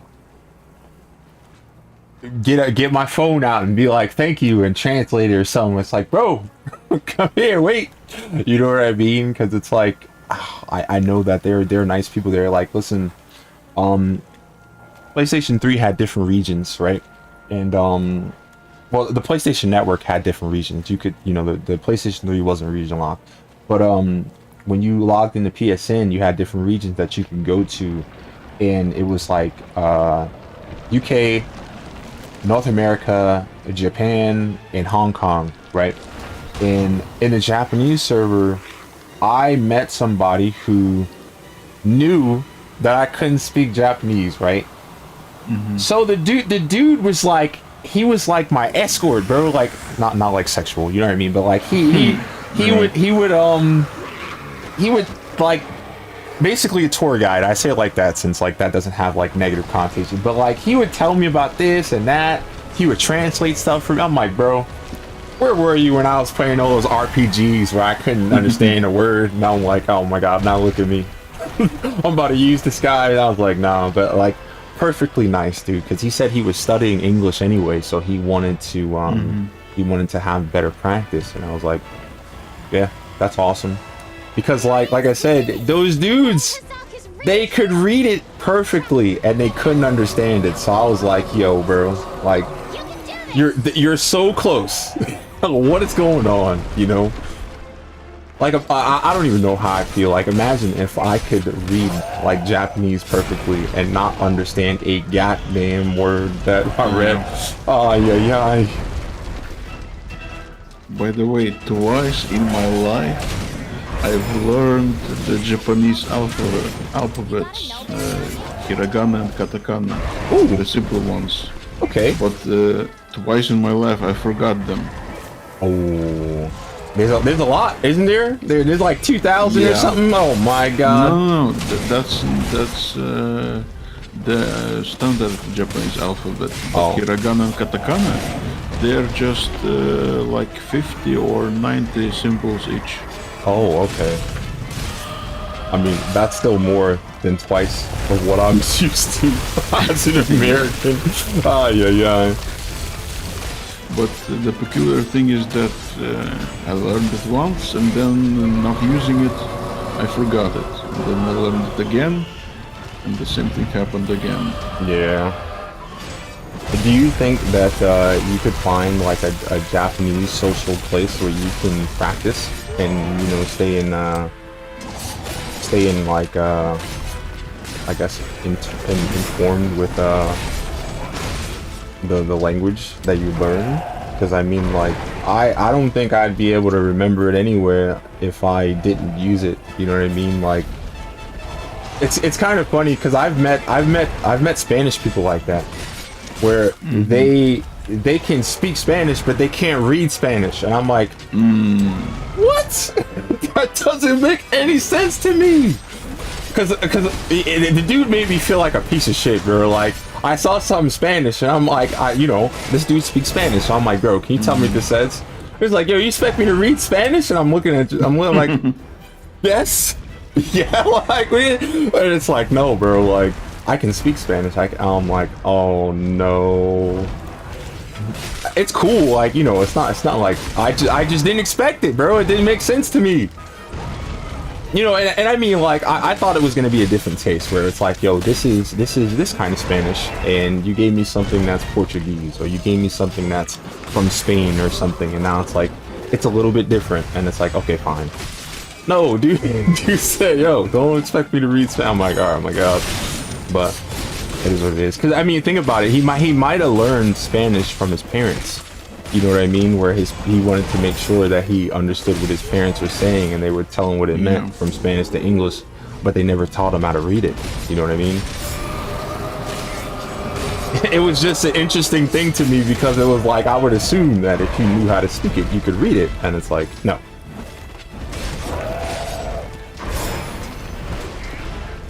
So like, you know what? That makes you feel like even more of an asshole, because like, those people who could read Spanish, could read English but not speak it. It was like, oh wow. Oh my god. Did you know that in Asian cultures they don't have the letter L? They use R instead. So instead of saying love, they would say rov.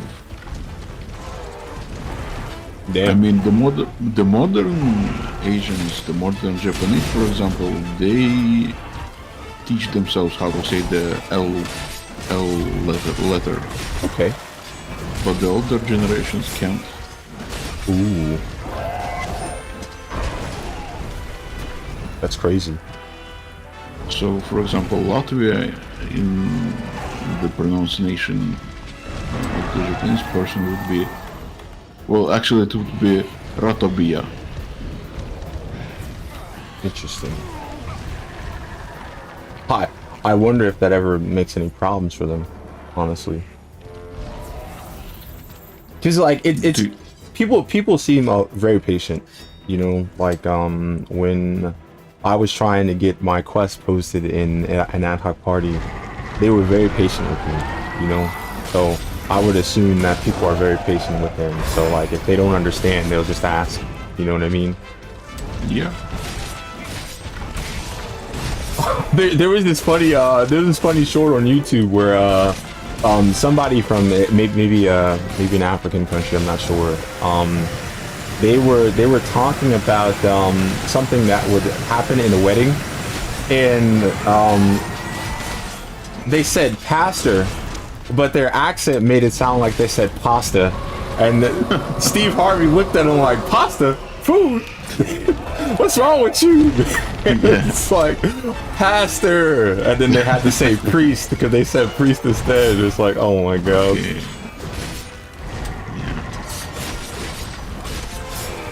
Because someone in the crowd went, pastor.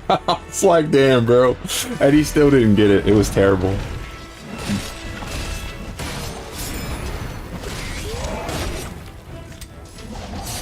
But like I said, it's nice that we give people extra time so we can understand each other. I wish arguments worked that way. Yeah.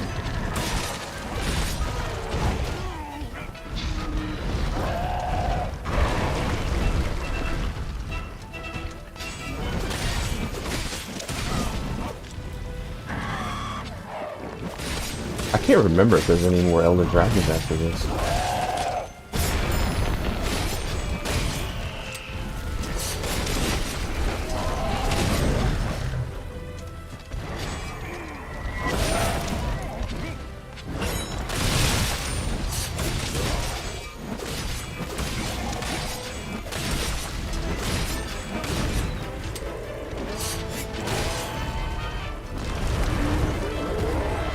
My current playthrough of Civilization 2, I researched, well, at the point that I researched the Technology Republic, they offered me, do you want a revolution from monarchy to republic? And I was like, hell yes.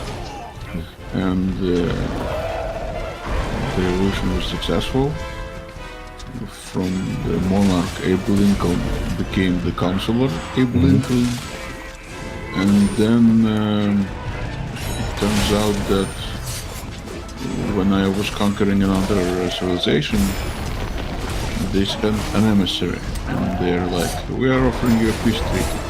Ooh. And I'm like, no way, man, I'm gonna conquer you.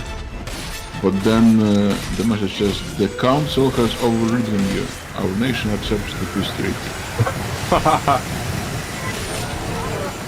So that's the republic.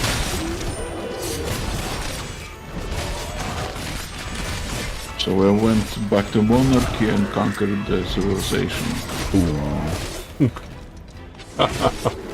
Oh no.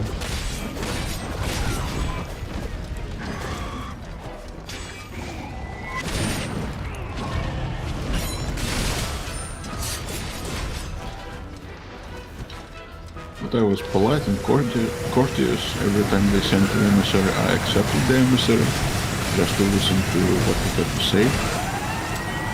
And every time they threatened me with consequences and demanded something like a technology, I was like, sure, take the technology, I don't mind.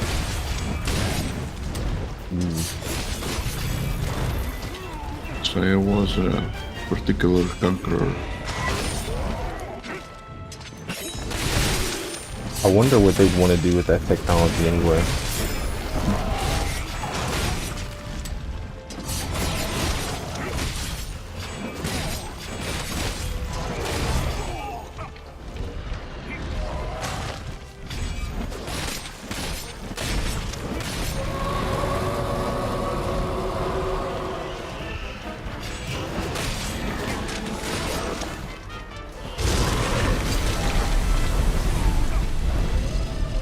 down.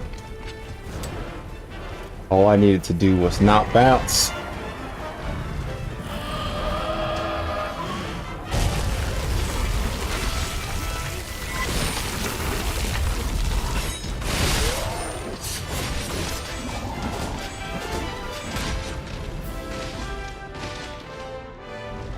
Have you been to other countries? I have not been to other countries. I don't know why I haven't been to other countries. You know what?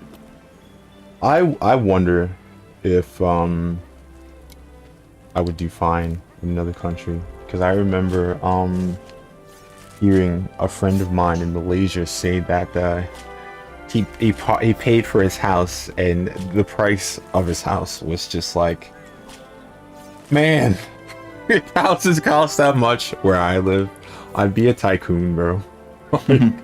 Oh, you guy. Never mind. Like I said, for me, having somewhere to stay and like going to sleep and waking up and knowing that like even if I was a potato for the rest of my life, as long as I paid my taxes, they're not gonna take it from me. You guy. But you know, like I said, those are one of the few things that would make me consider wanting to go over there. But like, because I'm American, most of my valuables are our possessions, and I don't know if I can take that kind of stuff over there. Fine work. But have you been to other states as a tourist? Yeah, I've been to other states. I don't know. It's okay to be in other states. But I remember when I was a kid, because that's when I did most of that traveling. The people I went with, like my grandma and some of her friends, she told me that like some states we just made sure we got through real fast because, you know, racism. Because you gotta love how, despite that, we're an entire country that each state has their own rules and traditions that you know, shouldn't be there anymore, but they're still there for, I don't know, you know. So that's fun. But I don't know, you know, like I never thought that you know, life would still be in a state where you're hated by people in your own country. You know what I mean? Like, I see so many other countries, and like a lot of those countries hate people from other places. You know, like, you know, some countries have issues with people from like India and stuff coming over there. And I know for me, there was one dude. He seemed like a nice dude, and then when he started talking about that, wow, everything came out of him, bro. But like, he was talking about people from, you know, India going over there, and he said that they would poo on the beach, bro. And it's like, what? Jesus, you know what I mean? And then like, but he wasn't critical of those specific people. He kind of just put the whole race in there, and it's like, bro, no, stop, please, don't do that. That's not what it is. You know, some people are just degenerate. When some people are degenerate, happen to be the same race, you don't hate the whole race, you hate those people. They're bad.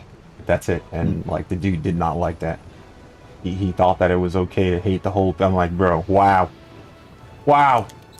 But you know, that's kind of what I would expect from other countries, though. Like, they just, not every country, but like, you know, some people just don't like foreigners, and it's like, damn, bro, but like, that doesn't mean that they're all bad. But that's not enough to say to some of them. It's a shame. Hey, partner.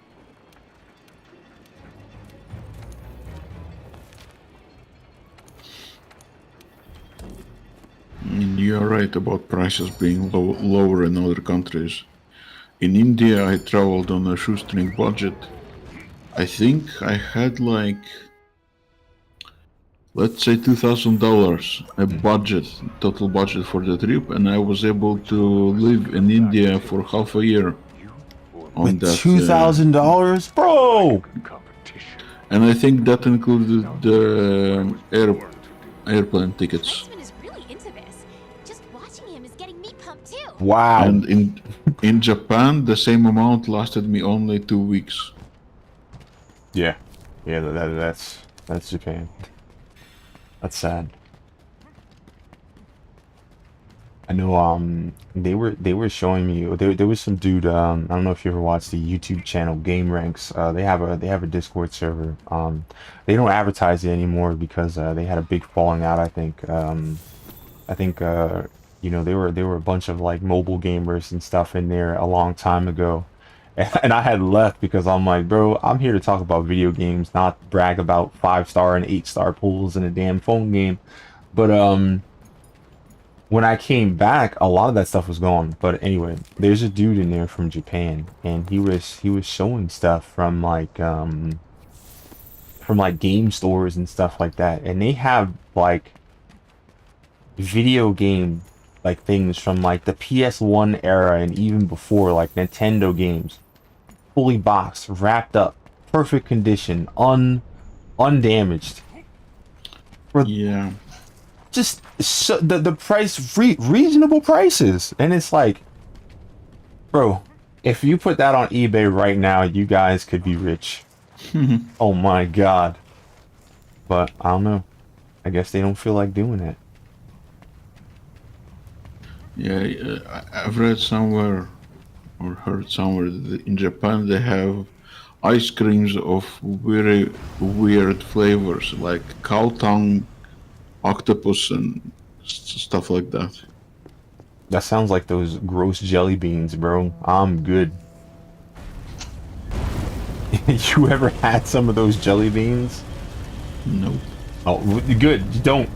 but there was like I remember the first time I had them and the last time I had them. I was at a movie theater, and they had Harry Potter jelly beans, and it was like puke. But it was so dumb, and I'm like, there's no way these beans taste like. Oh no, they're gross. And I think they costed more than regular jelly beans too, and it was just like, dude, I'm paying for bullshit right now. What's wrong with me? Like I said, never bought it again, bro. Ugly. A lot of movie snacks I don't like though, so I'm kind of happy that when I used to go to the movies, the people didn't check me, because like I would go to like Subway and get a sandwich and then come to the movie theater because like movie snacks cost too much for what they are, and the security dude was cool.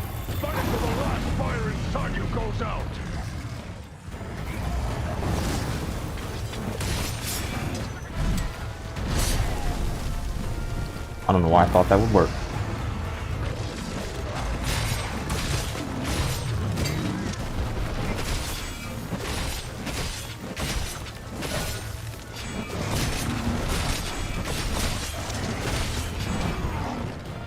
It kind of scares me though, because like I don't think I'll ever be able to get away with stuff like that anymore because of the way that people act in this country now. You know what I mean? Like, if I go to the movies like that, they're probably going to think that I have a gun. And they're going to have to check me for a gun. And then they're going to find a sandwich and they're going to be mad at me for the sandwich when they were looking for a gun. And it's like, bro, I don't have a gun. Let me go, bro. You know, I just wanted to bring the sandwich, bro. Yeah. So, like, I feel like, I mean, and I can't be mad at them for it. You know, protecting the safety of others is way more important than me having a goddamn sandwich at the movies. But, you know, it just sucks. You know, that like I can't get away with bullshit because people are doing terrible things, you know? Looks like you've been hit with glass blood. You better do something before you get blown to smithereens. It's kind of scary to me though, because like it seems like to our country's people that it's more important than taking away people. It's more important to take away people's rights than figure out why they're trying to break the law. You know what I mean? Because it's like, think about it. Some people are just socially distressed, and a listening ear would probably do so much to help them, and nobody wants to give them that. Instead of giving them things, they want to take things from them, and it's like, bro, that stuff probably got him through the day, and you're taking it away. Oh boy, that's not gonna do anything bad, huh? But I don't know. Hopefully we find humanity soon, so people don't hurt each other anymore, but Don't know how long that's gonna take.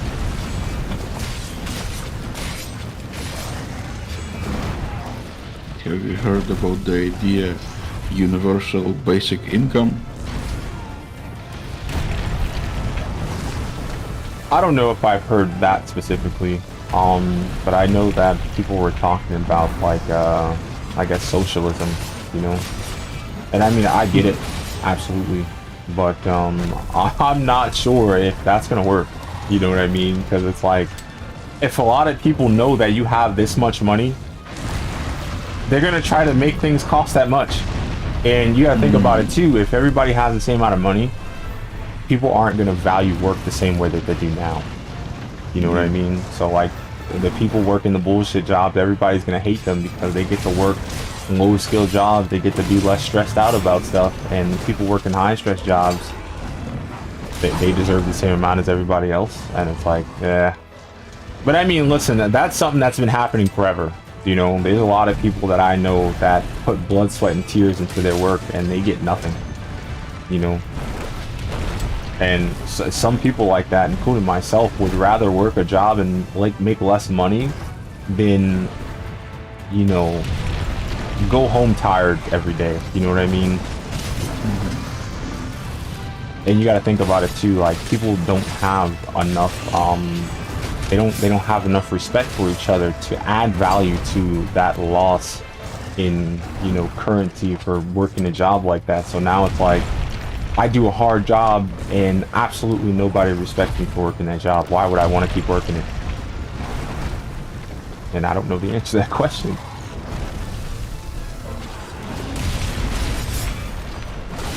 You know, I wonder, and I wish I could ask people in the past in my life, how many people actually liked what they were doing versus they liked who they were doing it for. You know what I mean? Because some people work some really horrible jobs. You got coal miners and stuff. They never get to come home and stuff like that. But, you know, they're happy because the person that they're doing it for makes them happy. You know what I mean? Yeah.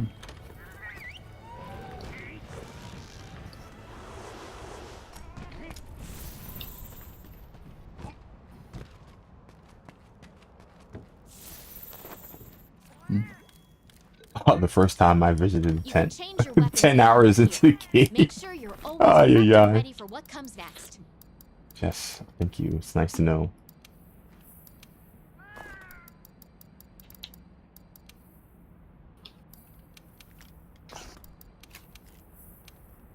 You can use the item box to manage your inventory. It's very good.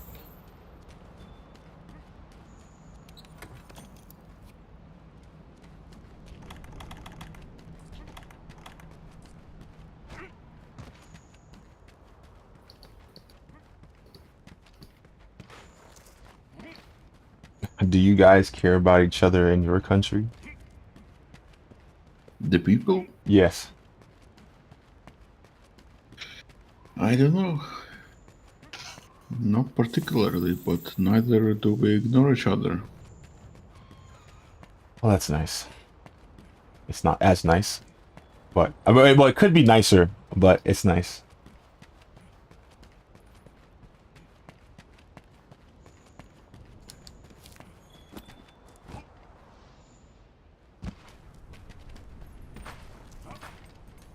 I wonder, though, what a universal basic income would do for the world. Because, like, some people can't afford to live somehow. You know what I mean? And for our government, we have systems that almost deter people from working. You know what I mean? Because it's like, if you make more money, we give you less financial support, and it's like, what? So you're trying to tell me that if I work less hard, I make just as much money as if I work hard? Yes. Yeah. And it's like, well, I'm never moving up. and there are actually people on the news talking about how they would take a cut to their hours so they can continue getting financial aid from these systems. And it's like, isn't there anybody out there looking at that and saying, hey, bro, that's kind of dumb? Wow, I'm just getting set ablaze, bro. Is this how I die? Alright, it's not. almost died like that though.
Damn.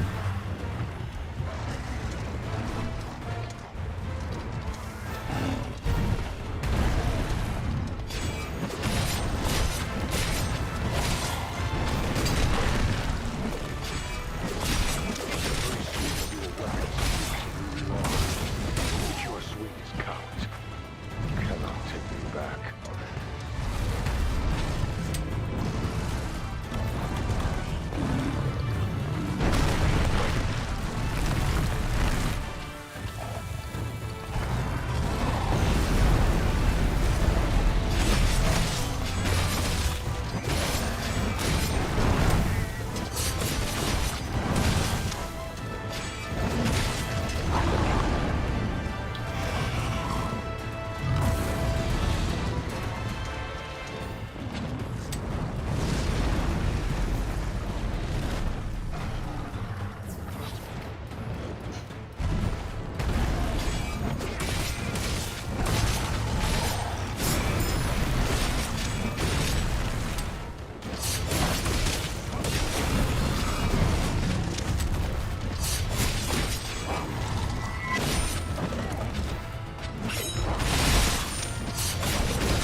Ay, ay, ay.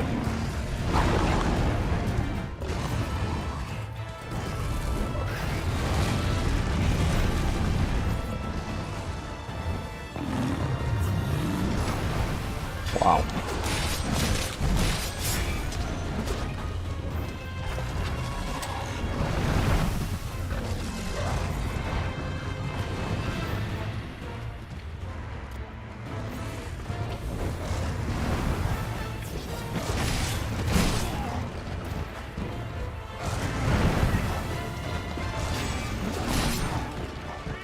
Oh my god, dude. Alright, busy. Lovely. The best mechanic in the game.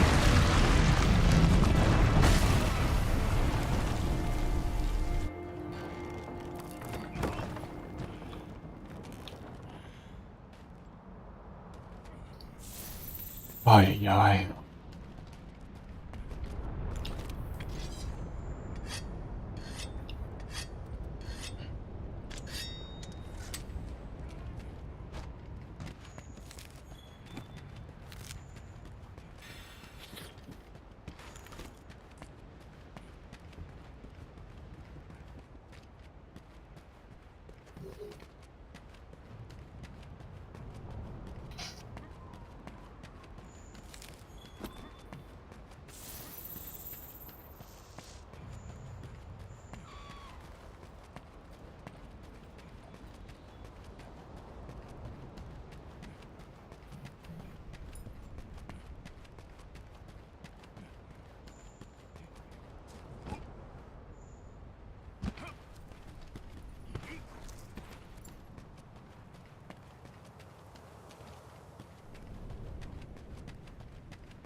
Spectacular. You won't soon see another hunt like that.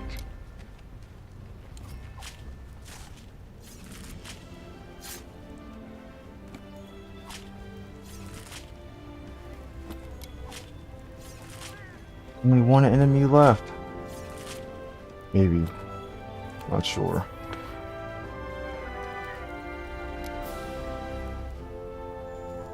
Uh-oh.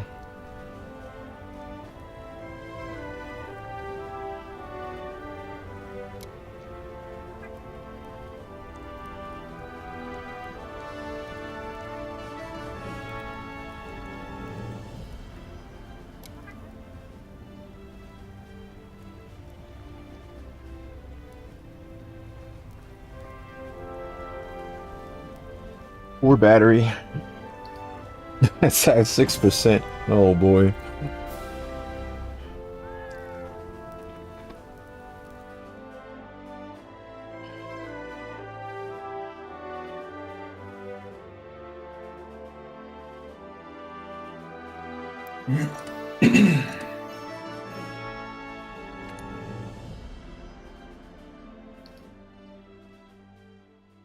Great work, partner.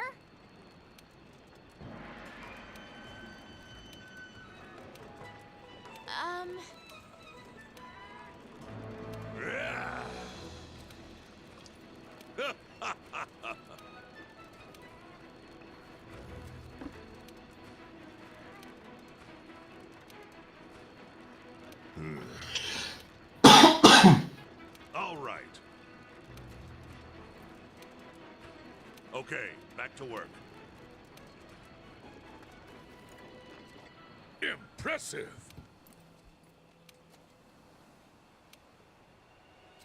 What's wrong?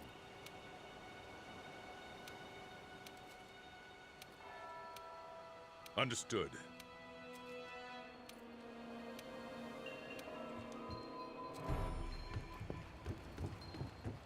Hey, partner. Are you sure you want to go on that quest from the Admiral?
I don't even know why I picked that up. Whatever. After you finish Monster Hunter, what game are you gonna play next? Tomorrow, I'm probably gonna play Monster Hunter Rise, since I think it's gonna take a long time too. So that'll be another 12-hour thing. Hopefully I can beat it before the 12 hours so I can throw it on YouTube, but that's to be determined.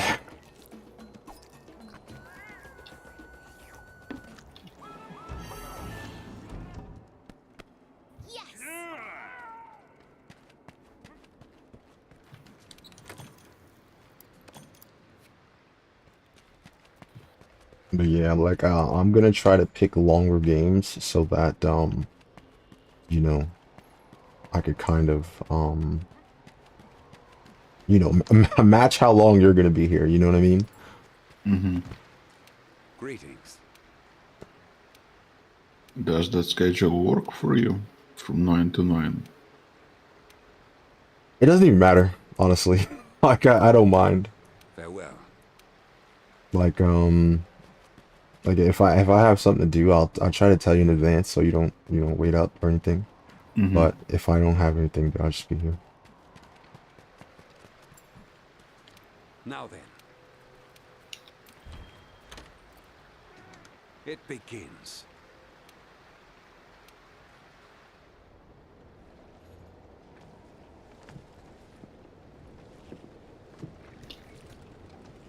You're really doing this?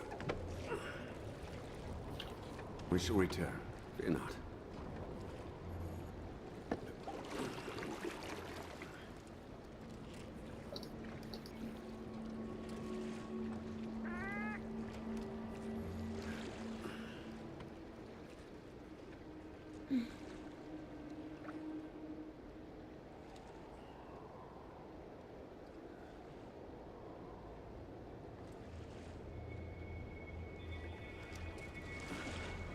Huh.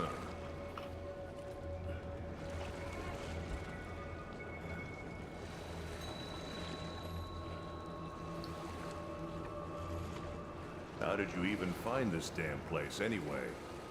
We have Zora Magdaros to thank for clearing the way. Upon dying, the Elder Dragons dissolve in the effluvium, and the energy that accumulates in the veins of the earth then crystallizes. And over time, that grew into this recess? Yes. However, in more recent years, I have sensed a drastic surge in the land's energies. I don't like the sound of this. Prepare yourself, my friend. Something is terribly amiss.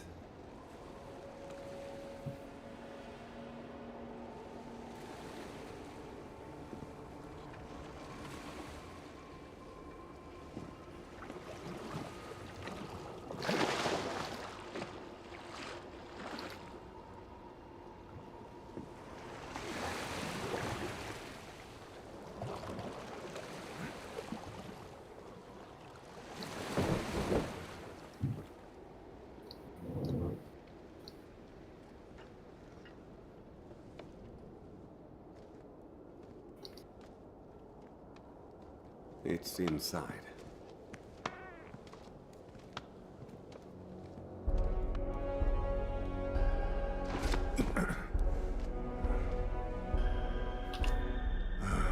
Great mother of, damn. Over countless years, the Elders' bioenergy created this. Even I never expected it to be so enormous.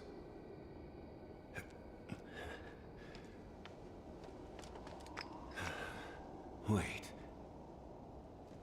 It's too pure. What is this thing, really?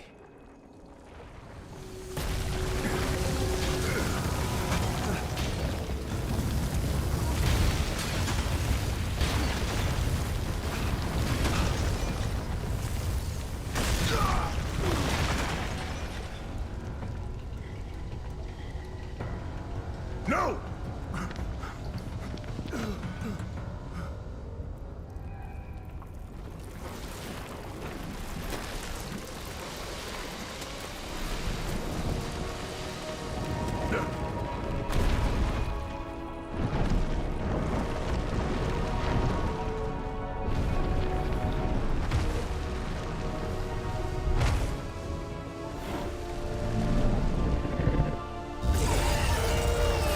I've got to stop it! All right. You got this? I'll get him back to safety while you keep our new friend here at bay. Don't let it leave the nest. And I mean do not! I'll be back with help. Just do what you gotta do!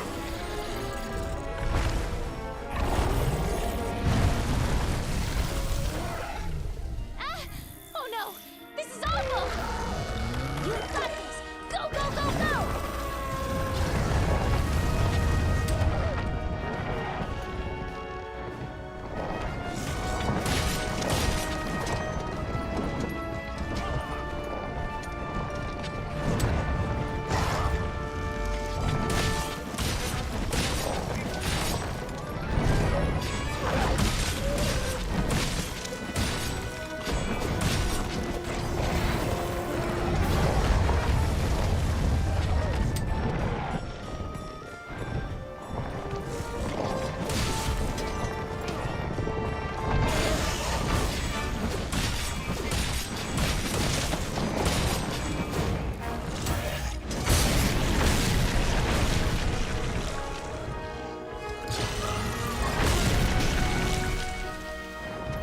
hell am I doing?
Attacking the part it's latched onto deals blunt damage.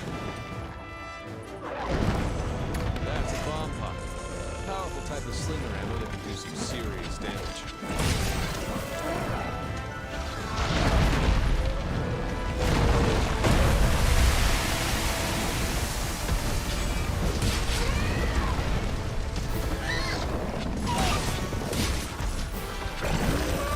What other threads on Reddit do you visit?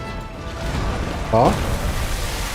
On Reddit, what other threads do you visit? Oh, I don't know. Cause remember, I just got back. So like I said, it's Yu-Gi-Oh! And most of it was like Twitch advertising, YouTube advertising, stuff like that. Like I just stuck to the basics because I was like, if I'm gonna be back for a few seconds, I better do something important before I get banned again for nothing. You know what I mean? So I was like, oh my god. So I went to the Mega Man Battle Network subreddit and I didn't have enough karma to post anything, so I left it. Oh yeah. But like I said, all the other, oh yeah, and also the PC Master Race community, I didn't have enough karma to post there either, and I'm like, okay. But that was the first group that they allow you to join upon, you know, logging into a Reddit account, and it's like, why would you let me join a platform I can't even post in? Yeah. Stupid, but it is what it is.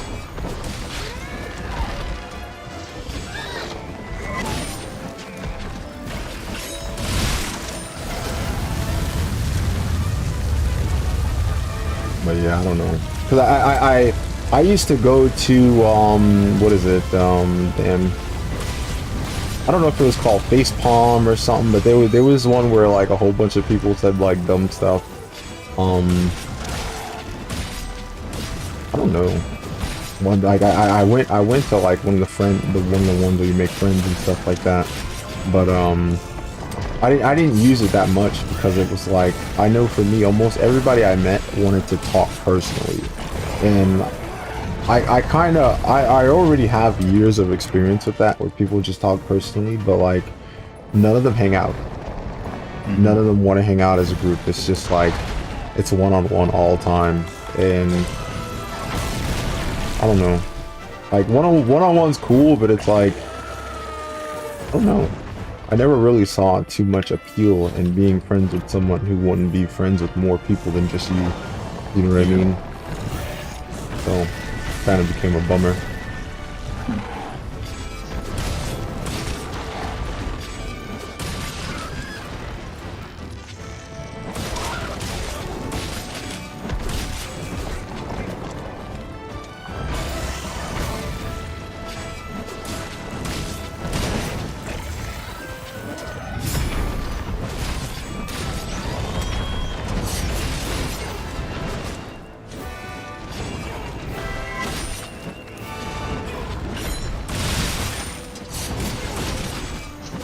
I'm done cutting this monster's nails, bro. I'm so done with this.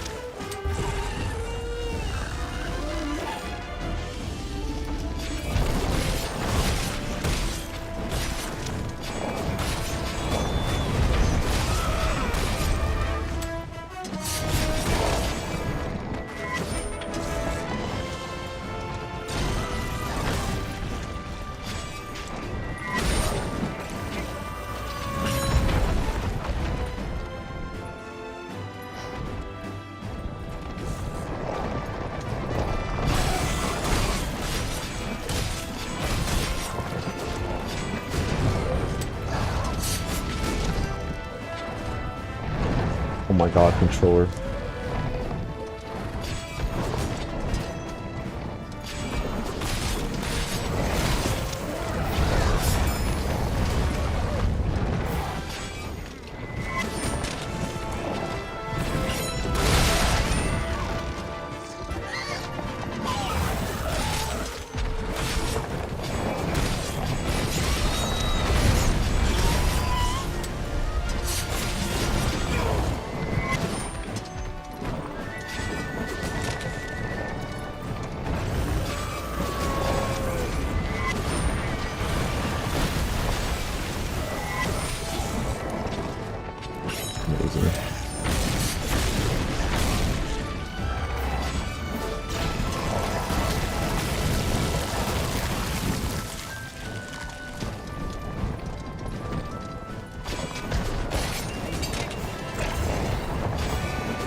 Do you know of any threads to I don't know any threads that are interesting?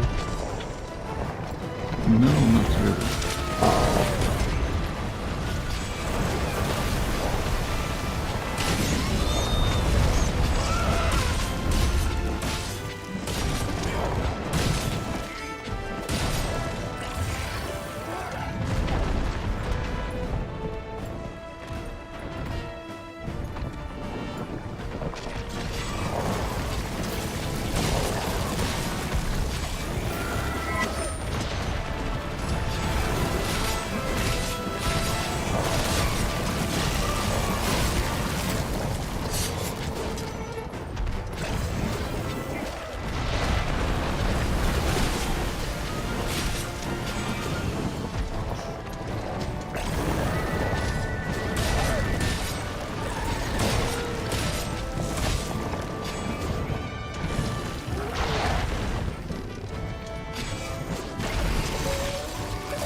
Guy.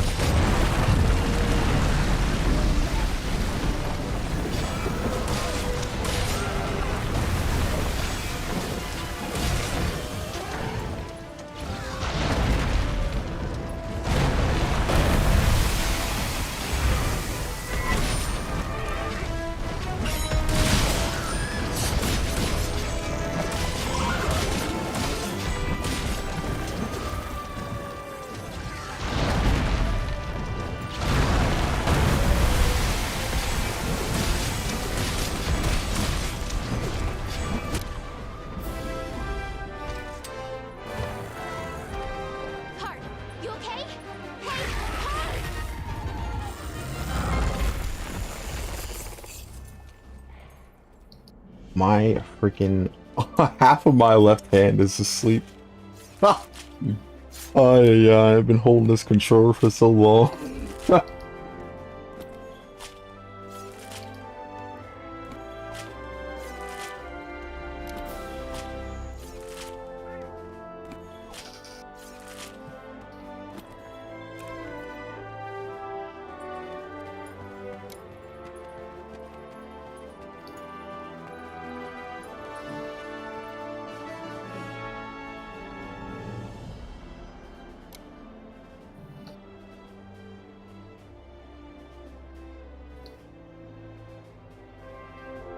Oh, okay. About 10 hours. That's not bad.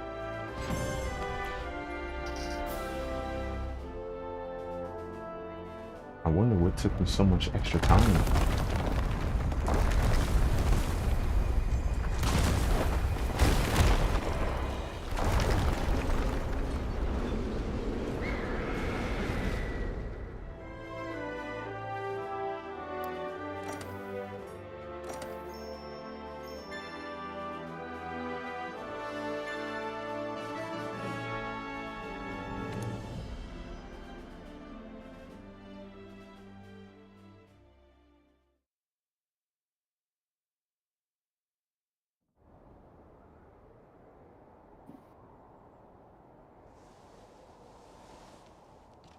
Hey!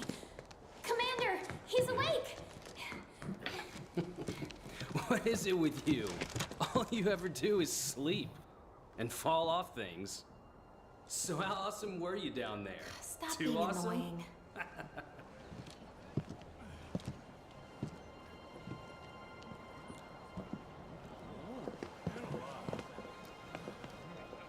Yes.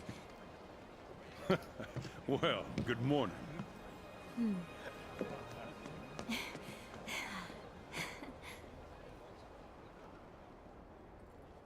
Thanks to you, the Research Commission's work is complete. I sent a ship ahead to report back to the Guild. They'll relieve us just as soon as they confirm our findings. Everyone, I commend you all for your valiant efforts here. And now, let us celebrate! To banquet!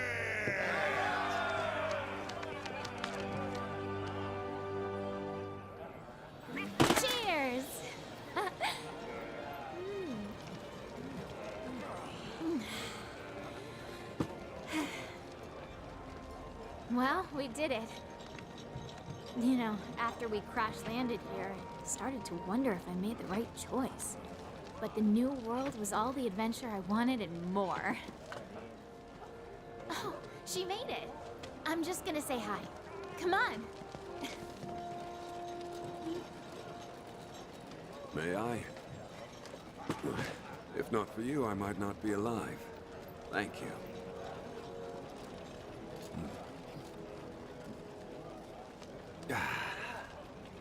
You have quite the eccentric group here. But all of them talented, unique, driven.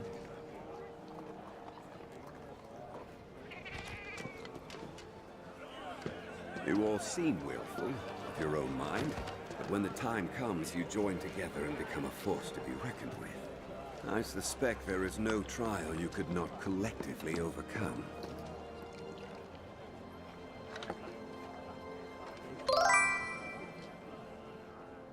Hey, what's going on, Sensei? In bioenergy.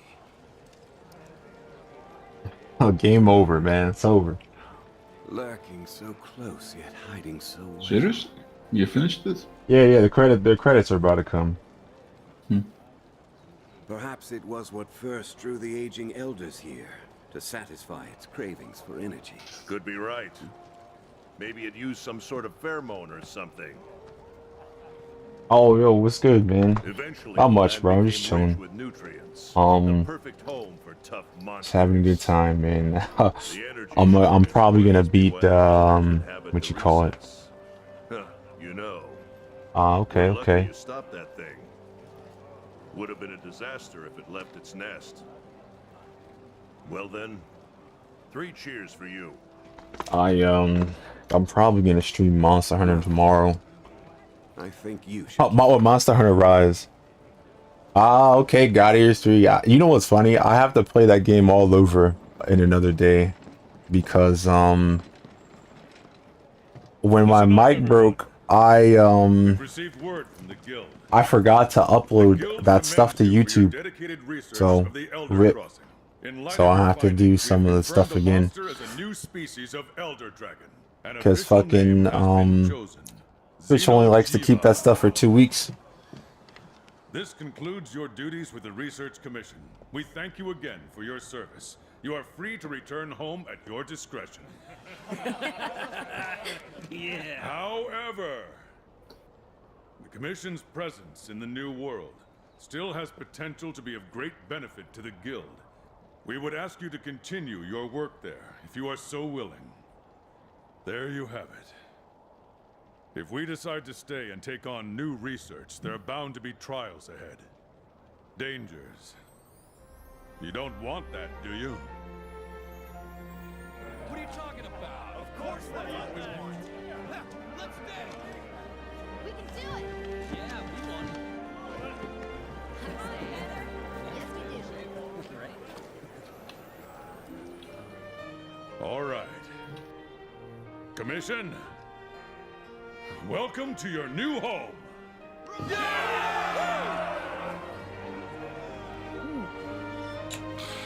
I better pack on some weight. This is gonna be hard work. That is my punishment for going upstairs and going to the gathering hub, is having my handler be a cat for the whole damn game.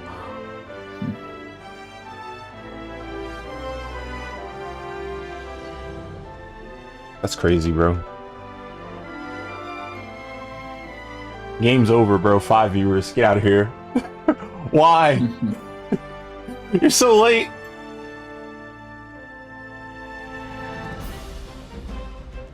Alright.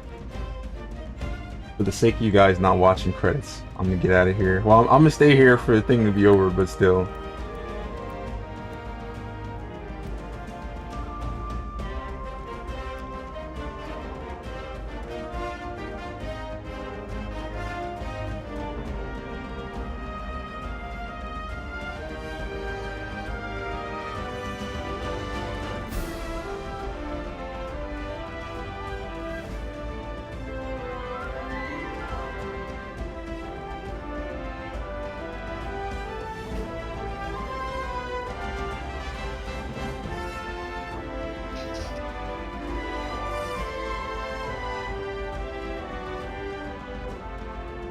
Oh, to view raid. Thank you.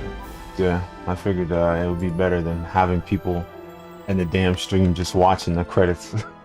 Ay. What a pain. It's just like, oh my god. Look, 5 people. Why are you guys here watching the credit? Get out of here. Oh my god. That's my luck though. That's happened to me a lot. Where I would kind of I would finish a game, the credits would be on, and then they're now everybody's here, and it's like, I don't understand it, but it is what it is. That's my luck. That's it. I can't blame anybody but myself for having bad luck like that.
What the hell am I going to do with the other 2 hours? Yeah, that's a good question. Oh no. Well, I'm not keeping you. If you have other things to do, I don't go have do them. I don't have anything to do. I'm just chilling. I'm just like, should I make something to eat? Probably. Yeah, that's what I'm saying. I should. Oh my god, bro, are you still fasting? Yep. Oh, but Lord. 12 hours a day, that's not a lot.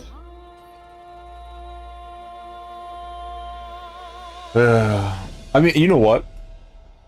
If I find games that are longer than 12 hours, I don't want that. I don't want that because I want to put it on YouTube. So I don't want the game to be long. Yeah, so that's a problem. You have to Google the the hacks. The restriction. The hacks. I don't know. Maybe, like I said, you said it too. You need 4,000. I hope I don't need that because, like, what the hell is that, bro? Hey guys, I need 4,000 in YouTube. Click this. It's like, what? Yeah, right. This random guy.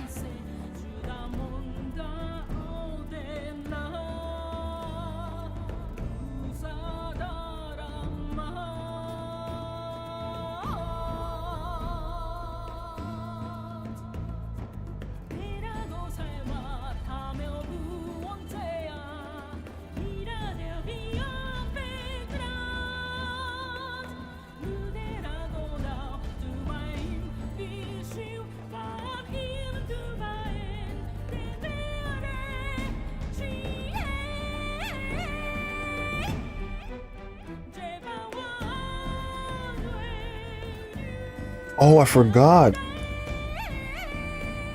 That's good.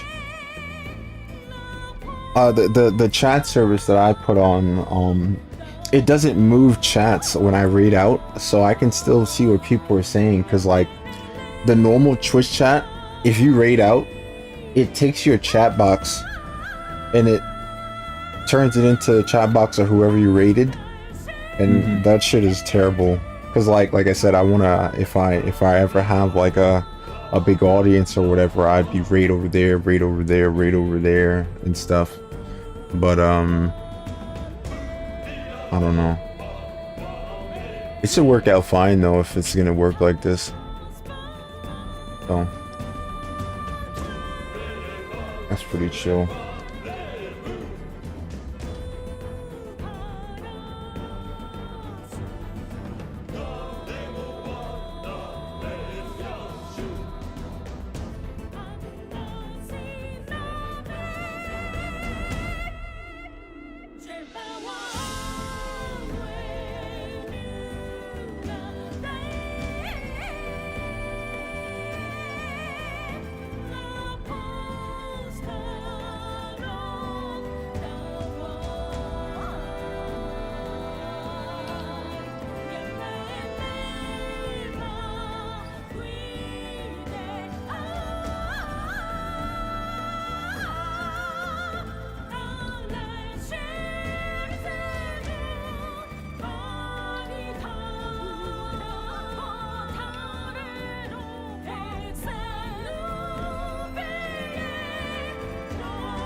By the way, what does your username mean?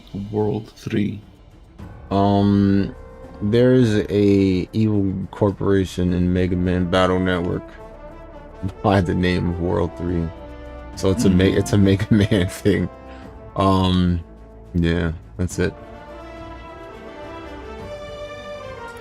I don't even know. Like, it was kind of like an homage to, you know, the World Wide Web, WWW, you know. So I thought that it was cool, kind of like a new internet slogan.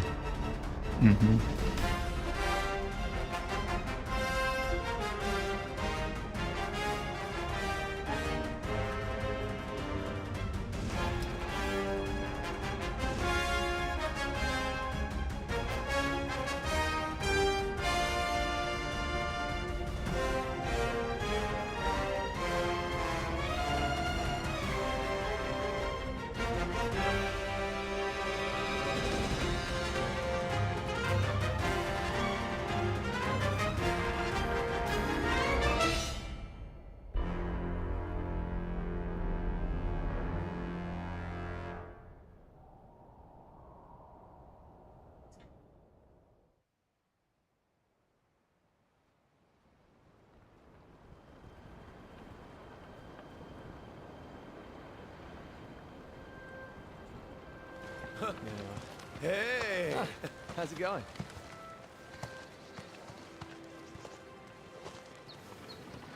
Look who's here. I knew it was only a matter of time. You ready to shake things up? The new world awaits. Let's get hunting.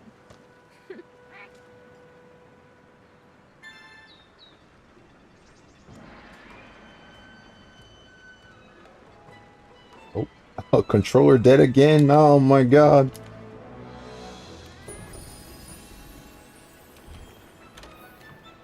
The field team's gathered at the main gate. Seems like they're getting ready to go out on an expedition in the forest.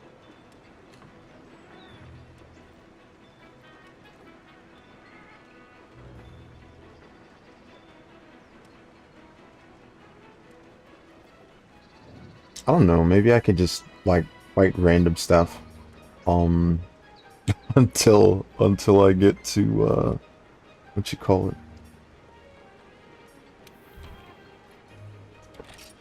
$12 hours. Huh? Fatigued? Too fatigued? Oh, I mean, not really. I just like I don't want to start anything I can't finish. That's usually the problem too, since it's like it's almost 10 hours in. Like, what the hell am I gonna beat in 2 hours? Nothing. Unless I play like an arcade mode or some fighting game that I'm good at, and the list is short. All right. So, I don't know. Have you heard of the game called The Final Station? I have not. It's about 4 hours long. That's not bad. And have you heard of a game? What is it called? The story of Edith Finch or something like that. That sounds like a movie. Basically, yeah, it's a game that is about 3 hours long, but it took the developers, I think, 8 years to create the game. Pain. Absolute pain. You know what? I can play Monster Hunter Rise while I wait. Screw it. Oh! I gotta quit the game on Steam Deck. Oh boy.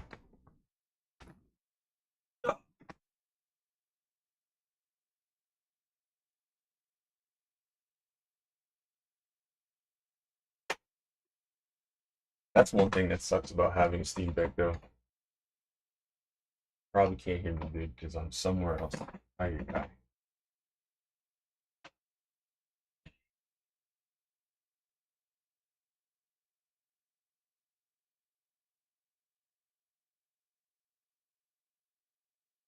Bro.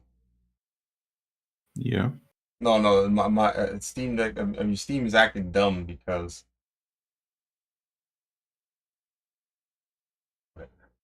That's cool.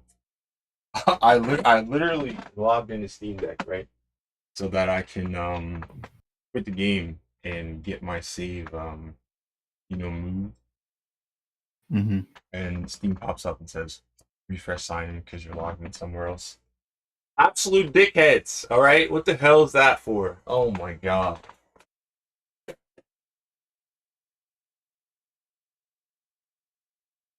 Can't catch a break.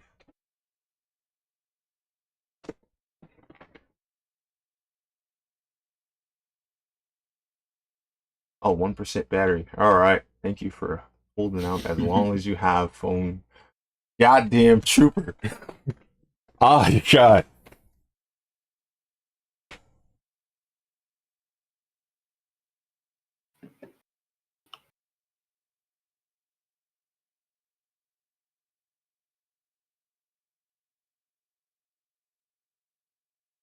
Are you gonna make me log in again?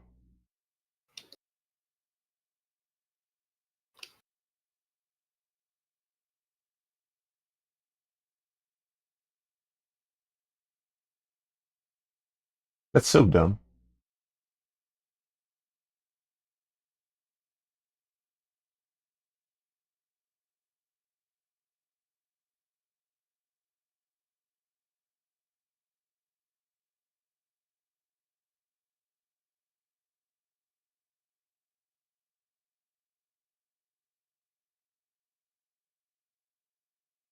All right.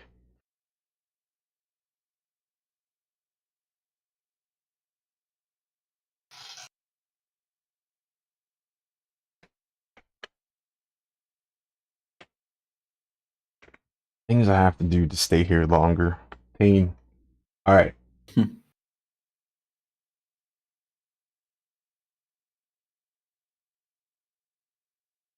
All right. Cool. Good job. It opens up in the wrong fucking window. Hey, stupid. Go to the real window. There you go. Good job, guy. Oh, Christ.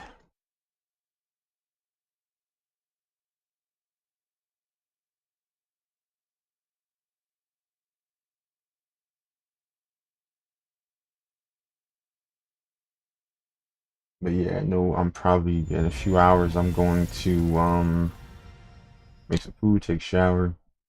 I gotta find those channels for you. And then uh-oh. 0%. Oh boy, it's gone.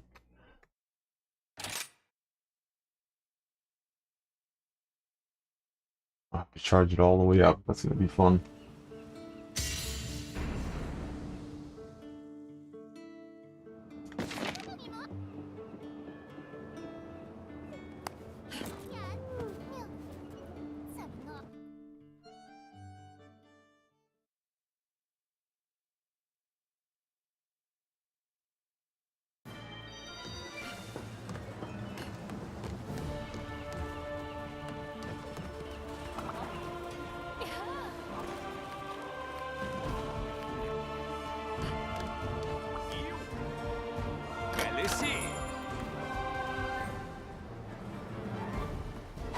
Seguile.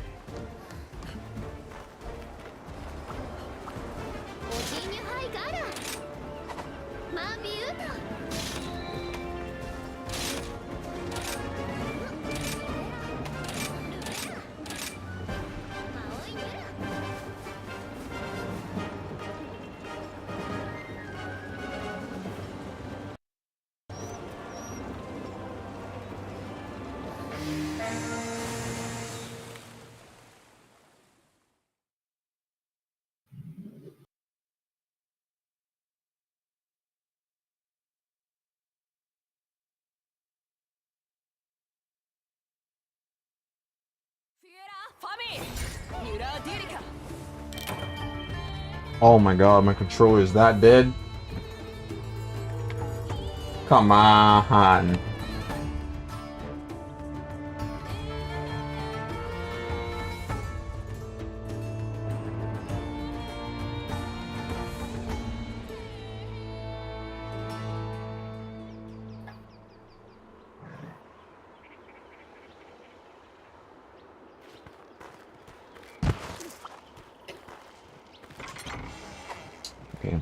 I took all the potions. I cry.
Better luck next time.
I'm not the enemy.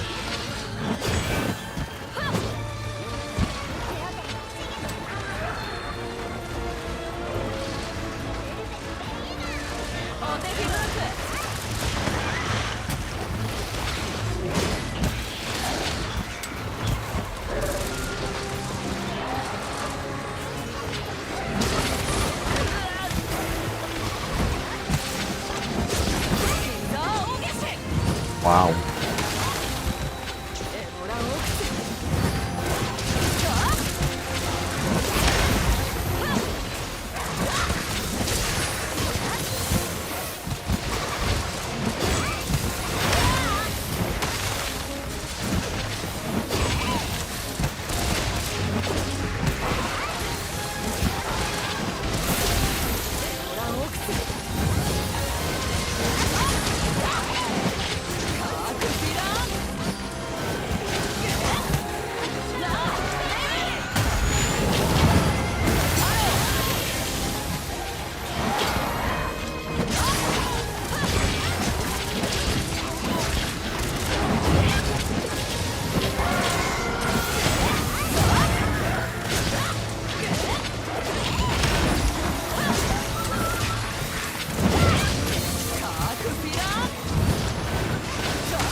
You really shit all over the thing? Oh my god.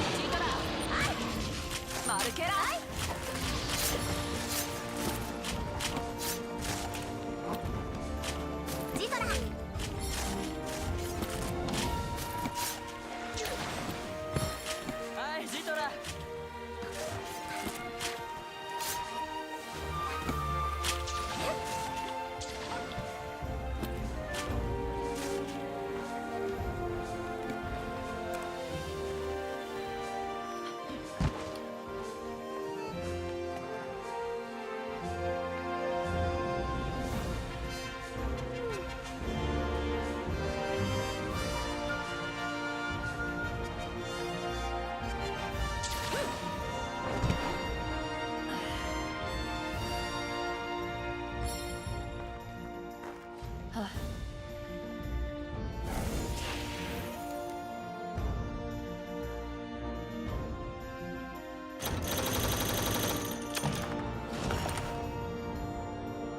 know what's funny? It says I have 4 viewers, but like nobody's complaining that this is the wrong game. I'm playing the wrong game.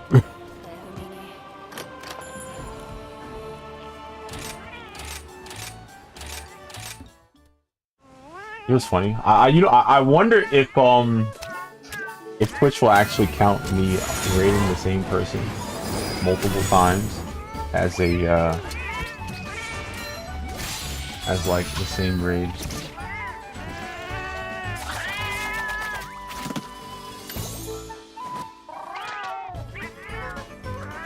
Okay. I'll see.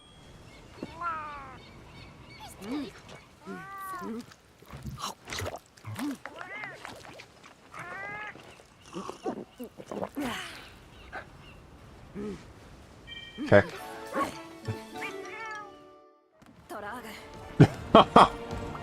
Oh, Twitch is like, are you raid farming? No.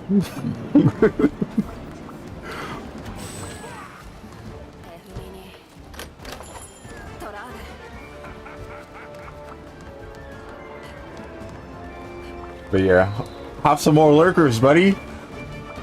Thank you.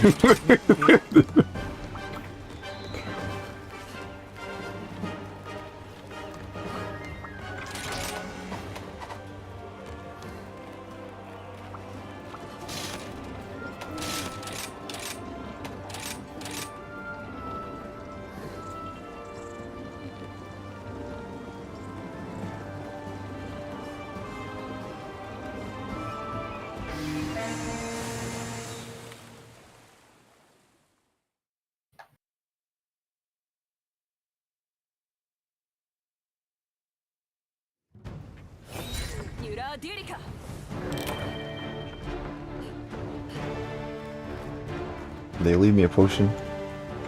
Oh, they left me a potion.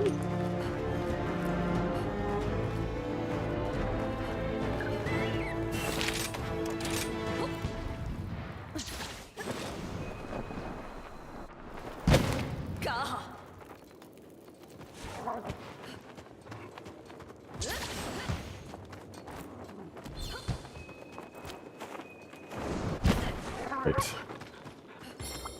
I guess that's not a good idea.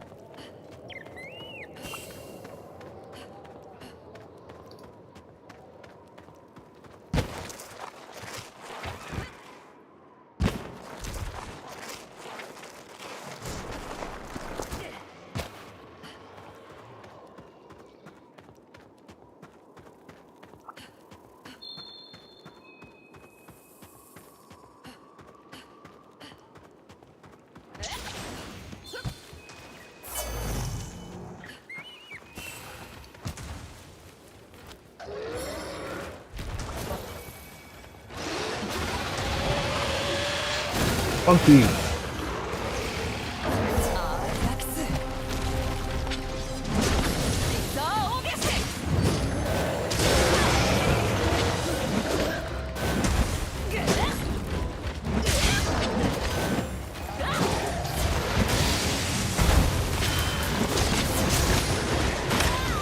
Ow.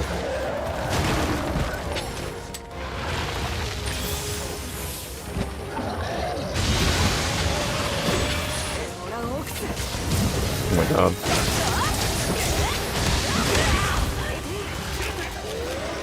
Ah! Okay.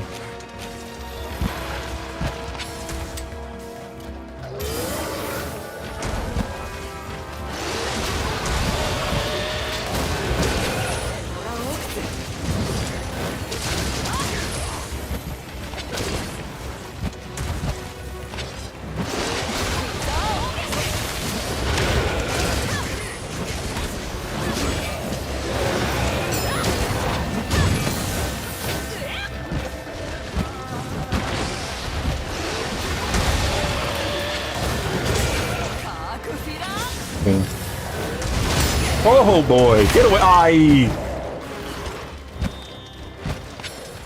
Ah. Bro. Bro. Oh, he doesn't like me at all. つげね、終える。はい。ニューガー、あだ。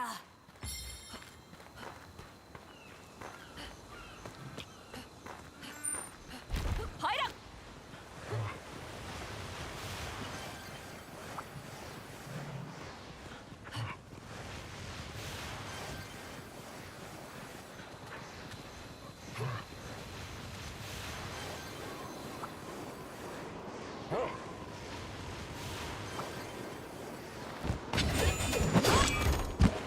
Not what I wanted to do.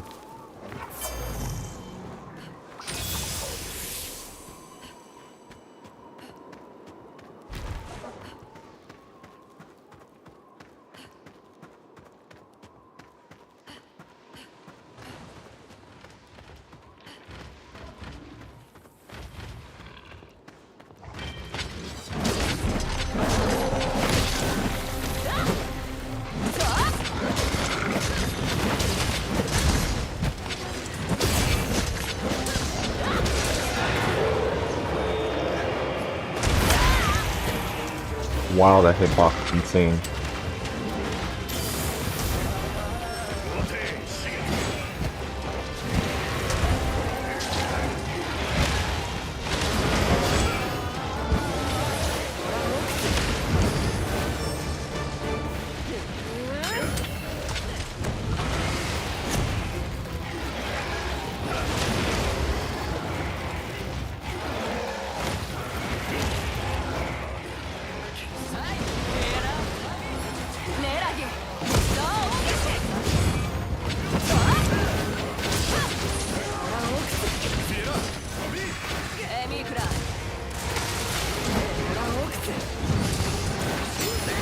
God damn it.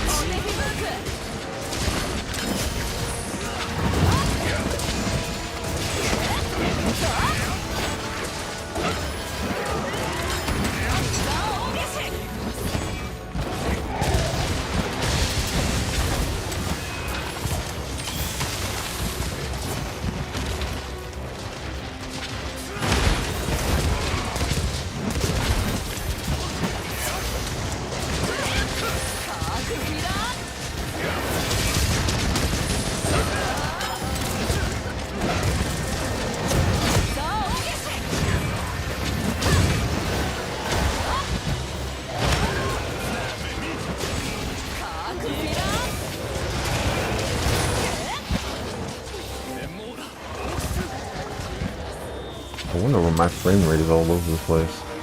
I think my computer's tired of me right now.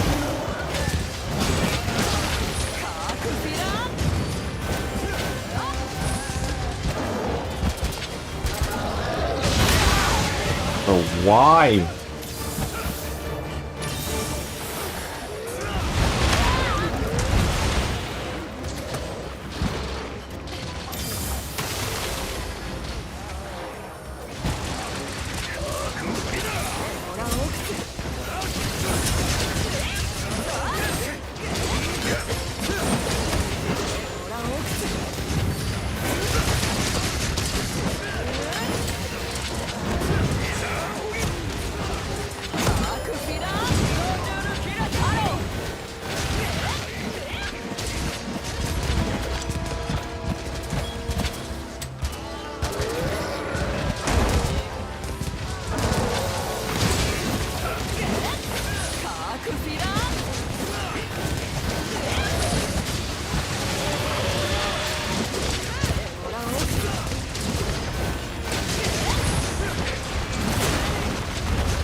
Wait, this is the wrong with Jang. Oh shit. Oops.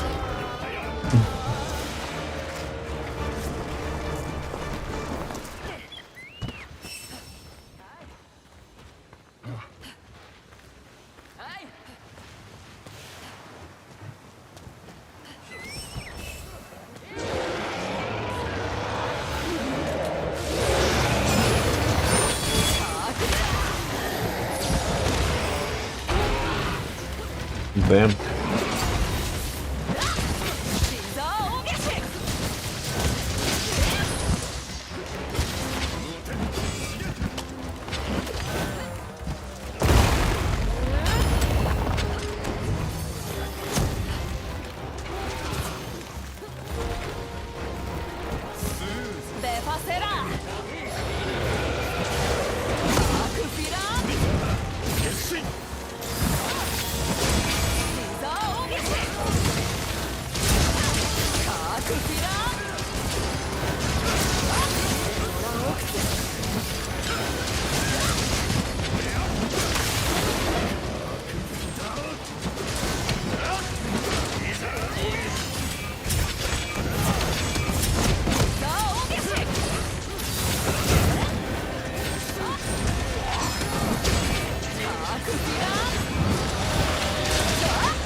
Wow.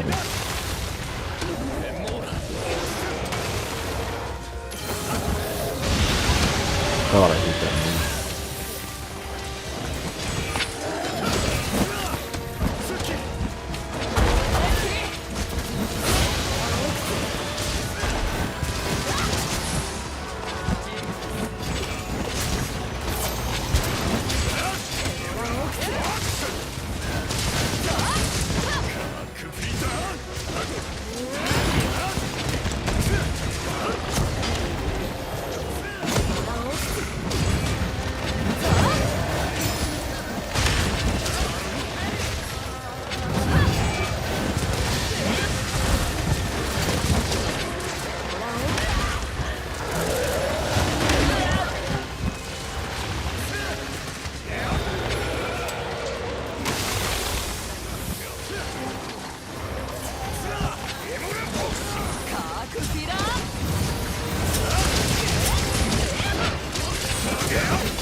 I'm happy they still like me after getting beamed straight in the face. Oh yeah.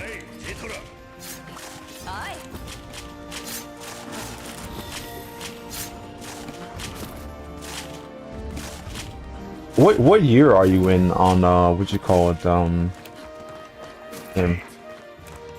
It's 2010.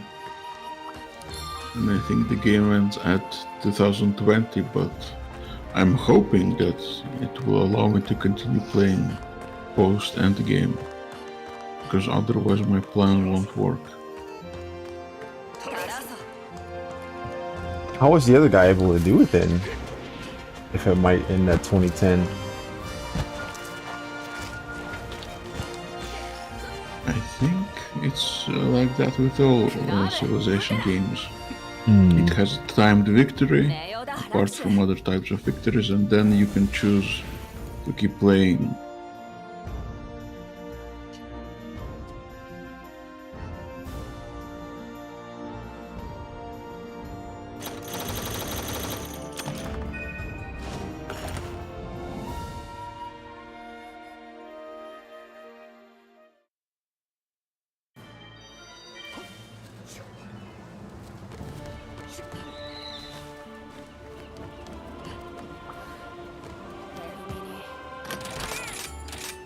Oh, Gilgamesh is back. Awesome.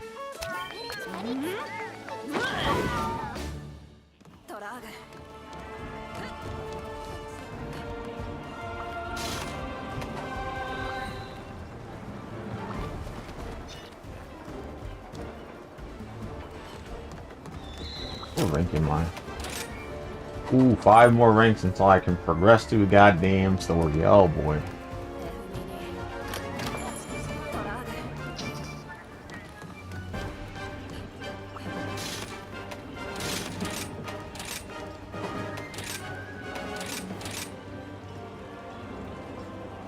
I heard that Twitch put ads on your VODs, and like, you don't get any money from that. Oh my god, that's so annoying. Like, one of these days somebody's gonna come in and it's like, yo, jackass, why you have so many ads on your VODs? And I'm like, what? I don't make any money from that. I have to tell them, yo, go on YouTube. Go over there. But I'll see.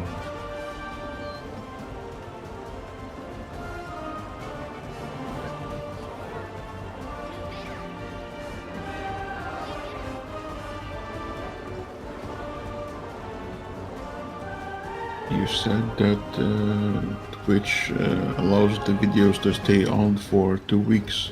But what about seven days? No. 7 days for what you call it, non-affiliates. 14 days for affiliates, and I think a month for partners.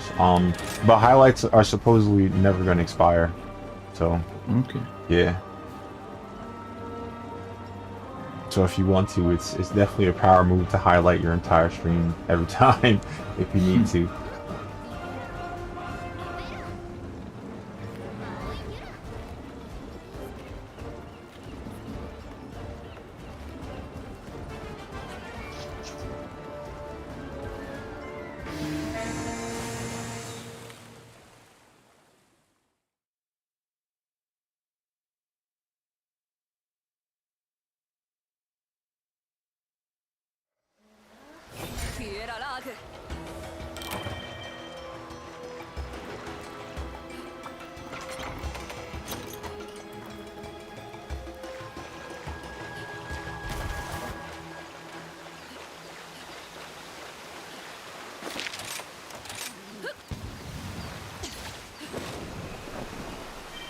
I wonder who they're gonna fight first.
That was convenient.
music do you listen to?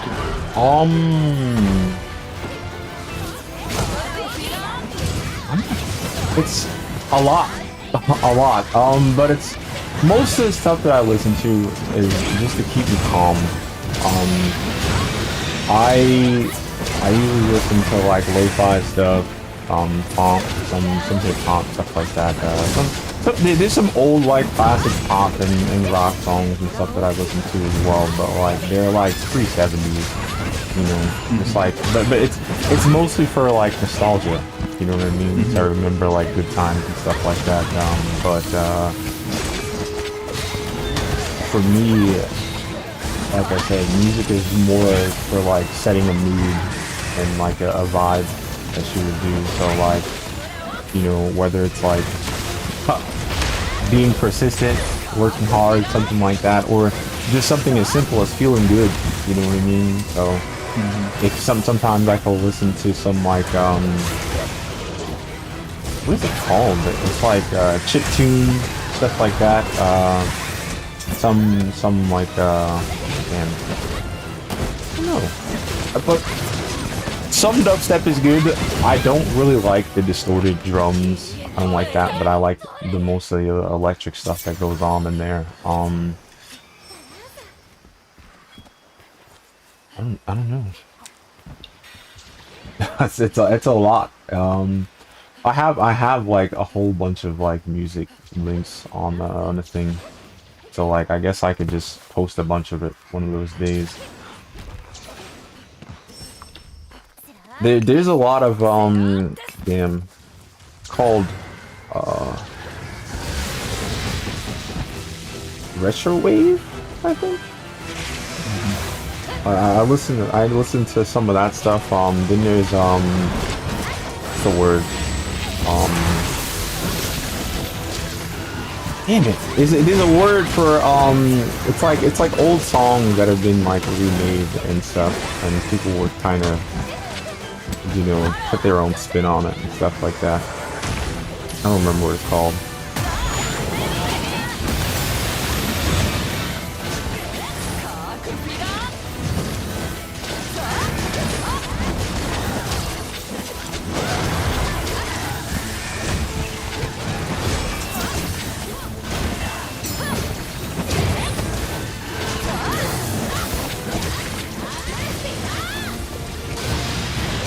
How about you? What music do you like? Well, in the past I was really heavy into movie soundtracks, like orchestral music. That's good. Like Hans Zimmer and stuff like that. Wow. Right now I listen mostly to a mix of Imagine Dragons and Sia. Okay. I actually know someone who likes that stuff. Remember the person I was telling you I used to play Monster Hunter with? That's like he's partnered on Twitch. That's a guy who listens to some of that stuff. He always brings up Hans Zimmer a lot. So yeah, that's cool. It's like I think he plays guitar, so he might really be inspired by a lot of that stuff. I don't play anything, so I don't know how to do any of that.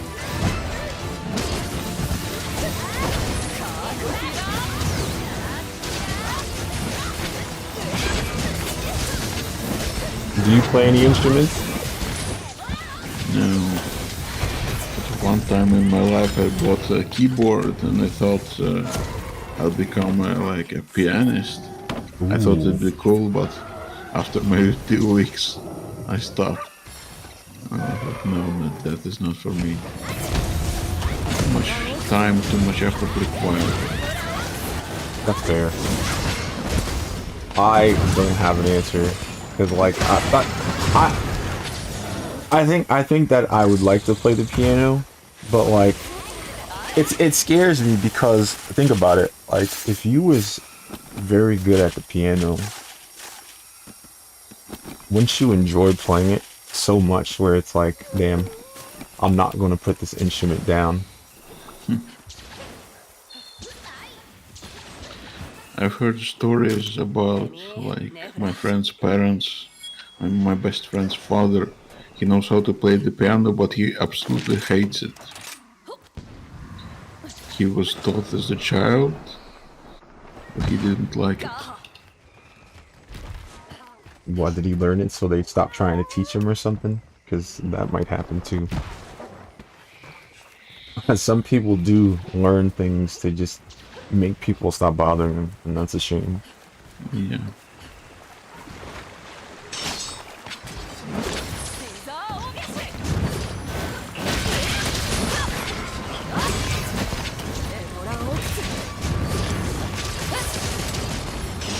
Does he at least enjoy playing it for other people, or does he just not like it at all? I think he does. It's a resentful relationship.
We need a third person who will animate the discussion.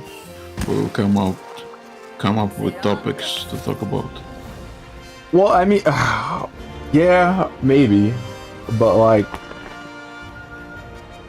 I don't know. I mean, if we had something to talk about, I think we would be able to talk for the whole 12 hours, no problem. Yeah, we did. Also, we are both people who are comfortable with silence. Well, I mean, it's I don't know. I'm not really good at talking about nothing. You know what I mean? Yeah. Like usually like I told you, when I have a problem, it's like I just want to figure it out. You know what I mean? And like telling other people that I have a problem isn't really something I like doing unless I already have a solution. You know what I mean? So it's like, if someone goes, aha, your mic doesn't work, it's like, yeah, another one's in the mail. You know what I mean? So it's like, you showed me you're an asshole, but other than that, you didn't do anything, you know? But, I don't know. It's just like, I don't really have too many things I'm after. There's a short list of games I'm waiting for, okay? So, like, I don't know. Like, I know for me, like I said, well, I don't know if I told you, but Crimson Desert, Doki V, Dragon's Dogma 2, those are games that I'm waiting for. So, like, until those come out, I really don't know anything different I'm going to do. And I have a backlog that's 4 digits already, so it's like... So buying new games is kind of dumb, but, you know, PC gamer, I do it anyway. I'm an idiot. So I don't know. I'll figure it out.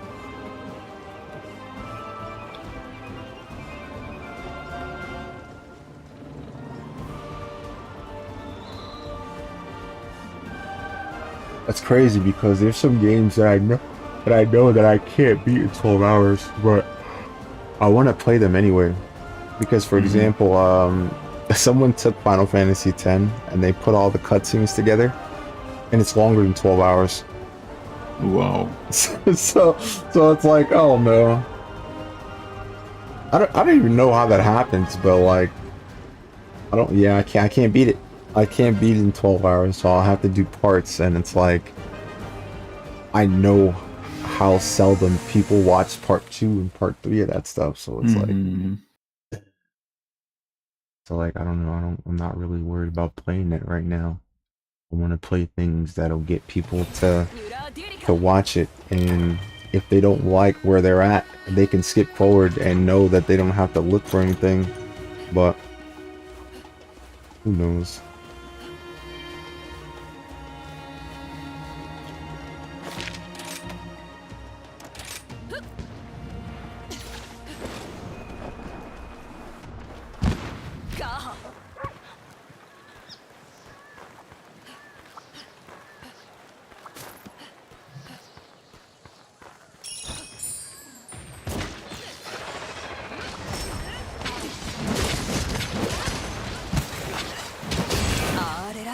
Gilgamesh says, players little playground on YouTube don't play these games. Cutscenes are made movies this way. With the cool and you feel better than playing the game itself.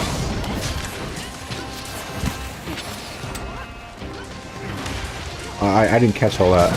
But is he saying that I should just put the cutscenes aside from the gameplay? Because he might have a point. Perhaps. Gilgamesh, if you want, you can join us in the voice chat. The door is always open. That's true, yeah. Absolutely. As you can see, we definitely need someone to mention the quiet parts of the chat. Yep. It's up to you. No pressure. I have a Discord. Me and Zed are talking in Discord right now, and you can find my Discord server.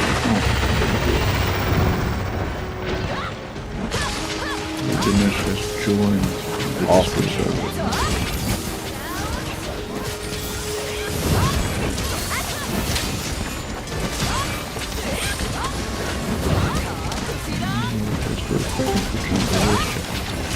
Hello, boys. Hello. You doing well today? Yeah, thank you. It's much easier than typing it, I can admit it. Absolutely. So, Gilgamesh, where are you from? I'm from Hungary. And you? I'm from Latvia. And I'm from America. Ay. Cool. Alright, so is this game on easy? Yes. So I was wondering about one thing that you do is pressing O to transform the terrain. Yep. But that's kinda stupid. So you can cut down jungle, swamps, forests with irrigation, and you can transform hills and mountains with O. I see. So if you cut down the forest, you can farmland it, and it will give you more food. If I understand correctly, that's what you are going for. Yep, more food. So you can also farmland the hills that you skip all over the place. Yes, I can. And I'm leaving the forest just for the aesthetic. I want my paradise to have at least some forests. okay, that makes sense. But it doesn't make sense to transform the jungles and swamps. Yeah, I just don't like jungles and swamps. What would you have me to do with them instead, with jungles and swamps? Irrigation. No. Press I and it will remove the jungle faster than transforming and will leave you with a grassland. Excellent. That's very good. So it just speeds up your process. And have you been playing this game long yourself? 10, 15 years. Oh, that's impressive. Yeah, so I started with Civilization 1 back then, and a few years later Civ 2 came out. So me and my friends swapped from 1 to 2 and stick with it for a very long time. So I mostly know the ins and outs of this, although I haven't really picked up the game recently. I'm shifted my focus to OpenTTD, if you know that. No, what is that? It's a transportation tycoon type game. Mostly plain sandbox for me. But yeah, you can do amazing things there, and it's from the same age, like the early 90s. So yeah, and I built a lot of scenarios in this game back then and whatnot. So yeah, it was pretty cool. I'm just rusty. That's fine. So how come this 12-hour stream? Well, I mean, I can afford it. I can take it. I can do it. And one of the advices I read on streaming is that the longer you stream, the more potential viewers you may attract. Yeah, that's true.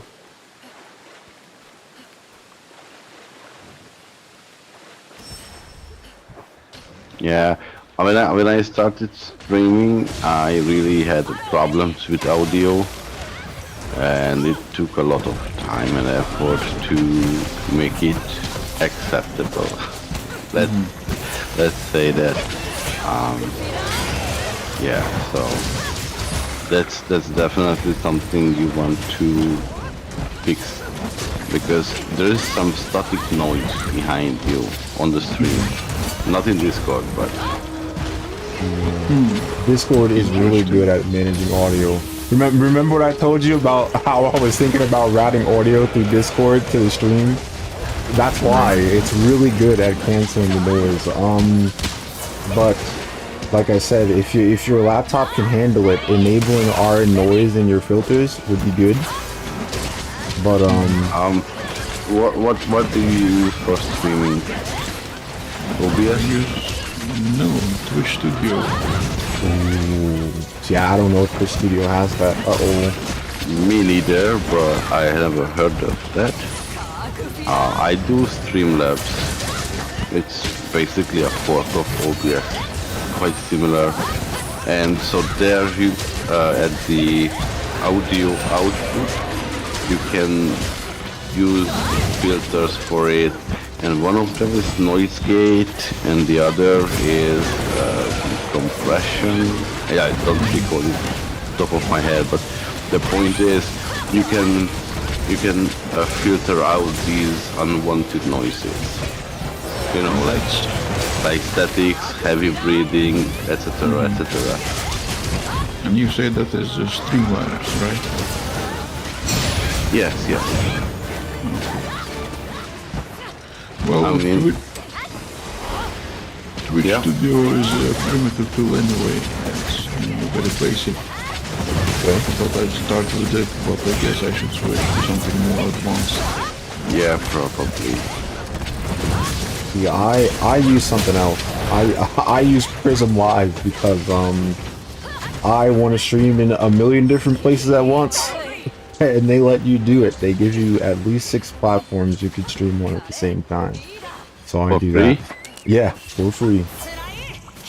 And one of them I'm using is Restream, so it's 7. That's pretty cool. Yeah. Well, it you know, dude, as much in Streamlabs you get one for free and pay for the second. Yeah. If you wanna do Twitch and YouTube. Yeah. You could stream from Restream though, and Restream gives you 2 for free. I mean, it's not that important for me, so I didn't really look it up. Oh, it's fine. I'm just saying that, you know, if you only have 2 platforms, you don't need to think about that. But if you stream on a lot, you kind of have to find a different place, you know. If you want to not spend money, because like, yeah, who wants money? Yeah. Let's be honest. Well, I mean, listen, if I knew it would lead somewhere, I'd be fine spending the money. But the thing is, I'm not really interested in spending money on a venture that might end with nothing. You know what I mean? So it's like, hey, spend all this money to get all that stuff working. How many new people did you find on these other platforms? 0. Why'd you spend all that money? It's a waste. You know what I mean? So I'm doing it like this, and it's doing fine. hopefully people see it, and if they see it, they go, hey, where are you streaming at? And you'll be like, hey, on Twitch. That's fine. Or if you don't want to watch ads, stay where you are, because that's the thing too. Because I'm not monetized anywhere else. So, what do you want to stream? Because 12 hours a day, it's a long time. Yeah, well, I played Monster Hunter World, so I beat that maybe an hour ago, and I'm just playing Rise for grinding. And tomorrow I'm gonna try to start Rise over and beat it, and I'll be able to do that. That should take less than 12 hours too. So. Wait, so which one of you does the Civ? It's Monastic not Gamer. me. It's me. Yeah, okay, that's what I thought. So, sorry, my question was for you. Well, one of the advice I read on streaming is that you have to be consistent. That you shouldn't switch up games too often. So I'm going to play Civ 2 until my project is completed. Until there's like...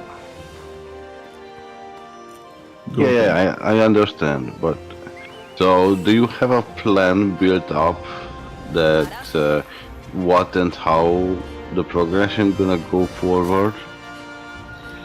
Not really. I just go along as things happen. Okay, so let me explain myself. I started streaming OpenTTD, and I have a big knowledge of the game, and also I had many ideas what I want to do. Right? So I started doing it, and in a, I don't know, 3-4 month period, I was out of stuff to do. And then I started to do something else, and then I came up with another idea, and it worked, and then we did that, and something happened in the meantime, and then we had a cooperation with somebody, and it's rolled over, and it's fine. Just, you know, I don't know. So I basically haven't seen anybody stream this game in months, right? I love this game. I really do. I am following it. If somebody pops up in the category, I click on it and see what they are doing, right? So that's how I find you. But I don't know. There is probably a way to do it in long term. Just I'm asking if you have any plans or ideas how you wanna approach with this. Honestly, I don't. I just started streaming, so I'm still new to this. Yeah, that's fine.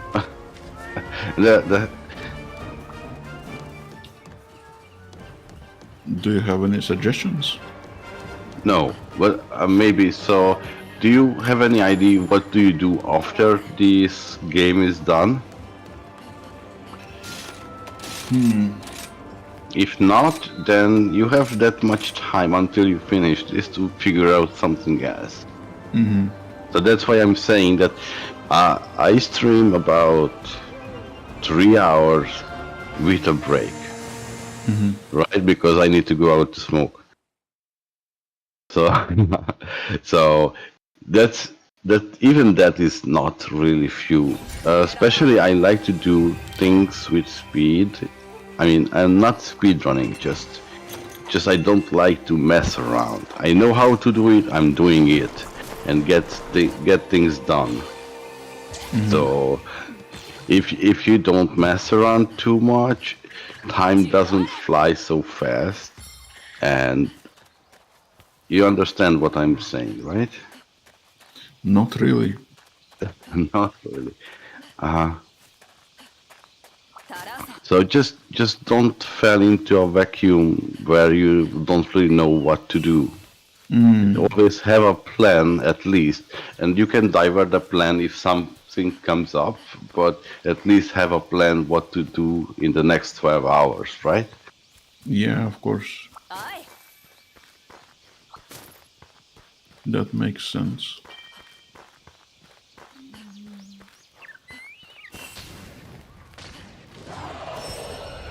And what's the Z stand for in the city Yeah. names? I have the same question. Z? What is the Z in your name stand for? It was an old mashup of my old PlayStation names, honestly.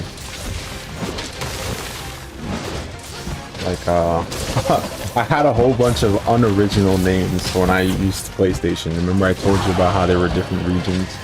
I crushed them all together, and at the time, one of my favorite games was Kingdom Hearts, so I wanted to have something that sounded like I was from Organization 13, you know what I mean? I don't know if any of you ever played that, but... No. No. Yeah, I mean, I meant in the game, the city names. Z1 to 45, where are you? I don't know what you mean. You said the usernames. No. City name.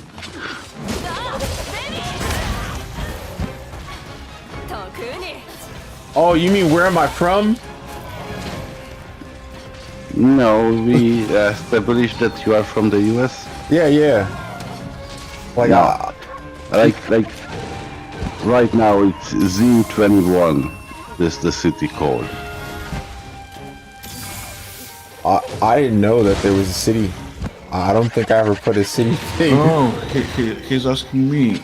Oh, sorry. That's the confusion. I'm naming a lot of my cities Z or Z. Yes. The thing is,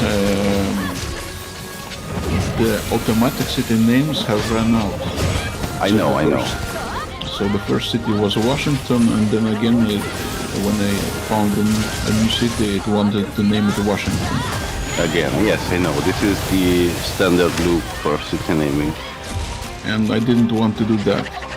But also I wanted a numbering system which was progressive, from 1 to 100. So I named the city Z because on the city search I can check alphabetically which city is the last. For example, now it's Z45. Yeah, so I see. Next one will be 46.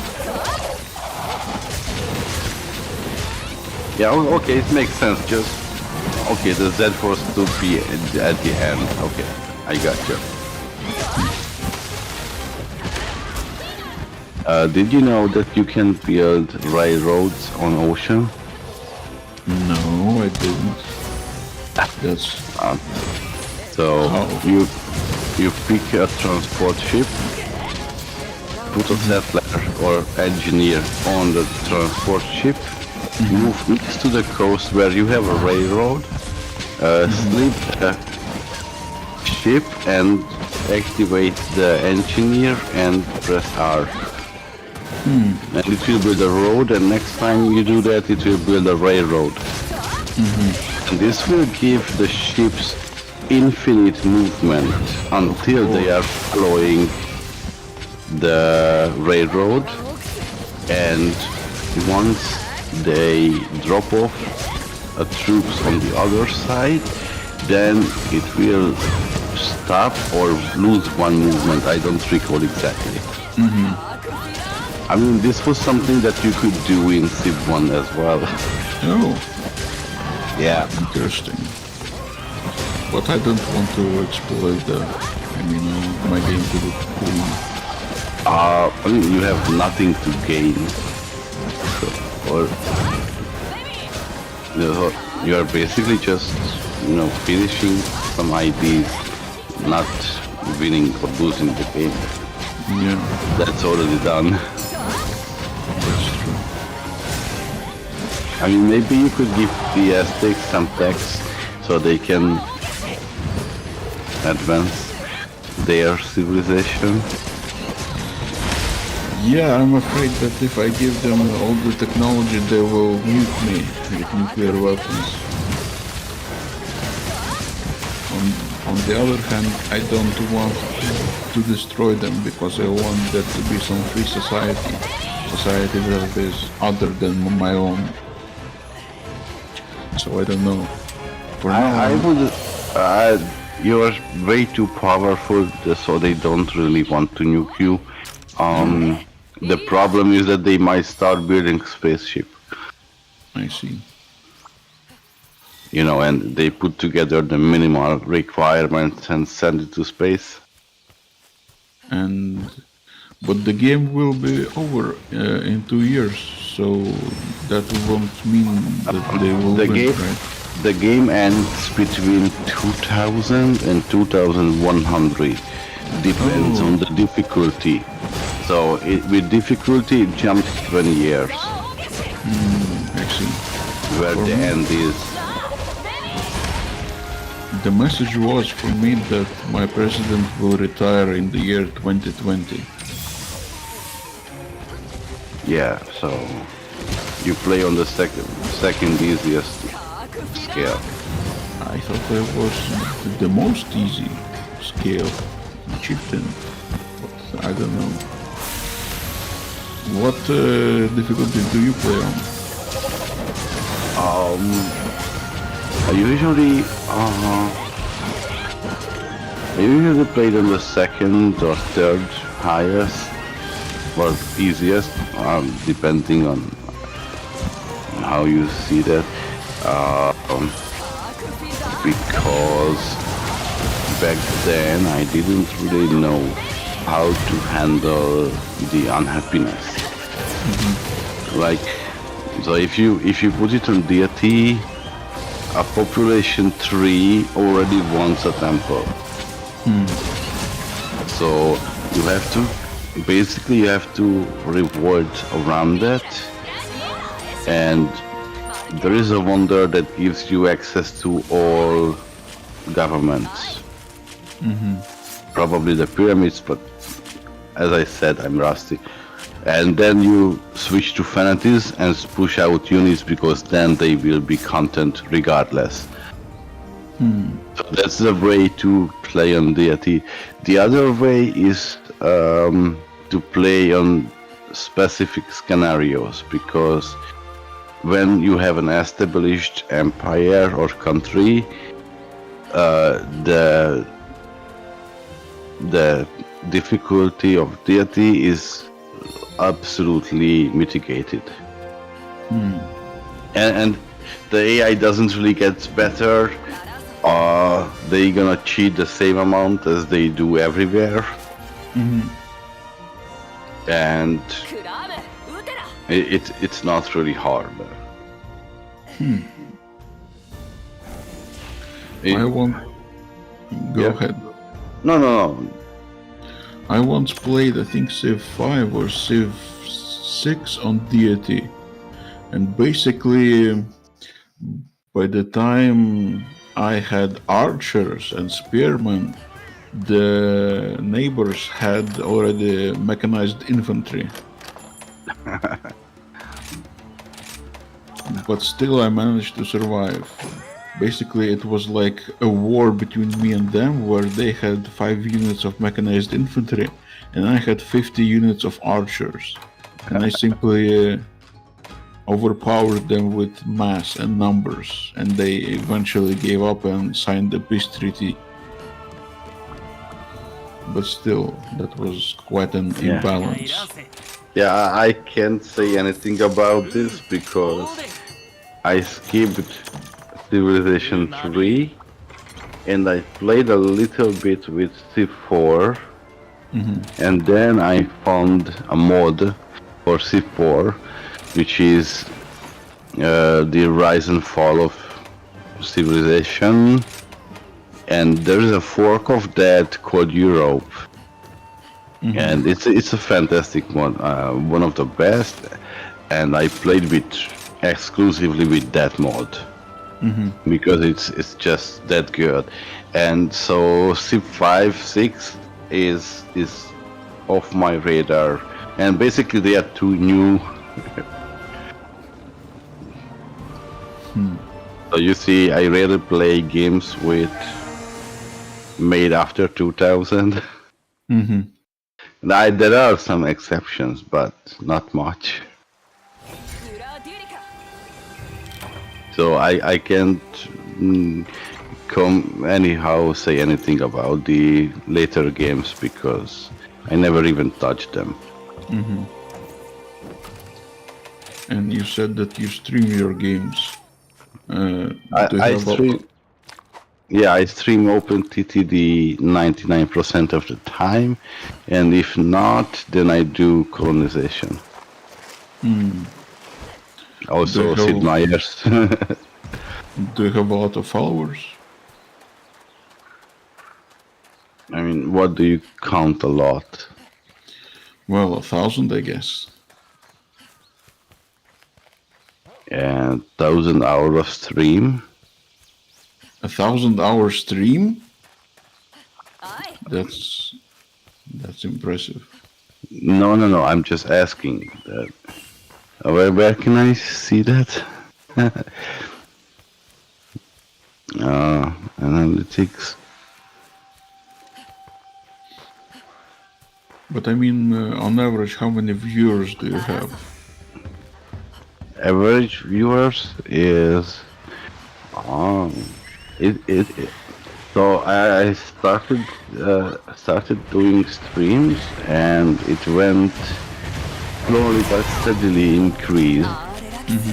And I have right now 58 followers. Okay. So still nothing.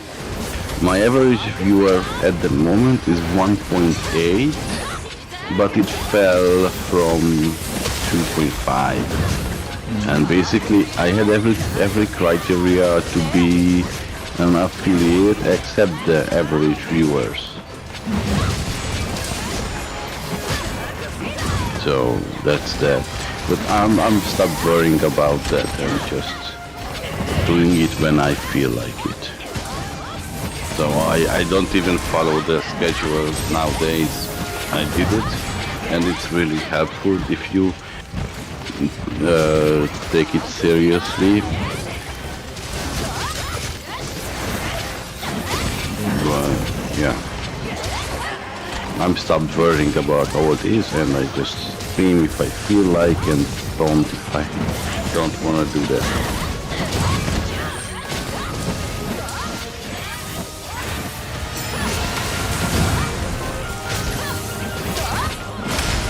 If you could be a professional streamer, would you do it? Like a job?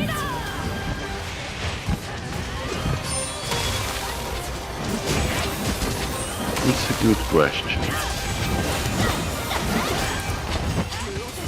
So let's be honest, I wasn't really thinking about this because I have my doubts, right?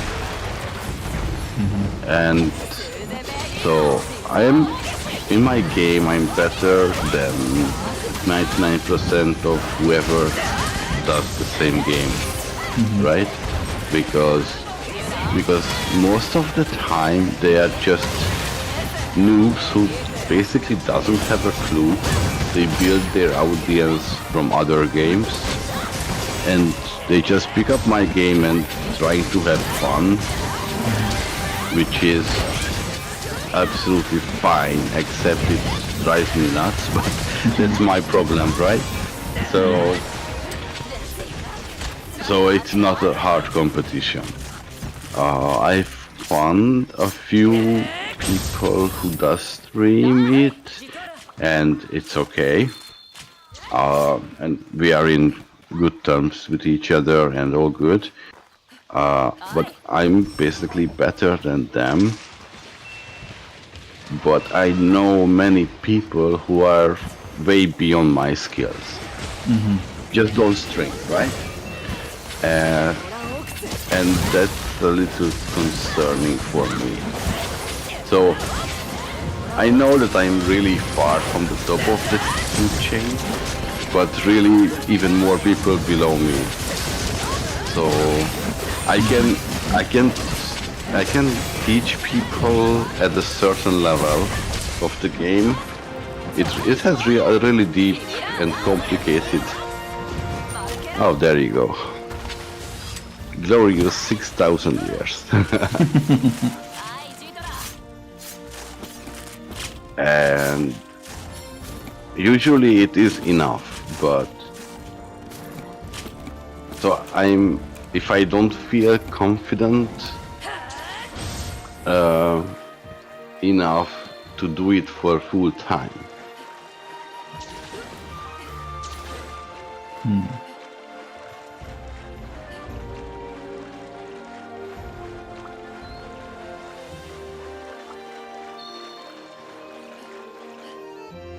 Yeah, so it's a hard question because there is not a clear-cut answer here.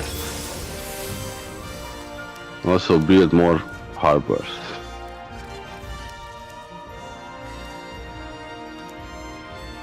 Harbors, let me check what they provide. +1 food and water. Oh, of course, harbors. I thought you meant the port or something like that. Harbors, yes, they will be necessary.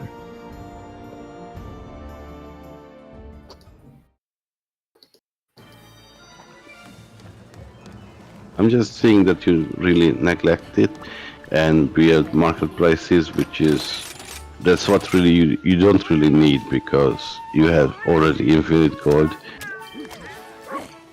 Yeah. I just realized that you don't really need to spend money on buildings because it will take more time to finish the land development than the city is finished growing.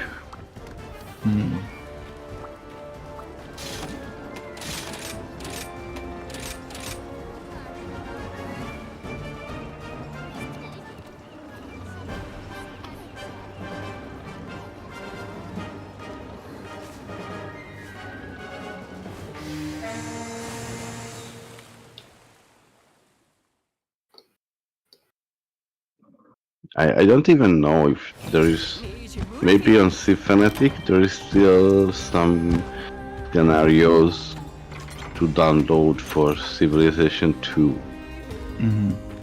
So you can play those. Maybe from multiple angles.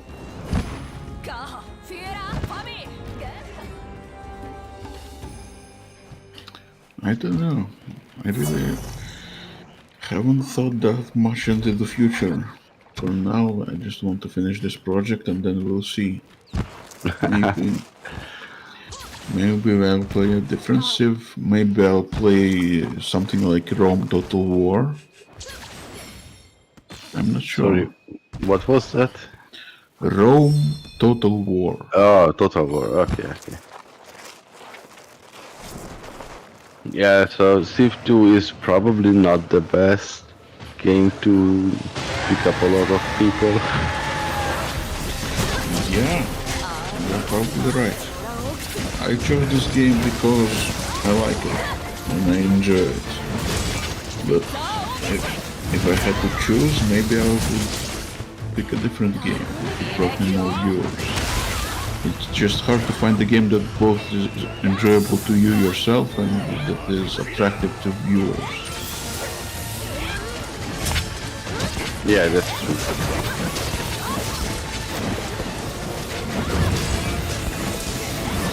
And there is a third option that you get in the line of the hundreds of Fortnite, Rainbow Six and whatnot. Yeah, of course.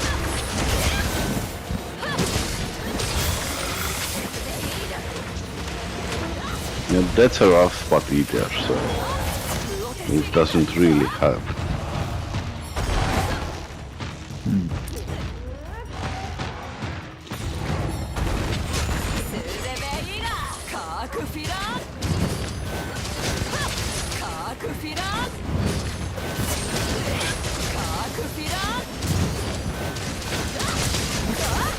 I will post my project to Reddit. Well, I have already posted it to Reddit to Dave. and I will post it once again when I am finished. And there has been 1,000 years of peace and prosperity. I'm hoping that maybe this will bring me some viewers. YouTube definitely helps. The thing is that what really helps is if you make short and post it on YouTube and TikTok. Yes, I heard exactly the same advice. Yeah. The problem is with my game, and it's the same with yours, that it's not really a spotlight game. Yeah. You make a progression over hours, and it's really hard. You can capture, the city capturings or battles, let's say when you stockpile a unit and go for the AI. That can be probably, but it's also an old game, so half of the people just shy away because of the graphics, even though they are absolutely excellent and flawless in my opinion. But that's my opinion, right? So hard to convince others without giving a chance. Because they discard yours without watching it. Yeah, I have read the advice, or I have watched the advice that in order to attract viewers, the best thing is to post viral videos on TikTok and YouTube Shorts. But to make viral videos, you have to be kind of talented, I guess. It's a separate skill.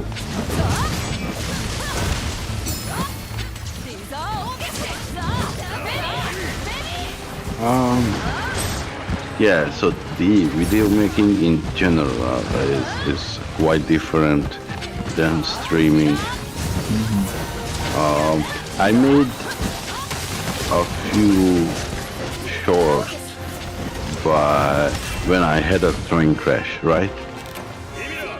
So I fucked up the signalings and whatnot, and they crashed, and that's one of the most visually appealing things you can do in the game. There is a fireball, they go gray and whatnot. So, yeah. But I made them a month ago, and they are still below 10 views each. So, yeah. I also had hard time to make them appear on YouTube as a short.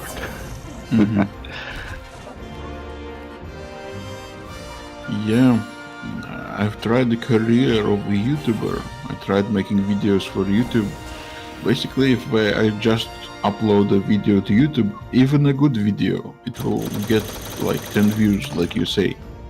But if I post this video also, a link to YouTube, to Reddit, then it will get maybe like 400 views. Wow, really? Yeah. I posted my Let's Play series on Reddit, and they got like plus 50, 100, 150 plus views, and the average watch time was like 5 minutes. Well, 5 minutes, that's good. That means that they haven't clicked off immediately, so to me that's good. I don't know how about you, but if I start a video, I usually binge watch it until the end. Unless it's atrocious, then I can click off like in 0 to 2 minutes. Or at the middle I realize what it's really about, and then I watched half of it. But 90%, 95, I start watching on YouTube. I finish it. Yeah, skip the ads and skip the built-in ads, and that's it. Well, I guess it's different for a lot of people. Yeah, probably. I mean, for me, if I find a YouTube channel that I like, then I binge watch The whole like you say. channel, yes. Yes, yes. Yeah, it happened before. Yes, we know that.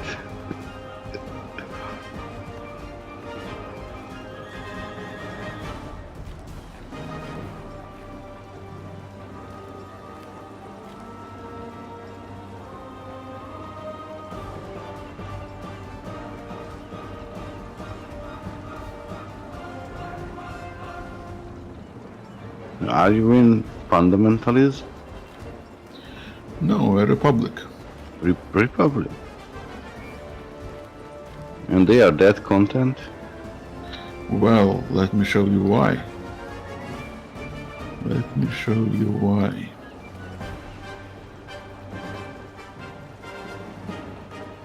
Because the luxuries are at 80%. Oh. Oh, I see.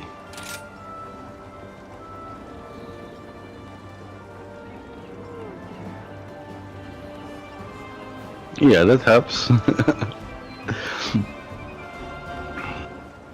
I mean, after you're done with the future tech, fundamentalism is absolutely the best. It's same as the government, the democracy, except a lot less income. But since you have hundreds of cities on capitalism, and you can do it in fundamentalism as well, so money is not an issue anymore, and they are absolutely zero corruption, zero waste, and works like a dream. Yeah, that should tell us something. That fundamentalism is the best form of government.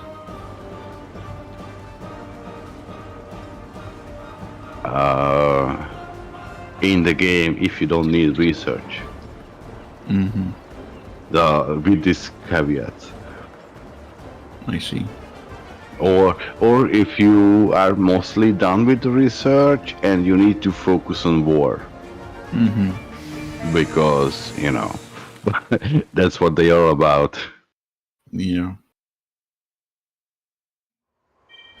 And you can spam the fanatics for basically free. They don't have any maintenance cost in any way or shape or form, so that's just a free bodies fortified on the hills and forests. I mean, you know, depend. Oh, you have a pollution. That's fine.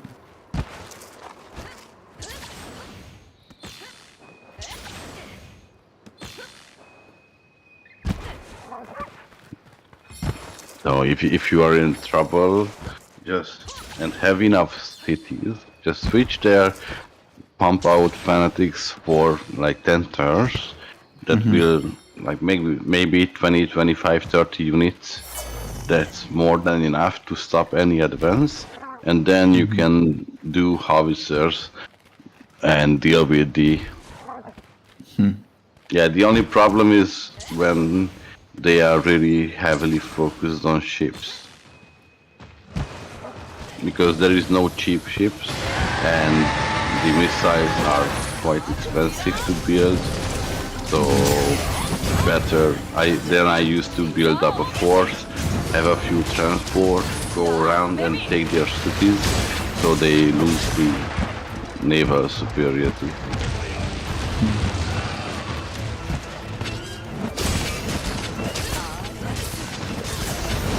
Yeah, and there are some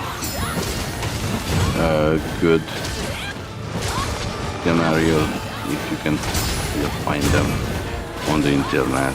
that are really good and well made. Like, you know, the basic built-in are pretty bad. The Rome and the World War II, both are quite atrocious.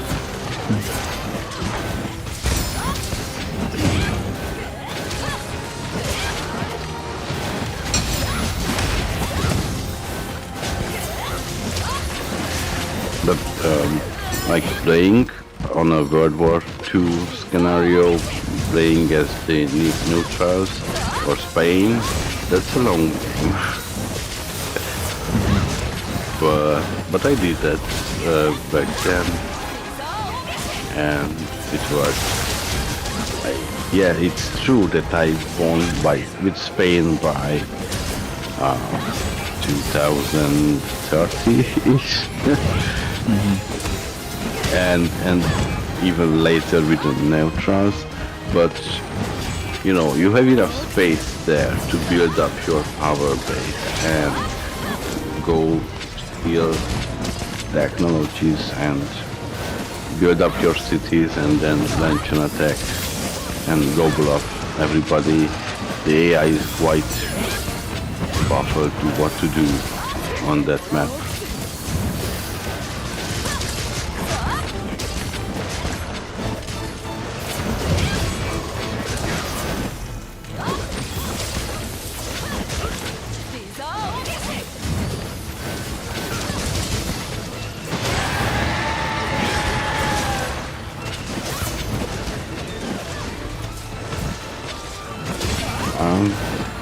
Do you want to place another city in this area around that little lake? Like the 45, 35, 42 and 43 gives a circle, and in the middle of the circle there is a space for another city. Yes, definitely.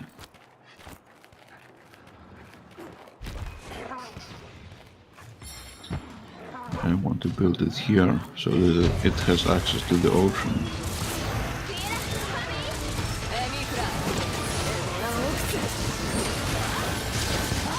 Oh, but then you have overlap with 43. That's true. You can push it one further north. Yep. Yeah, like there. Oh wait, 1, 2... I mean, even one more.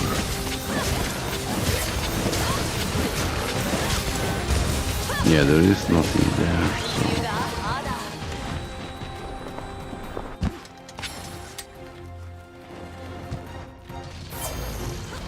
Yeah, something like that. Hmm.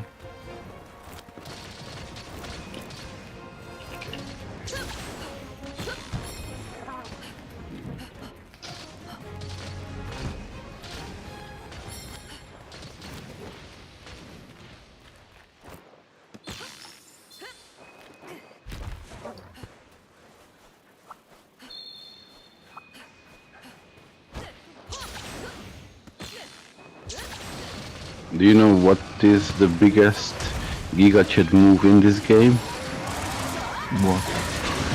If you both are building spaceships, you and the AI, and you capture the AI's capital, the spaceship is falling over the sky.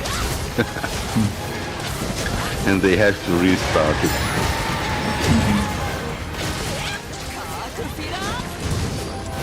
I don't remember how I found out this, but it was quite hilarious.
Alright, guys. I think I will leave you be.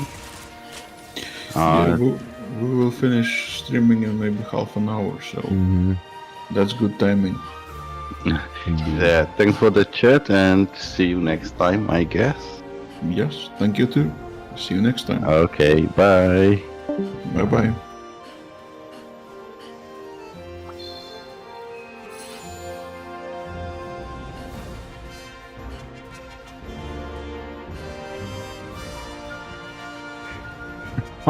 I don't think I could keep up with any conversation unless I play Civ, bro. Oh yeah. Yeah, same for me about the games you're playing. We're like people from two different worlds. Well, I mean, listen, I'm not gonna talk about something that you don't understand and of course leave you there not understanding. But you know, I get what you mean. That's fine. Maybe that's what will make our streams more interesting, having different perspectives.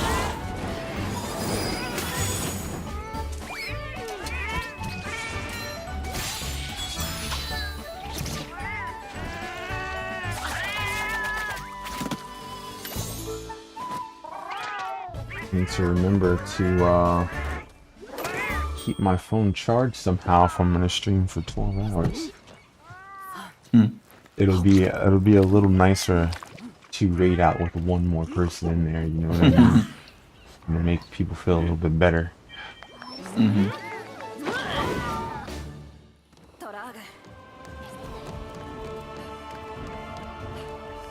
I guess I could use my phone too, but I'll have to create another account, right? Well, they said that there's you can only have 2 accounts per IP will count as a view. So I don't know. I already have 2. That's what I'm saying. Don't do too much. I mean, listen, you might be able to get away with it, but I'm not the person to tell you because I only have 2 accounts. You know what I mean? You gotta find someone out there who knows the game and knows if it's worth trying. Like I said, I don't know.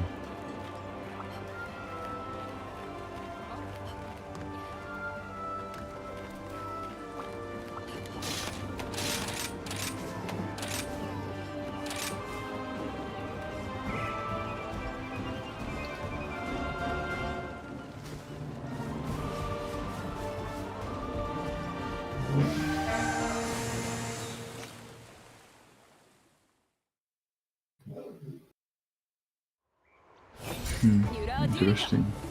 Gilgamesh is a streamer and yet he is also a viewer. What do you mean? Oh yeah. Well, no, I mean it's good. It's good because I know for me most streamers they don't hang out for much. Well, you know what? Most streamers that I encounter, okay, I think that's a fair assumption. I've seen streamers be in other people's streams, but like I said, they seemed like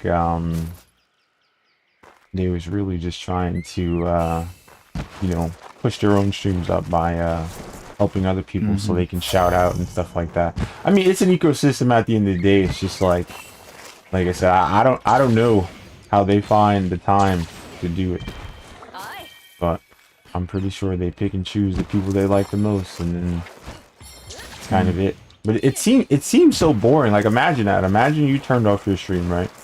And the first and only thing that you did for the rest of the day until you got to your streams was watch someone else's streams. Like, don't get me wrong. I like streaming. I like streams, but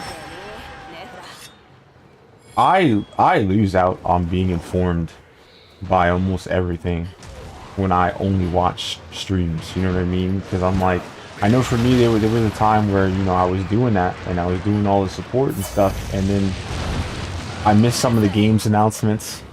I missed some of the like Gamescom and stuff, and it was just like, oh my god, I'm missing a lot because like a lot of people that I encounter, they really don't care about mini games. They care about the games that they're playing. You know what I mean? So it's like, damn.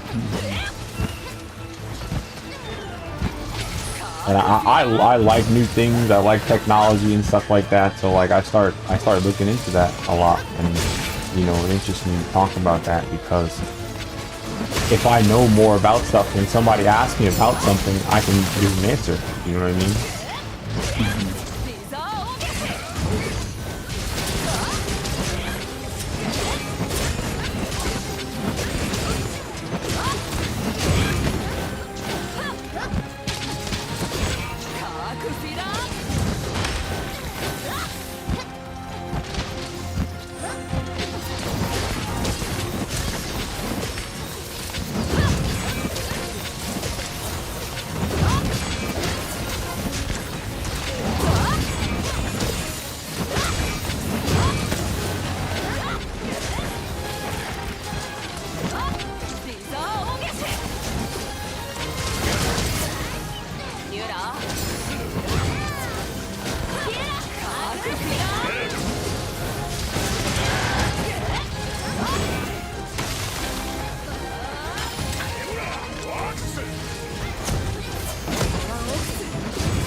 Headphones are dying.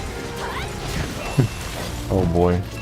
That's crazy though, my headphones made 12 hours.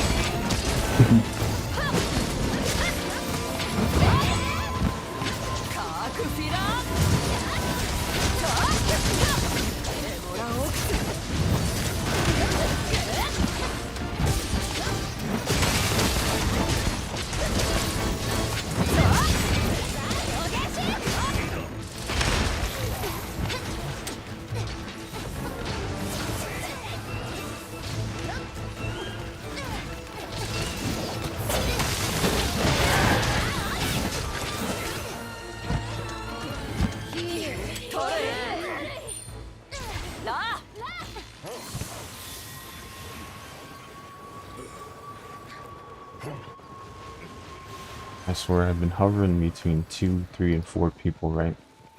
And not a single soul came in here and said, "Hey, idiot, you're streaming the wrong game." Crazy. Like, I would have loved to tell them, "Hey, bro, at the 10-hour mark, I beat Monster Hunter World. That's why I'm playing this." But the world is silent.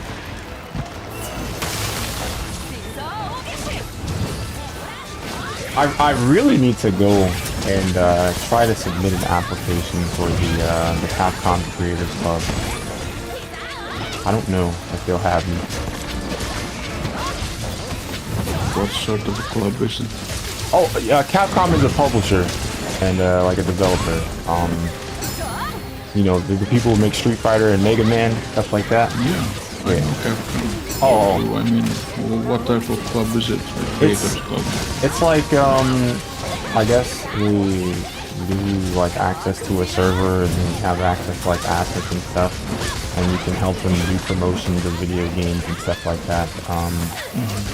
I mean, I don't know too much about it, and the only reason why I'm really interested about being in there is because I like Capcom games. You know, I grew up playing them. So, you know.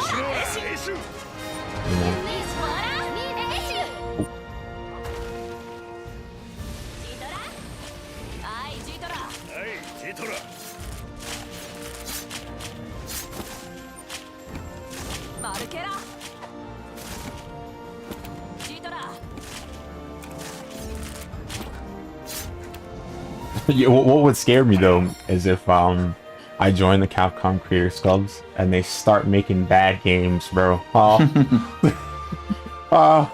Don't do it. Oh my god, then I'll feel bad. People are coming here like, "You sign off on this, man? You support this? Look at that Capcom Creator trash game." I'll be like, ah.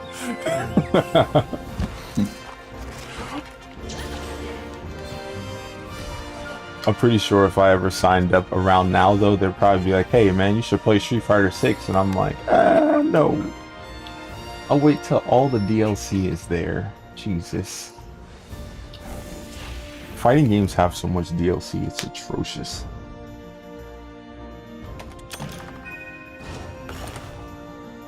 I personally don't enjoy being nickel and dimed by my franchises. Oh no. Lotido. Gargarazu. Gushi. Lukumistos Moni.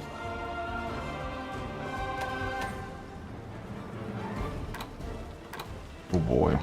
Well, I guess I'll do that later because there's only 17 minutes left until we made it for 12 hours. What the fuck? Oh my god.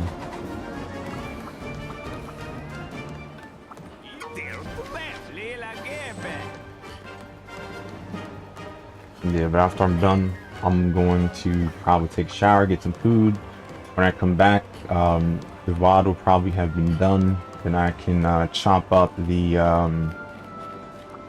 VOD and then send it to YouTube. Queue it up to be published. Blah blah blah. Ay ay ay. Mission completed. Yeah. Then be ready to do that shit again with another game later. Ay ay ay. As long as you enjoy it. I mean, it is a very fun franchise. I just have to get used to what you call it. I have to find some more games too because I'm not sure what games I can beat in a decent amount of time. That's not too short and not too long, you know. And if I do plan on beating multiple games a stream, I'll have to retitle them and all that stuff, you know what I mean? Yeah.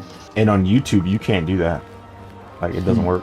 You have to, like, stop stream and restart it later, and it's like, oh, yeah. So, like, everybody that was watching you on Twitch, you have to be like, yo, hold on! Come back in a few minutes, please! And most of them probably won't. I had that when I was playing God Eater, someone helped me. They raided me and they gave me 6 people, right? And on OBS, there's a stop stream button on the bottom of the screen. And I have a mouse where after a few minutes it goes to sleep. And to wake it up, you have to click. So I woke it up and I clicked and that was right on top of the stop stream button. So I woke it up and I stopped the stream. Oh my god. The dude that raided me, he came back. But a lot of the other people didn't, and it was just like, I dropped the ball, man. Ah, yeah.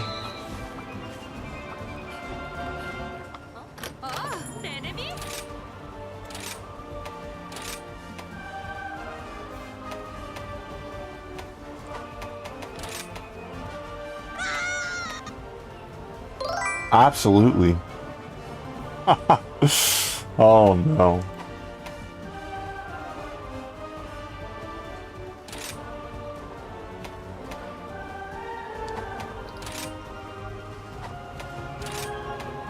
Nah, but that guy's still around. He's a good dude.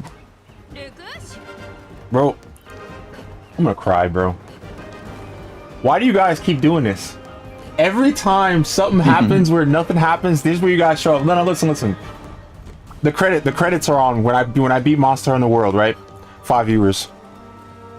I'm literally running around in circles doing nothing in the stream. 4 viewers. Bro, what are you guys doing? What is I swear, Jesus. I don't understand why my luck is like that, bro. Like, I'll be doing nothing. I'm like sitting here like, hey, yeah, you know what? I'm doing nothing. I'm chilling. Mad people here. Like, I'm not doing nothing. Yeah, but I'm grinding for a little bit. But like, it's almost what you call it? Bro, it's 13 minutes before it's 12 hours, bro. Like, I'm probably gonna stop at 12 hours. So I'm just letting you guys know in advance that I'm gonna be bullshitting for 13 minutes, alright? If you want to see something special, you guys gotta come back tomorrow, okay? Tomorrow at 9 p.m. Eastern Standard Time. Can you guys do that for me? Alright? Is that cool? Because I'm gonna go start to finish on this game from the start, the beginning, character customization, all that stuff. And then I'm gonna beat the whole main game in a single stream, okay? It's like, that's the only way I know how to be sane for 12 hours.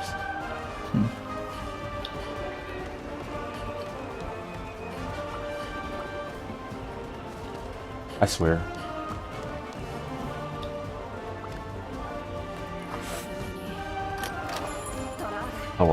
I'll try to do something.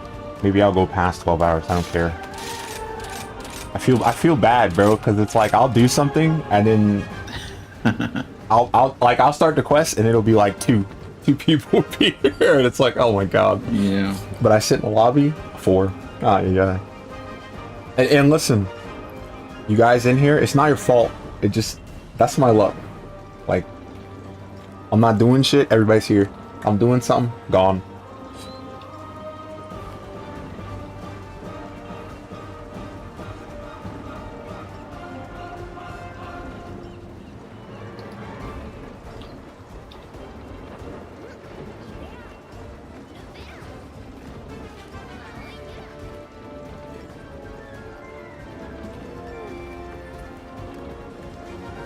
Selfless scoundrel, that's a lot of engineers, he says. Yup, a lot of engineers. I need a lot of them to finish the project.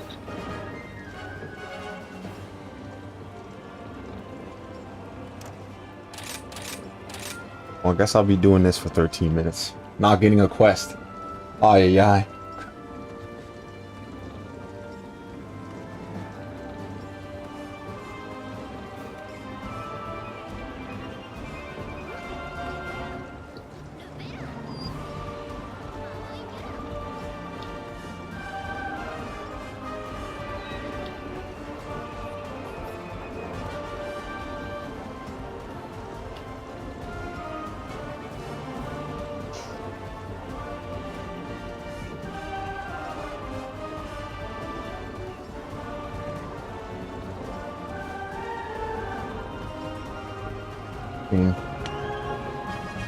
I'm trying to get a quest to do.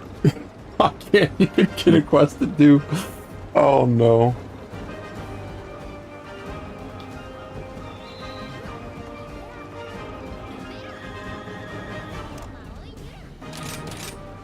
Impossible.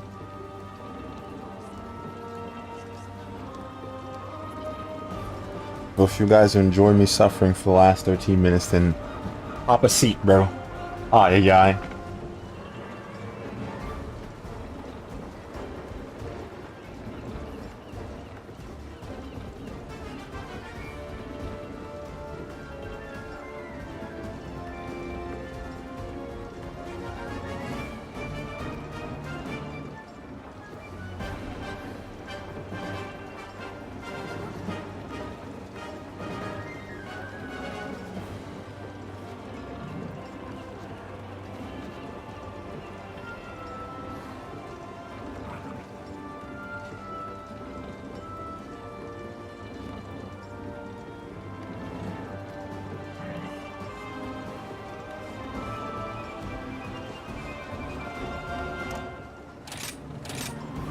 Alright, good. The 4 people that are here, they left. It's back to 2. Alright? Yeah. I guess they got tired of me searching for a quest and failing at it, so very good. And now my headphones are dead. Oh boy. Okay, oh, I have to charge them. Give me a second.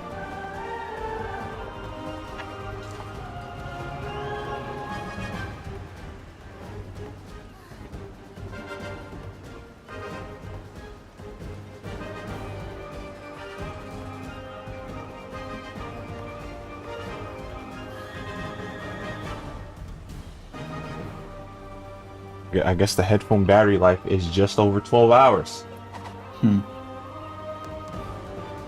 I definitely turned it on a few minutes before I started streaming.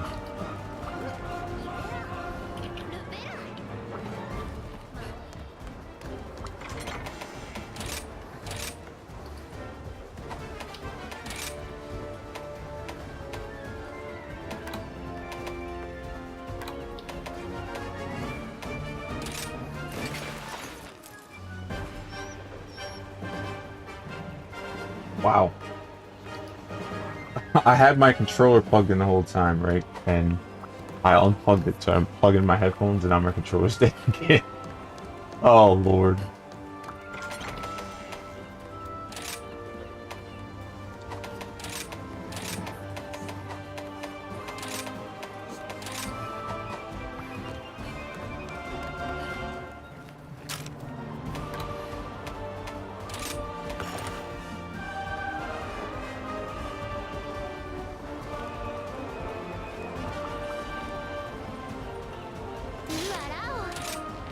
I wonder if this is the last research quest.